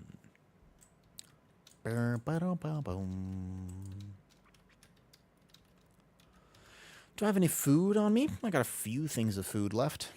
Otherwise, I'm still, like I said, I'm not 100% sure about whether or not I want a crit haste or haste mastery neck. I think that both are ultimately fine.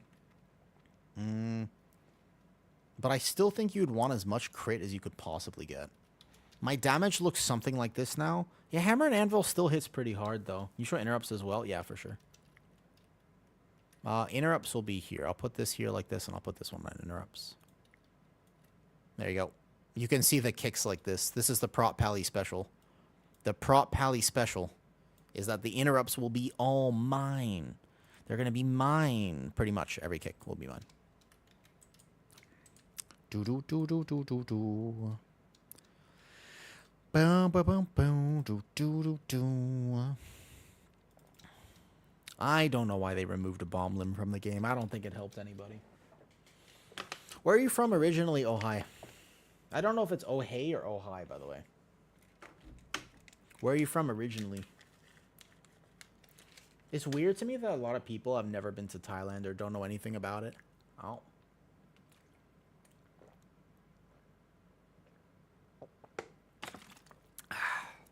Hey, as in haystack. I'm from the OCE region, but your background is... Ah, look at the race change was stuck between Gnome and Void Elf. I don't care about racials, you're just there for the vibes. Ah, well, Isildur. You gotta think about it like this. A Gnome is easier to throw into the fire. So it depends if you're gonna resist this time, or if you're gonna accept your fate and just say yes. So that's really the only choice you have to make. Gnomes are easier to throw. Look at his name, Hill. You don't know his name? Think about it. You don't get the reference? His name is Isildur from Lord of the Rings. It's a Lord of the Rings reference, right? Wait, am I the one who doesn't get the reference? It's a Lord of the Rings reference. You know? Oh. Yeah, you don't just throw gnomes in the fire. You can't just throw short people into the fire, dude. You have to make sure, just so you know, in the future, make sure you do not throw short people into the fire. They also are deserving of a normal life. Sort of. So he's going to hopefully grip this thing in. Yeah? There you go. Now, that Huntmaster, he did say he was going to grip. There you go. Perfect. As long as we get one kick there, then I'll be chilling this pull. Now, we're chilling. Hard chilling. Paladin has a lot of parry. So if I reset my bleeds here, then I don't need to bubble. Excellent. If I actually don't bubble, technically speaking, what I could do is I can go like this, and I could actually save my bubble until this point in the pull right here, and then I would be chilling. There you go. I'm going to get this caster back in. Hopefully we don't let a Loyal Beast cast goes off. We do, so I run away. Awareness, and then we run. Nice. I think they're going to be kind of dead soon enough, so just back up, back up, back up, back up, back up. Wildly Kite. They still have their Enrage on. So I'm just going to kind of back up a little bit, though. Might need to pop my kings, might not. I'm not sure. Okay. That was scary. That was scary, man.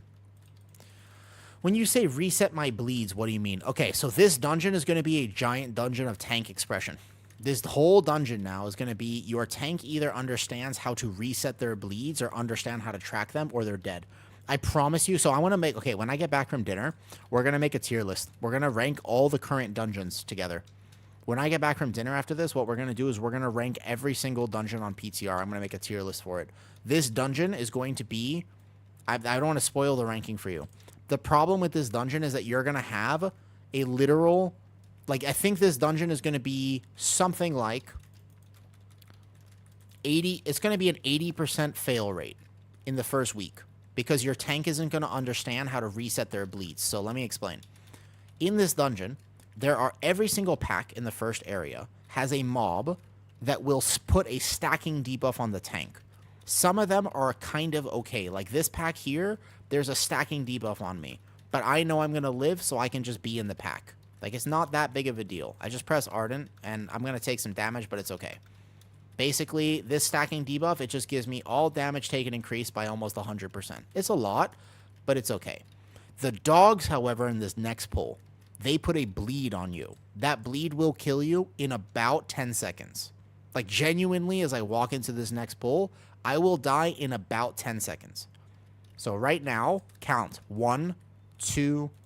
When this actually hits me, I'm going to count 1, 2, 3, 4, 5, 6, 7, 8, 9, 10. I bubble. And if you don't know that, you're dead. I swear, like, you will literally be dead. I would be dead right now. A pug tank is already dead on this pull. It's very, very overtuned at the moment.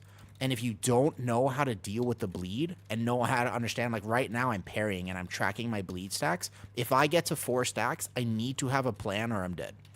It's literally that simple. And if they don't nerf it, pug tanks are going to walk into this dungeon. They're going to insta-die. Every single tank is going to die in Halls of Atonement. It's not even their fault. I'm at 4 stacks. I can dwarf because I have a plan, because I know how that bleed works. But if you don't know how the bleed works, you're screwed. Like, you're just going to die, and there's almost nothing you can do about it. There's very little you can do at the very least without understanding that interaction.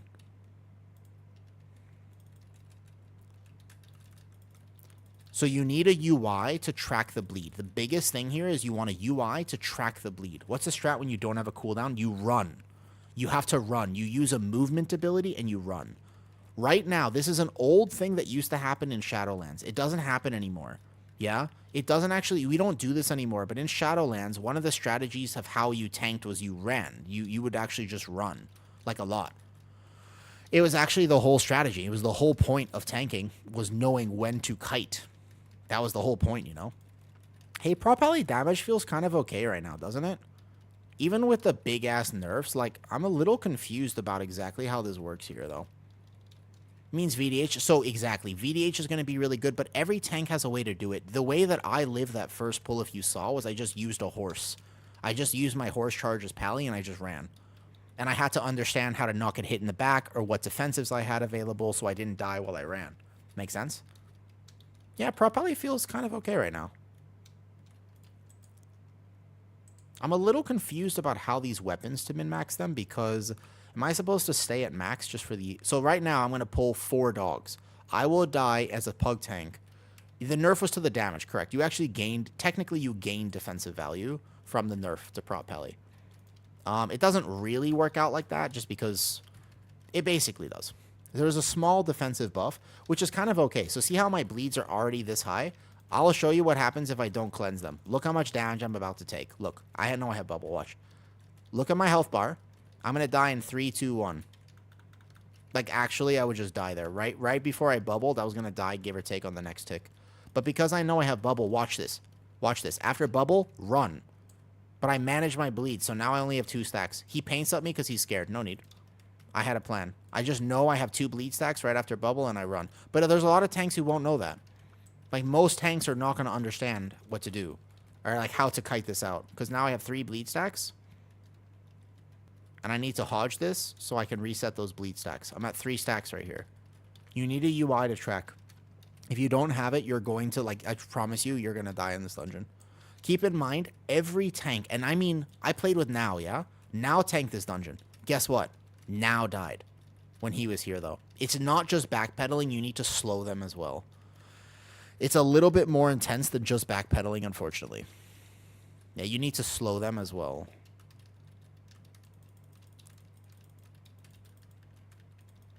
So, like, if I can parry them, so I have to track. If I need to, I dwarf. If I don't need to, I don't dwarf. Here, I decide I'm at 5 stacks. I'm going to dwarf in 3, 2, 1, give or take right now. Yeah. But you'll see, when you get into this dungeon, you'll kind of get it. You'll get it almost immediately, though. I'm learning so much from this. This is the type of thing where it's like this dungeon will brick everything if you don't know this information. You Vortex Typhoon, you either have Incarn, you can take like up to 10 bleed stacks in Incarn. I've taken a few more than that. But basically, during Incarn, during big cooldowns, you can manage. Otherwise, you are just running. Like, you literally just run. As silly as it sounds, you will just run. Okay, so I gather. I cannot bubble to gather. I cannot bubble and I cannot horse. I will need all of my movement abilities. So basically, one of the things that you do is interesting. This hasn't happened since Shadowlands.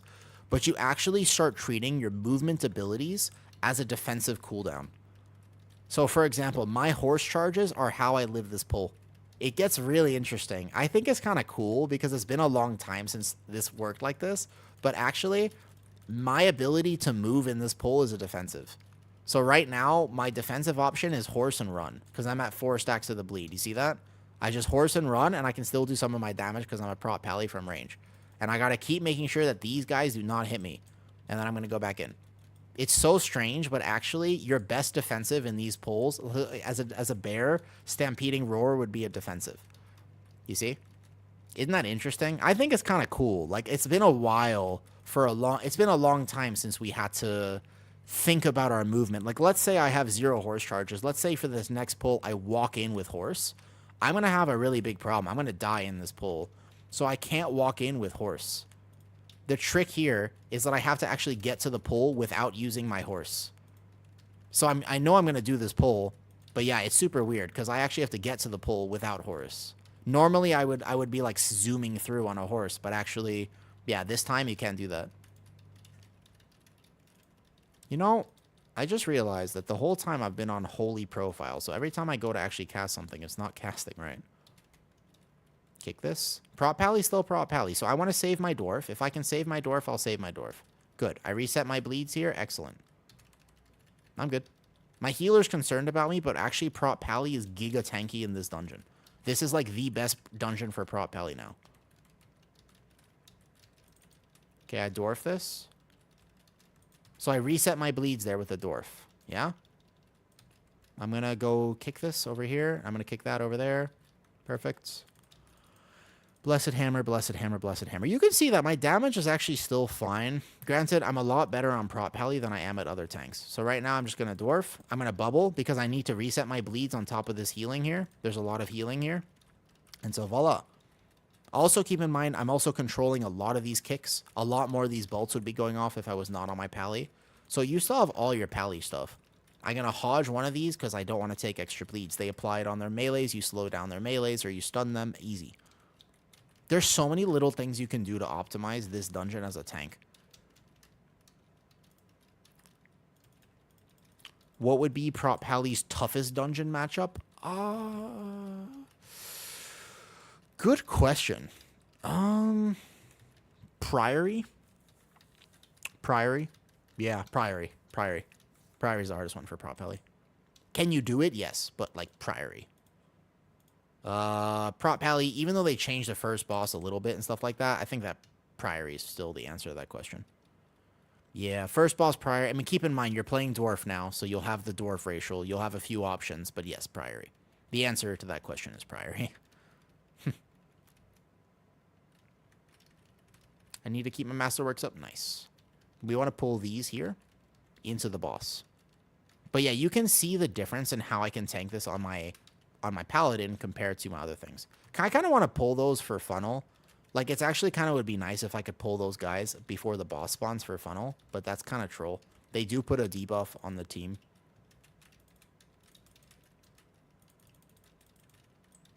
So I'm just going to put the first few frontals here, and then we're moving out.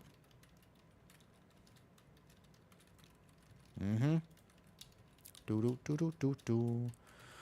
There were changes to the right side. Okay, the first boss, the thing is that magic debuff is kind of okay. Like, honestly, like, if you need to go right side, you can. I think that you're still going to go left side, in my opinion. You're still going to you're probably just going to go left side anyways.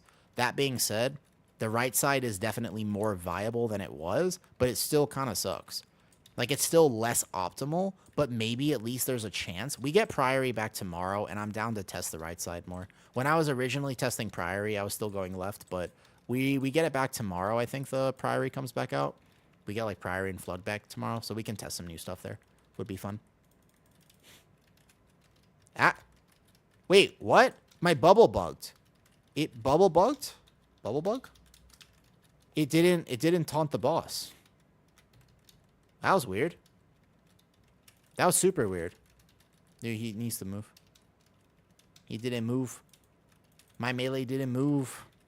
Oh, we don't have a res anymore. This boss is going to weirdly kill a lot of melee, even though it shouldn't. Like, it's actually not that hard. Whoops, we have people who are feared as well. Uh-oh. My healer is feared. Hold up, get back in. Get back in. Get back in.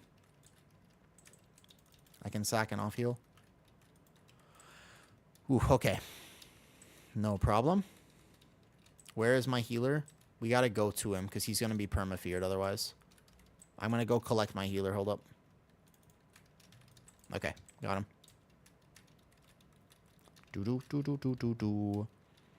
I would be curious to test some of these dungeons.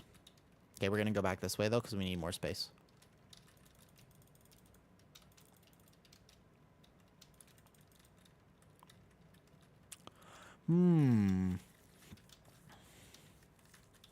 I'm definitely going to make that YouTube video. I think that's a good one. I have a lot to say about these dungeons. I have a lot to say about them. Priory has an interesting route where if you're going to tank Priory, I have like a giant suggestion about how to route it. Because I pugged all the way to 18 Priory this season. Oh, hey. And, oh, we did not want this guy. All right, hold up. I'm going to get knocked back, so I got to go back to where the first area. Prop Pally doesn't handle this guy, like, super well. Not as clean as other gettings, at least.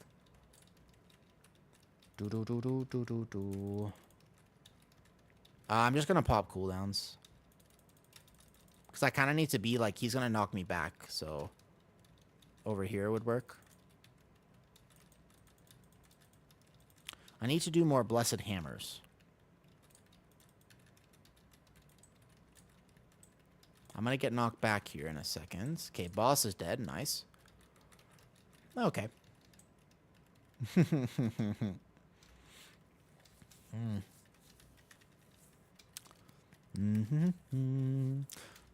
Where are you from in Southeast Asia? Oh, hey. I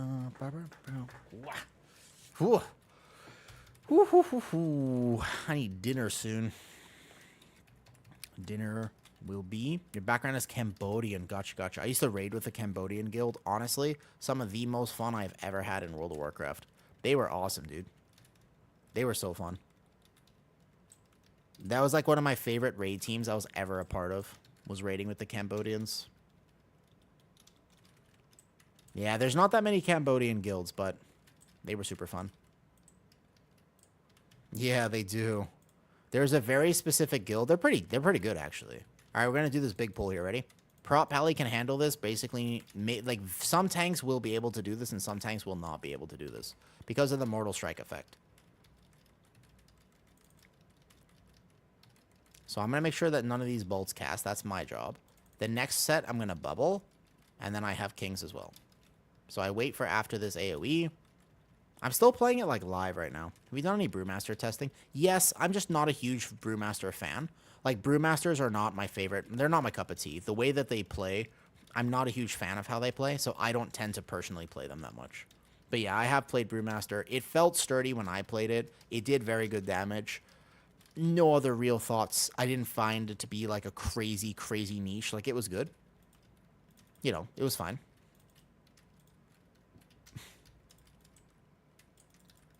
I like how Prop Pally just casually did this, by the way. Oh, no, we gotta stop pulling these. No. We're pulling so many of these extra guys. I kind of agree, by the way. I found that it lacked utility. I was like, man, I kind of wish I was on another tank right now. That's how I felt, basically, when I played it. Yeah. It's basically like that, yeah. This is also an insane pull, but I swear on Prop Pally it works. I just have to be careful of this knockback, because we have this extra thing in here. I don't need pain sub. Like, honestly, Prop Pally is way tanky at this dungeon. I appreciate it, but I'll be fine. Yeah, Prop Pally is like Giga Omega tanky at this place. It's pretty awesome. Compared to other things which struggle a lot, Prop Pally is like very decent. Unless this knockback gets me, because I like run out of Consecrate or something. I lay on hands this. Oh, I don't have it right now.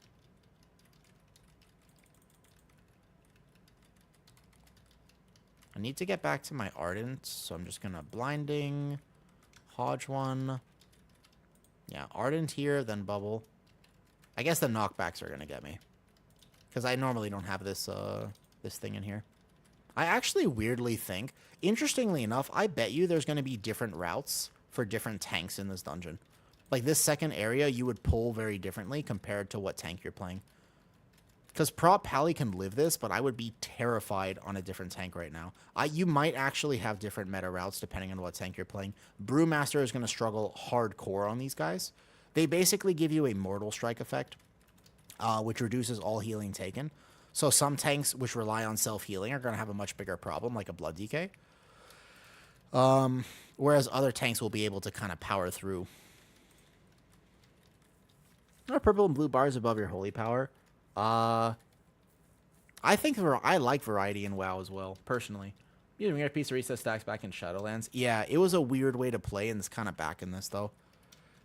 He's probably tankier than he is. The dungeon pools are just really good for Prot Pally. Like, Prot Pally just feels really good in these dungeons. I don't know about how exactly tanky it is necessarily. I just find that Prot Pally, like... So, yes? Basically, yes. Let's call it yes. Let's say that yes. Let's say that Prot Pally is just straight up tankier than it was. I feel like the answer to that question is inherently yes. This should be percentage here, and if it's not, I'll pull one more thing. I'm kind of YOLOing now. You pull the sides here. Prot Pally can control these kicks. I suppose with the bolt change, maybe you wouldn't pull this now. I really didn't. Something is ninja pulling like crazy, by the way. Like, something this dungeon is like, I don't know if it's my Havoc zip darting around or whatever, but something is like Omega ninja pulling here. You just pull in plus... Yeah, you can. Prot Pally scales really well with higher key levels. There are other tanks which do not. Okay, Blinding Light. Hopefully we don't let any of these pull, though. But the bars, this is Holy Power right here. And then this one, I have no idea, to be honest. I'm not going to lie. Oh, we're just butt pulling the entire dungeon. Probably the priest using Halo. Like this right here, I have no idea. Genuinely, I have no clue what that is. We got both of these. All right, here, let's go up toward the boss area at least. We didn't want any of those. I was going to skip both of them. A groundskeeper ran to them. That's because we didn't want the groundskeeper either for that exact reason. I wasn't going to get the groundskeeper either, actually. I think if we want to time this, I'm pretty sure I need to actually pull this here, though. 78%. 78%. If you're at this percentage right here, I shouldn't have told there. I should have held it. So there's going to be 2 AoEs right now, but as long as people are not standing in bad, it should be okay. Yeah, there have been a series of unfortunate events for sure. I'm going to take that frontal. I'm going to kick these guys in. Prot Pally style. Good. We have a blood decay to grip some of them. Nice. This boss is exactly the same as it used to be.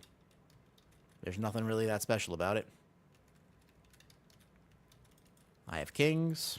There's one more of these guys up. I'm going to watch this overlap. I'm going to sack my healer. I'm going to save his life. Cool.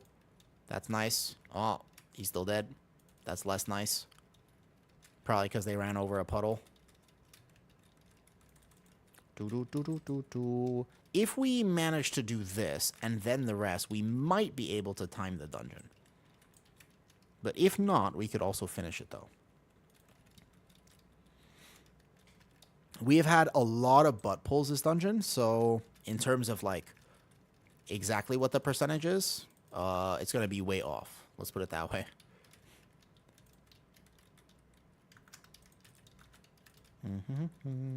Okay, so the charge will go this way. Definitely not jealous as a blood decay. It's very different, right? It's very different. Timer's not looking good. Oh, timer's looking very bad. Yeah, timer is... We should be done by this boss at this point. Our damage is, let's say, lackluster. Let's call it lackluster a little bit. You can see the damage on this boss, and you will be able to understand a little bit. Just a little bit that we are slightly off. And that is okay, because it is PTR testing. It's PTR testing. We do not have to be hardcore about PTR testing. But, like, yeah, Prot Pally. Like, Prot Pally is still in a fine spot. I still think, when I read the damage nerfs, apparently the issue with the damage nerfs is that they didn't get recorded right. Like, this isn't 66%. My lesser weapon is still... Look at my lesser weapon. There's no way it's 66% here. Like, look at this. This was nerfed by 66%? That doesn't make sense. There's got to be some strange thing, because my lesser weapon still seems fine right now. What's funny is that a lot of my damage is still single target. You can even check on first boss.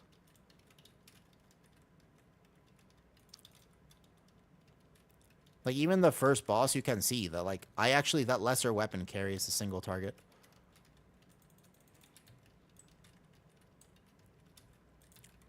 Get this kick, get this kick, get this kick, get that kick. Da, da, da, da, da, da, da, da, da. I should not have used my cooldowns here. That was a bad idea. That was a very, very bad idea, though. Whoops. Because I should have saved all those cooldowns for the next pull.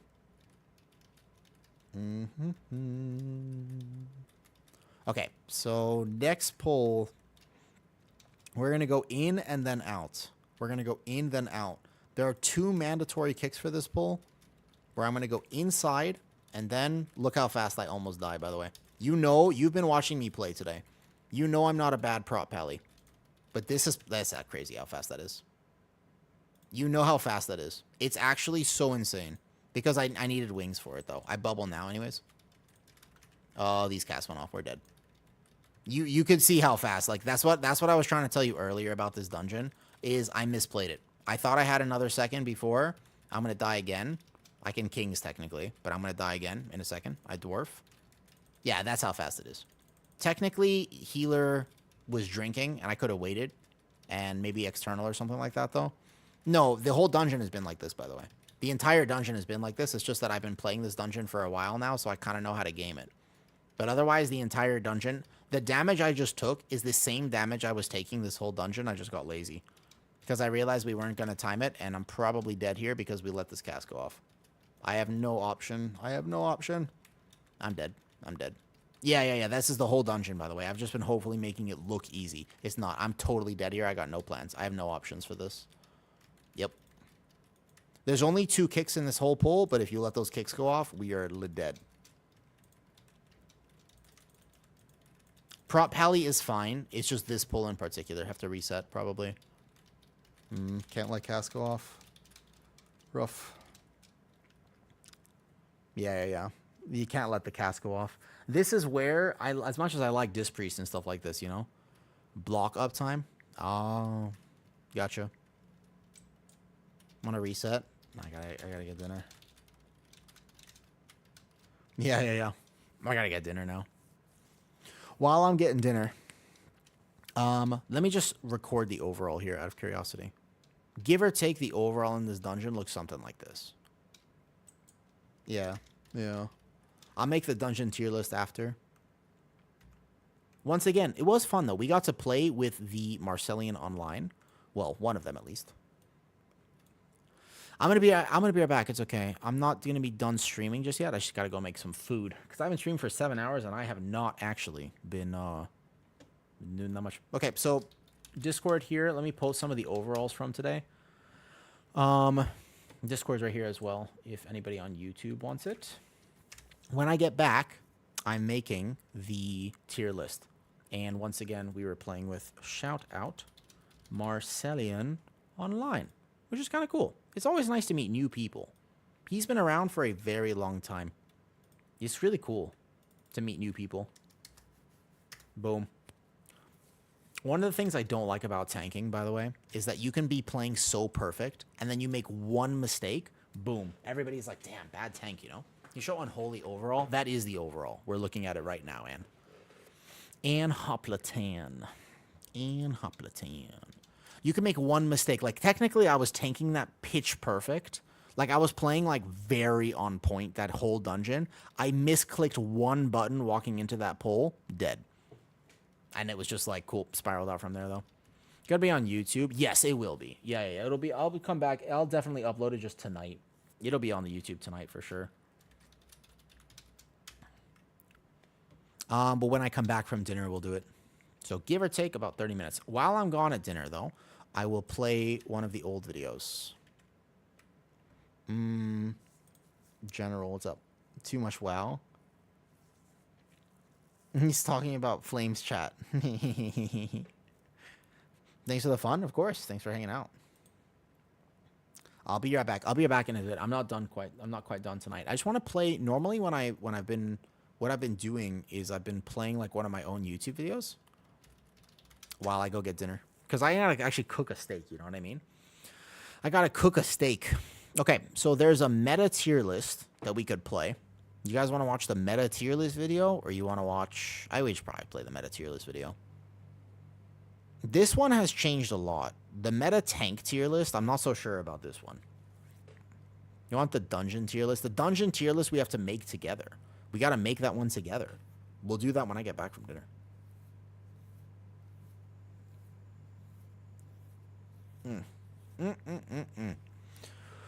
Do the new tier list today. I've been gone for a while. No, Saturday. Saturday, I'm going to do the actual tier list for like I'm going to update the entire tier list. This one's just going to be the dungeon tier list. This is going to be the dungeon one. Why don't we do... What about one of the Ecodome runs? Did I only post one of the Ecodome runs? Really? Dude, this was the old Resto Druid build. This was the Resto Druid build I was using for that Ecodome. Classic. This is a classic run. This is when I was testing that one Resto Druid build, which works with Boomy Weaving Convoke. Pfft, I don't think so. I don't think it actually works that well. Okay. Here. We'll do the Guardian Druid video. More like, go make the dinner. This one will be Ecodome. Bam. Easy. Properties. Guardian Druid. Ba ba ba ba. Cool. Cooking dinner real fast. Enjoy this.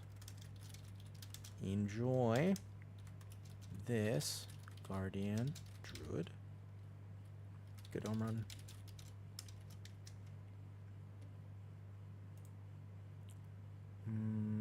When I get back,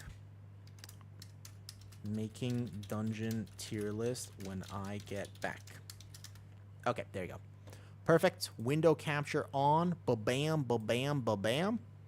And then we're going to make sure that the audio is enough. Something like this.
I went from eating yogurt to eating steak. It's magic.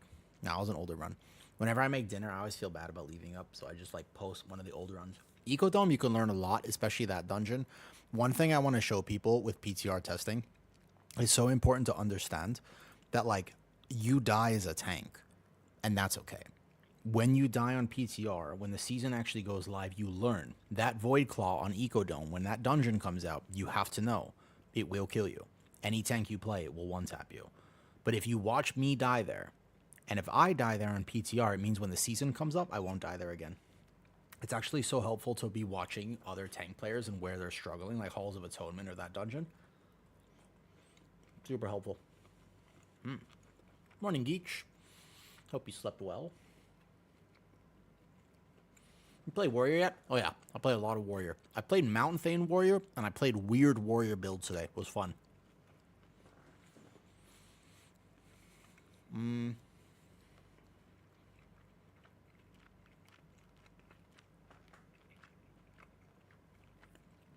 We have steak and eggs. The classic. Steak and eggs. Easy, easy. Mountain Thane Prot Warrior, weirdly, a lot of damage. Did a lot of damage, Mountain Thane. I tried an execute build. I tried a multi-target execute build on Mountain Thane. Squishier, did a lot of damage, but it was fun. Did a lot of damage. I'll post some overalls in the Discord today.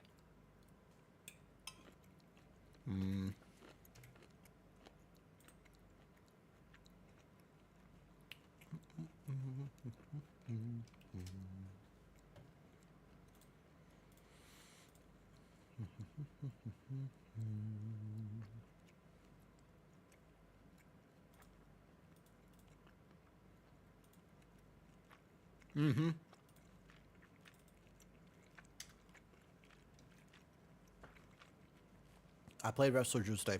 Look at this overall. Look at the details meters. Wrestler Drew does huge damage. Oh, sorry. Big loud. Sorry. Big loud music. Resto Druid does big damage on top of the fact that it has pretty much infinite healing. So Resto Druid feels really good, but I also think it still might get nerfed. It might get nerfed again. If it doesn't get nerfed, Resto Druid is like super S tier. Maybe A tier. Maybe like slightly less than that. Like this was Resto Druid, right? How much haste does your bear have? A fair bit. This was the overall in a dungeon just now on my Resto Druid where I had monk buff and mage buff. That's like crazy damage as a Resto Druid. That's like the overall dungeon. Insane.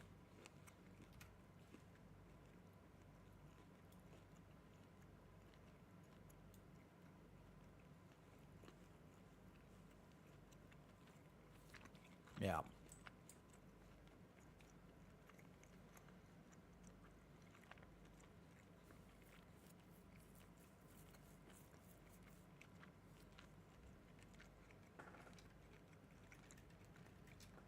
But what I want to do is in the Discord, I'm going to post a lot of these numbers from today because I think it's just helpful for people to actually keep track of overalls. Like when I play something, yeah, I want you to see like Resto Druid overall, Prot Pally, etc., right?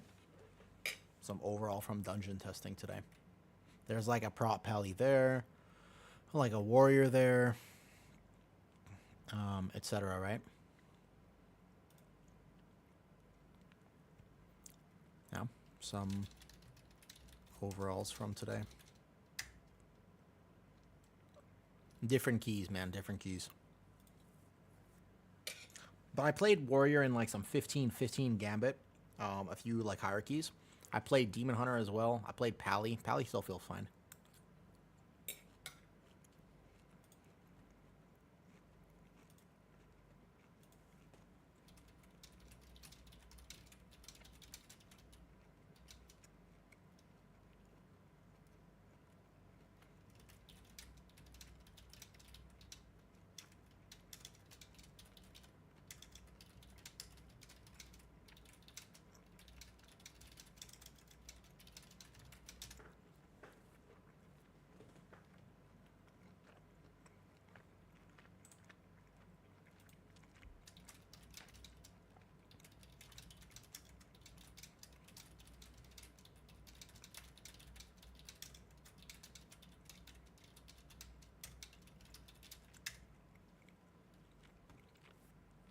Okay, so one thing I want to do, I'll see if I can find it here. One thing I want to do is I want to see if I can go to like tier list maker.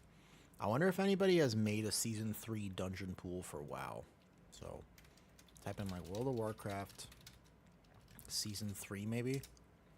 I wonder if anybody's made this. If people haven't made this, I don't know how I would do this.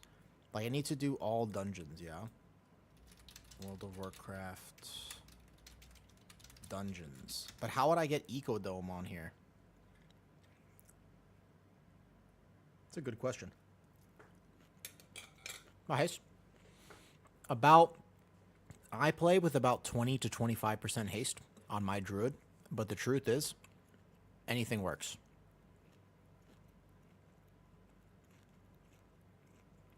Like, anything works.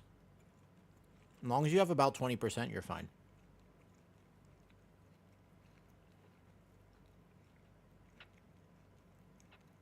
Too many here. Secondary stats are not that important.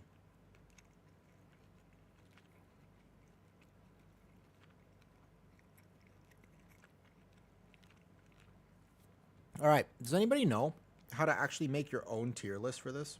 Like make your own icons for tier list? I'm going to learn how to do that.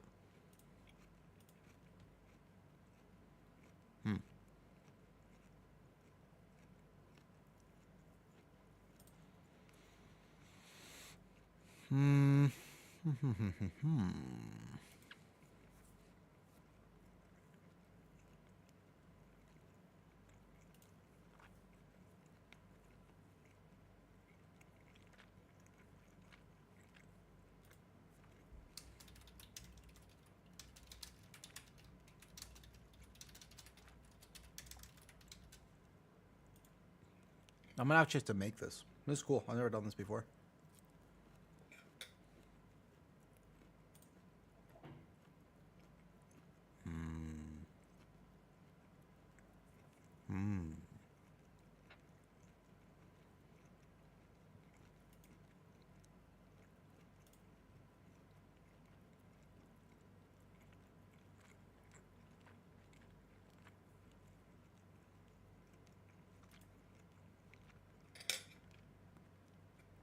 Ah.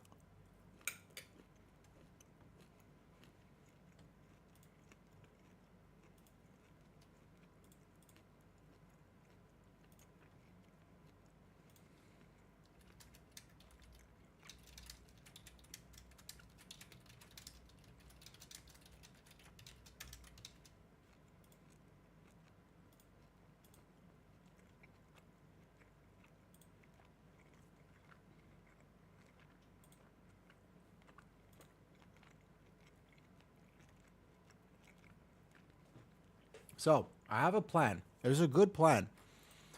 But I'm actually going to need to do this properly. Interesting. Yeah, I mean, this is actually going to be interesting. I have to do the whole thing here. Here, I'll choose the file. No problem. Choose a file. Choose the template cover photo. I definitely got to be like this. We got to go with a raccoon for sure. So we add a raccoon for this. Easy. Easy. Raccoon file here. And then we need all 8 of the dungeons. So we need like Priory of the Sacred Flame. This is actually what we're going to have to do here. Yeah. All right, we'll make a whole plan for this. No problem. What's up, bros?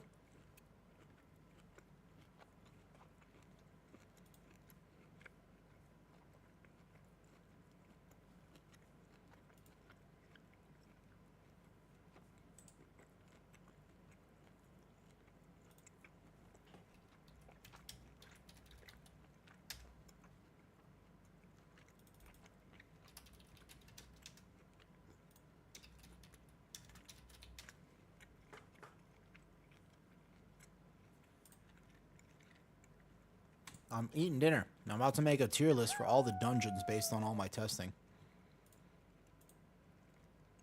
It should be pretty interesting. Eco Dome Aldani. The Eco Dome Aldani. We go like this, give or take. This looks like a nice, pretty version of this. Ecodome Aldani. Save image. Ecodome. Okay. And we have Ecodome. We have Dawnbreaker. How are you doing today, Rez? Good morning. Yeah, pretty much. You spoiled it for yourself.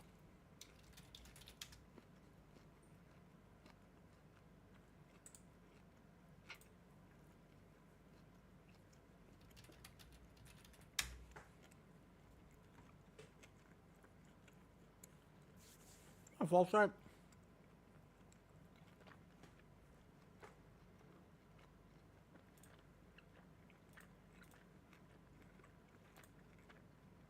Thank you for the resub, dude. You know, I've learned a lot of Swedish recently because I've been hanging out with more Swedish people. There's been a random amount of Swedish people online. Very interesting.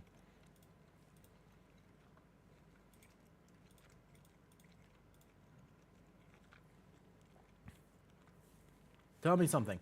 I, of course, as you asked me, forgot completely everything I was going to tell you. That's my bad.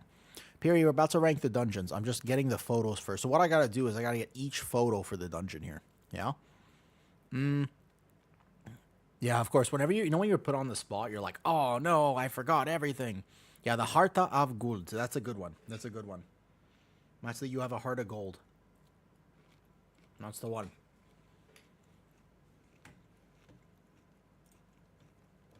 So like what you can see here is what I'm getting. Dawnbreaker, Ecodome, Arakara.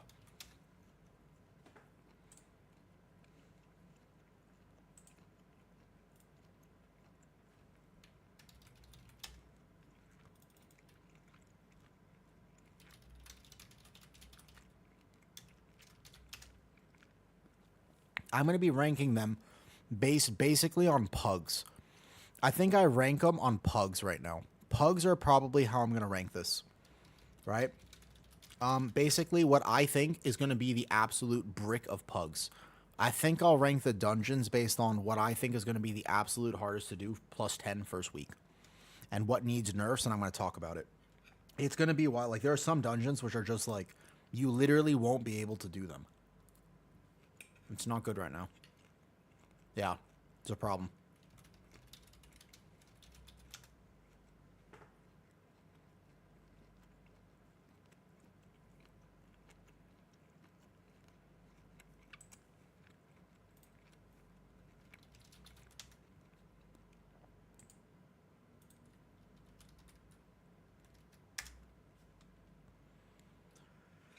I don't think so. They can fix them, though. They can fix a lot of these. They're not that bad. They're not that bad, to be honest.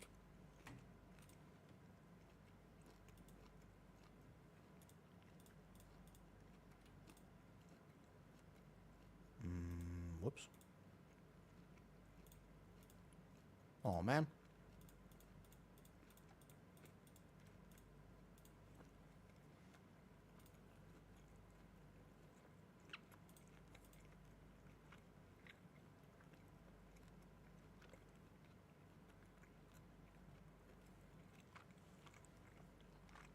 Okay. All right.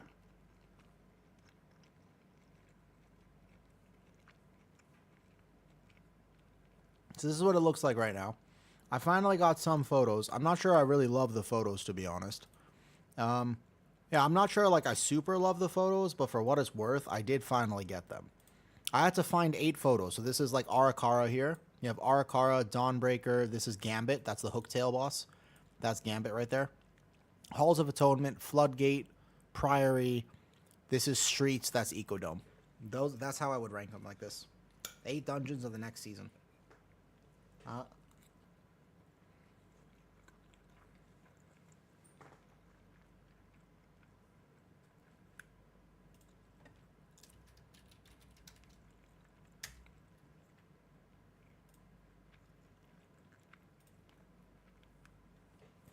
When we actually start, I'm going to make this an entire video.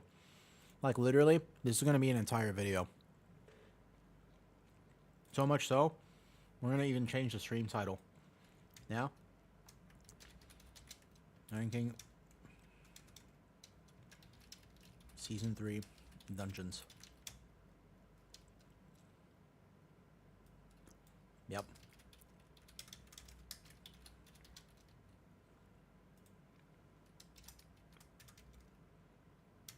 All Season 3, M plus Dungeons. That's it. Okay?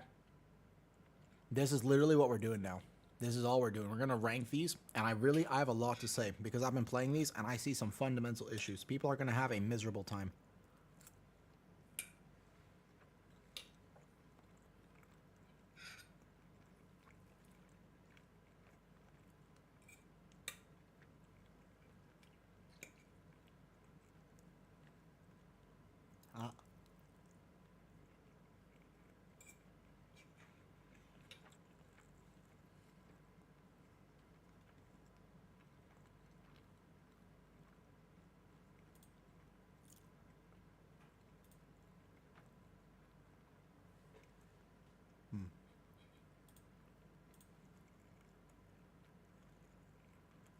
Almost done. 1 second.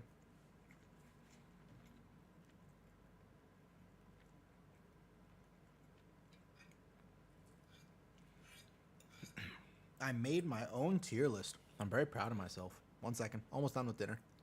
Oh.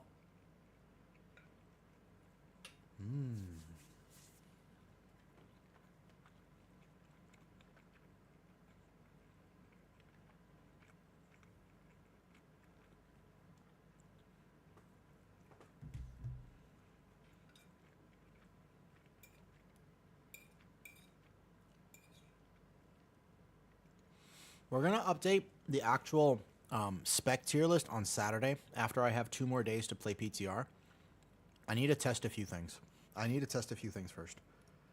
But right now, first we're going to rank the dungeons, because this one I know. Oh.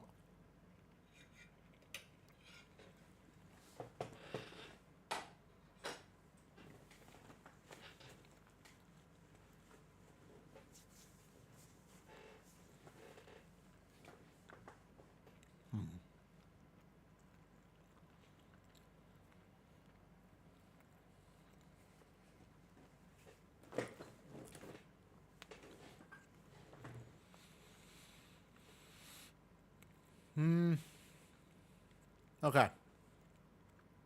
So, when I start this, I'm just going to basically live record a YouTube video. But I have a lot of thoughts on these dungeons. And I'm interested because, as I think about it, are any of these actually S tier? This one, for example, this one's soup. Soup. We are in trouble. Soup. Please nerf. It needs to change. Needs to be not soup. Okay, this one's soup. Needs to be not soup. This one's S. Honestly, this one will just be soup. That's fine. The rest of these can just be S, A, B, and C. I'm good with that. Soup is delicious. Thorak, listen to me. It's incorrect.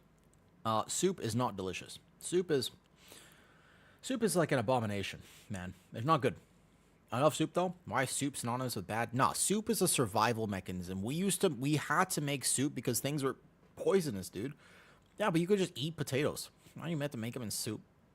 Imagine I served you a baked potato and I was like, all right, here you go. Here's a baked potato. Oh, wait, let me pour boiling hot water all over this. Ew, disgusting. I would do disgusting, filthy things for a good potato soup. Really? That's actually not that bad. What I'll do is just feed me some potatoes and then I'll throw up for you. I'll save that throw up for you in a Tupperware container. And what filthy things would you do for this? Because the soup that you're referring to and what I'm referring to are literally identical. You would not be able to tell the difference. If I did what I just said I would do, until you opened it, you would not be able to tell. You would look at it and you'd be like, oh, thanks for the good potato soup. You would not know. They look identical. They literally, like, they're the same thing. Yeah? Yogurt is not soup. No, there's no hot water in yogurt. You don't make yogurt with water. You make yogurt by leaving milk out and trusting the universe that you will not die. I got a free Woo rant. Oh, dude, there's like, I've been streaming for 7 hours and 40 minutes. There are many Woo rants from every stream, always. This is just a fact. This is a fact. Do you think there are any S tier dungeons? What do you think? Before I actually start this, what do you guys think? If I had to rank these dungeons, do you think there are any S tier dungeons this season that'll actually be like amazing? I think there's one. I think there's a single S tier dungeon. All right. But do we go bottom up or do we go top down? Isn't tea just soup? Tea is technically soup, you're right, and it's a troubling thing that you're technically right, but at least you take all the chunks out. Tea is technically not soup because you take the chunks out. After you steep the water, you just drink the water, which is much better. There are people who just like, imagine if you put the tea leaves in, you mixed it all together, and then you were like this, you know? Ooh, I disagree with that. Coffee is soup. Coffee is a borderline soup, but once again, it's a single texture. Imagine that you were going to drink chunky coffee. Oh, disgusting, no matter what it tastes like. Imagine I was just going to be like, you know what I'm going to put in your coffee? Like, it doesn't even matter if the ingredients are good. I'm going to put M&Ms, some Kit Kats, some Reese's in your coffee. You're like, well, all those things are good. But you know what I don't want in my coffee? A bunch of chunks and chewy things. Like, that's weird, right? You know what I mean? Because, like, it's the texture thing. It's like soup involves there being chunks of things in hot water, which doesn't make sense. Like, it just, you know, like my dog liked soup, and that makes sense. Because my dog would also eat his own vomit and his own poo. So, like, that, like this, you are not my dog. At least I don't think you're my dog, right? And so, in that case, you have to differentiate yourself between the dogs and humans. So, for example, because he didn't like to drink water, we would oftentimes, I remember, when we feed him his dinner, we would put water in his kibble or whatever we fed him at that point. We eventually swapped from kibble. Many soups have no chunks. Yeah, but the thing is, it's still made from tomatoes. Although those are the best arguments for soup. At the very least, if a soup is a single texture, I could see the argument for it. Like a tomato soup or like a pumpkin soup is a lot more reasonable at the very least, all right? It's a lot more reasonable. But I don't think the idea of soup in general, though, is still wrong. It's not... It's weird. Like, you know what I mean? We don't need a tier list for food. We already know what's at the bottom. Like, Thor, let me ask you a question. Are you a penguin? Or do you feel like if I dropped you off of a tree, if I carried you up into a tree, you were unconscious, but I carried you up into a tree, and then I waited for you to wake up. You were full conscious. Like, I gave you a whole hour to wake up, yeah? Slaps across the face. Now you're warm. It's a nice summer day. I throw you out of the tree. Can you fly, or are you plummeting to your death? Which of these situations is true? Because if the answer is no, I cannot fly, oh woo, what are you talking about? Then you shouldn't eat soup. Because what soup is what these birds eat. All birds, what they do is when they're young, they can't eat food properly. So their mom eats the food and then regurgitates the food into their mouth. That's what penguins do. So baby penguins are just like, and they just open their mouth and their mom throws up the food into their mouth. That's what birds do. But you're not a bird. You see? So this is what I'm saying. You're not well, you wouldn't throw a penguin out of a tree, but they still categorize the same thing. Right? And following generations. Penguins also can't fly. Yeah, so you're not throwing penguins out of a tree. I'm just saying the entire avian species, any sort of bird, flightless bird, regular bird, if that's not you, right? Don't eat soup. This is it. This is the biggest brain slop I've ever heard. I weep for humanity. It's very important when it comes to food. Presentation doesn't matter. I don't mind what the food looks like. I just want there to be a single texture. It's like, you know, like just like make it like either smooth or crunchy or whatever. Like I just want to know what I'm eating. You know? Like coffee technically, but it's a single texture. Again, I wouldn't imagine I put gummy bears in your coffee. On one hand, you're like gummy bears are great, coffee's great, but I wouldn't combine them together. That's what soup is. But that's what soup is. Like you're just combining all the things together in a pot. And you're like, why? You could just eat them separately. There's nothing wrong with the ingredients of soup. Yeah, I'm a sicko. I mean, fair enough, you know. And I'm not here to judge, Piri. Some people do all sorts of weird things, right? Necro said hi earlier. And I was like, hey, man, I guarantee you that no one chooses to believe or prefer necrophilia. And yet there are people on this earth that can't work at a morgue. So... we don't always get to choose our six, but we have to make the best with what we're given. That's life. All right. So when I rank these, basically, I think I'm going to rank them in terms of overall enjoyment, but also pug friendliness. The thing is, how do I want to rank these? It kind of depends on my own personal interpretation, or if I think pug friendliness will matter. Like, is it going to be based on completion rates? Like, am I going to try to predict what the highest completion rate is going to be week one? Like, week one completion rates for keys, I think, would be dramatically affected by this. Like, what do I think is going to have the highest completion rate versus the lowest? I think that probably matters. That's, I think, how I would rank them, to be honest. In which case, I want to know before I actually do it, though. Hear me out, though. Coffee cereal with Cocoa Puffs. Oh, I go crazy for Cocoa Puffs. I go crazy for Cocoa Puffs. Iced coffee, though. Yeah, isn't that the whole commercial? I remember that. Also, it was like Cookie Crisps. It was Cookie Crisps, yeah? Okay, we'll wait for these ads to be done. I think the ads are running right now. It's good. Okay. How much party coordination and mechanics knowledge needed? Cuckoo for Cocoa Puffs. That's the one. It's the cuckoo for Cocoa Puffs. Okay, I kind of agree with that, Geach. That's fine with me. My super ego says that's gross. My ID says I want it. Bro, I miss cereal. I miss just being able to absolutely chomp on some cereal. That was one of my favorite things for sure. Like Reese's Cocoa Puffs, Cookie Crisps. Oh, God. We were not healthy, man. We were not healthy at all. I mean, you're literally eating cookies for breakfast, which is great. But you might as well just eat cupcakes at that point, because cupcakes are even better. Cupcakes, A-tier food. S-tier. Cupcakes all the way in S-tier, right? Cupcakes all the way up here. Soup all the way down there. Cinnamon Toast Crunch. That's the one. Cinnamon Toast Crunch, man. Whoa. It was swirls of cinnamon or something like that. Oh, man, cinnamon. I'm getting hungry now. I just ate dinner, too. Okay, I put myself on a little diet because I looked at myself in the mirror and I was like, oh, I'm getting a bit fluffy. Yeah. Ice cream's also good. Muffins or cupcakes change your mind. They are just, yeah, it's true. You can have good muffins. There's some muffins are savory, which is super weird. Some muffins are genuinely weirdly savory, and that's the weird thing about muffins. Basically, I didn't want to record this off stream. I wanted to do it on stream, but this is the YouTube video I wanted to put out tonight. So hear me out. This is just, I knew I wanted to make this. I have the data now. I have the data in my head. So I'm just going to do it on stream, because otherwise I'm not going to have time after stream today. Tomorrow I am off. I'm being painted as a demon, and then I'll be back on Saturday.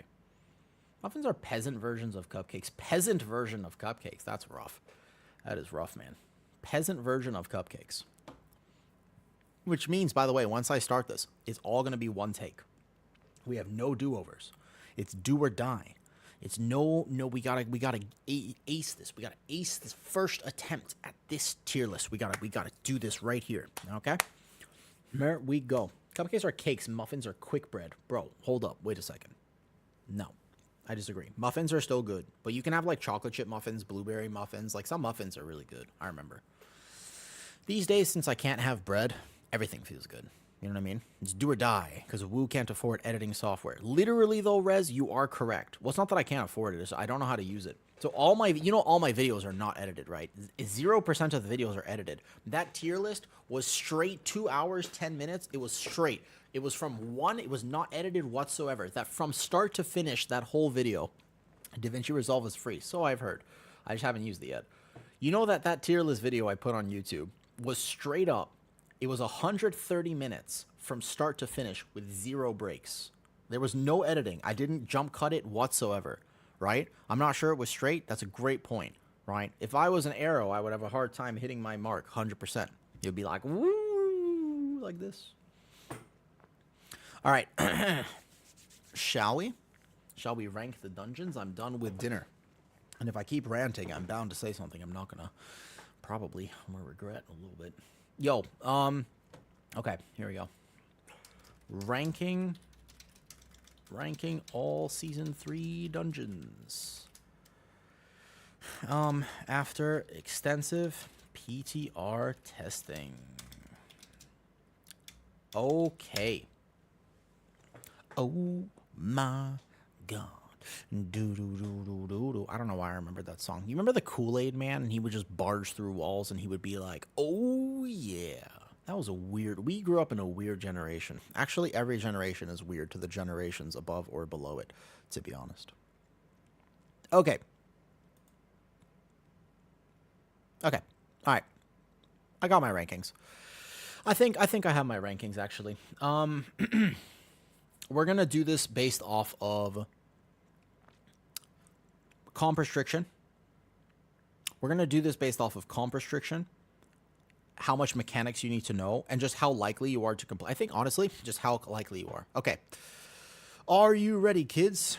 Here we go. 7:52 is the time that we are, give or take, starting this. It won't take that long. It'll take me like 15 minutes. It's not going to be like a crazy long video, okay? Maybe 20 minutes to talk about each thing. All right. Okay. Okay. We ready? It's showtime, folks. It's showtime. Ooh, big stretch. Big stretch. Here we go. Whoa.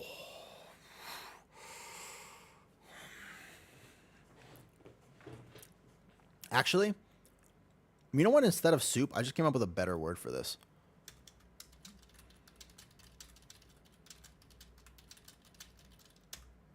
There. No, I'm not. I did the last tier list with fox ears on, so although I'll wear them for a minute, I'm not going to do this one with fox ears. This is the tier that this dungeon is in. I would rather eat soup than pug this key. That's actually, to be honest, that's the tier this is in. I have the fox ears, of course. They're very nice, but I will not do this whole tier list with fox ears. Otherwise, people are going to think I'm a furry. Otherwise, people are going to start thinking I'm a furry, Rez. And then we could be in real danger. We could be in trouble if that's true. Who would be a furry in this day and age? Okay. I'm sure you'd hate that. Yeah, I wouldn't want people to think I'm a furry. You know? Guardian Druid main furry, is there a difference? What? You're a furry. I'm not a furry. What? Who? Who's a furry? Vampires. Werewolves. Ah. Are you ready?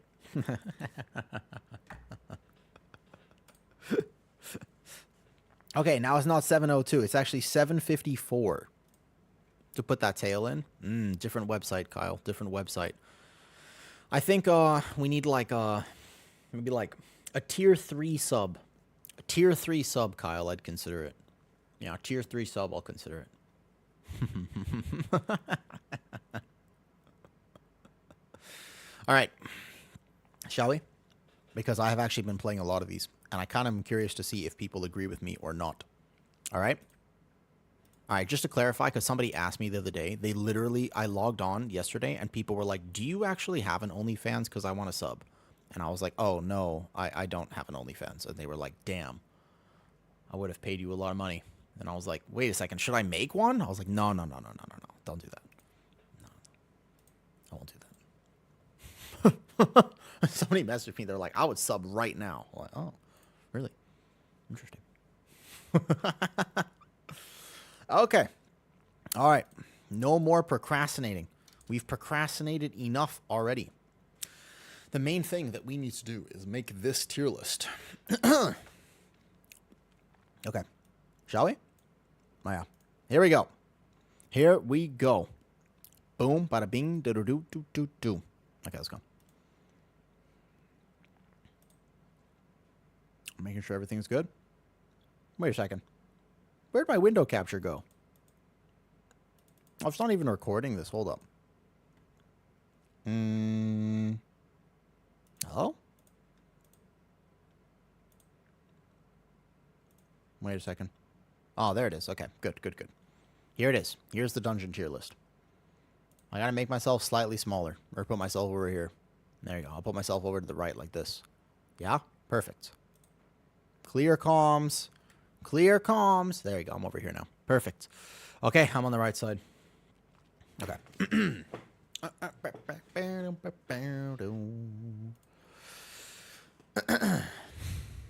Okay, I'm gonna try to get out of this. Okay, ready? Okay, so after extensive PTR testing, I'm going to rank all Season 3 dungeons coming in the War Within. This is going to be an interesting list. I'm going to start over one more time. You're getting me one do-over. This is normally how I would do it when I edit. I always start the first sentence and I'm like, nah, I didn't like that. And then I'm just like, no, fuck it. You know what? You just got to send it sometimes. You just have to send the list. Listen, there are no do-overs in life. You only get one shot, right? You mess with the wrong wolf girl, you don't walk out of there alive. You might die happy, but nonetheless, you don't make it till tomorrow. So, with that in mind...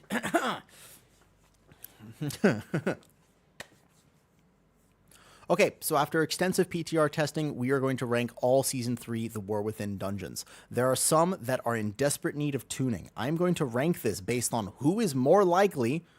Wait a second, who is more likely? Not who is more likely. Fine, one more do-over. Give me a break. Just kidding. I'm bad at this. No, I'm good at this. Confusion. Maybe I should do this at the beginning of stream instead of at the end of stream for a change. All right.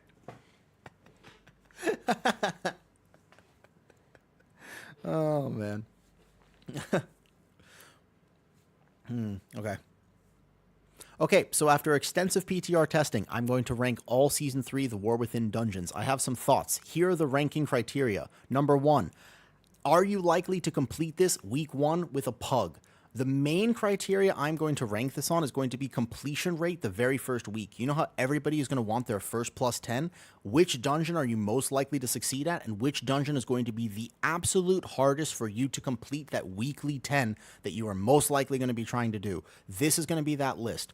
Every single person that does high keys is going to be able to time each dungeon. You will always make a plan. So this is not about which is going to be necessarily the hardest or the most meta key or the most this. This is specifically for you as a pug player. If you've played PTR, you kind of already know how this list is going to look because there are some dungeons that are going to be borderline impossible to complete week 1, and they need to change them. I'm hoping that this list provides some insight on what you should absolutely avoid week 1 of The War Within Season 3. Okay, starting right away. We're going to go from the bottom up, okay? The bottom up. There is one dungeon that is literally the worst dungeon. It is the biggest offender. This dungeon will brick. It will brick almost every one of your keys. You will have over 100 deaths trying to complete this the first week of The War Within. If you have not done this on PTR, it is the brick wall. It is the returning dungeon. It is the dungeon that is absolutely sending every single pug back into the Shadow Realm. The Shadow Lands. It is Halls of Atonement. I would literally rather eat soup than pug this key the very first week of Season 3. This key, for one very particular reason, okay? For one very particular reason, this key deserves to be here, which is this. Your tank is going to taste dirt on almost every single pull. Now, for me, I'm a long-term tank player. I have really enjoyed learning how to tank this dungeon on PTR because I walked in the very first day and I died. And I walked in, I was like, okay, well, let me make a plan. I walked in, right? I was attempt number 2, I ate dirt. Attempt number 3, I ate dirt. Attempt number 4, done. I actually just repeat died. And I was like, what is happening right now? How is this so difficult? They haven't tuned it yet. They haven't tuned it whatsoever. And honestly, this dungeon needs tuning more so than anything else. Whether it's an HPS check or just a really unfair mechanic, that's kind of okay. But you know what nobody likes? Your tank dying. No one enjoys that. Your DPS absolutely hate dying. Okay? Your DPS absolutely hate your tank perishing. Your healer gets so stressed about your tank. But the main reason is why your tank dies here. It's not incredible auto attack damage. Halls of Atonement features a very old school method of tanking where your tank is supposed to kite. You are supposed to watch your bleed stacks and you're supposed to be kiting. That is the method of which you survive this dungeon. But if you don't know that and the tank just plants right in the pack, you're dead. Like, there's actually almost nothing you can do. You as a healer could be spam healing your tank. Right now, there is a bleed in this dungeon. It does so much damage. And if you don't know how to manage that bleed and how to actually tank this, you're gone. Like, you're just not going to be able to time this key. Every single tank is going to walk in here, regardless of which is the best tank or not. If you don't understand why you're taking damage, you are going to perish. This dungeon is going to be an absolute monstrosity. The bosses are actually fine. To be honest, the bosses are okay. The third boss is going to be a little bit tough with the double dispel mechanic. More than anything, this dungeon is just going to absolutely shred and wreck your tanks. I think that this is going to be a very, very, very, very tough pug dungeon. Now, it's going to be fun for somebody like me who wants to learn how to game it and play with people who can help me.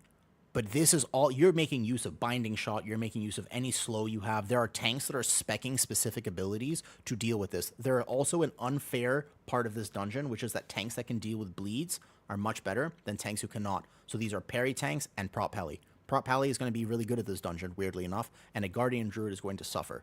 So Halls of Atonement, I would literally rather eat soup than pug this key. Trust me, do not join a weekly no leaver Halls of Atonement. Find a different one. This key, unless it gets tuned very soon, it's just you're going to actually be there for an hour. More than you're going to be there for 10 hours. Like you will not complete this key. It just gets progressively harder too. You finally get past the second boss. Maybe you pull pack by pack. You get a second boss. After second boss, your tank dies again. Your tank dies again. You spam wipe. Your tank dies again. It's just... This is going to be very, very difficult to do week 1. Okay, moving on, because I don't need to spend too long talking about it. They just need to change how tanks interact with this dungeon. Everything else is kind of fine, to be honest.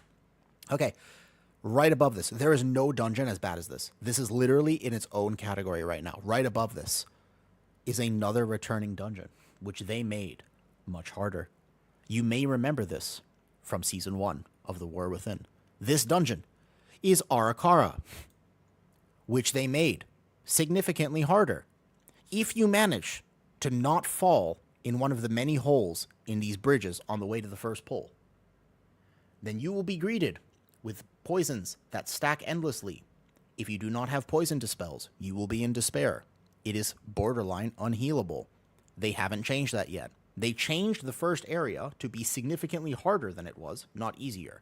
They nerfed the dungeon, but accidentally buffed the entire dungeon. The second area also got buffed. The big guys that used to do a slam now do a brutal AoE, where any overlapping damage, if a DPS is not aware to press the defensive, gone, done, tasting dirt. The problem with stuff like this is that all of a sudden you feature mandatory poison dispels, you feature massive, unpredictable forms of damage, on top of the fact that in the last area, your tank still has to deal with a potential one-shot, that if they don't know what they're doing, they will die. Your healer can dispel you, but if you pull too many things at the end, I would recommend, just so you know, in a pug, especially average pug, just go middle. Don't go to the sides, just go middle. You have to fight the overseers as a tank. If you don't know what you're doing, you will die. The main thing you'll notice is that the dungeons that will be ranked down here are specifically when your tank dies. Nobody likes that. Tanking...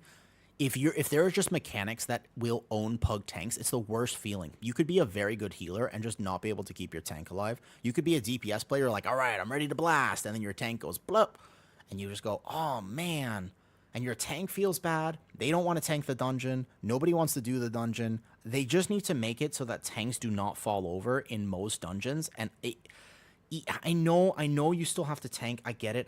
I like tanking. I like the challenge of it. But these types of mechanics are not fair to anybody who doesn't know the mechanics, okay?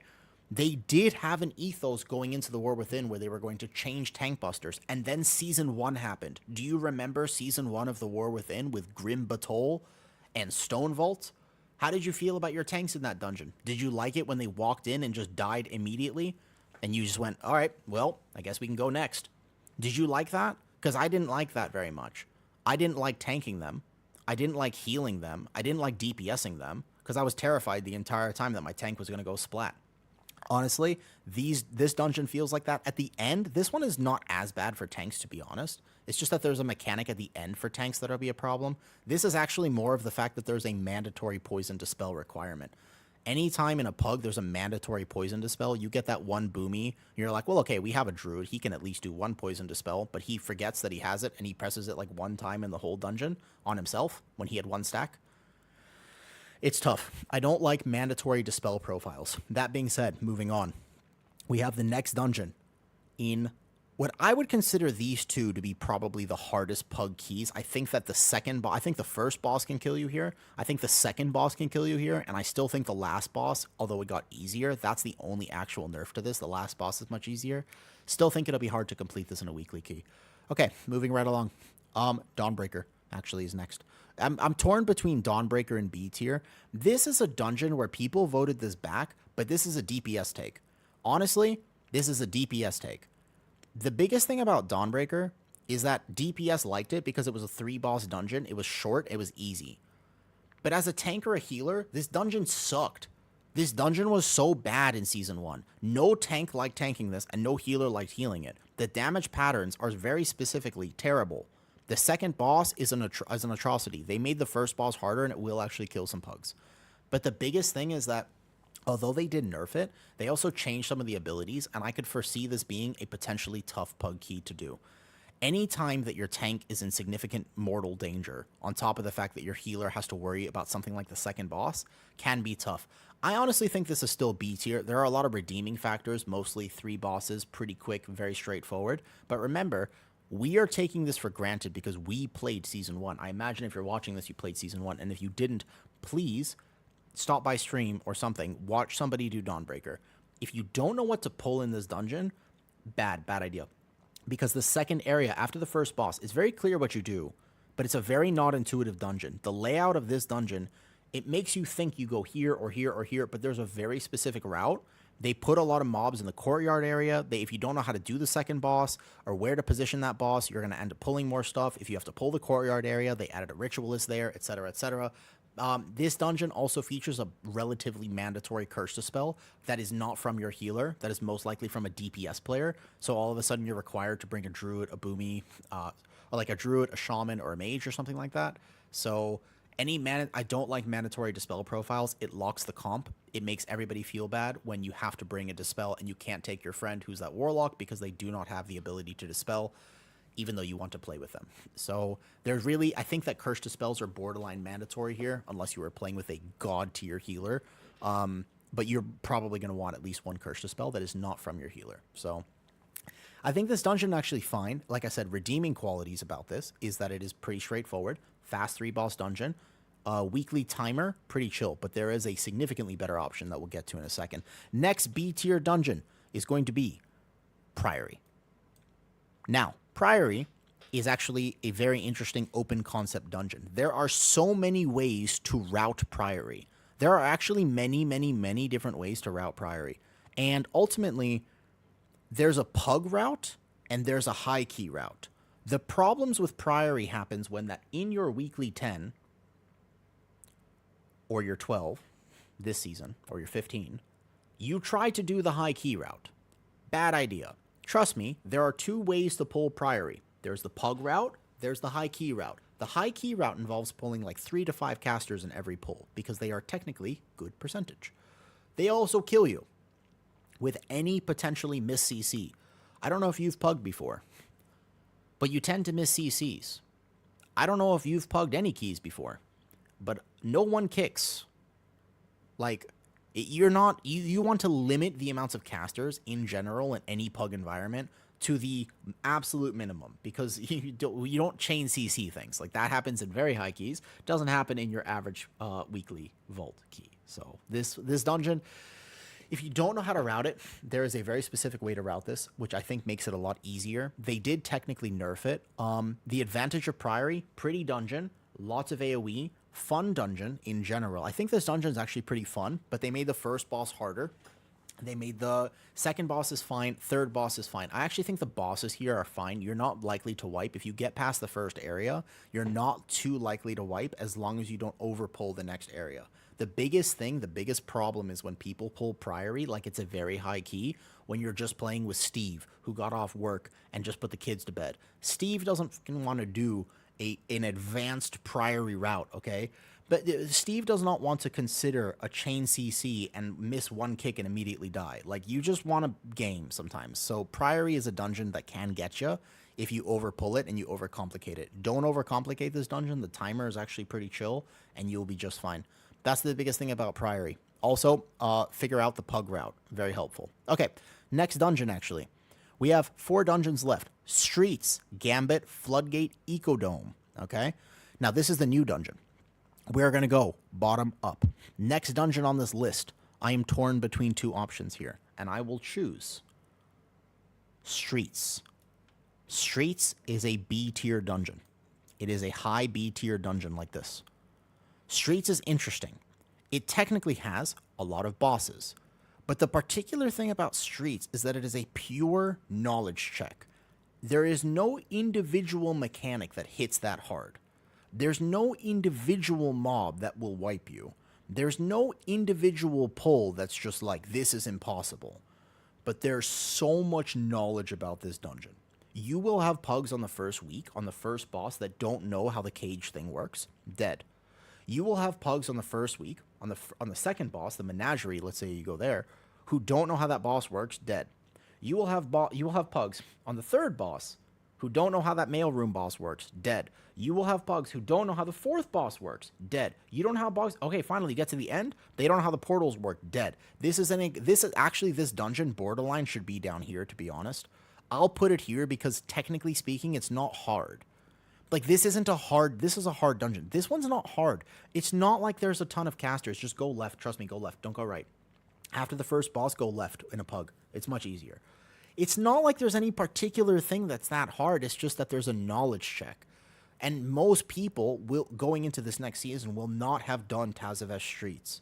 And so they're going to walk in and just not know the mechanics. Technically, you get to learn on Mythic 0 week. Technically, you get to probably do +2s or +5s. You know, you get to climb your way, technically, before you hit that +10 weekly. But a lot of people just jump in. And if you don't know how to do this dungeon, I highly recommend. This is one of those where you just like watch a video real fast. It's not that complicated, but it will take you by surprise. So watch a video, right? This is the important thing. This one, to recap, I had to find my own images because no one had actually made a Season 3 tier list, so I made this myself today. This one's Halls of Atonement. This is like the absolute worth to recap. This is, you will not even finish this key. Like, you will not get through this. Your tank, unless they are giga tank and your healer is like on point, everybody does their job, which doesn't happen in a pug environment, you will not complete. This is going to be the hardest weekly key unless they significantly change the interaction in this dungeon, which they don't appear to be doing yet, and I'm concerned. I really think that this dungeon will eat tanks alive, and your tank will eat dirt in this dungeon, and not the good type of dirt, not the type of dirt that your mom made for you back when you were a kid and you had friends over in the summer, and they were like, this, you know, the dirt that she would make, or they put the gummy worms in the dirt, and it would be actually crushed up Oreos, and it was delicious. It was like an Oreo, crushed up Oreo with pudding and gummy worms, and it was delicious. Not that dirt. This is bad dirt. This is real dirt. You don't want to eat this real dirt. It does not build a strong immune system. You will just perish. Okay, this is bad dirt here. Okay, moving on. So that's Streets. Streets is a big knowledge check. Watch a guide. Somebody will make a guide. I'll make a guide, and it'll just be like, look, hey, on this boss, move left. On this boss, move right. Easy. Understand. Like, it's not that hard, but you have to know in advance. Any dungeon that requires you to know in advance is the hard part here. Okay, next. Even though it's a little bit hard here, because this next one, I want to rank this in terms of just general fun. There are all three of these dungeons are actually, I'm pretty excited to play. This one's Floodgate, that's Ecodome, that's Gambit. And from PTR testing, I'm not going to lie, I actually think that the next dungeon that belongs in A tier, okay, is Ecodome Aldani. I don't think this is quite an S tier dungeon, it's an A tier dungeon. It's got some variety, but mostly it's a pretty linear, straightforward dungeon. There's not a lot to it. The thing I like about this dungeon the most is that it's intuitive. Most of the mechanics here, because it's a newer dungeon that they made, are like, there is a circle here, dodge it. There is a line here, dodge it. It's clear, the visuals are crisp. If you walk into this dungeon for the first time, you will probably know what to do. Because it's actually intuitive. There are different types of packs, but they've yet made it so that it's relatively straightforward. This thing, circle, dodge. That puddle, dodge. That mechanic, kick. That leap, line. Like, it's very straightforward, and I like the fact that you don't have to watch a guide to do this dungeon. If anything, that propels it to S. There are a few things like the second boss, which I think is going to probably own some people, but you can learn that. Comparing the fact that you basically only have to learn the second boss here, I really think that this dungeon is very straightforward. My problem with it is there's almost no variety. The route will get set. It's a pretty linear. There's not a lot of choice. There's like a few choices, but it's an illusion of choice. It's not an open concept dungeon. You basically pull kind of the same thing every time. and I can see it getting boring. Like in the season, I could see it getting a little bit boring, but it is beautiful. I mean, it's a really pretty aesthetic. I think that that's something underrated in WoW. Look at this Halls of Atonement, Arakara.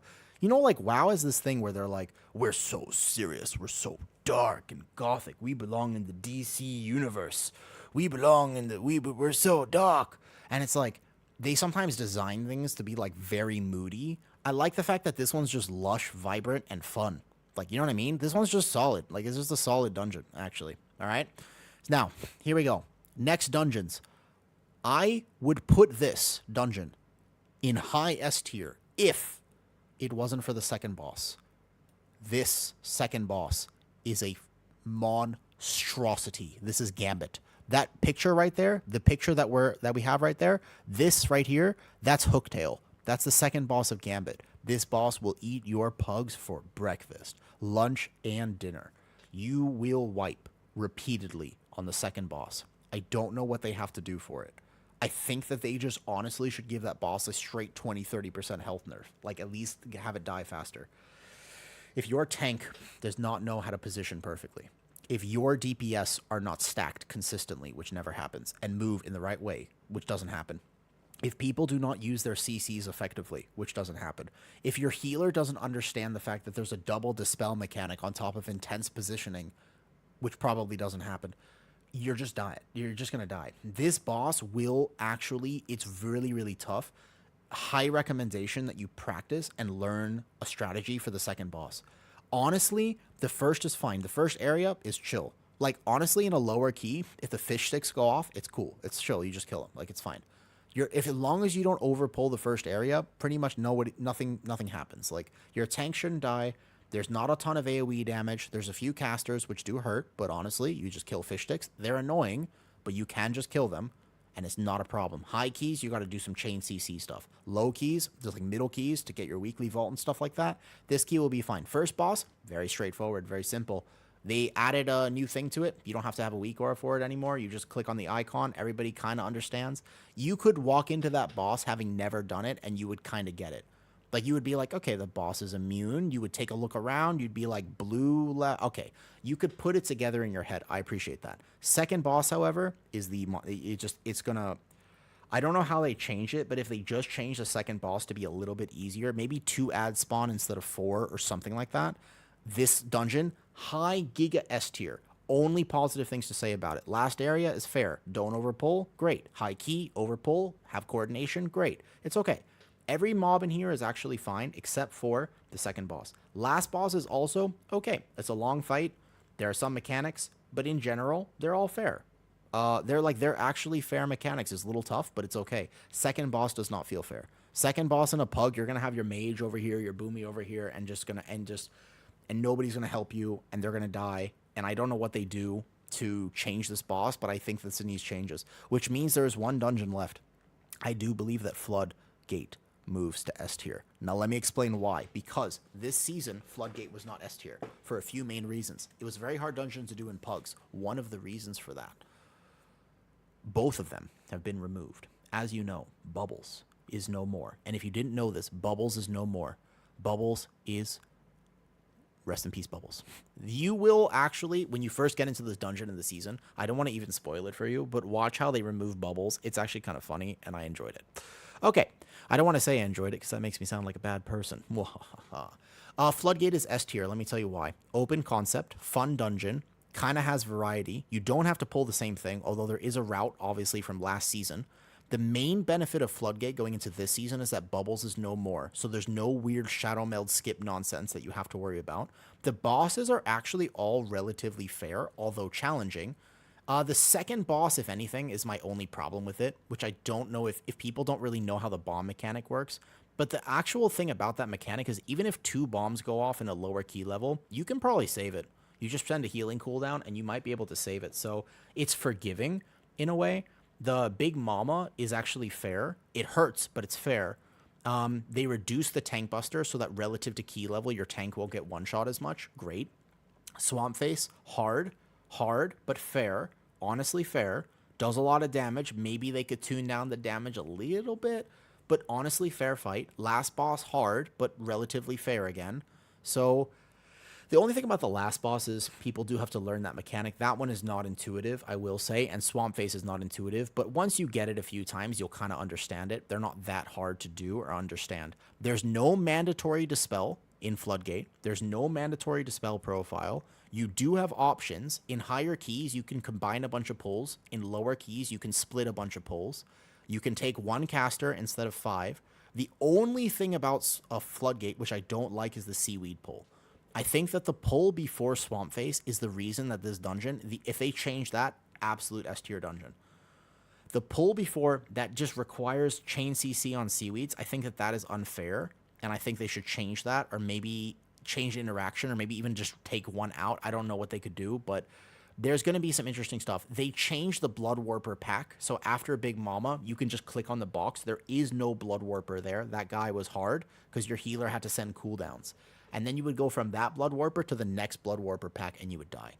What happens now is there's no, that first Blood Warper does not exist, which means you have to pull something else in the dungeon, which is interesting.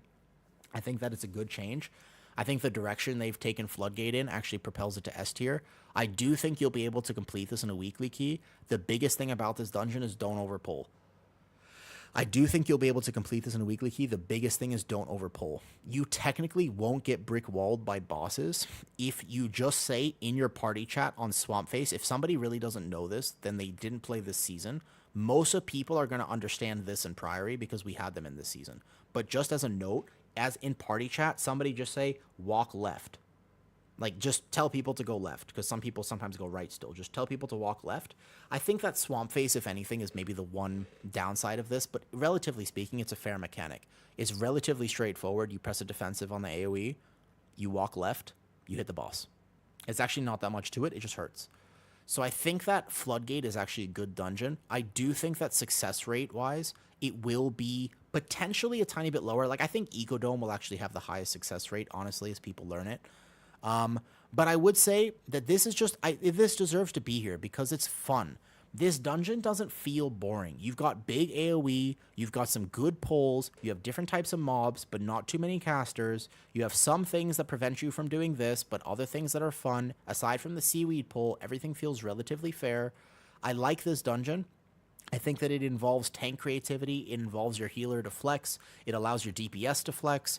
Like, everything feels good about this dungeon now that you don't have to meld skip bubbles and do any sort of weird box mechanic where you have to inch toward the box and try not to pull the pack. So I think that Floodgate is actually in a decent spot right now after the changes. Good nerfs to this dungeon. The wind-up doesn't actually kill melee as much anymore. There's a bunch of little things they changed about this that make it a lot better.